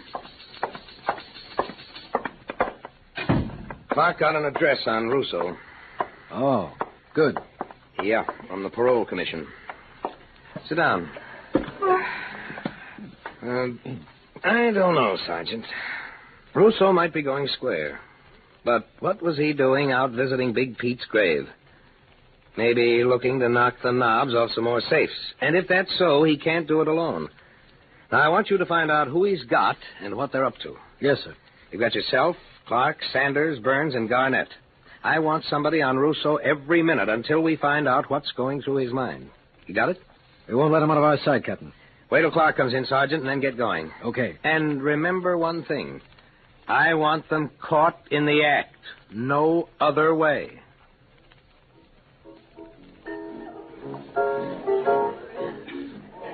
Come on, Fred. Take me home, will you? Will you sit still, Vera? I told you I gotta meet somebody. Anybody you got to meet in this joint ain't worth meeting. Now, let's get out of here. Go ahead, Vera. Go home if you want. I'm gonna stick here. You got to get up early tomorrow. Early for what? If you're so worried, I'll put you in a... Oh, there they are. Look, Fred, don't get into nothing, will you? Go on home. I gotta see these guys. Listen to me, will you, Fred? So long. I'll see you later. Excuse me. What? Oh, yeah, it's okay. Hello, guys. Hiya, Russo. Sit down. Well? I'll buy you a deal, Russo. Okay. But you still got to sell Laviola here. What's the matter with him? Nothing, except I'm for sticking to my own knitting.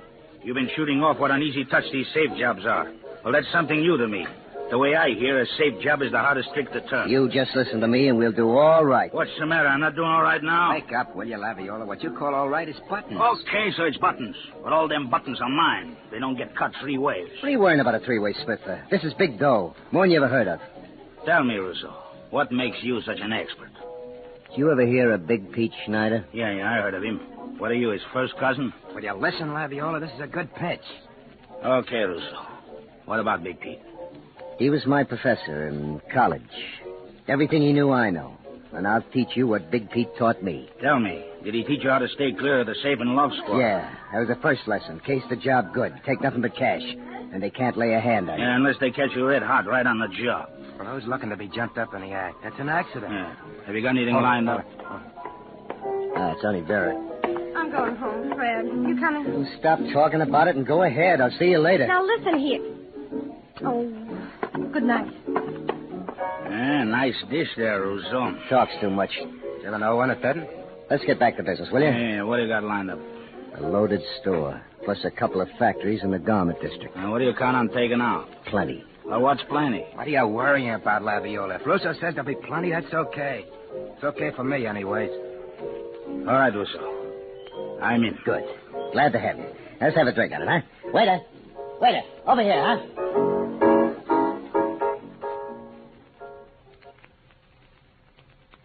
Russo sat there with the girl for a while, Captain. Yeah? Then these other 2 came in and took a booth, Joe Pelletieri and Frank Laviola. Mm-hmm. Russo left the booth and joined them. They're still talking. Okay, Sergeant. This looks like the mob. When they leave, one of you get with each of them. And stay with them. So, Don, even as the criminals were organizing, New York detectives of the Safe and Loft Squad were aware of their activities and laid their plans to capture them in the act. But unexpected developments upset the best-laid plans.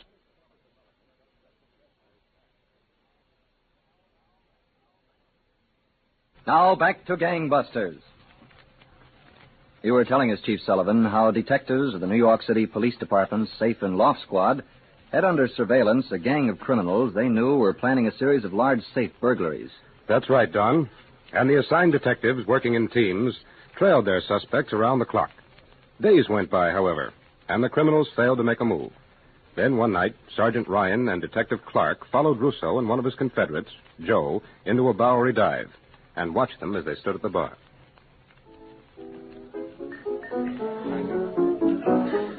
What do you say, Clark? Shall we get up close to him? They're liable to make us, Sergeant. Come on. It's worth a chance if we can overhear him. Okay. Get around on that side of him. Right. You guys gotta listen to me, Joe. I know what I'm doing. Room in here, fella? What? Yeah, plenty. We have a glass of beer. No. You can't blame him, Russo. He's getting the edge. So am I.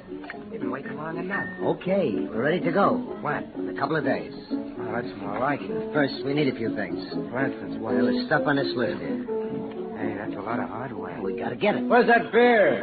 We split the list up.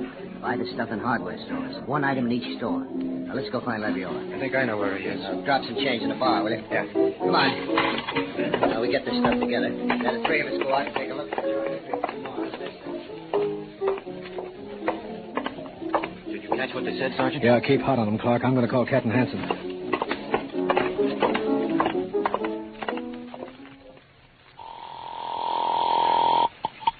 Hello? Captain? Yes? Sergeant Ryan. I didn't wake you. Oh, no. I just got in. What's up? Clark and I caught part of a conversation between Russo and Joe. It's any day now. Oh? What makes you so sure? They're going out to buy burglar tools tomorrow. They're going to visit hardware stores. Okay. Stay with them, Sergeant. I want enough evidence against those guys so they'll never get out. I want every storekeeper where they make a purchase to be able to identify whatever they bought without question.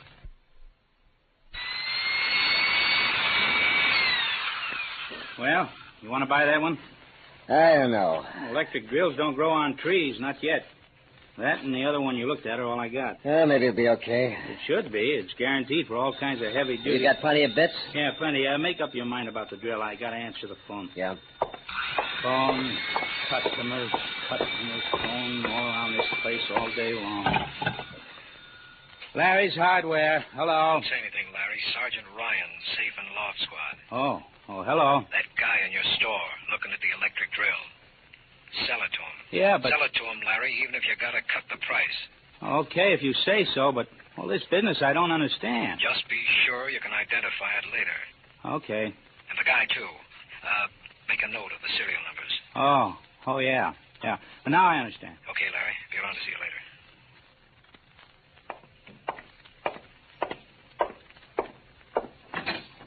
Oh, come in, Sergeant. Well, Captain, looks like tonight's the night. They got enough burglar tools to crack Fort Knox. And you can trace them? Right back to the stores where they bought them. Good work. And what do you make it for tonight? Well, they got two places all cased out. Mm-hmm. A clothing store at 26th on Broadway. Yeah. And the loft building on West 27th. Which one do you think they'll try first?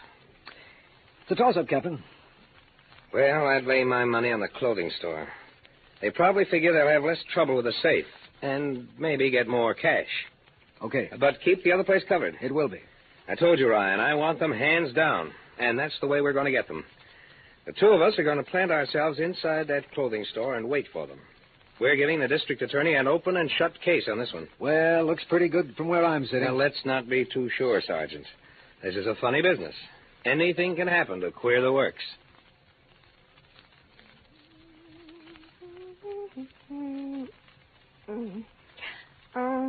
Fred. Yeah? What do you want? Come in the kitchen a minute, will you? Oh, these things. Yeah? What do you want, Vera? Open up this jar from you. Yeah, sure. Hey, where are you going all dressed up? Out?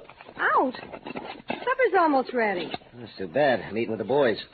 Here's your jar. I don't want you around those boys, Fred. They're nothing but trouble. Who's living my life, me or you? Well, you're not doing very well at it. Look, baby, tonight's the big night. I'll eat with you tomorrow night. You're not leaving this house. So long. I said you're not leaving. Hey, You're not leaving. put down that knife. I'll kill you. I swear I will. Cut it out now. You're staying here. You're looking for trouble, Vera. I've had nothing but trouble since I first laid eyes on you. Now, wait a minute, baby. Fun's fun. Put that knife down. I'm going to put an end to my trouble right now. Vera. Right now. You dirty little... Go with me, Fred. You're trying to kill me, huh? Fred. No. Fred. See. I told you to lay off. Serves you right. So long.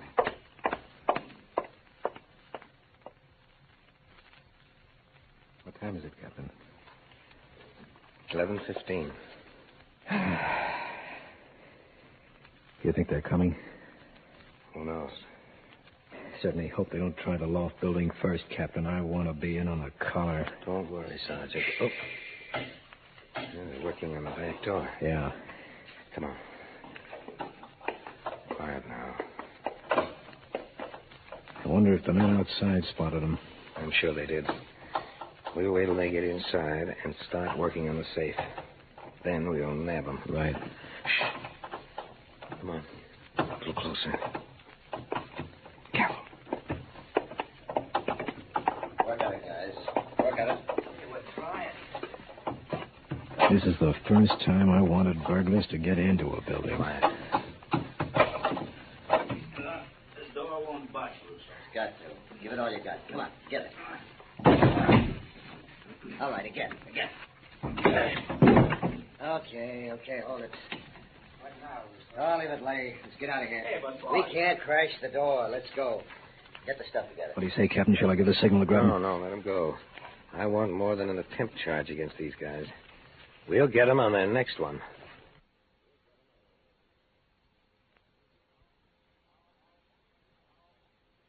Now back to Gangbusters. Russo, Big Pete Schneider would sure be ashamed of you now. Would expect a burglar-proof door. Anybody but Russo. Lay off, will you, Laviola? Big Pete must be turning That's over. enough. Take a right here, Joe. Yeah, Russo. We still got the loft building. We clean it out. We get 50 grand. Yeah, if they got no burglar-proof doors. Let me worry about that. Just do like I tell you.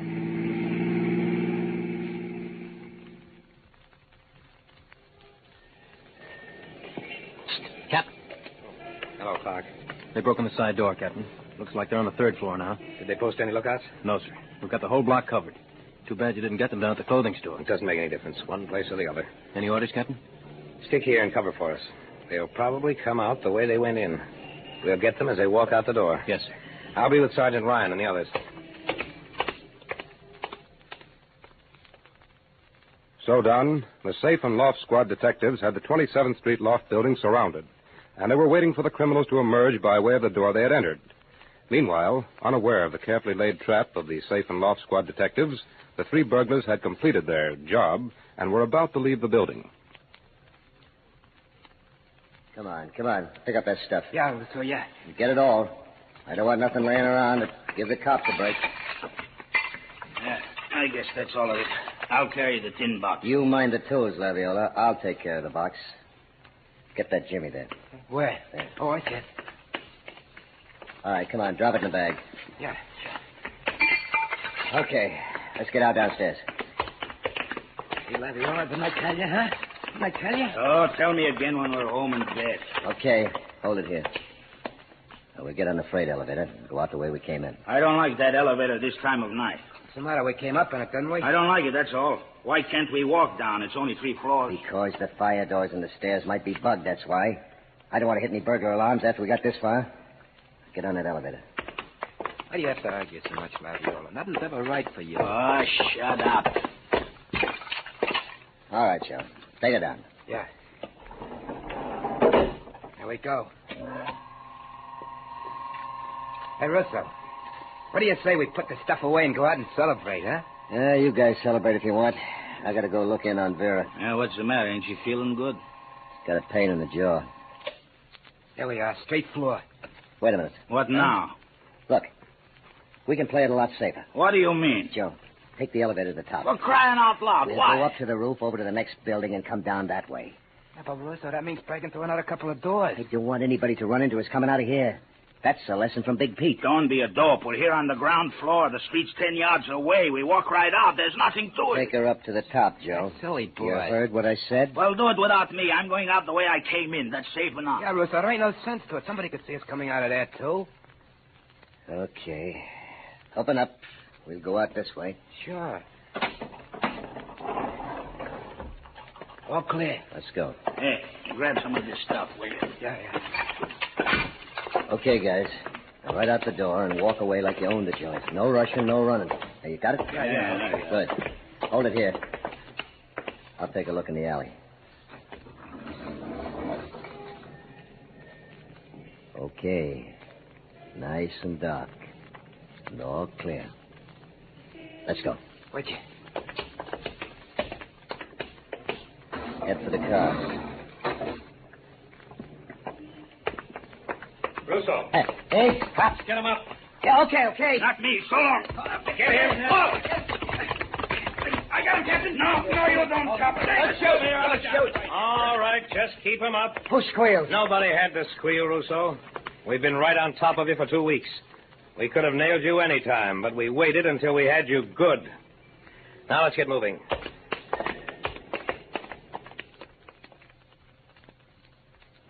So done. That was how one gang of burglars fared at the hands of the New York City Police Department's Safe and Loft Squad. They're all back in the penitentiary. It was a real illustration of fine detective work, Chief Sullivan. Yes, and I think the men of the New York City Safe and Loft Squad deserve congratulations for their mighty good job. They certainly do, Chief Sullivan.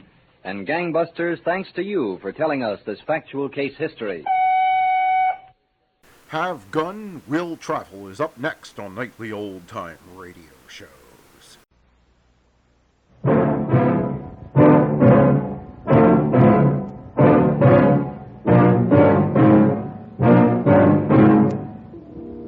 Mister, you killed 9 men. I never heard anyone say you made allowances for your opponent's ability with a gun.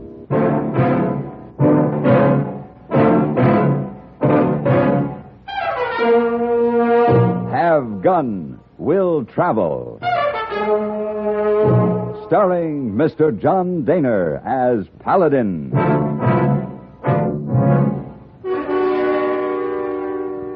San Francisco, 1875. The Carlton Hotel, headquarters of the man called Paladin.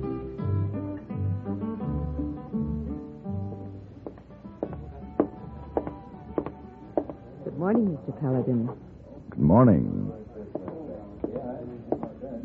Good morning, Mr. Paladin. Good morning, Mr. Davis. I'm going to be at the Pacific Union Club. I was wondering if there's any mail for me. Clerk, a room, please. Do you have a reservation? No reservation. This trip came up suddenly. You have references? I'm Ned Alcorn, president of the City Bank in Placerville. Here are my credentials. Oh, yes. Oh, yes, of course, Mr. Alcorn. If you will sign here. Excuse me, Mr. Paladin. Wait a minute, clerk. Yes, sir? I want you to take a good look at this picture. Manfred Holt, wanted dead or alive, $2,000 reward. This man might show up here. A desperado here in San Francisco? May I see that, please? I beg your pardon? I'm sorry. My name is Paladin, Mr. Alcorn. I couldn't help overhearing. This Manfred Holt, wasn't he to be hanged last week in Placerville? Why, yes. He broke out of jail 3 days ago. Killed 2 deputies. You think he's coming here? I think so, yes. He's killed 9 men, and he'll come after me sooner or later. Why? Well, I was the chief witness against him at the trial. Oh, I see. His wife's living in a cabin up in Grass Valley. She had a son born while the trial was on. Holt swore in court that he'd see the infant and then come after me. Well, it'd probably be better for you if Holt was stopped in Grass Valley, wouldn't it? Of course. As it is, there's a sheriff and a couple of deputies chasing him up there for all the good it'll do. This makes the 4th time Holt's got away from Sheriff Ludlow. Oh, that sheriff's not too smart. I'm no bounty hunter, Mr. Alcorn. However, I am available for a fee. To do what? Here. My card. Have gun. Will travel.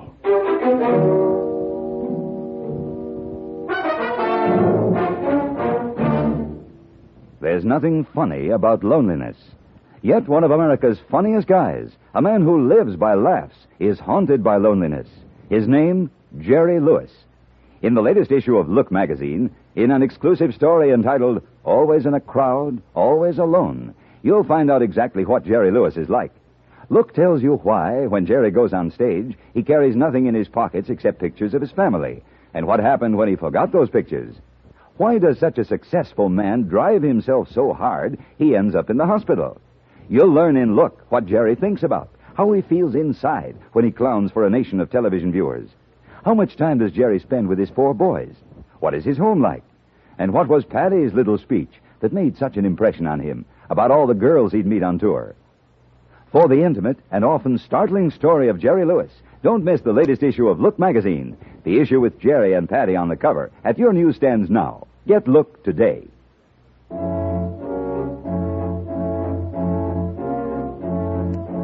It was a long ride from San Francisco to Grass Valley, and I had a lot of time to think about this outlaw, this Manfred Holt, who had killed 9 men. 9 men lying dead somewhere because of him. And his wife had just borne him a child. It was a strange sort of cycle. Near noon of the 2nd day, I rode out into a wide meadow and suddenly pulled up short. 3 men were spread out along the side of a knoll, their rifles ready. They were working towards a thicket in the middle of the clearing. I dismounted and walked forward. Give it up, Holt. You don't have a chance. That blamed ornery fool. Hey, Sheriff, look behind you. What? What are you doing here, mister? I want to talk to you, Sheriff. I'm coming in. Where'd you come from? San Francisco. Are you Jake Ludlow? Maybe I am. That's Manfred Holt you've got boxed up over there. What do you know about all this? A man named Alcorn wants me to see that Holt has returned to Placerville. I was on my way to his wife's cabin. So was Holt when we caught up to him. Oh. Is Holt alone? Yeah, just him. Got a saddle horse and a pack horse. Then you don't need any help. Not unless you want to save us some time and start digging his grave. He might surrender. You think I'd chance 2 days on the trail back to Placerville with Holt? He's already killed 2 of my deputies. He was tried and found guilty. They're going to hang him, aren't they? Hanged later or shot now. What's the difference? Well, the difference between justice and murder. He's coming out. I can see his horse. It's a pack horse. Stop him, Ed. Bring him down.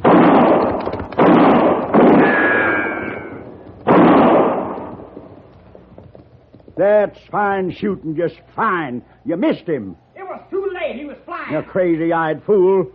What are we going to do, Sheriff? Start closing in. I'll come in from this side.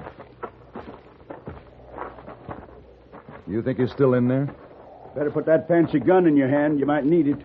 Perhaps he was under the canvas on that pack horse. Who are you, mister? Name's Paladin. All right, Paladin. Keep your eyes open.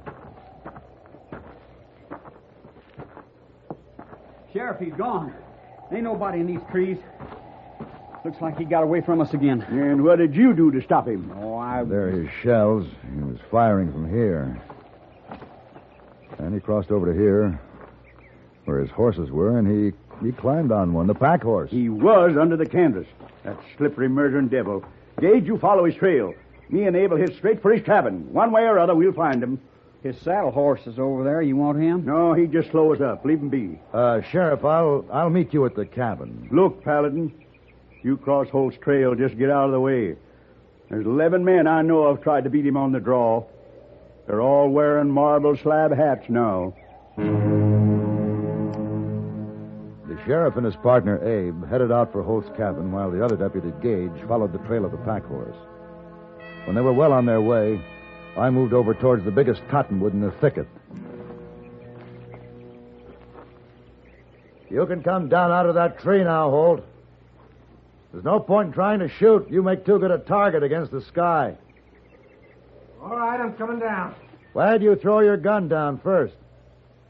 Here it is. All right, come on down.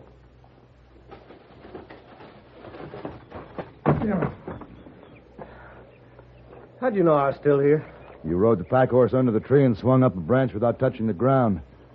How'd you get the horse to keep running? Slip a burr under the pack saddle? Sharp rock. Hate to do it to old Jenny, but she'll keep going till she shakes that rock loose. You knew all the time, huh? What's your name? Paladin. Why didn't you tell Ludlow? He would have killed you. And you, what you gonna do? I'm taking you back to Placerville.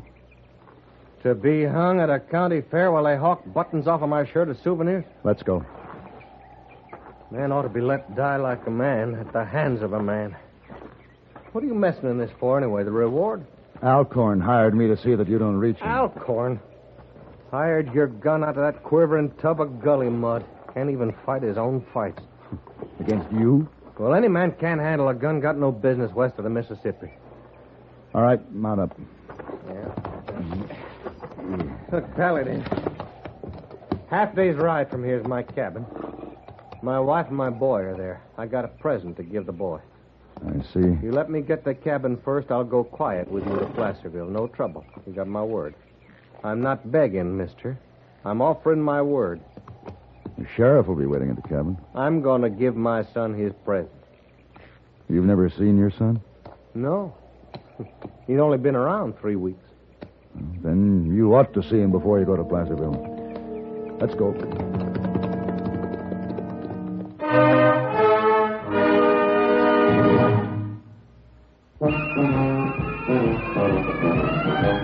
Of all leading filters, cigarettes, Kent Filter's best. Kent Filter's best. It makes good sense when you smoke Kent. Kent Filter's best. Of all of the brands of cigarettes, Kent tastes the best. Kent tastes the best. A richer taste than all the rest. Kent Filter's best.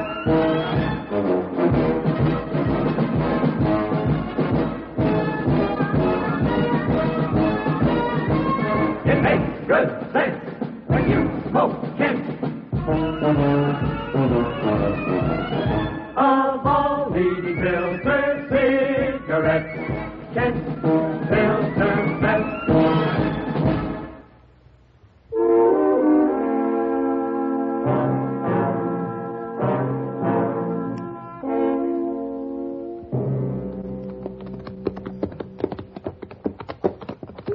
Gee, ain't this the country, though?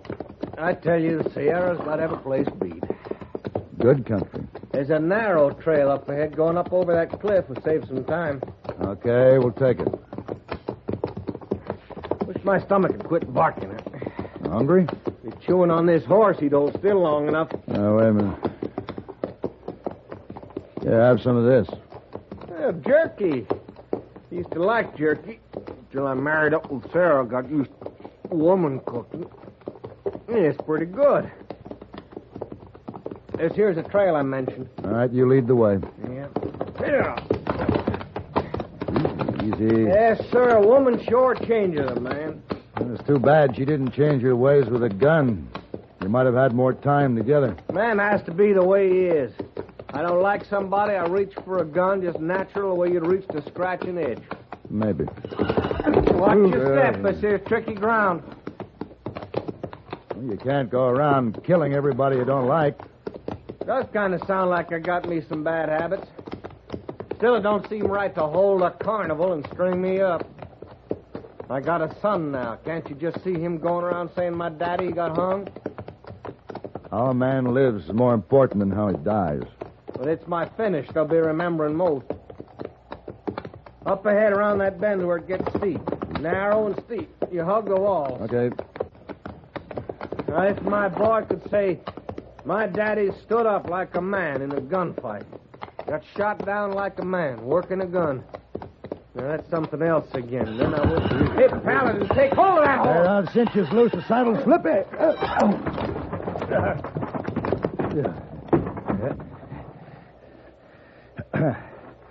Paladin, you hurt? No, I'm all right.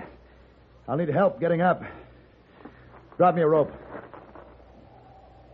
Paladin, you're down there on that ledge, and I'm up here. Come on, man. Get a rope down you here. You see how it is. You know what I got to do. You're taking me back to hang. Hurry up, Holt. This ledge won't hold me very long. I'm real sorry, Paladin. I thought you never killed a man except with a gun. Holt! Holt! Grab this rope, Paladin. I got it. All right, mister. Come on up. I got it.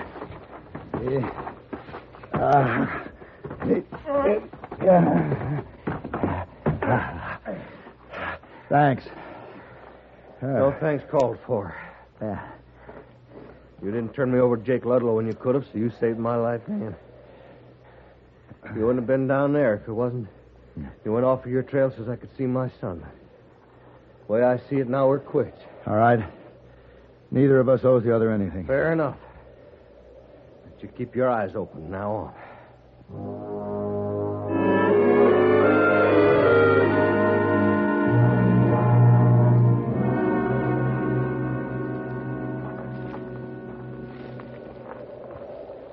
That's my cabin there. Sheriff and Abe probably inside. Paladin, I've got to get in there. You will. What you got in mind? I'm going to wedge this. Oh, now. Oh. Wedge this pebble between the shoe and the hoof of my horse. What for? Never mind. There. Now, you stay out of sight until Ludlow and his man ride out. All right. Come on, boy. Come on.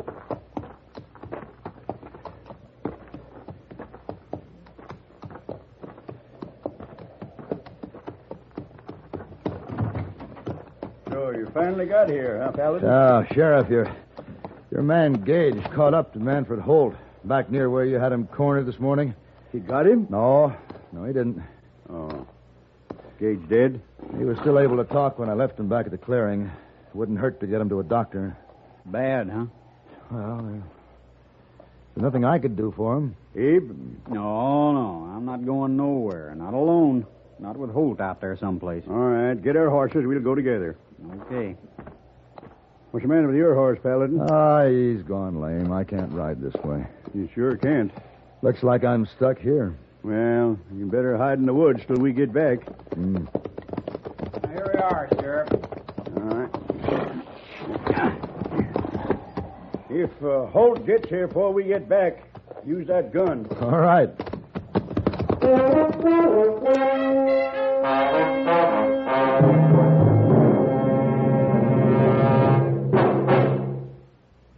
Time was when the sedan chair was considered the height of luxury.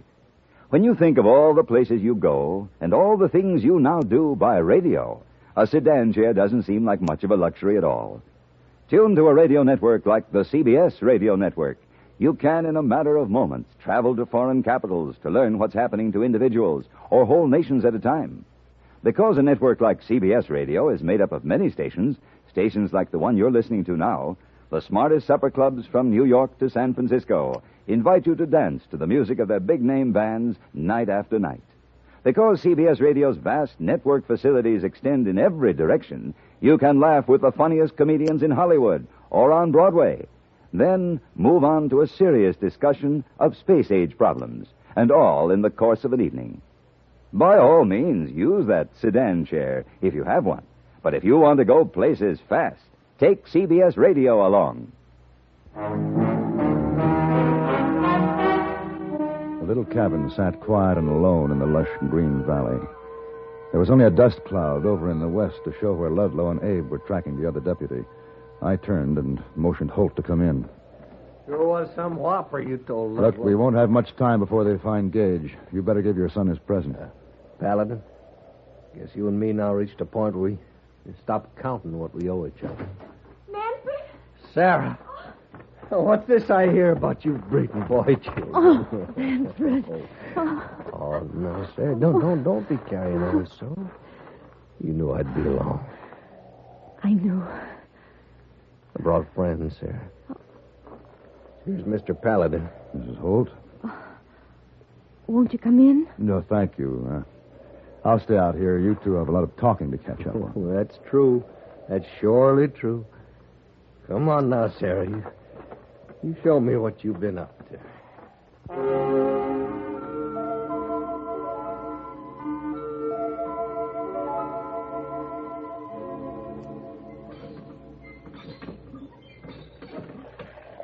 Sorry it was so long in there, Paladin. Takes a lot of talking for a woman to tell about bearing a child. Yeah, I guess it does. It's good drinking water, ain't it? That's a good pump you got here, too. I got me a son, Paladin. Fine strap-in son. Did you give him his present? I sure did. I give him my name.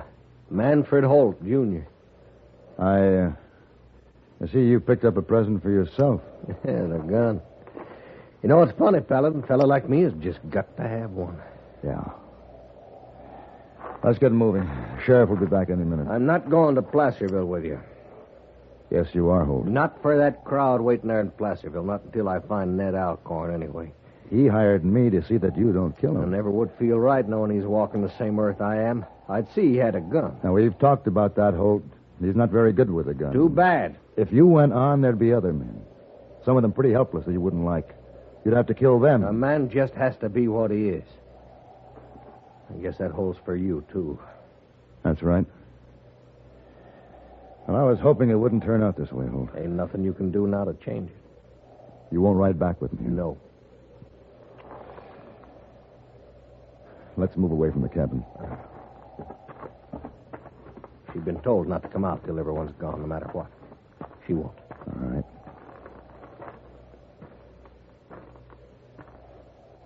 Here. Don't try nothing fancy, Paladin. Wing and a shoulder of the lack. A man like me, you either kill or he kills you. I know. Of course, I'm figuring to beat you. I'm awful good. That pump. When the next drop of water falls, we both fire. Can you see it? Next drop. Yeah, I can see it. Building up, Holt. Yeah. It's coming.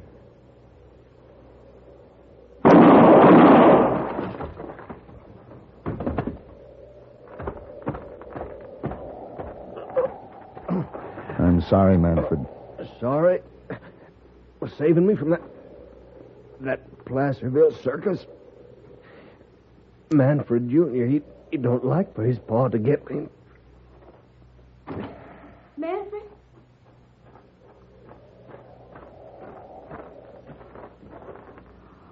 Oh, Manfred. He wouldn't let me avoid it. He told me it would be like this. thought you might do this for him. For him? It was bound to come. We've always known that. He shared his life only with men he respected. So it was with his death.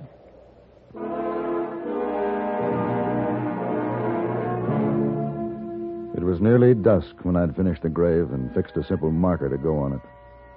An evening breeze was coming fresh from the high mountains. And in the half light I could see Sarah, her son in her arms, standing by the cabin.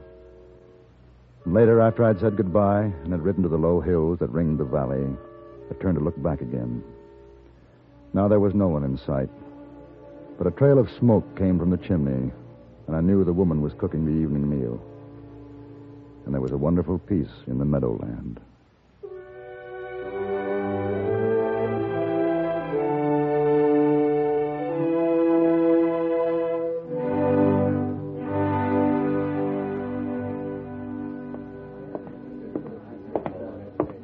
Welcome home, Mr. Paladin. Thank you. It's good to be back.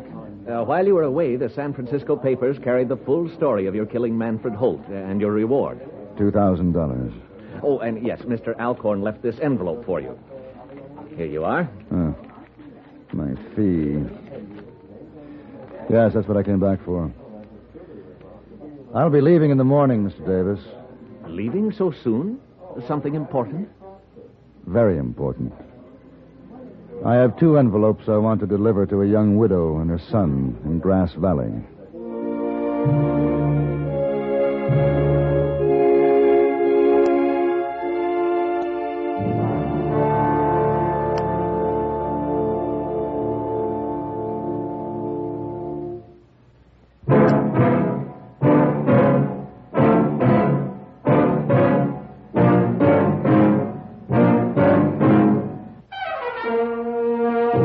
Have Gun, Will Travel. Created by Herb Meadow and Sam Rolfe, is produced and directed by Norman McDonnell, and stars John Daner as Paladin, with Ben Wright as Hayboy. Tonight's story was written by Sam Rolfe and adapted for radio by Frank Michael. Featured in the cast were Lawrence Dobkin, Frank Cady, Ralph Moody, Joseph Kearns, Gene Lansworth, and Sam Edwards. Hugh Douglas speaking.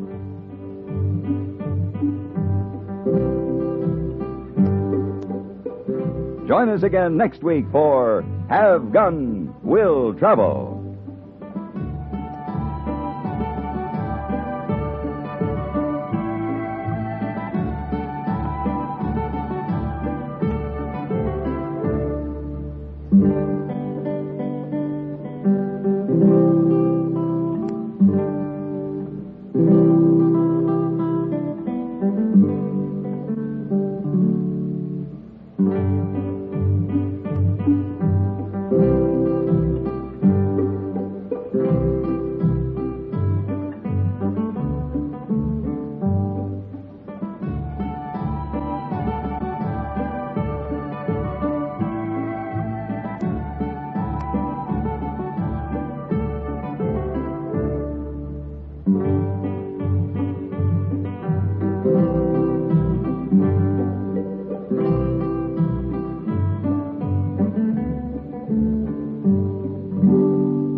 Hopalong with Hopalong Cassidy.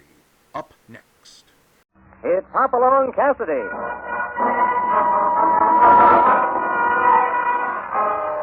With action and suspense, out of the Old West comes the most famous hero of them all, Hopalong Cassidy, starring William Boyd.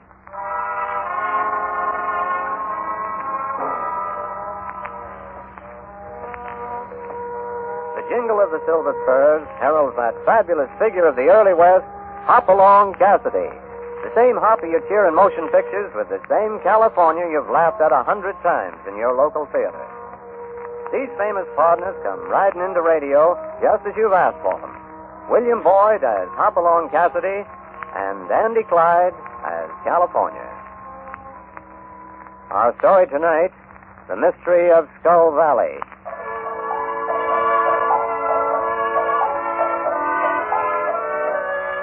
Today, Hoppy and his partner, California, are many miles from the Bar 20, riding along an old wagon road that winds through the lonely brush country.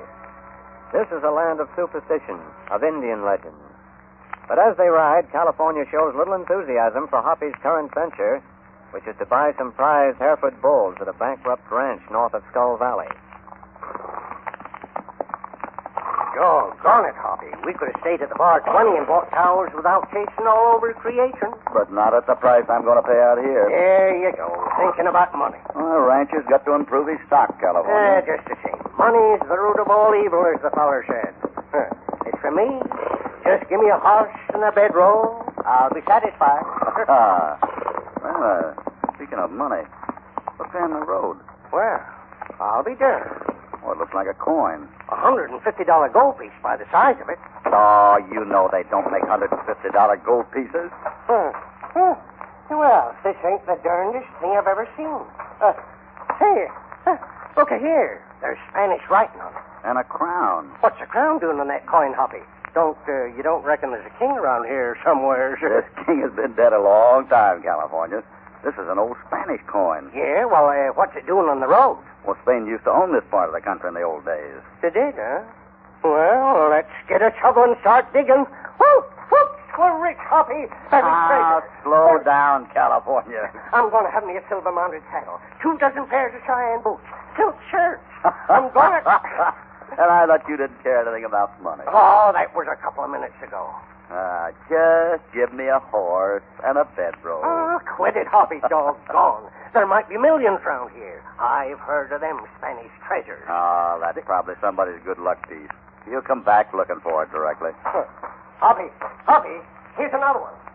Oh, hey, 2 more, Hoppy. Quick, come here. Well, don't bluster, blood vessel. I'm coming. Oh, don't. It's beat all, Hoppy. Well, it sure does, California. Look there. Say, that's blood, and a lot of it. Probably carrying a bullet in him. Hoof prints in the road. Yeah, must be riding his horse. Ain't no other tracks. And from the looks of them, they're fresh. Reckon it's the same feller that lost these here coins? Maybe. He won't last long losing blood that way. Well, let's go find him. He needs help, and quick.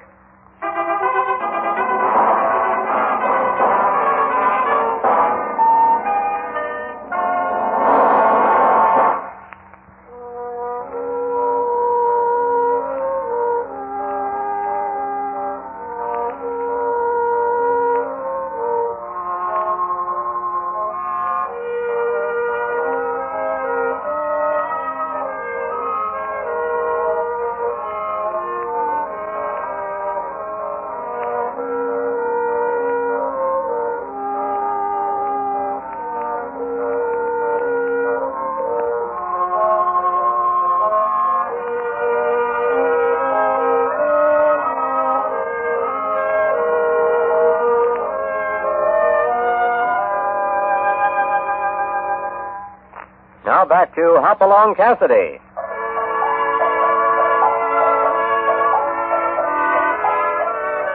Hoppy and California have stumbled onto some old Spanish coins along a deserted road near Skull Valley.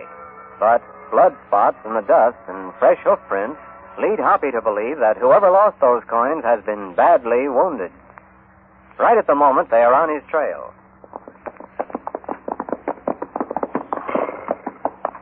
Look there, California. The tracks lead off into the brush. And there's his horse. Probably fell out of the saddle. Easy, Topper. Easy, boy. No, I see him. Under that mesquite yonder. Looks like he's dead. Well, he's either dead or passed out. Poor fella. Reckon he's a gunner, Hoppy? Give me a hand. We'll turn him over. Yeah. Easy now. There. He's still breathing. No telling how bad that wound is. Somebody got him in the back, high on the shoulder. Look, Hoppy. More of them coins in his shirt pocket. And the pocket's torn. No wonder he was losing his money. Where'd you figure he got them coins? That's what I aim to find out. Find this rock, California, quick. Oh, that's less than like to burn my whiskers. Doggone it. Why's anybody shooting the dust? I don't know, California. This brush wasn't so thick. Whistle, I'll line my sights on that buzzard all. There they are on that ridge yonder. 2 of them. Maybe this will give them something to think about. You get them, Hoppy? No, they ducked behind those rocks. Well, you scared them off anyhow. Look at them ride. See, I'm gonna... Hold your fire, California. You'll only waste bullets. They're out of six-gun range for this time. Yeah, I reckon you're right. Think they was the ones maybe that shot this poor fella? Wouldn't be at all surprised, California. One of them had a red beard. I'll remember that. Now we got to get this fella to a doctor. Rincon is just up the line a ways. Then we'll go looking for Mr. Redbeard.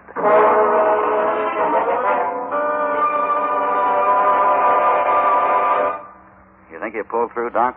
Barring complications. First, I'll have to get that bullet out of him. You happen to know him? His name is Melendez, a sheep herder. Works for Sam Carradine. Sam Carradine, huh?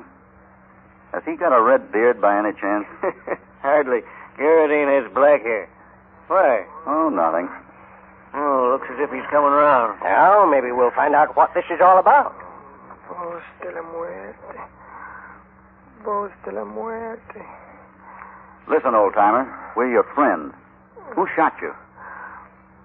Voz de la muerte. Voz de la muerte. The poor feller died. No, he just lost consciousness again. Voz de la muerte. That means voice of the dead in Mexican. Yeah, I know. Doc, why would Melendez talk about a voice of the dead when I ask him who shot him? It's just a superstition. There's a legend that an old Spaniard, Don Pablo, was buried in a mine cave-in years ago.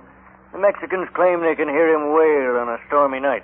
An old Spaniard named Don Pablo. Maybe he's the one that owned them coins. Quiet, California. Did you say something about coins? Yeah.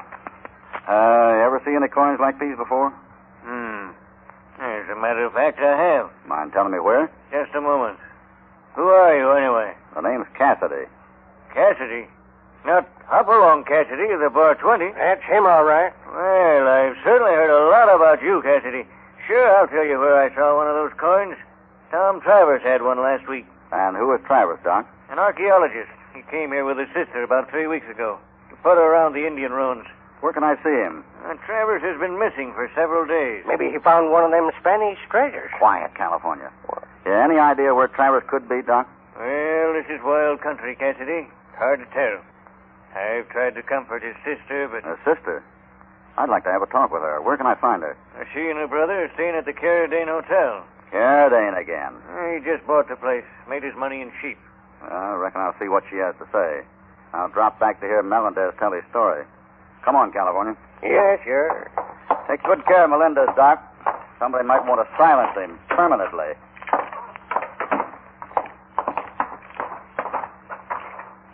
Hoppy. Yeah? How come you didn't tell the doc that Melendez had them coins? He didn't ask me. No. You scout around town and see what you can find out about Redbeard. I'll see the girl. Doggone it, Hoppy. You have all the fun. I sure do, don't I, California?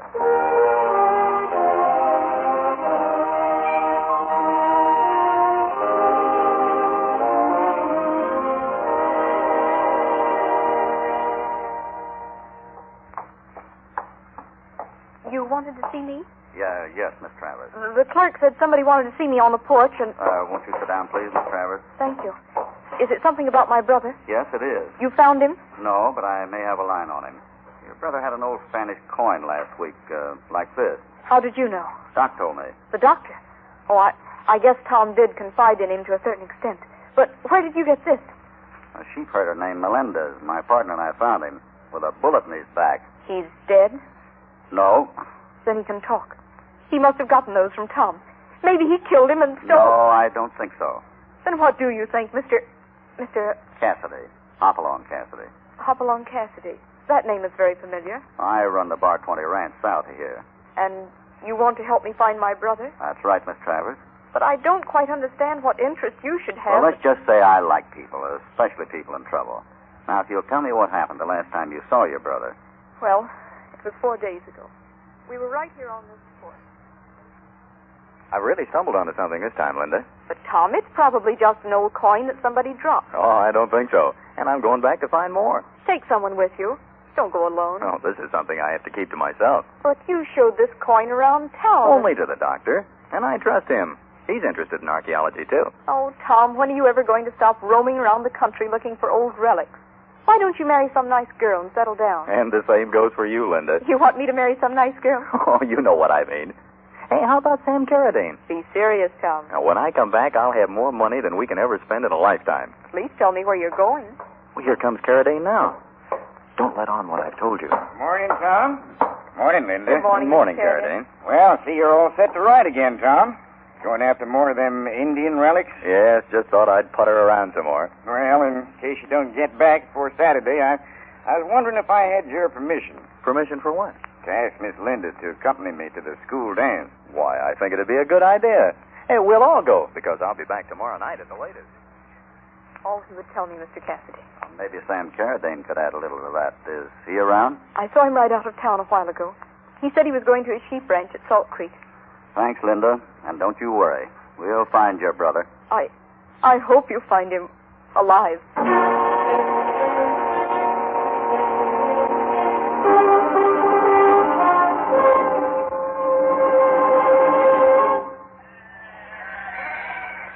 Well, like I said, Cassidy, Tom Travers is loco. That's the way I got him figured, Hoppy. Quiet, California. Carradine, just what makes you think Tom Travers is crazy? Why, any fella that'll go around with a shovel and dig up engine arrows and pottery and such junk has to be loco. Well, he seems to enjoy doing it. Well, every man to his own taste, I reckon. And him with such a pretty sister. Any idea what could have happened to him? Indians, maybe. They don't like fellas prowling around their mountains. Yeah, maybe he fell off on his horse and busted his full neck. That's rough country for a tenderfoot to be riding in. Carradine, have you tried to find him? Sure. I've had my men out twice combing these mountains, but it's mostly lava rock. And you know a horse don't leave tracks on that stuff. Hoppy could trail ant tracks across the eggshell. That's enough, California. No man can track a horse across lava. Well, let's forget about Travers for a minute, Carradine. Did you ever see a red-bearded fellow in these parts, about your size? Redbeard? Why, no, don't reckon I have. See, Hoppy, just like they said in town. Ain't nobody ever seen this critter. Probably a drifter. Well, why you ask about him? He and his partner bushwhacked one of your sheep herders. Hmm? One of mine? Who? A fellow named Melendez. Melendez? Is he dead? He's at the dock, but he'll pull through. Has he talked any? No, not yet. Oh, I see. And this red-bearded gent tried to kill him. Yeah, he was set to finish the job when California and I rode up. Hoppy, look yonder. Where? Down there by the sheep pen. Well, that's him. What's the matter, Cassidy? It's our friend with a red beard. I spotted us, Hoppy. He's trying to get away. Come on, let's go after him, California. There's one feller I sure want to palaver with. I'll bring him down. We can get him, Carradine. Put that rifle down. I fixed him, Cassidy. He won't go around shooting anybody else. Doggone it. Carradine, you hadn't ought to use that rifle. Let me handle it, California. Well, looks like I got him dead center. And that looks like the end of Redbeard. Yeah, too bad. I only meant to wing him.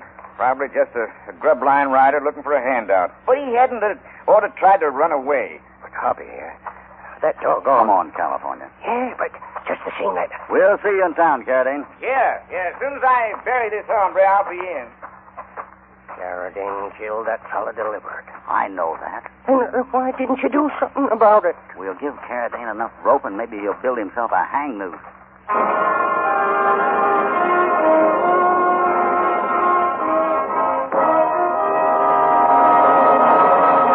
Before we continue with this exciting story, here is a word from your announcer.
back to our story.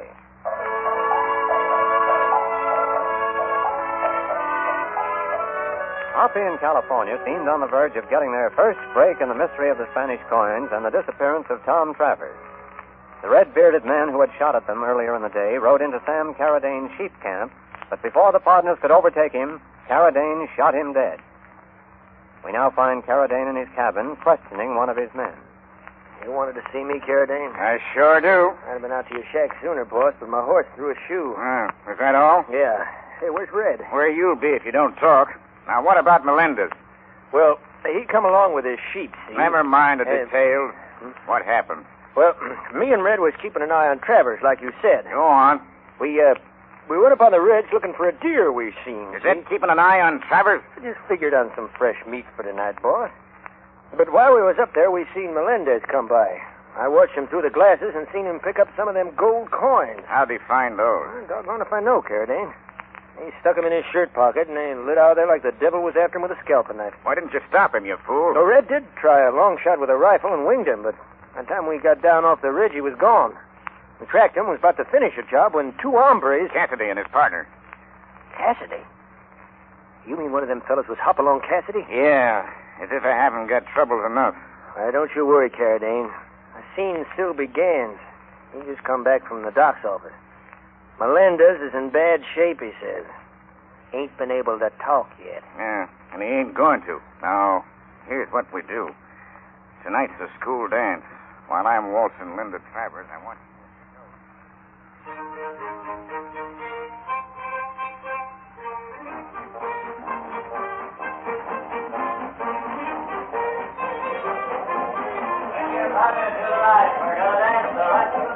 Well, how about dancing this one, Linda? We danced every one, Mr. Carradine. Oh, now, can't you get used to calling me Sam? But I don't know you that well, Mr. Carradine. Well, you don't know that Cassidy fella either, but you call him Hoppy. Well, Patty's Speaking of the devil, here he comes now. Hello, Linda. Hello, Hoppy. Howdy, Carradine. Howdy. I have Pop to play a waltz next time. How about it? I'd love to, Hoppy. Well, here's my waltz. Mind stepping aside? No, I don't mind stepping aside. Carradine looks angry. Not half as mad as he's going to be. The trap's all set. Then you do think Carradine is behind this? By keeping my eye on him, I'll soon know. I felt he was evasive about Tom's disappearance. I have an idea you had the right feeling, Linda. Oh, I wish Tom had never found those old Spanish coins. But they may lead to a fortune. A man like Carradine would kill for a lot less. I'm so worried, Hoppy.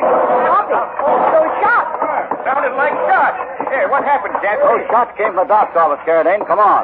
Why would anyone be shooting a dog? To keep someone from talking, maybe. Melendez, he's in there. Exactly, Linda. And let's hope he's still alive.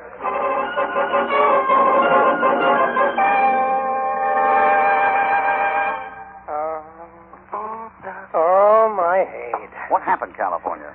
Well, I waited in the doc's office like you said. Two fellas sneaked in. I was standing there in the dark. And...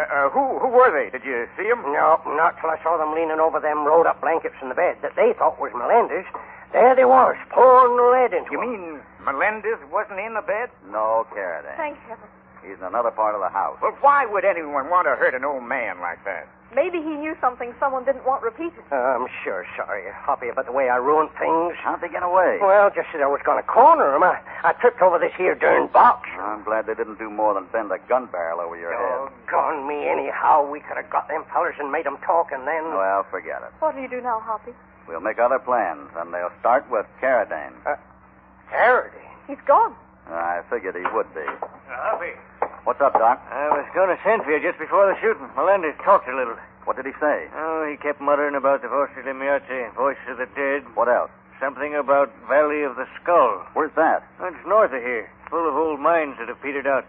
Your first work by the Spaniards. Wait a minute. What is it, California? When them two gunmen come into this room, I heard them say something about the Silver Queen mine. And the Silver Queen is in Skull Valley. That's where we're going, California. Please be careful, Hoppy. Don't worry about me. Doc, tell me how to reach this mine, and we'll be on our way.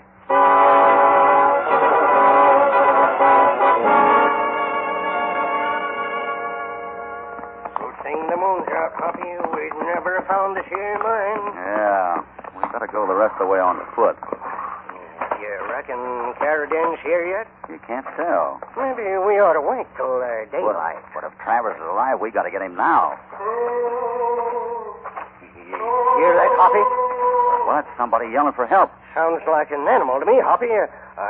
Let's go back to town and come some other time. I'll bet one of those Spanish coins against the nickel is Tom Travers.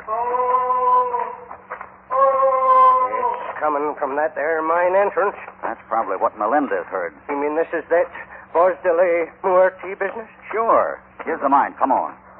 I sure followed you a lot of places, Hoppy, but this here's the worst. Wait, I'll strike a match.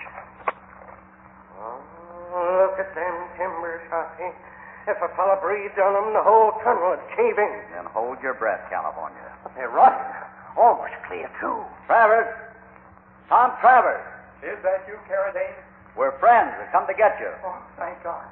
Listen, I'm about 100 feet in the tunnel. In a shaft. Be careful. We're coming. I sure don't like this, Hoppy. I don't suppose Travers likes it much either. Huh? I walked into something. A timber. Look out! Oh! I thought we was goners. Shoring's almost gone in here. You all right, Travers? Yeah. But hurry. You're almost here. Be careful. Careful now in this tunnel, California. I'm feeling my way careful, like. I'm just ahead. Down this shaft, on the ledge, about 10 feet down. And a sheer drop from here on. Hold it right here, California, till I light another match. That's better. A body can see now.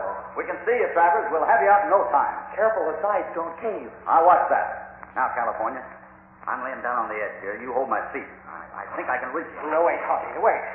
If that bank slips... We'll have to take that chance. Now, sit on my feet, California. I got it. If you go, I go with you, Hoppy. Now, Travers, can you reach up till you touch my hand? I'll try. Yes. Yes, I can just reach. That's good. Now, let me grip your wrist. And come up easy like. And don't kick the side of that wall. I'm ready, Hoppy. Easy now. Up.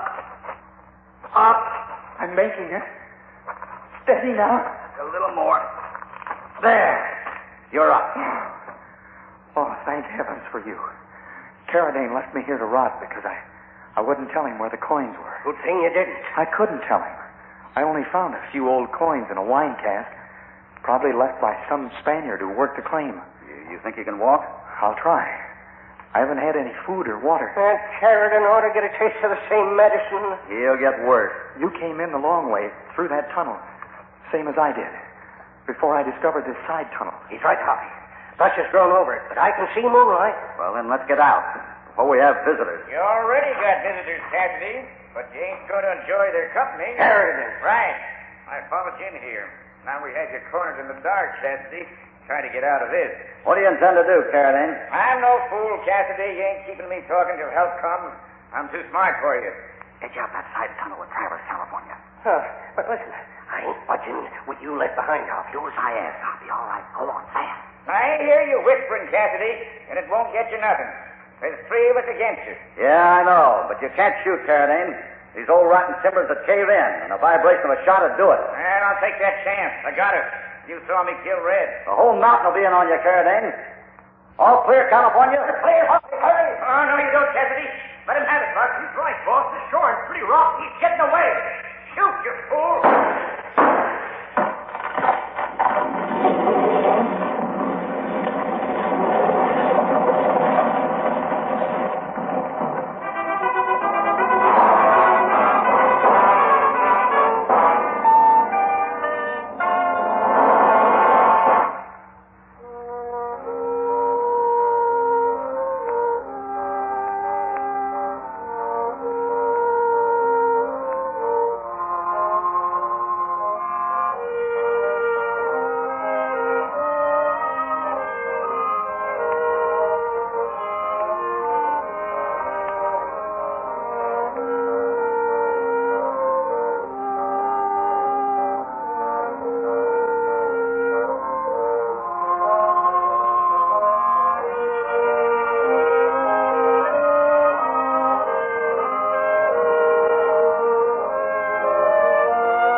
Now back to our story.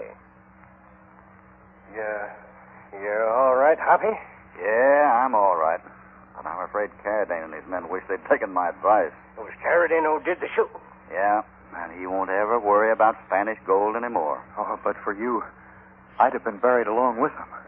Poppy, I don't even feel sorry for that Carradine. Greed like he had ain't good for a man. How you talk, California. Well, when you found those coins, you were going to buy a silver saddle, Cheyenne boots. You know darn well you wouldn't have had no use for me lolling in front of a barber shop with nothing but money. Then you've changed your mind about being rich. Oh, sure have. But like I said before, I found them coins. Just give me a bedroll and a good horse. Is that all? And $1 every Saturday night for tobacco.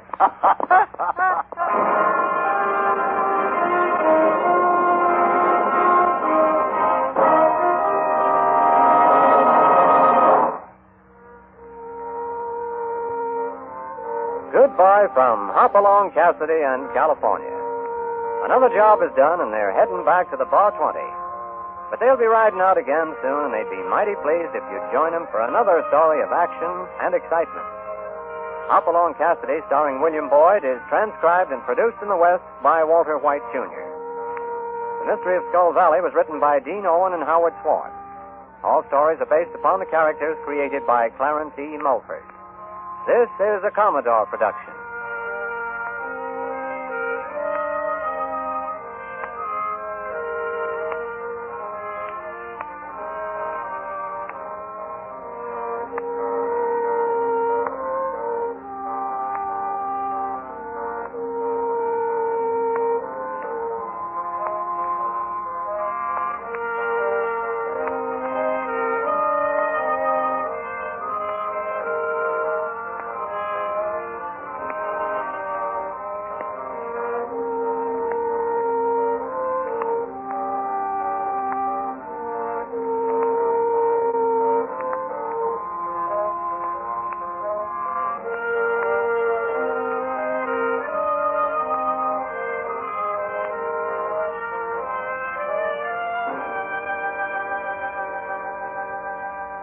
Lights Out is up next on Nightly Old Time Radio Shows. Yeast presents Lights Out. Everybody.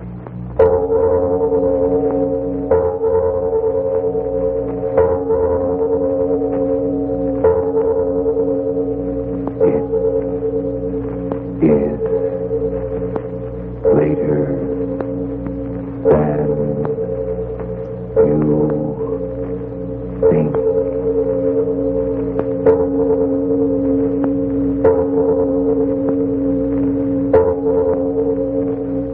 Lights Out brings you stories of the supernatural and the supernormal, dramatizing the fantasies and the mysteries of the unknown. We tell you this frankly, so if you wish to avoid the excitement and tension of these imaginative plays, we urge you calmly but sincerely to turn off your radio now.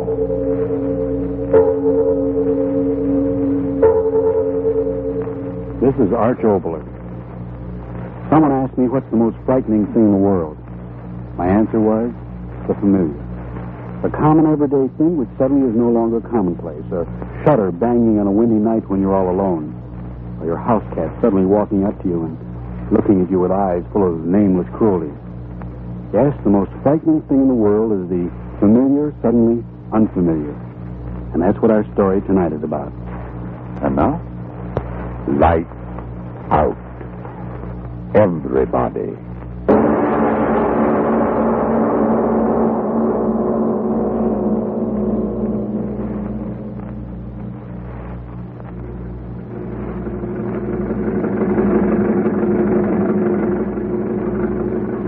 What's the matter with you, Slow? Can't you go any faster? Well, I got my foot all the way down, boss. This here roller just can't make no time. Shut your mouth. The trouble with you is you got an answer for everything. But, boss, Tell you to shut up and keep driving. Son of a gun, you talk too much. You get me there late and I'll break your neck. Well, that old tire blew out. The tire blew out. So what do those guys care if the tire blew out? Hall full of guys waiting to see my moving pictures. And if I don't show up with the moving pictures, they're going to give the dough back, and me, I don't get nothing. I'll get you there, boss. You bet your life you'll get me there.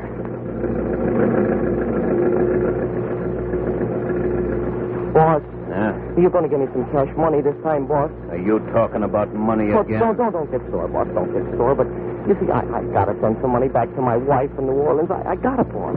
She's feeling mighty poorly, and I thought if I could send her a couple of dollars. Shut your mouth. But, boss, you said the next... Shut your mouth, I said. You don't shut it, and I'll shut it for you. Oh, it ain't nothing to get sore about. Oh, now boss. you tell me what to get sore about, huh? Now, listen to me, my friend. You bother me for dough once more, and you know what I'm going to do. You wouldn't do that, boss. Yeah. Maybe I should have done that a long time ago. Wouldn't that sheriff be surprised? Don't do it, boss. Yes, sir. I bet you that sheriff, he wouldn't even bother to put you in jail. He'd turn you right over to that boss, mob. don't talk like that. I can't stand talk like that. Scared you good, What that mob would do to me. That's what I've always been scared of. I dream about it at night. Yeah? I dreamt about it last night. They were chasing me. And then there was noise in my ears, blood in my mouth. You don't say. It ain't right dreams like that. It was you that killed that man, not me, boss. They ain't got a right to blame me. Shut your mouth. If I turn you in, it's you they'll drag out. No, It's your no. neck. Put a rope around. No, boss, no, don't say it. All right, then. Shut your mouth and keep doing what I tell you to do. I'll do it, boss. I'll do it. I'll do anything, boss. Just don't turn me over to All right, forget it. But remember this. This town I want you to clean out, see? A lot of these oil workers, you know, plenty of dough. We'll clean them out. Yes, sir. Yes, sir, is right. Me, I'm going to keep those fatheads busy watching my moving pictures, and you get what they got out of their room. Okay, my pal? Yes, sir. Yes, sir. Just don't tell anybody, boss. Got you good and scared, huh? That's the way I like it when they work for me. Scared. Plenty scared.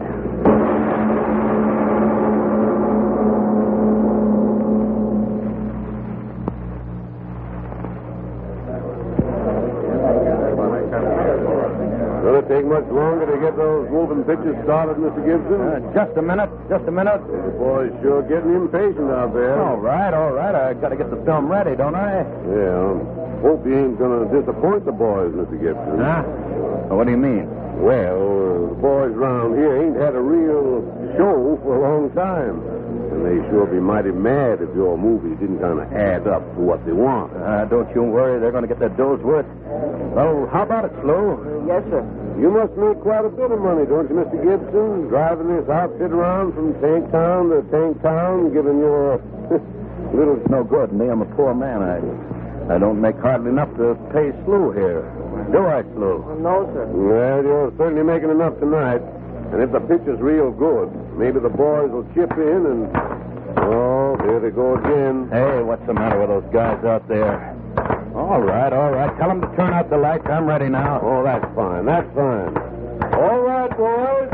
Our little show's ready to begin. Turn out the lights. All right, Slew, turn on the machine. Yes, sir.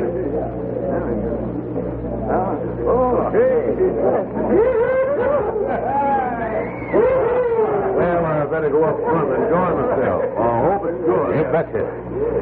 Slew, Yes, sir. get going. Yes. Every man in sleazy time, see? Yes. I want you to get every dollar in cash that's lying around this town. You hear me? Every dollar. If you don't, maybe those dreams you've been having, they're going to come true. Now get going.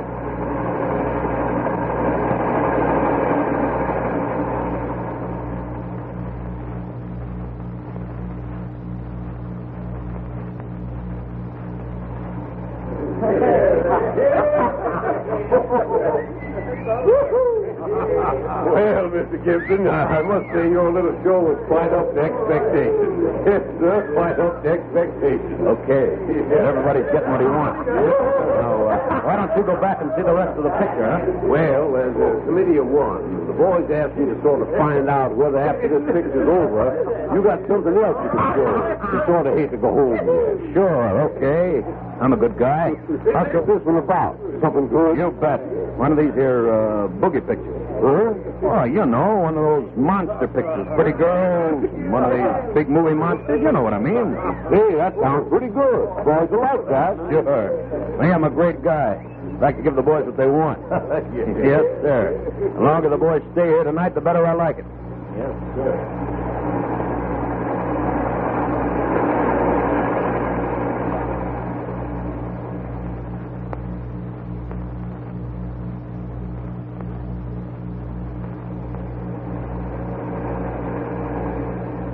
All right.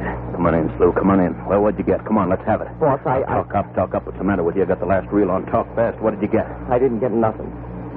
Say that again. I tried, boss. I tried. I swear I did. What are you trying to give me? I couldn't get nothing. Okay, a smart guy. What are you trying to do? Make jokes? Come on, empty out your pockets. Are you going to empty out your Look, I pockets? tell you, I ain't got nothing. See, nothing at all. All right, start talking. I just couldn't get in anywhere. Yeah? Every guy in town's here watching those pictures, and you couldn't get in no place, huh? So what's the angle, smart guy? What are you trying to put over on me? Boss, I'm telling you, I couldn't get in no place because he was following me. Hey, what are you talking about? The sheriff. Sheriff? Yes, sir, after me all the way.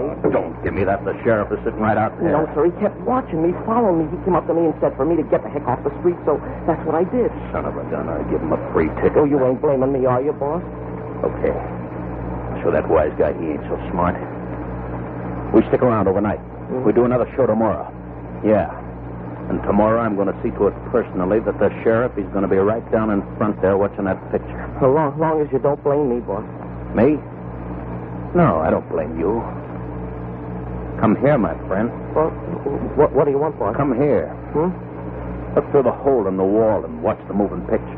What picture are you showing, boss? Well, the one you like so much. The one all about the monster. Oh, no, sir, I can't watch that. Get over there. Boss, Go on. Boss, you're hurting my neck. And look, enjoy yourself. Oh, I'm scared to watch that picture. You know that. Sure. That's just why you're going to watch it. Oh, no. Your friend, the monster. Look at him. He's crawling around all over that screen. Sure scares you, don't he? Oh, I can't look. Open your eyes or I'll break your neck. You're hurting me. Okay, you keep your eyes open. That monster, he always scares you, don't he? Just a moving picture and you scared like that. Okay, the end of the picture. Now, I'll let you go, my friend. All right, shut the machine off. Go ahead. You ain't scared to do that, are you? No.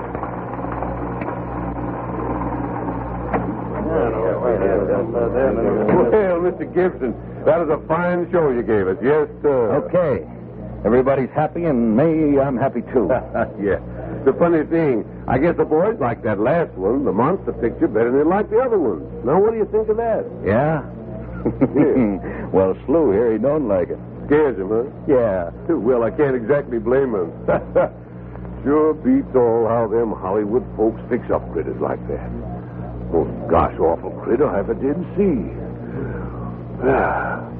But I guess the boys like being scared. They told me to tell you if you want to give another show tomorrow, they're all for it. Yeah? Yep. Sure, I'll stay overnight. Oh, that's fine. Fine. Now, if you'd like me to find a place for you, I got a couple of rooms. Oh, no, that's all right. Me, I can bunk right here. Slew can sleep in the truck. Well, all right. I'll see you in the morning. Yeah. You want me to do something, boss? What do you think? Go on, disconnect the projector. I'm going to take a look out in the hall, make sure everybody's gone. Yes. So, want me to stick around, huh?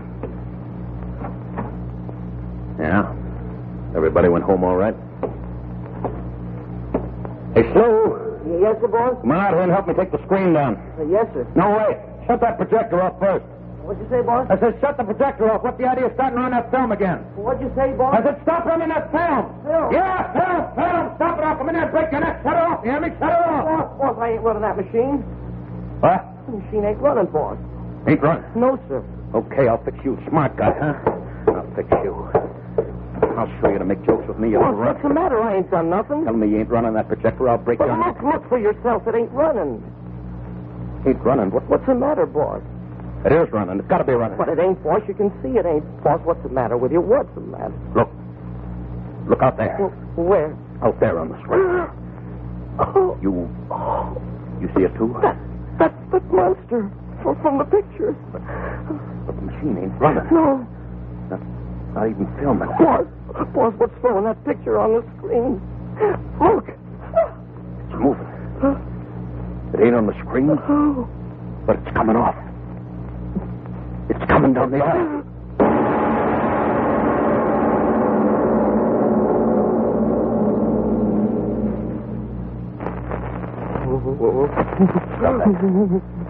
Stop it. I tell you, it'll hear you. It'll come back here. No. Don't make no sense. I swear it don't. It can't be alive. Yes, there it is. Shut your face and don't move. How can such a thing be? From a moving picture and it's alive. We're gonna die. Green. Small. Most teeth. My eyes don't seem right. Something. Done nothing. Keep your hands off of me, see? Calm down out of there. The little guy, too. I ain't done nothing, mister. I ain't done nothing. Me, I ain't done nothing. Wait a minute, I say. What's the matter with you guys? Mr. Gibson here, he's the guy who gave us the moving picture tonight. Sure, I ain't done nothing. What's the matter with you guys? I ain't done nothing. I swear I ain't done nothing. Shut up, both of you. Listen, Gorman. That's where that girl was killed just now, and these two guys are the only strangers in town. No, I'm an honest man. I ain't done nothing. Yeah. Mr. Gorman, he knows that. Go on, tell him, Mr. Gorman. Gibson's all right. Gave us a good show tonight the way he promised, didn't he? Yeah, but that won't bring Doc Burdick's show, huh? No, me, I ain't done nothing. Honestly, I ain't done nothing. Wait a minute. Take it easy, boys. I'll handle this. Sheriff, listen. The boys are gone nuts. They think Mr. Gibson Sheriff, here. I tell you, ain't done nothing. I'm an honest, hard-working man. All right, hold it. You may not have done anything, but how about that assistant of yours? No, sir, boss. I ain't done nothing. I swear I ain't. I swear to you. Shut up! Weren't you sneaking around the street while the show was going on? You don't have to say nothing. I saw you. I saw you myself. Now, take it easy, boys. Give him a chance here. Boss, you tell him where I was. You know I wasn't killing anybody. You tell him where I was. Well, Mr. Gibson, where was he? Don't ask me. I don't know where he was or what he was doing. Boss, tell him. Tell him about that thing. I didn't do it, boss. Tell him. I'll tell him nothing. I don't know nothing, see? Nothing. Boss. Maybe you did do it. How do I know? No, boss, you know I didn't. You know that thing came off the screen. Get away. Now let me go. Won't get me. Don't let him get away. Now he's heading for the swamp. After him. Put him off. Okay, Slu, okay. Thank you very much. You ran away, they ran after you and me. I got a whole town to clean that over myself. I don't know what this is all about. That monster coming off the screen and all that stuff, but maybe it's all a lucky break from Mike Gibson. Yeah.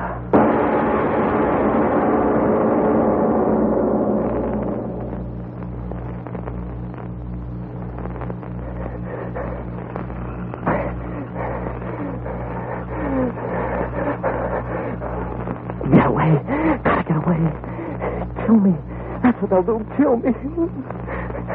I've never done nothing. I always try to be a good man. Always tried. And hide in the swamp. They won't get me. Oh, it's so dark.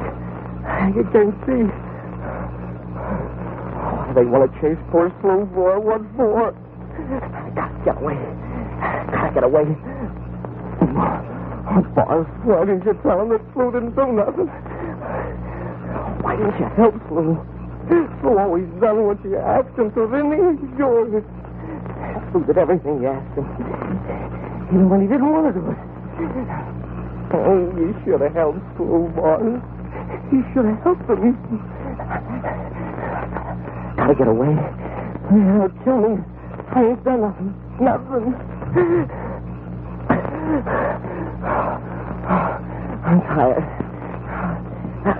Pain is tearing at me. I gotta rest.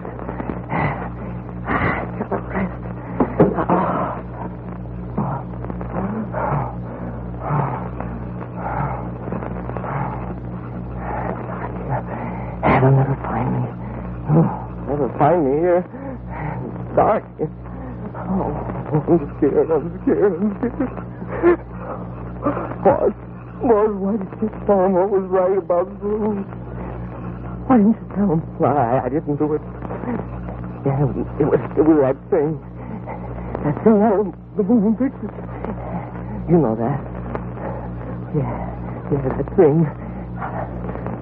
I saw it, too. Roll right off the screen. Roll right along the aisle. Green. Sort of looking here and there. With awful eyes shining. I saw it. And he saw it.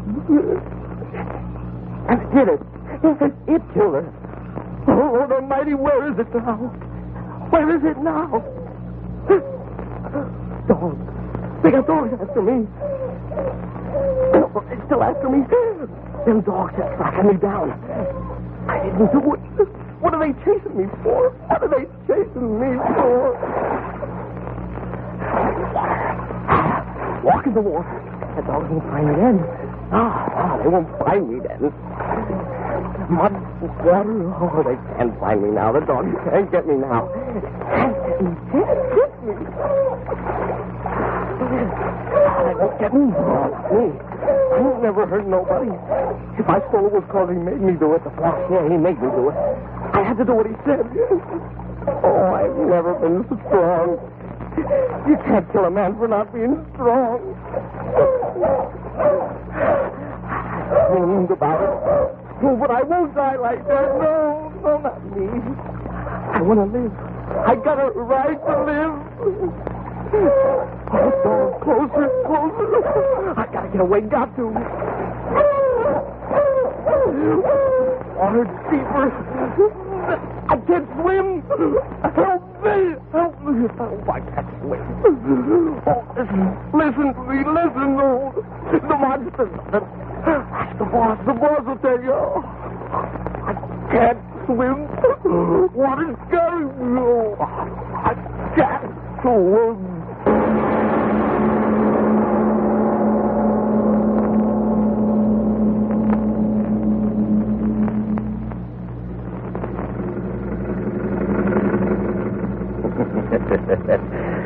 What a night. Yeah, but me, I did all right. Wise guys run off, and I made a clean-up.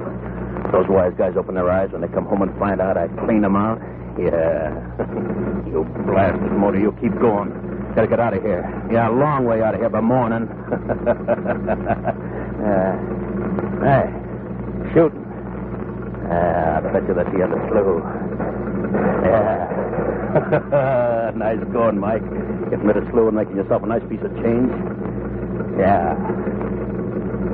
It's been a crazy night. Even got me talking to myself. Those funny things I see, that monster crawling up the screen. No, I didn't see it. Nobody saw it. Something I thought I saw. Yeah, just something I thought I saw. Sure, it's only in my head. The thing was on the film. It can't come off the film. You throw it on the screen. There's nothing but the light. Sure. That's it. What I saw was in my head. Oh, you... Go ahead, miss. Now I'm going to get me a new truck. Yeah, you bet your life. Brand new truck. The smart guys running off after slough. They got slough and I got all that dough out of their banks. Monster. What's the matter with me? That sure was funny. Yeah, but I saw it crawling down the aisle. Oh, no, I never saw it. Slough, Yeah, slough. Got to get me a new assistant now. Well, that oughtn't be too hard. Assistant. Hey, what the heck is that? Get out of the way, you. What in the... Hey, get out of the way! Dog. Big dog running ahead of the truck. Get out of the way, you blasted dog! No, dog, it's that thing. The thing out of the moving picture running ahead of me. It can't be. Can't, but it is. Thing out of the film. All right, I'll show you. I'll run it down. Run it down. Blasted truck. Gotta go faster. Gotta kill it. I got her. They blame me. Everywhere I go, they blame me. Come on. Faster. Way ahead. Faster. There it stopped. Waiting for me, huh? All right. I'll get you now. It's not it. It's a wall. Brakes. It's a wall. I can't stop. I can't.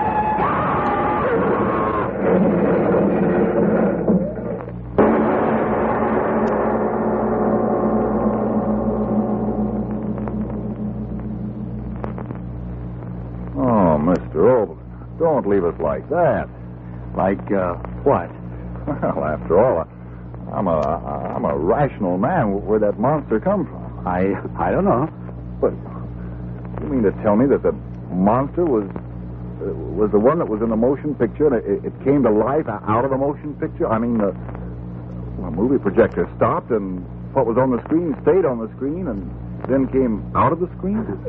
It's an interesting idea, isn't it? Oh. Hedy Lamarr is on the screen, and you wait until the last show is over, and she comes out of the screen, and you say, how about a double chocolate malted, Hedy? And she says... Oh, what's the use? That's exactly it. What's the use? If all the twos and twos of the world added up to a very dull four, how boring life would be. And if life is boring, at least we can let our imagination have fun.